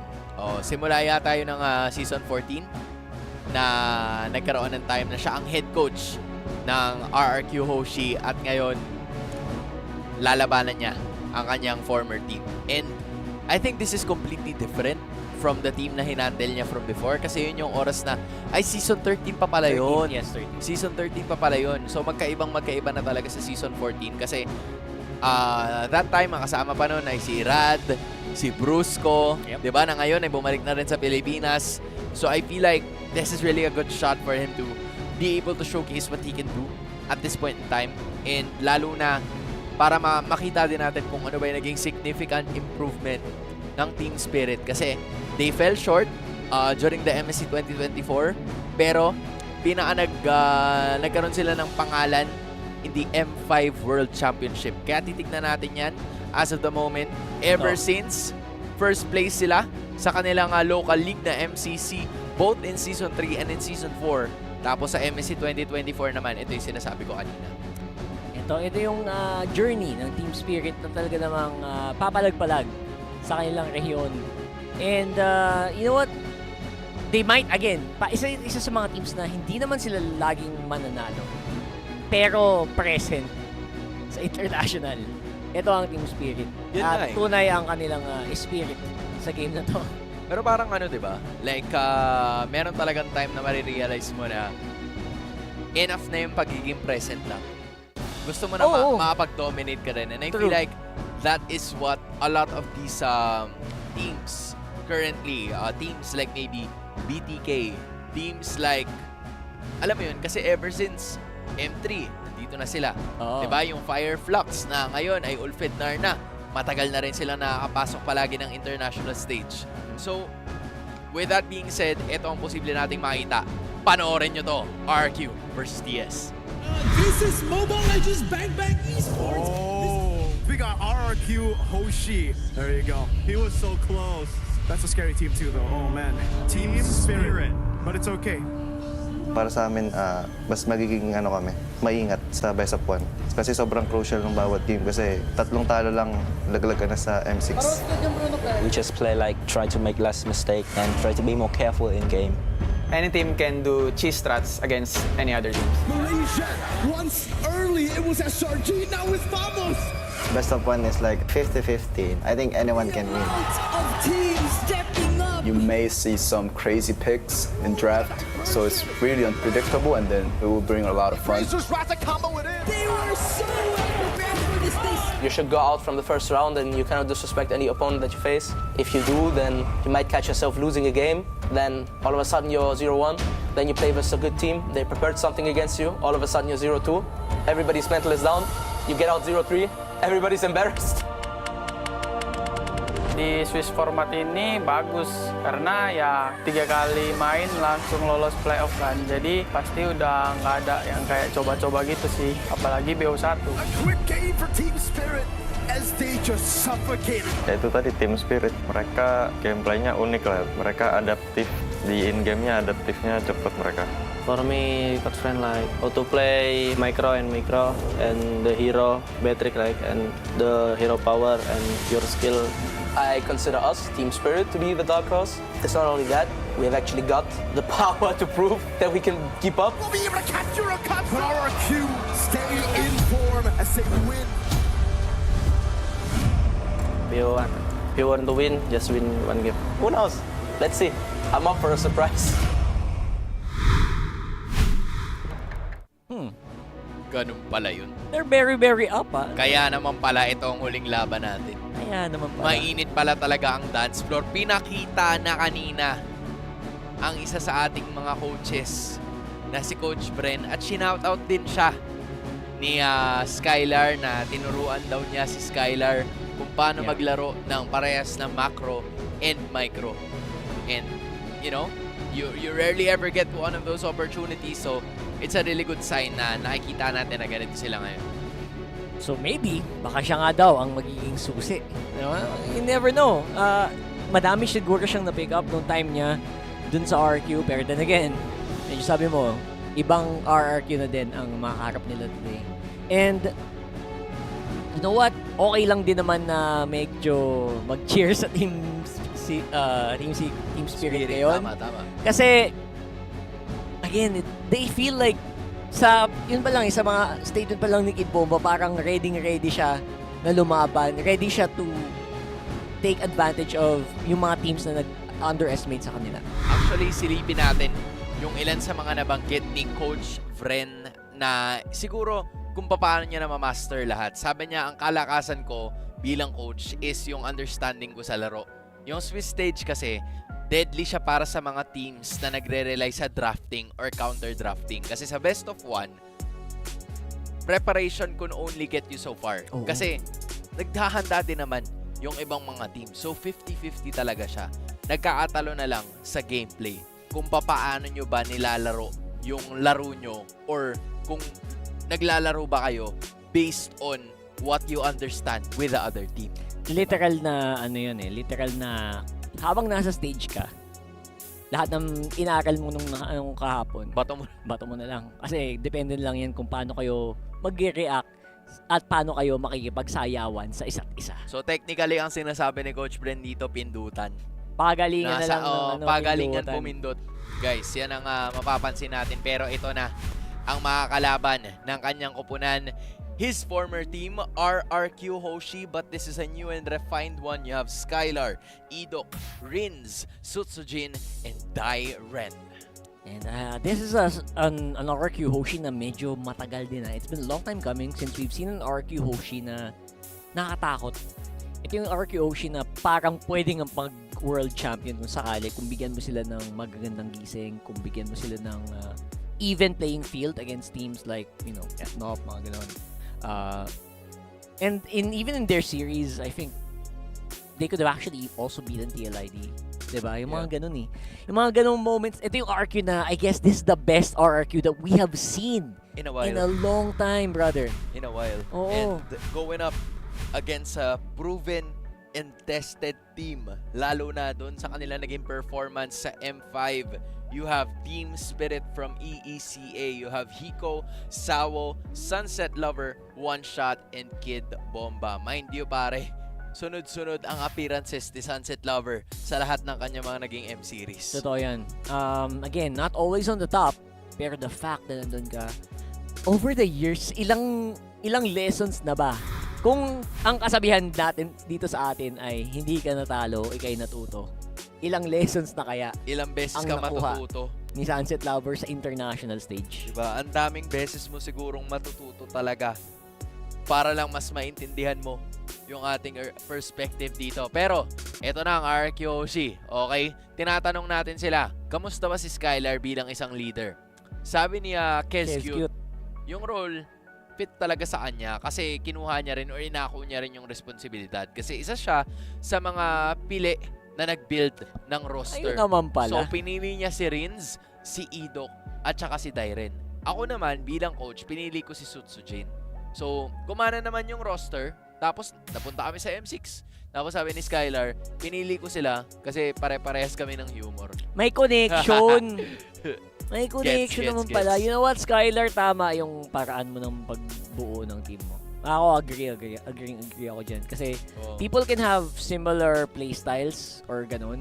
Pero pag sa labas ng trabaho, yung humor nyo pareho.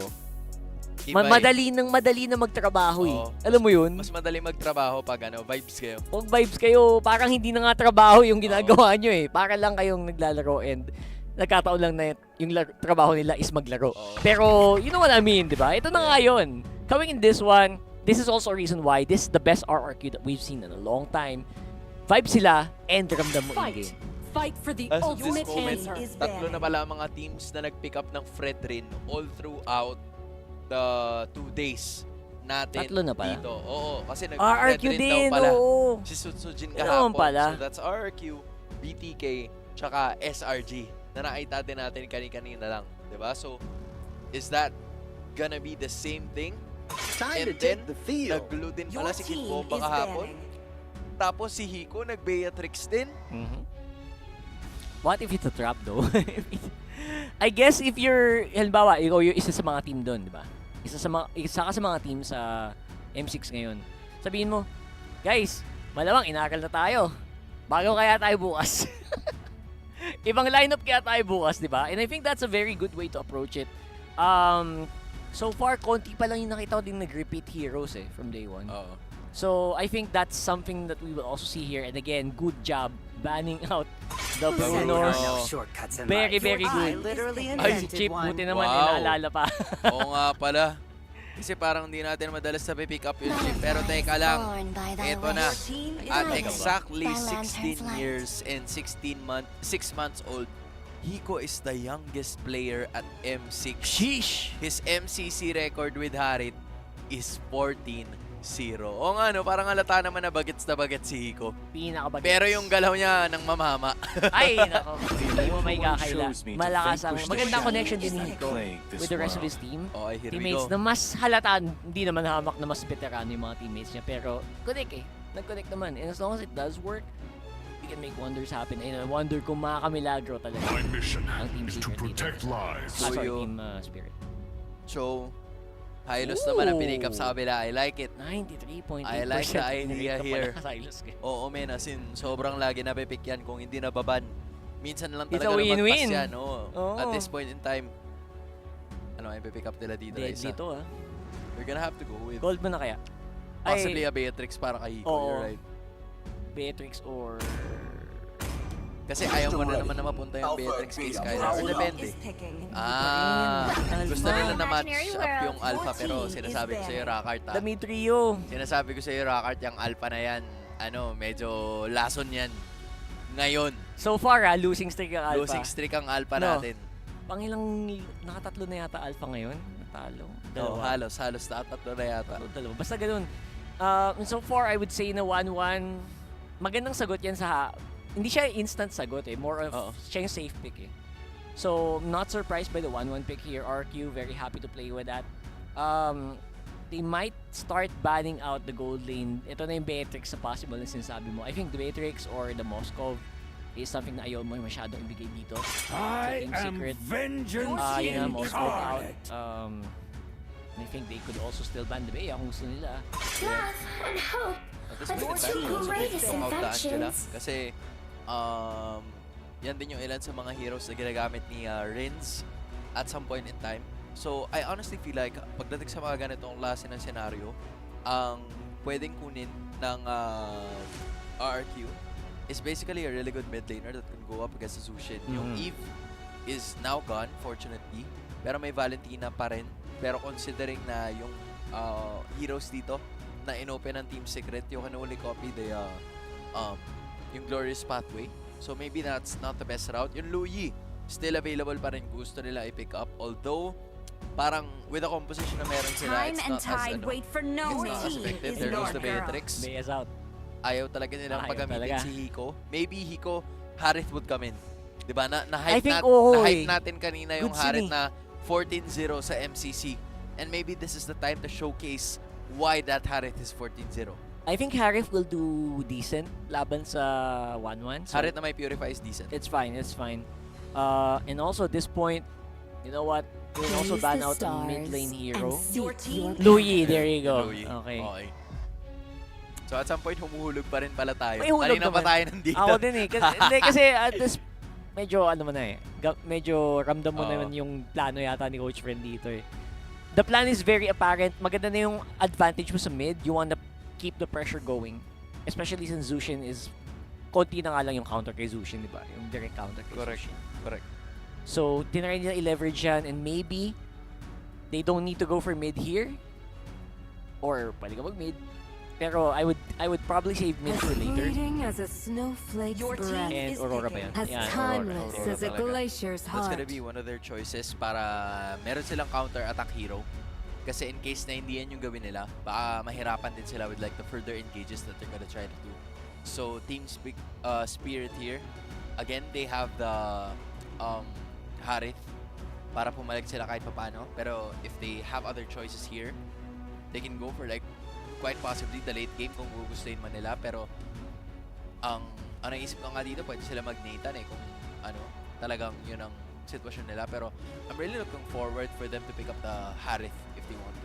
Harith is great, and I think kung medyo ubus na kayo, Terizla or Glue can work here para sa Team Spirit, and I think they might just go for that. If you're here, comfort mo na eh. Akai! And the Granger! Oo nga pala. Granger's there. So, considering na ito ang gagamitin ni Kid Bomba, I'm not sure if Kid Bomba's gonna be using the Hylos. It should most likely be the Hylos, right? Pero ayan na yung glue. Si Dyren ang gagamit ng glue. Si Kid Bomba ang gumamit niyan kahapon. So, that is definitely gonna be the case. It seems like Kid Bomba Akai ito, pare. Which is interesting. Medyo siya eh, packet pick na specialty pick din eh, no? Para kay Kid Bomba. So, maganda ang lineup na pinakita dito Team Spirit. And I think, for this one, RRQ is medyo konting lamang kasi hindi din gaanong, ang tawag doon? Hindi gaanong, hindi din direct answer yung Akai. Oo, hindi rin. I don't really know what the Akai answers directly here. Kung ano ang gagawin talaga, kung ano main role ng Akai, diba? Maybe I think it's just to, depending on the tendencies na meron sila dito, okay, they have the glue, they have the chow. Parang more on like the disrupting factor ang gusto gawin siguro dito ni Kid Bomba. Para manggulo lang ng plano. Manggulo lang talaga ng plano. Kasi at this moment, di ba, hindi ka naman makakaipin talaga ng masyadong as clean as you would want to. Yes, Kasi exactly. basing it on like the heroes na meron dito, ang RQ Hoshi, they have the 1-1, they have the Flow, and they even have the Suyo as well. Yan ang tatlo sa pinakamalilikot na heroes na meron tayo in like the current setup. So if you are Team Spirit here, you're gonna have to find a way to just choke out the positions ng RQ Hoshi, lalo na pag meron silang plano later on. Honestly, maganda pa rin naman yung answer ng Spirit dito with Sawo on that high loss. Actually can really zone out very well. And di basta-basta makakagalaw si Idok dito as much as he wants to on that show. Ang hirap ng pitasan niya dyan. Lalo't Zushin pa, di ba? Yup, exactly. And now, as of this moment, mabilisan na talaga na rekta dito, pero yung damage ni Sutsujin is already gonna be there. So Team Spirit has to be a little bit more careful kung gusto talaga nila maka-atake ng tuloy-tuloy. Pero kung tutuusin, Kid Bomba, ito yung sinasabi natin ng mga, you know, clutch heroes na madalas nating makikita mula sa kanya. But dito kasi probably gonna do the same. Sunset Lover, medyo naipit talaga siya dito sa ganitong klase ng pwesto. Pero si Sawo, papalag din naman. Here comes Sutsujin, and that is obviously gonna be a kill. First blood na mapupunta para sa RQ Hoshi. Oy, komendo na. Inalay talaga niya. Not my friend! Ako na lang! Inalay niya sarili niya. Just to make sure that Sunset Lover can get out in the nick of time. So, beautiful move here. Pero dahil doon, advantage pa rin ng RQ Hoshi. 1 kill para kay Sutsujin. And again, hindi ko pa rin ma-imagine masyado yung... I guess mamaya natin malaman yung value ng Akai pag nag-clash na talaga. Siguro mga 3v3, 4v4. Yeah, you're really gonna have to be a bit more patient here. Kung ikaw ang Team Spirit, hindi ka pwede magpadalos-dalos, lalo na Suyo yung kalaban mo. Sinusubukan na buti ni Idok yan, pero wala pa naman siyang sipa as of the moment, pero may flicker siya para makatakas sa pagkakataon na yun. And that is going to be at least, you know, battle spells na makukuha dito ng Team Spirit. Pero hindi pa rin naman totally out ang RRQ. Umaaligid pa rin sila sa gilid. And si Suchi din, malapit pa rin naman. And there you go. Frigid Glacier nakas na and paikot-ikot. Pero si one shot pa rin ang makakuha dito ng Pagong. I guess, gumagana yung distraction factor ng Akai na ito sa laban. Dikit bomba, no? As in, iwapasiwas mo lang talaga as much as possible. Pero tingnan mo yung Granger ni Hiko. Close to dying. Si Skylar sa pagkakataon na to, will they be able to fight it? Pero hindi pwede mag-asim na sagad ito si Hiko. Kasi nandito naman sila. Sawo with the assistance as well to prevent what was about to happen, which was a pick-off na kukunin ng RQ Hoshi Team Spirit with the very first turtle. Pero lamang pa rin ang RQ in terms of gold. Yes. For sure, hindi mo pa rin may kakailan na magandang ikot dito ni Idok. Pero alam mo, di ba dating-dati pa, like ito yung mga classic na labanan naman, yung counteran yung Akai tsaka yung Cho. Nakakatuwa naman na makita ulit yung mga ganyang interaction. Pero sa ngayon, classic na counteran. Oo. Kasi halimbawa, pag may, hindi basta-basta makapwesto or di ba kaporma yung Cho. Correct. Kasi pag parang lumalim siya, pwede siya maipit. Instead of trying to go for the kick, pag late yung kick mo, pwede ka pang maipit sa pader. So, maganda talaga yung, in theory, maganda yung Akai laban sa Cho. Ang problema dito, hindi naman sila lagi magkakaharap. Diba, si Kid Bomba mostly will be facing off against Dairen dito sa taas. Yeah, that's gonna be the case here. So, Idok, parang kailangan niyang humanap ng mas magandang paraan dito, mas magandang approach towards what he wants to do. Kasi ito naman yung susunod na turtle. Lalabas na naman in like a few seconds from now. So they're gonna have to be really careful. Kuha na ni Skylar yung kanyang unang item, which is the Corrosion Scythe. And in addition, Team Spirit are probably looking for a pick-off here. Pero hindi mangyayari yan because RQ Hoshi is playing it very, very safe as we speak. Nakakuha na sila ng isang kill na kinakailangan nila. It's gonna be starting with the turtle again. Grabe yung pakayon nila dito sa sa objective. Talagang yung after mo mag-clear, talagang regroup agad tong Spirit sa sa bush And I wonder if that's gonna be enough kasi maganda yung AoE na pinapakita dito ng RRQ. But here we go. War Axe already secured by one shot as we speak. Naghahanap na naman sila ng tamang tempo para makakuha ng turtle na to, pero napapaligiran na to ng kaharian. RQ Hoshi looking to find a way, and that's gonna be Dairen again. Naipit na naman pero mukhang hindi na siya makakapag-proc pa ng kanyang split-split using that flicker. Meanwhile, RQ Hoshi able to get that turtle para sa kanilang kupunan, pero mawawala si Dairen sa pagkakataon na yun. And that is gonna be all she wrote. RQ Hoshi getting a turtle, pero ang kapalit nun ay ang buhay ni Dairen. I would say medyo worth yun kasi Dairen, he did his job as a glue, diba? Nag-split sa likod and napa-force niya si Kid Bomba na sumagot sa kanya. And that's what you want to do habang busy-busy naman yung team mo na kumuha dun sa objective. Tsaka medyo kulang pa yung damage output dito ng Team Spirit. Ironically so, kasi hindi nila masyadong na-focus si Dyren. So hindi talaga siya natumba ng kaagad. Much like you wanted him to go down as fast as possible. Pero hindi yun yung naging scenario. So at this point in time, RRQ Hoshi really capitalizing on that. Nakuha nila yung turtle for themselves. And now, they are the ones na may hawak ng gold lead. Fairness Sunset Lovers still doing a good job in keeping the pressure on. And hindi siya masyado na-punish sa galaw niya as a Zushin compared to sa mga ibang Zushin na nakita natin today. Yeah. First item is Clock of Destiny na nakuha na this time around ng mid laner ng Team Spirit. Sunset Lover already with 1 assist.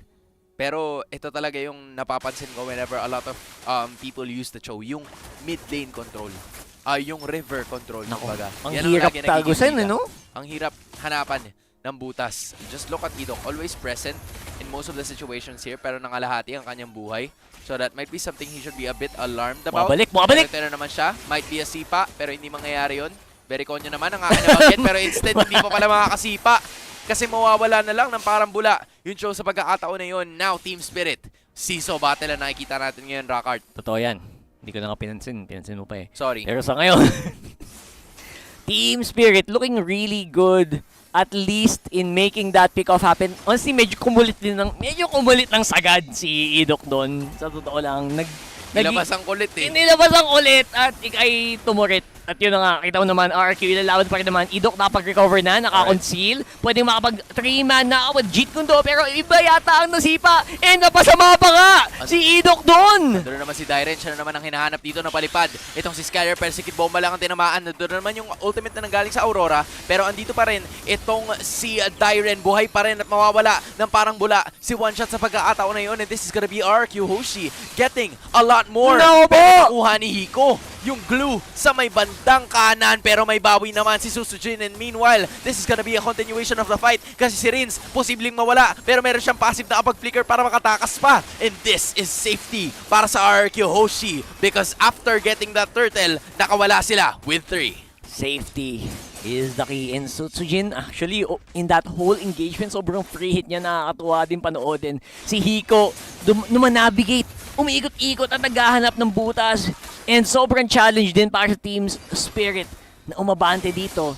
Pero kita mo naman, RRQ, pure firepower pinapakita nila dito. And they're gonna have to be really careful at this point in time. Kasi isa-isa nang bumabagsak yung mga tore dito ng Team Spirit. Nakaisa na ang RRQ Hoshi. Meanwhile, wala pa sila napapabagsak. So with that being said, naka-establish na ngayon ng 1,000 kalamangan. Napakadikit ng ating nagiging laban ngayon. It's very uncharacteristic for both of these teams to go very, not so explosive with the games na meron sila. Especially RRQ. Nagulat ako na hindi sila ganun ka-explosive as I thought they would. I guess it's a question of team spirit kasi they're able to keep their calm. Diba? Yung pinipilit ng RRQ ng yung laban, pero hindi sila masyadong pumapatol until they know na may advantage sila. And so far, ito na, paulit-ulit, Team Spirit. Naipit nila si Dyren, pero syempre glue yan. Makunat yan, brother. Makunat yan, boss. As in, ginamitan nila, binuhos nila lahat dun sa glue, pero wala talaga. Pero ngayon si Sawo, parang yun yata magiging same na plano kasi a-attack na naman ang Team Spirit dito. Pero nakuha na naman nila isang wasted na opportunity, tapos may ultimate na naman na ibibigay ang team ng RRQ. That is still gonna be Hiko though, getting a pick off and make it a double kill. Pero may bawi din naman, walang iba kundi si Rin sa pagkakataon na yun, pero triple kill na para kay Hiko. Ito na yung turnaround na hinihintay ng Team Spirit. Baka nga maging 4 pa unless makalipad si Skylar dito. And that is definitely gonna be the case kasi mawawala na naman yung one shot kasi isang bala ka lang. Actually, 100 din pala, pero kahit paano nakakuha naman dito ng skill at kill itong si Skylar para manatiling stalemate ang laban natin dito. Si Idok, 2 in a row, kabayo sinipa. Wala lang. Gusto ko lang i-bring up. Okay. Medyo kakaiba. Ang ganda ng exchange, pero it could have been better para sa RRQ. Sa totoo lang. And Idok, I guess you have to go for it. You have to keep trying to have to go for maybe Sunset Lover. Pag nahuli mo si Hiko, the best sana. Pero pag ganyan ng ganyan na naman, balik fountain na naman. Si Teka lang. kuya mo, Idok. Minamadali nila yung Lord, pare, kasi The alam Lord, nila the Lord, the wala Lord! naman sila kahit papaano. Nakuha na naman nitong si Sutsujin, yung Lord. Pero siya ang nasakyan dito. Actually, siya pala yung mawawala sa pagkakataon na yun. Meanwhile, dito naman sa may bandang kabila, it's Dyren. And good presence of mind still coming in from RQ Hoshi kasi na-realize nila na wala si One Shot sa pagkakataon na yun. So, minadali nila yung Lord kasi walang retribution yung Team Spirit. Hindi ko matansya so far. Despite the ways, oh my goodness! Skylar, beautiful performance. Nakakuha ng isa. Walang ka-trade or ano pa. And kita mo naman, kahit parang natatalo sila sa team fight, RRQ Hoshi pa rin yung lumalamang. Wala silang paki sa nararamdaman mo eh. At this point in time, that's just really the nature of RRQ Hoshi. As they were able to get turrets. Laban and lang ng more. laban. Laban lang ng laban. Kaso wala nang bawi yung Team Spirit sa pagkakataon na to unless na magkaroon sila ng major team fight na hinihintay nila for a while. Pero ngayon, kahit 9-6 yung score, lamang yung Team Spirit ng 3 pagdating sa kills, yung gold lead ay nasa Kingdom pa rin. So yung macro na tinuro sa kanila, andun pa rin eh. Kahit na, you can go for trades over and over again. And kita mo naman, yung stocks dito nung Granger na to is hindi na din biro, pati yung Sky Piercer. Kaya pa rin kakuha ng RRQ ng advantage. Kaya pa rin sa pumunit pag ekonomiya. gusto mo eh.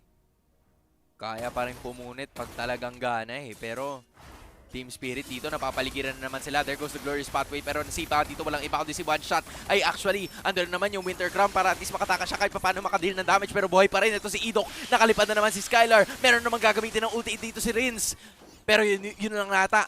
Doon na yata matatapos yung laban. Unless Sutsujin is gonna be able to bring down this turret. And that is exactly what RQ is gonna do. Bawas na ang lahat except sa inhibitors ng Team Spirit. Akala mo ay makakamilagro na ang Team Spirit. Yun pala sila ay dahan-dahan pa rin napupushback papunta sa kanilang base. And sa puntong ito, nagmumukha ng medyo malabo ang pag-contest nila sa susunod na Lord dito. Trying to find a way. Minamadali talaga nila yung laban. Pero mukhang hindi ganun ang magiging kaso para sa dalawang teams natin. Sunset Lover learned that there were 2 RQ Hoshi members there the hard way as the damage has already been done. And magandang, hindi ko alam kailangan ko na makita yung payoff nung akay na ito at some point. Right? We need to see that payoff happen. And so far, we haven't really seen it. Now, maybe they're just... Isang maganda lang siguro pag nahuli mo siguro si Idok or mahuli mo si Sutsujin. Pero so far, Skylar mahirap yan. Lalo siguro itong Aurora na to. Hindi ko alam paanong pitas ang gagawin nila para mapagana yung lineup. Yung win condition ng lineup nila. Minamadali na naman nila itong Lord.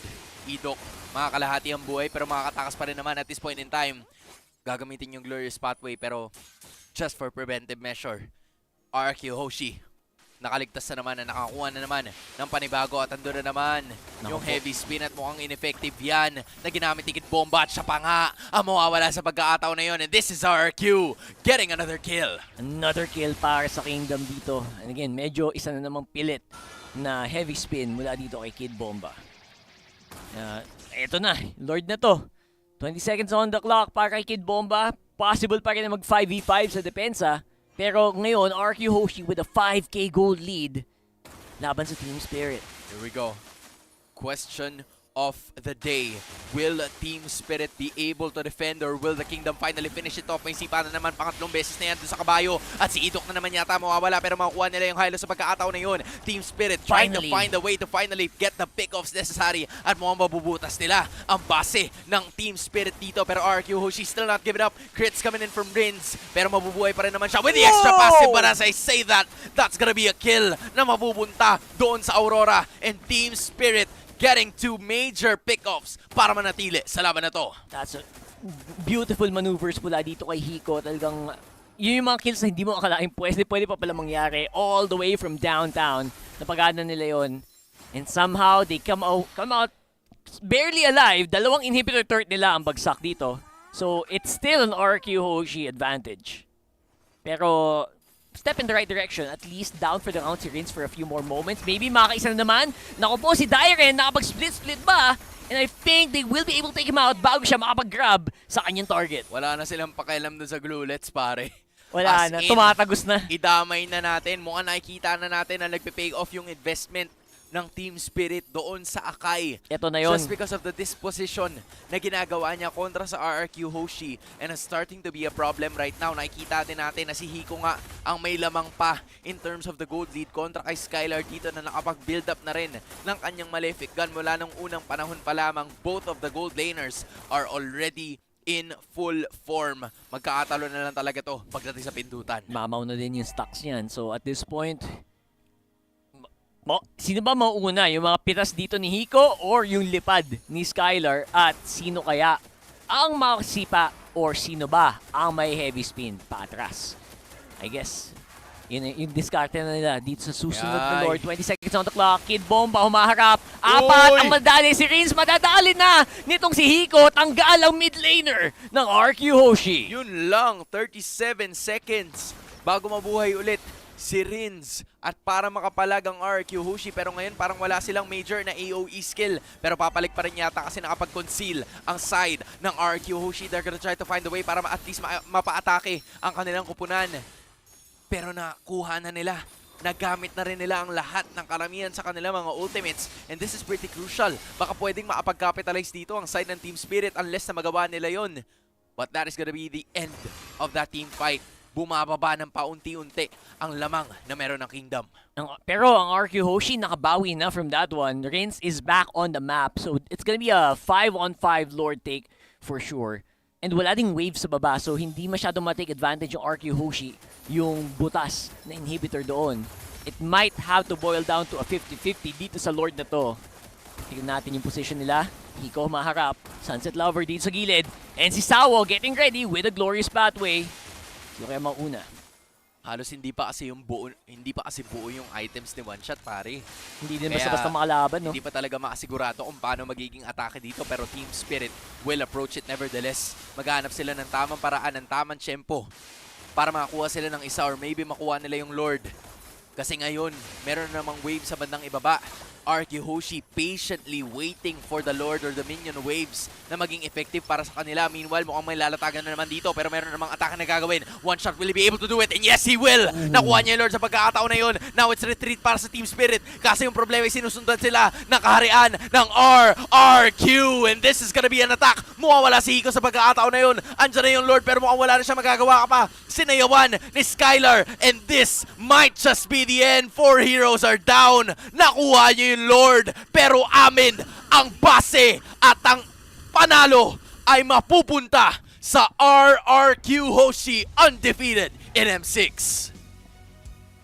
Nilipadan at sinayawan. Skylar once again, the man with the plan para dito sa RRQ Hoshi.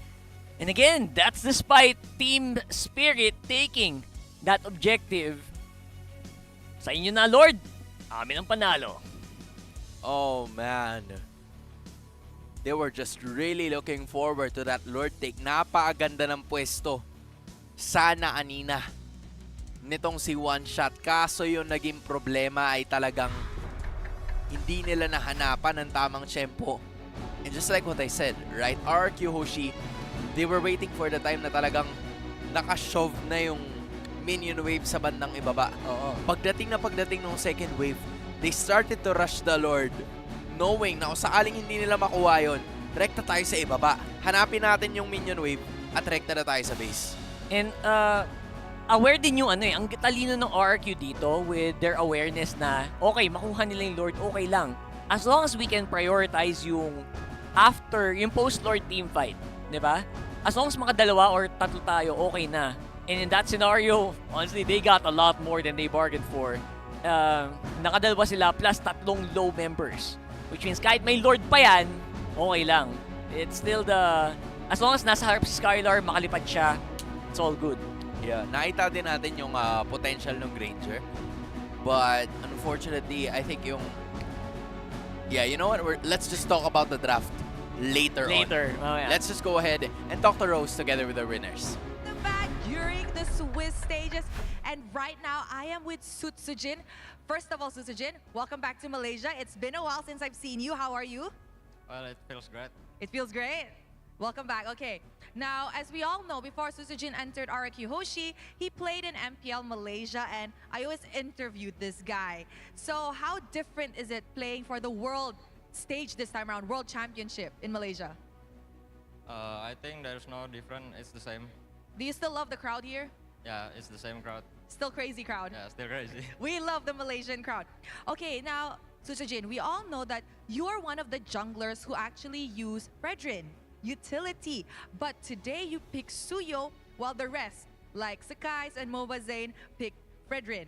Yeah. Can you maybe share with us what is the condition that you look for before picking, before making sure that utility jungle is viable for your draft? I think Fredrin is usually picked with heroes like Bruno that need tanks in the front line, so like that. I see. So it's more towards if the MM or the other sides, the other lanes can give sufficient damage, then Fredrin is a good pick. Otherwise, you will need more damage. Is that what you're trying to say? Yeah. Okay. Now, you guys are at 2-0. Very, very comfortable in the Swiss round, right? Sutsujin, who do you want to meet tomorrow? Between BTK, Twisted Minds, and Fnatic Onyx Philippines. Because I've talked to Fnatic Onyx Philippines and a lot of them want to meet RQ tomorrow. I think I want to meet BTK. BTK, why BTK? I want to taste the Fredrin. You want to taste the Fredrin of Mobazane? Yes. You want to see who's better at Fredrin? Okay, so hopefully, whoever's doing the draw later on, the hands will favor you. Now, Sutsujin, we can see that a lot of the fans of Kingdom actually came down. What do you want to say to the fans of RRQ? Buat Kingdom yang di sini maupun yang online, terima kasih yang udah support. Jangan lupa support kita lagi di match-match berikutnya. All right, he said thank you very much to all of the Kingdom fans who came down to support. And of course, don't forget to support RRQ in their upcoming matches. Thank you very much, Sutsujin. Congratulations on your win. And with that, let us throw it back to the panel. Grabe talaga. Lumilipad pa all the way to Malaysia, mga Kingdom fans. Grabe. Pero solid na suporta ng RQ. Kahit saan ka pumunta, may RQ fan. Kahit yata sa Antarctica pumunta, kahit sa Antarctica pumunta, yung mga polar bear doon, may yellow, RRQ no? fan. May mga, diba? may mga flag. Kahit saan ka pumunta, as in, promise, laging may RRQ fan. And deservingly so. Sana diba? They do love their fan base, they do love their performance, and of course, yung players nila, hindi man si Skylar yung nakita natin na parang mistulang fan favorite. Kasi si Skylar yata yung parang si Kelra doon eh, or parang siguro parang si Edward, gano'n. Parang gano'n nga eh. Parang gano'n. No? Malakir Kelra Edward vibes. Malakir Kelra Edward. Yan, yung mga ganyan. Pero yes, it was RQ Hoshi getting a win against Team Spirit to stay undefeated. Bababa ang ating mga teams ngayon. Just take a look at the item builds that we have over here. Hiko, he really was doing a good job, an amazing job at that. Kasi nanatili talaga siya. Maganda naman yung positioning niya all throughout. Pero nagkatalo lang talaga dun sa napakaraming mga initiations na dala ni Dairen at saka ni Idok with RQ getting this victory. Ang lakas ng Granger, pero ang hirap minsan patamain ng skills niya. Sa totoo lang. Instead of a Bruno na, alam mo yun, rekta sa target, i-hero lock mo lang, doon na mapupunta yung atake. Dito may mga minions pa sa harap, may mga ibang kalaban sa harap. Kaya in my opinion, honestly, I feel like the Granger is raw firepower. Pero yung targeting, mechanics mo. Oo, yung mechanics mo kailangan sobrang perfect ng positioning, as in picture perfect. Kasi pag na-off ka lang ng konting degrees sa angulo mo, iba na yung tatamaan mo. Ibang-iba na talaga. Kaya bulilyaso ang plano. Kaya kung mag-Granger ka, make sure na kaya mong sagasaan lahat. Kasi pag nakatago yung target mo behind the target, essentially, kaya niya ma-dodge yung atake mo. Tsaka nagkaroon siguro sila ng idea dito na kunin din yung Akai for their reference. Kasi I think yung Akai, ang role dito ni Kid Bomba is to, lang talaga, mang-ipit lang talaga. Na para mas maging maganda at maayos yung targeting ni Hiko during that time. Pero I don't think it was the best possible hero for them in this scenario. I'm thinking of like other lockdown heroes, pero parang RRQ really did a good job in trying to stop most of those. I was actually wondering bakit hindi nag-glue dito ng Team Spirit. Parang baliktad din, no? Sila Diba? dapat nag-glue. Na parang kaya kasi nila na mag-pick up ng glue dito and it's gonna be a bit easier. Pero from like my perspective, medyo naiintindihan ko rin kung bakit hindi sila nag-glue. Kasi napakahirap pulihin ng 1-1 tsaka ng Joe. Parang so sayang. Parang, sayang. And I think if you want to catch them, it's really best to disrupt their area na parang salubungin mo na lang sila. Kasi hindi mo sila mahahatak, hindi mo sila mahihila. So, maybe that's the reason or the decision why the Akai was picked up dito. It worked a couple of times, pero all throughout, parang hindi gaanong stonks. Hindi gaanong stonks. Oo. Parang kulang yung value na nakuha nila from the Akai. Gets ko naman din kasi mas madali mo mapapatay ni Hiko yung target niya kung nakaipit sa pader, di ba? Mas madali niyang ibang-bang. Kaso, ang problema dito, it wasn't always the perfect scenario. It wasn't always that picture-perfect na huli. And mas mahirap talaga yung trabaho dito ni Hiko compared kay Skylar na mambato lang ng normal attack. Alam mo yun? I agree. At this point in time, it is just RQ Hoshi getting a lot of those advantages, most especially yung mga solo kills nitong manlalarong ito. Si Skylar, again, getting a really good KDA aspect. Mukhang madadagdagan na naman ang kanyang lead. Here we go in terms of like the gold lane rankings dahil sa nakapag-farm ng napakaganda niyang KDA. Nakapag-farm ng KDA. 825, oo nga. Solid ang kanyang naibitaw na performance dito. Pero maganda din kasi talaga yung mga pwestuhan niya for most of the time. Very patient din siya sa lahat ng mga mga approaches niya pagdating sa laro. Honestly, I'm surprised hindi siya mas lumipad sa game na to. I think there were more opportunities para sa kanya lumipad. He was very calm. He was, again, as good as you can expect para mula sa isang 1-1 player. And dito sa highlights na to, I think makita natin yung certain moments na, ang daming moments to, honestly, na parang lamang yung team spirit. Correct. Pero, I don't know, hindi ko mapaliwanag. Ang hirap ilabas ng firepower ni Hiko sa game na to. Tsaka madali lang kasi at some point mag-build up ng defensive items dito ang side ng RQ Hoshi. Kasi ang kailangan lang nila alalahanin is more like the physical damage aspect. Yung si Sunset Lover naman, okay, sige, let's say na masakit siya. Pero hindi siya yung parang nanunuot na damage output eh. It's like a slow burn type of magic damage dealt. So, I think RQ Hoshi had an easier time to build up items here. Specifically si Dairen tsaka si Idok. Kaya, it takes a longer time than usual para mabura nila yung HP ng mga members ng RQ Hoshi kasi nakapag-build up sila ng Dominance Ice, Anticuras was also there. So parang yun yung madalas natin makita ngayon. And pansin mo din, di ba, yung Sky Piercer, wala kay Sunset Lover, na kay Hiko. Correct. Nandun sa Granger. So hindi pa sakit talaga yung yung sushi niya. I completely agree. Yeah, so wala talaga in terms of like the itemization. Na ngayon, medyo na-realize ko lang din. Di ba na parang, oo nga no, walang damage output talaga na to. Si Hiko lang talaga. Si Hiko lang talaga. I would have appreciated if nagharit sila kesa Granger. Gets. Kasi ewan, parang mas may palag siguro in terms of like the team fight. Tsaka mas madaling itutok. Tsaka may stat line eh. 14-0 eh. Diba? Sayang. Baka tinatago nila. Pero sayang naman. Diba? Pwede mo na yun. Yun yung perfect time mo para makapagpakilala. Pero they did decent. Pero malupit lang talaga yung RQ Hoshi dito sa laban na to. And dahil doon, I believe na more stats and ang taas ng stats Skylar dito. KDA ni Skylar, pare. Medyo may hirapan siguro ang habulin yan. Pero you know what? Decent din yung ginawang performance kanina ng FNOP. I think that should have netted them.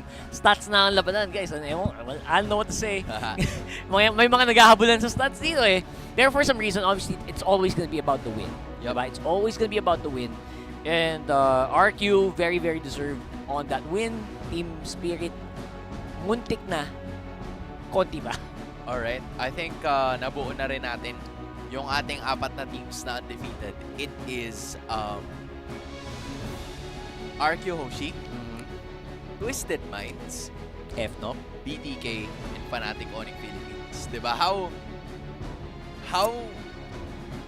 unusual or parang how unpredicted, pero still makikita pa rin natin sila. Here are your top 5 plays na makikita natin sa ngayon para sa naging ganap na araw na ito for your reference in case hindi nyo napanood lahat ng mga ganap natin ngayon.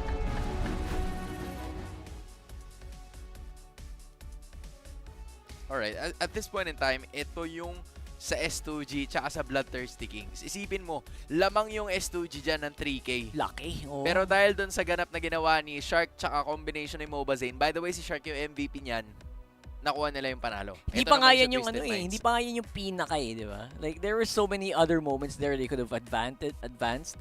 Pero the Sapin duo. Ito na yun. 37 minutes yata to or 27. 27 minutes lang yata. This time, Aurora MLBB kontra sa NIP Flash. Ito naman, medyo naaurahan ang ating mga pambato dito with the Eve and the high-loss combo na talagang kumunoy na hindi ka na talaga maaagalaw as in. Pag ganyan ba naman yung kalaban mo? So, GG well played sa NIP Flash. Bawi lang tayo, Aurora. Palag-palag pa rin naman tayo dyan at some point in time. And then, ito namang SRG, tsaka Ulfednar, na isa rin sa mga highly regarded pero very Calmalicious lang ang nakita natin mula sa Malaysian side. And Calmalicious usually does always beat out yung overhype and everything. So I really like what we're seeing here from SRG. Ito na yung SRG na kinakatakutan ng karamihan and deserved on that last one. And para naman dito, obviously, you can never really count out the last one. RRQ, inyo na ang Lord. Amin ang base. Diba? Sinama ni Kid Bomba si Dairen. Ayun, pagbaba ni Dairen, stunners malala talaga ang sambayanan ng Team Spirit. At doon natapos ang ating laban. Those were your highlights para sa nangyaring araw na to. It's been an amazing day. Nakita natin 8 long matches ang napansin natin. 4 or 8 teams have won. Another 8 teams have lost. 4 na teams ang undefeated. 4 na teams ang wala pang panalo. At 8 teams ang 1-1. Talagang binilang mo na lahat. Para kasi baka malinaw, baka malinaw. Baka may magtampo eh. Diba? And magiging mas malinaw yan mamaya, lalo at meron ulit tayong draw. May draw na naman, guys. So in case na hindi kayo aware, may mga draw tayong nangyayari right after the broadcast para malaman natin kung sino-sino nga ba ang magiging magkalaban. Kasi ganito rin yung nangyari kahapon. Kung kahapon, ang nag-draw ay walang iba kundi si Dilar, ngayon naman, ang magdodraw ay walang iba kundi si... Wala, hindi ko alam eh. Malaman natin mamaya. Hindi ko alam Kala nyo naman. Sorry guys. Wala guys eh. Diba? Kala nyo may direct link kami doon. Wala. Chismoso lang kami. Hindi kami lang dito. Futurist. Yes, ang futurist. Hindi ko rin alam eh. Kasi paano guys, ba yung mga nagsabi kalma lang kayo. Future? Yun lang masasabi ko sa inyo. Kalma lang kayo. Oh. Lahat tayo dito ay very excited. I know. At kung sino man yun, kung sino man ang napili na mga group to raw, ay isa na masasabi sa iyo. I-activate mo muna ang iyong social media. I-on mo na. At malamang ikaw na naman sisi dito. Oo. Dapat may waiver kaya sila doon na okay, ikaw yung magdodraw dito, pero kailangan handa kang mabash na naman ng mga tao. Sisisihin ka na naman nila pag natalo yung team nila. At may mga ganun dapat. Pero yun nga, no? Pero masaya naman eh. I think in this scenario, di ba, parehas tayo na aabangan natin yung mga matches ng Aurora and Fnatic Onyx Philippines. For sure. At kung sino ang makakalaban nila. Kaya huwag kayong aalis, guys. On behalf of Rockart, my name is Sans Galeria. Magbabalik ang M6 World Championship.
ultimate glory starts now.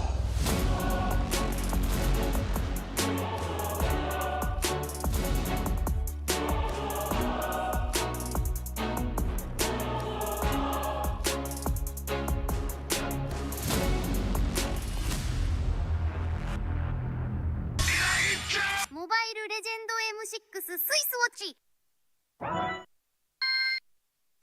Meiji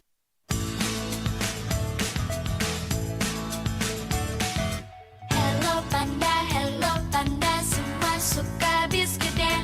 Biskuitnya enak, isinya lezat, rasa coklat dan strawberry. Hello Panda, semua suka biskuitnya. Biskuitnya enak, isinya lezat, rasa coklat dan strawberry. Hello Panda, biskuit isi yang enak.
As day 2 is about to close this time round, it's going to be me, Gideon Q, as well as Naisu here to make sure that we are watching and making sure that nothing goes wrong here at the group draw for day number 2. Honestly, it's been a very exciting day. It has.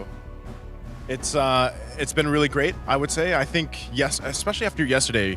Yesterday was a day of upsets. Today, I don't know. Would we say that it was all upsets, or it was some expectations and then we had some surprising wins? I don't know. How do you feel? I know Malaysia did pretty well today. I mean, it was a little bit of a coin flip, I'll be perfectly honest with you. With the matches that we've had here today, so many things were unexpected, but more importantly, we need to see what's the next step of the draw. Because keep in mind, we've got 3 segments to fill out. The 2 O's, the 1 and 1s, and unfortunately, the O and 2s. In each of these cases, we're going to be drawing out the teams to make sure that at the very least, hopefully, they're going to have a good matchup. But of course, we're not going to be the ones doing it. Thank goodness. We don't want the heat, man. We don't want the heat. So we are going to be welcoming a KOL to join us to do the draw for himself. We're going to welcome up Boston Gaming. Come and join us. Good sir. Thank you. Would you like to go ahead and introduce yourself to our audience before the draw? Всем привет, это Boston! It was in Russian, and in English it means, hey everyone, it's Boston! Boston, great to have you with us. What did you think of today? Did you get to catch most of the games, or? Yeah, I have catched most of the games. Several wins were unexpected. Yeah. That's a pity that Team Spirit didn't make it. They did well, but RQ were better. Yeah, you know, I think there's still a lot of improvements that we've seen from Team Spirit, and it was just unfortunate. They really brawled it out, but they weren't able to get the win this time around. So still, they have their chances, of course, but we are going to be proceeding with the draw. So Boston, you get to go ahead and do this. I'll take the mic for you, and we will be starting here on the 2-0 squad. There are 4 teams there, so you'll go ahead and draw from there, all 4 teams, until we have that 2-0 bracket filled out. Now, Boston, as you pick these 2-0 teams, who are you hoping to pick out first at the very least, or maybe pair them up together? Maybe BTK and Onyx. maybe. BTK, and this guy wants the big matches first. All right, let's see this very first one. Let's crack it open and find out who is going to be the first one listed in our first best of 3. Twisted Minds. Ooh, that's going to be a tough one. That's going to be a tough one. All right. No worries here. We'll handle this. You can go paste it up on the wall. Now, Boston, as you mentioned, you wanted to see Fnatic and as well as BTK. I'm curious to see, as we're going to draw our very next ball, who do you want Twisted Minds to face off? Well, he's actually gonna do the bottom one. Yeah. Oh yes. Yep. Not to face Twisted Minds, yeah? Yeah. Some of the balls are cold, some hot. Yeah. I want the hot one. Goes with the hot ball. Yeah. And yeah, that explains it. I mean, that explains exactly why Bloodthirsty Kings going to be in our next row. Please paste it up on the wall. This is going to be interesting, right? Because now our next 2 competitors are going to either first one's going to face off against Twisted Minds, and the next into BTK. You might just get your wish. It's a 50-50. Good luck on the roll. Take a deep breath. Maybe Fnatic Connect. All teams are very strong. Really. He says all teams are very strong, but he's pulling up some really good matchups. These 2 are really strong for opponents. Is this one cold or hot, by the way? This it's cool. It's cool. Okay. Yeah. It's RRQ Hoshi is going to be up against Twisted Minds in our 2-0 bracket. This is good. Honestly, this is going to be a fun one. We know what our very final team is going to be. And Boston, I don't know if you're just like some kind of magi mystic going on here, but you called it right from the start. Please, just for formality, crack it open and show the camera. There it is. Onyx for BTK. Yeah, Onyx for BTK. He called it, man. He called it from the beginning. He called it based off of the temperature of the balls. I don't know. Yeah, we're probably going to have to double check this later down the line. Oh, let's lock that in there. Now, keep in mind, this might not be the match order. We will show the schedule at the very end of it, but that just means you're going to have to pick up the 1-1 matchups, and we've got plenty of teams for you to choose from. What are you hoping for at the very least? At very least, I'm hoping Team Spirit. Of course. Versus any team. I think they will beat any team. So, I will want to pick Team Spirit first. Maybe here.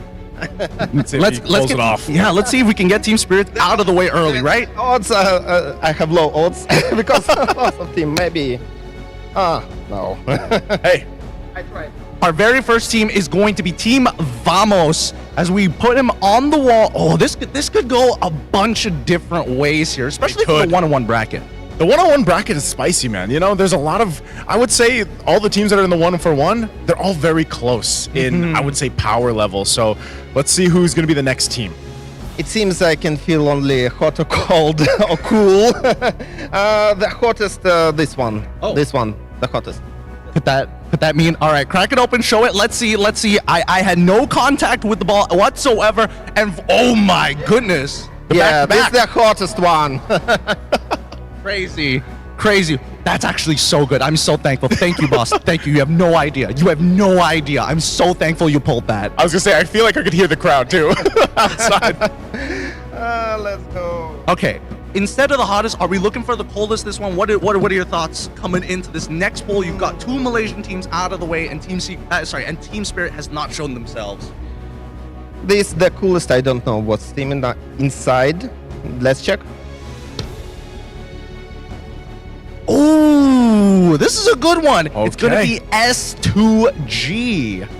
S2G, obviously a team that started the upsets on day 1 against the team that Boston Gaming just drew. So great to see the 3rd team now for the last one on that left side of the bracket. So the last one is the coldest one, I feel. The coldest one. The coldest one. All right.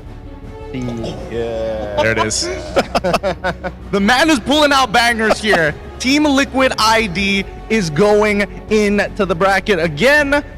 Oh man, there's so many ways that this could turn out. Naisu, for you in particular, I gotta ask, what are you hoping for in terms of matchups before I give it over to Boston to start rolling for the next one? I don't know, man. At this point, I've been so surprised with how things have fallen. I think I agree with what Boston mentioned. Any of the teams over here, but I would say I would love to see Team Spirit actually go against Vamos. Do you agree that? Do you think that they can take on Vamos? Yeah, now I want to choose team. I want to find Team Spirit. All right. Yeah. Sense Are they it. cold or hot, Boston? It's cool. Okay. It's cool. And it's somewhere like here. Oh man, no. This one. This one. And no.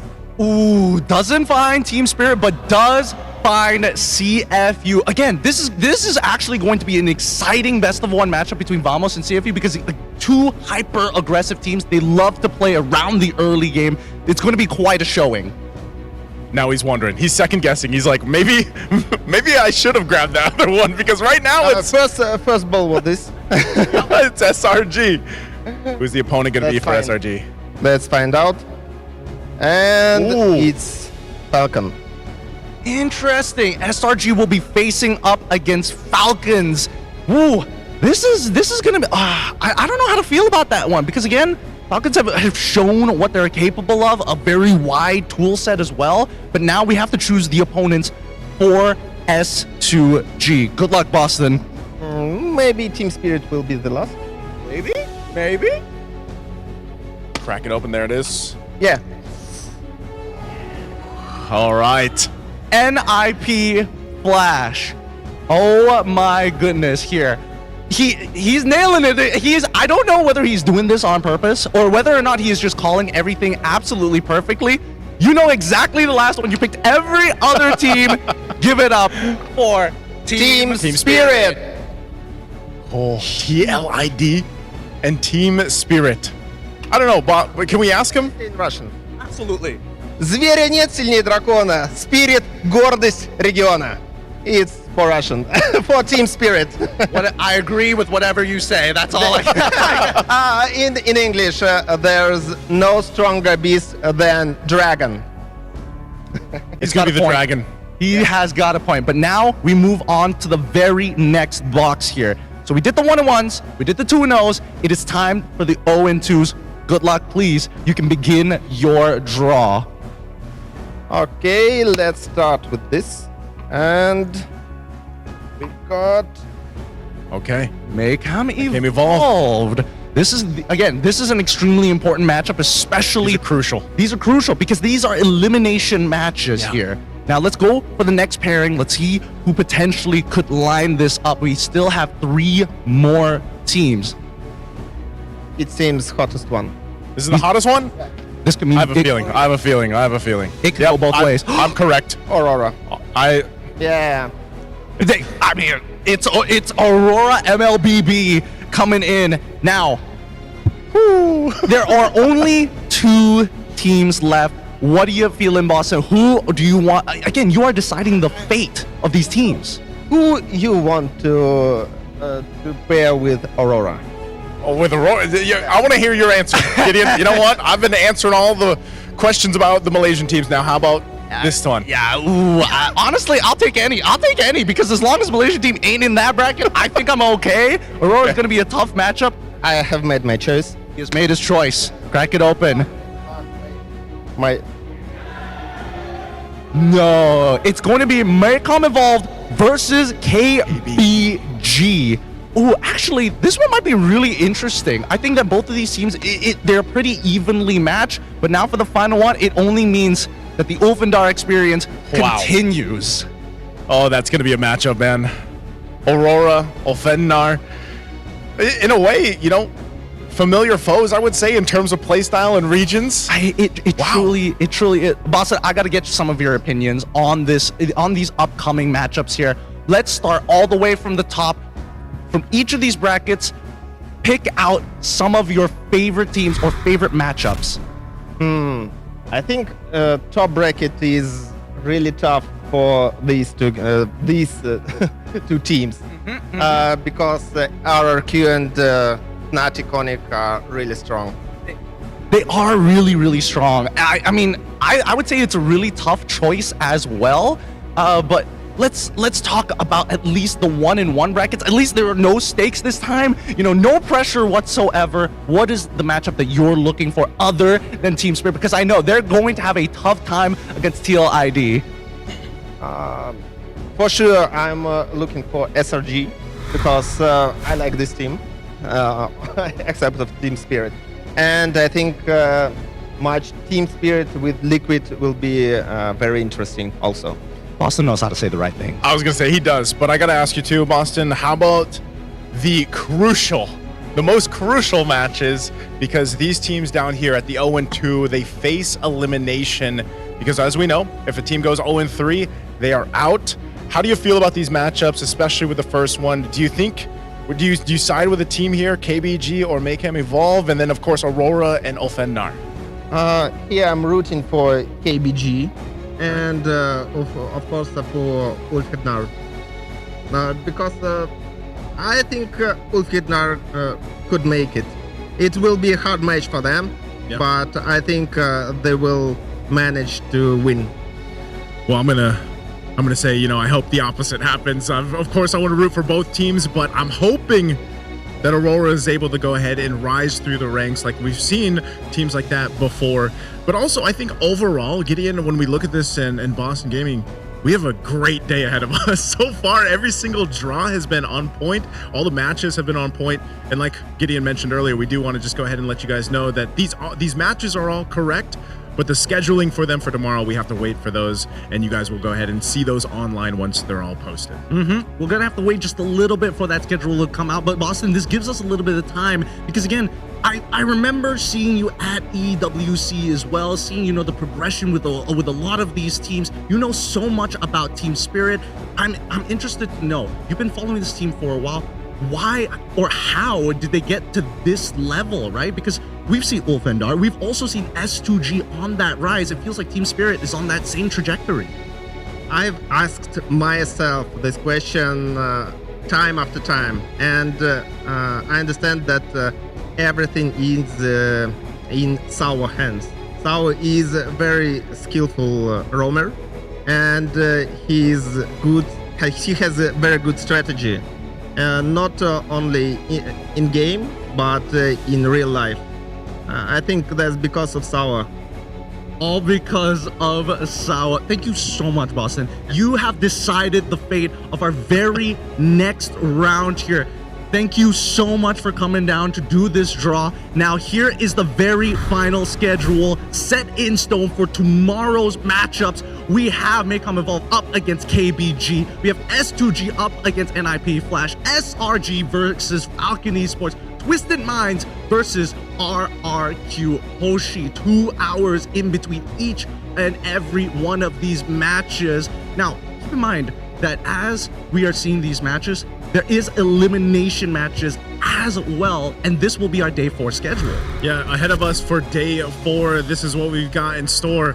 Rora and Ulfennar, Vamos and CFU, TLID to follow against Team Spirit, of course. And then lastly, to round things out, it's BTK and Fnatic Onyx Philippines. Mind you, I know you guys have been seeing a lot of best of 1s the past couple days, but there are some best of 3s that'll be happening for day 3 and day 4 of the rest of our Swiss stages. It's going to be a crazy day. It's going to be a very crazy day for day 3 and as well as day 4 before we even make it into our very next stage to see more teams actually qualify and as well as teams who are going to get eliminated. Boston, I'm going to get your opinions on this because who are you thinking? Make a prediction who's going to be making out of the knockout stage. I know you're going to say Team Spirit, so of course, we're just going to assume straight off the bat Team Spirit makes it. But are there any other teams that are looking or hoping will actually qualify for knockouts? You mean qualify for this bracket? For this. And this. Of course, RRQ Fnatic Onyx. It's no doubt. No doubt? Yeah, I think that's. I believe. For me, it's no doubt that RRQ and Fnatic Onyx will make it. Of course, Team Spirit somewhere here, and they will go to the finals. And I think KBG. Yeah, and maybe one more. If you could pick one more for us. Team X Splash. Yeah. All right, NIP Flash. That is NIP Flash. Yeah. Yep, NIP Flash. That is Boston's idea here for what's going to move forward. Again, thank you so much for joining us. Is there any last message you want to go ahead and throw out before we close out? I think Russian? Yeah, go ahead. Всем спасибо за просмотр, удачи и пока-пока. Thanks everyone. Bye. Thank you so much for joining us, Boston Gaming. Again, that's me, Naisu, and Gideon. We are going to be wrapping it up here for today. We'll see you guys back here tomorrow for more action for the Swiss stage.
Lost in the shadows, feeling so small. But I've got a fire, won't let myself fall. Every hit taken, every scar earned, lessons in pain from which I've learned. When the world says I'm done, I'm just done.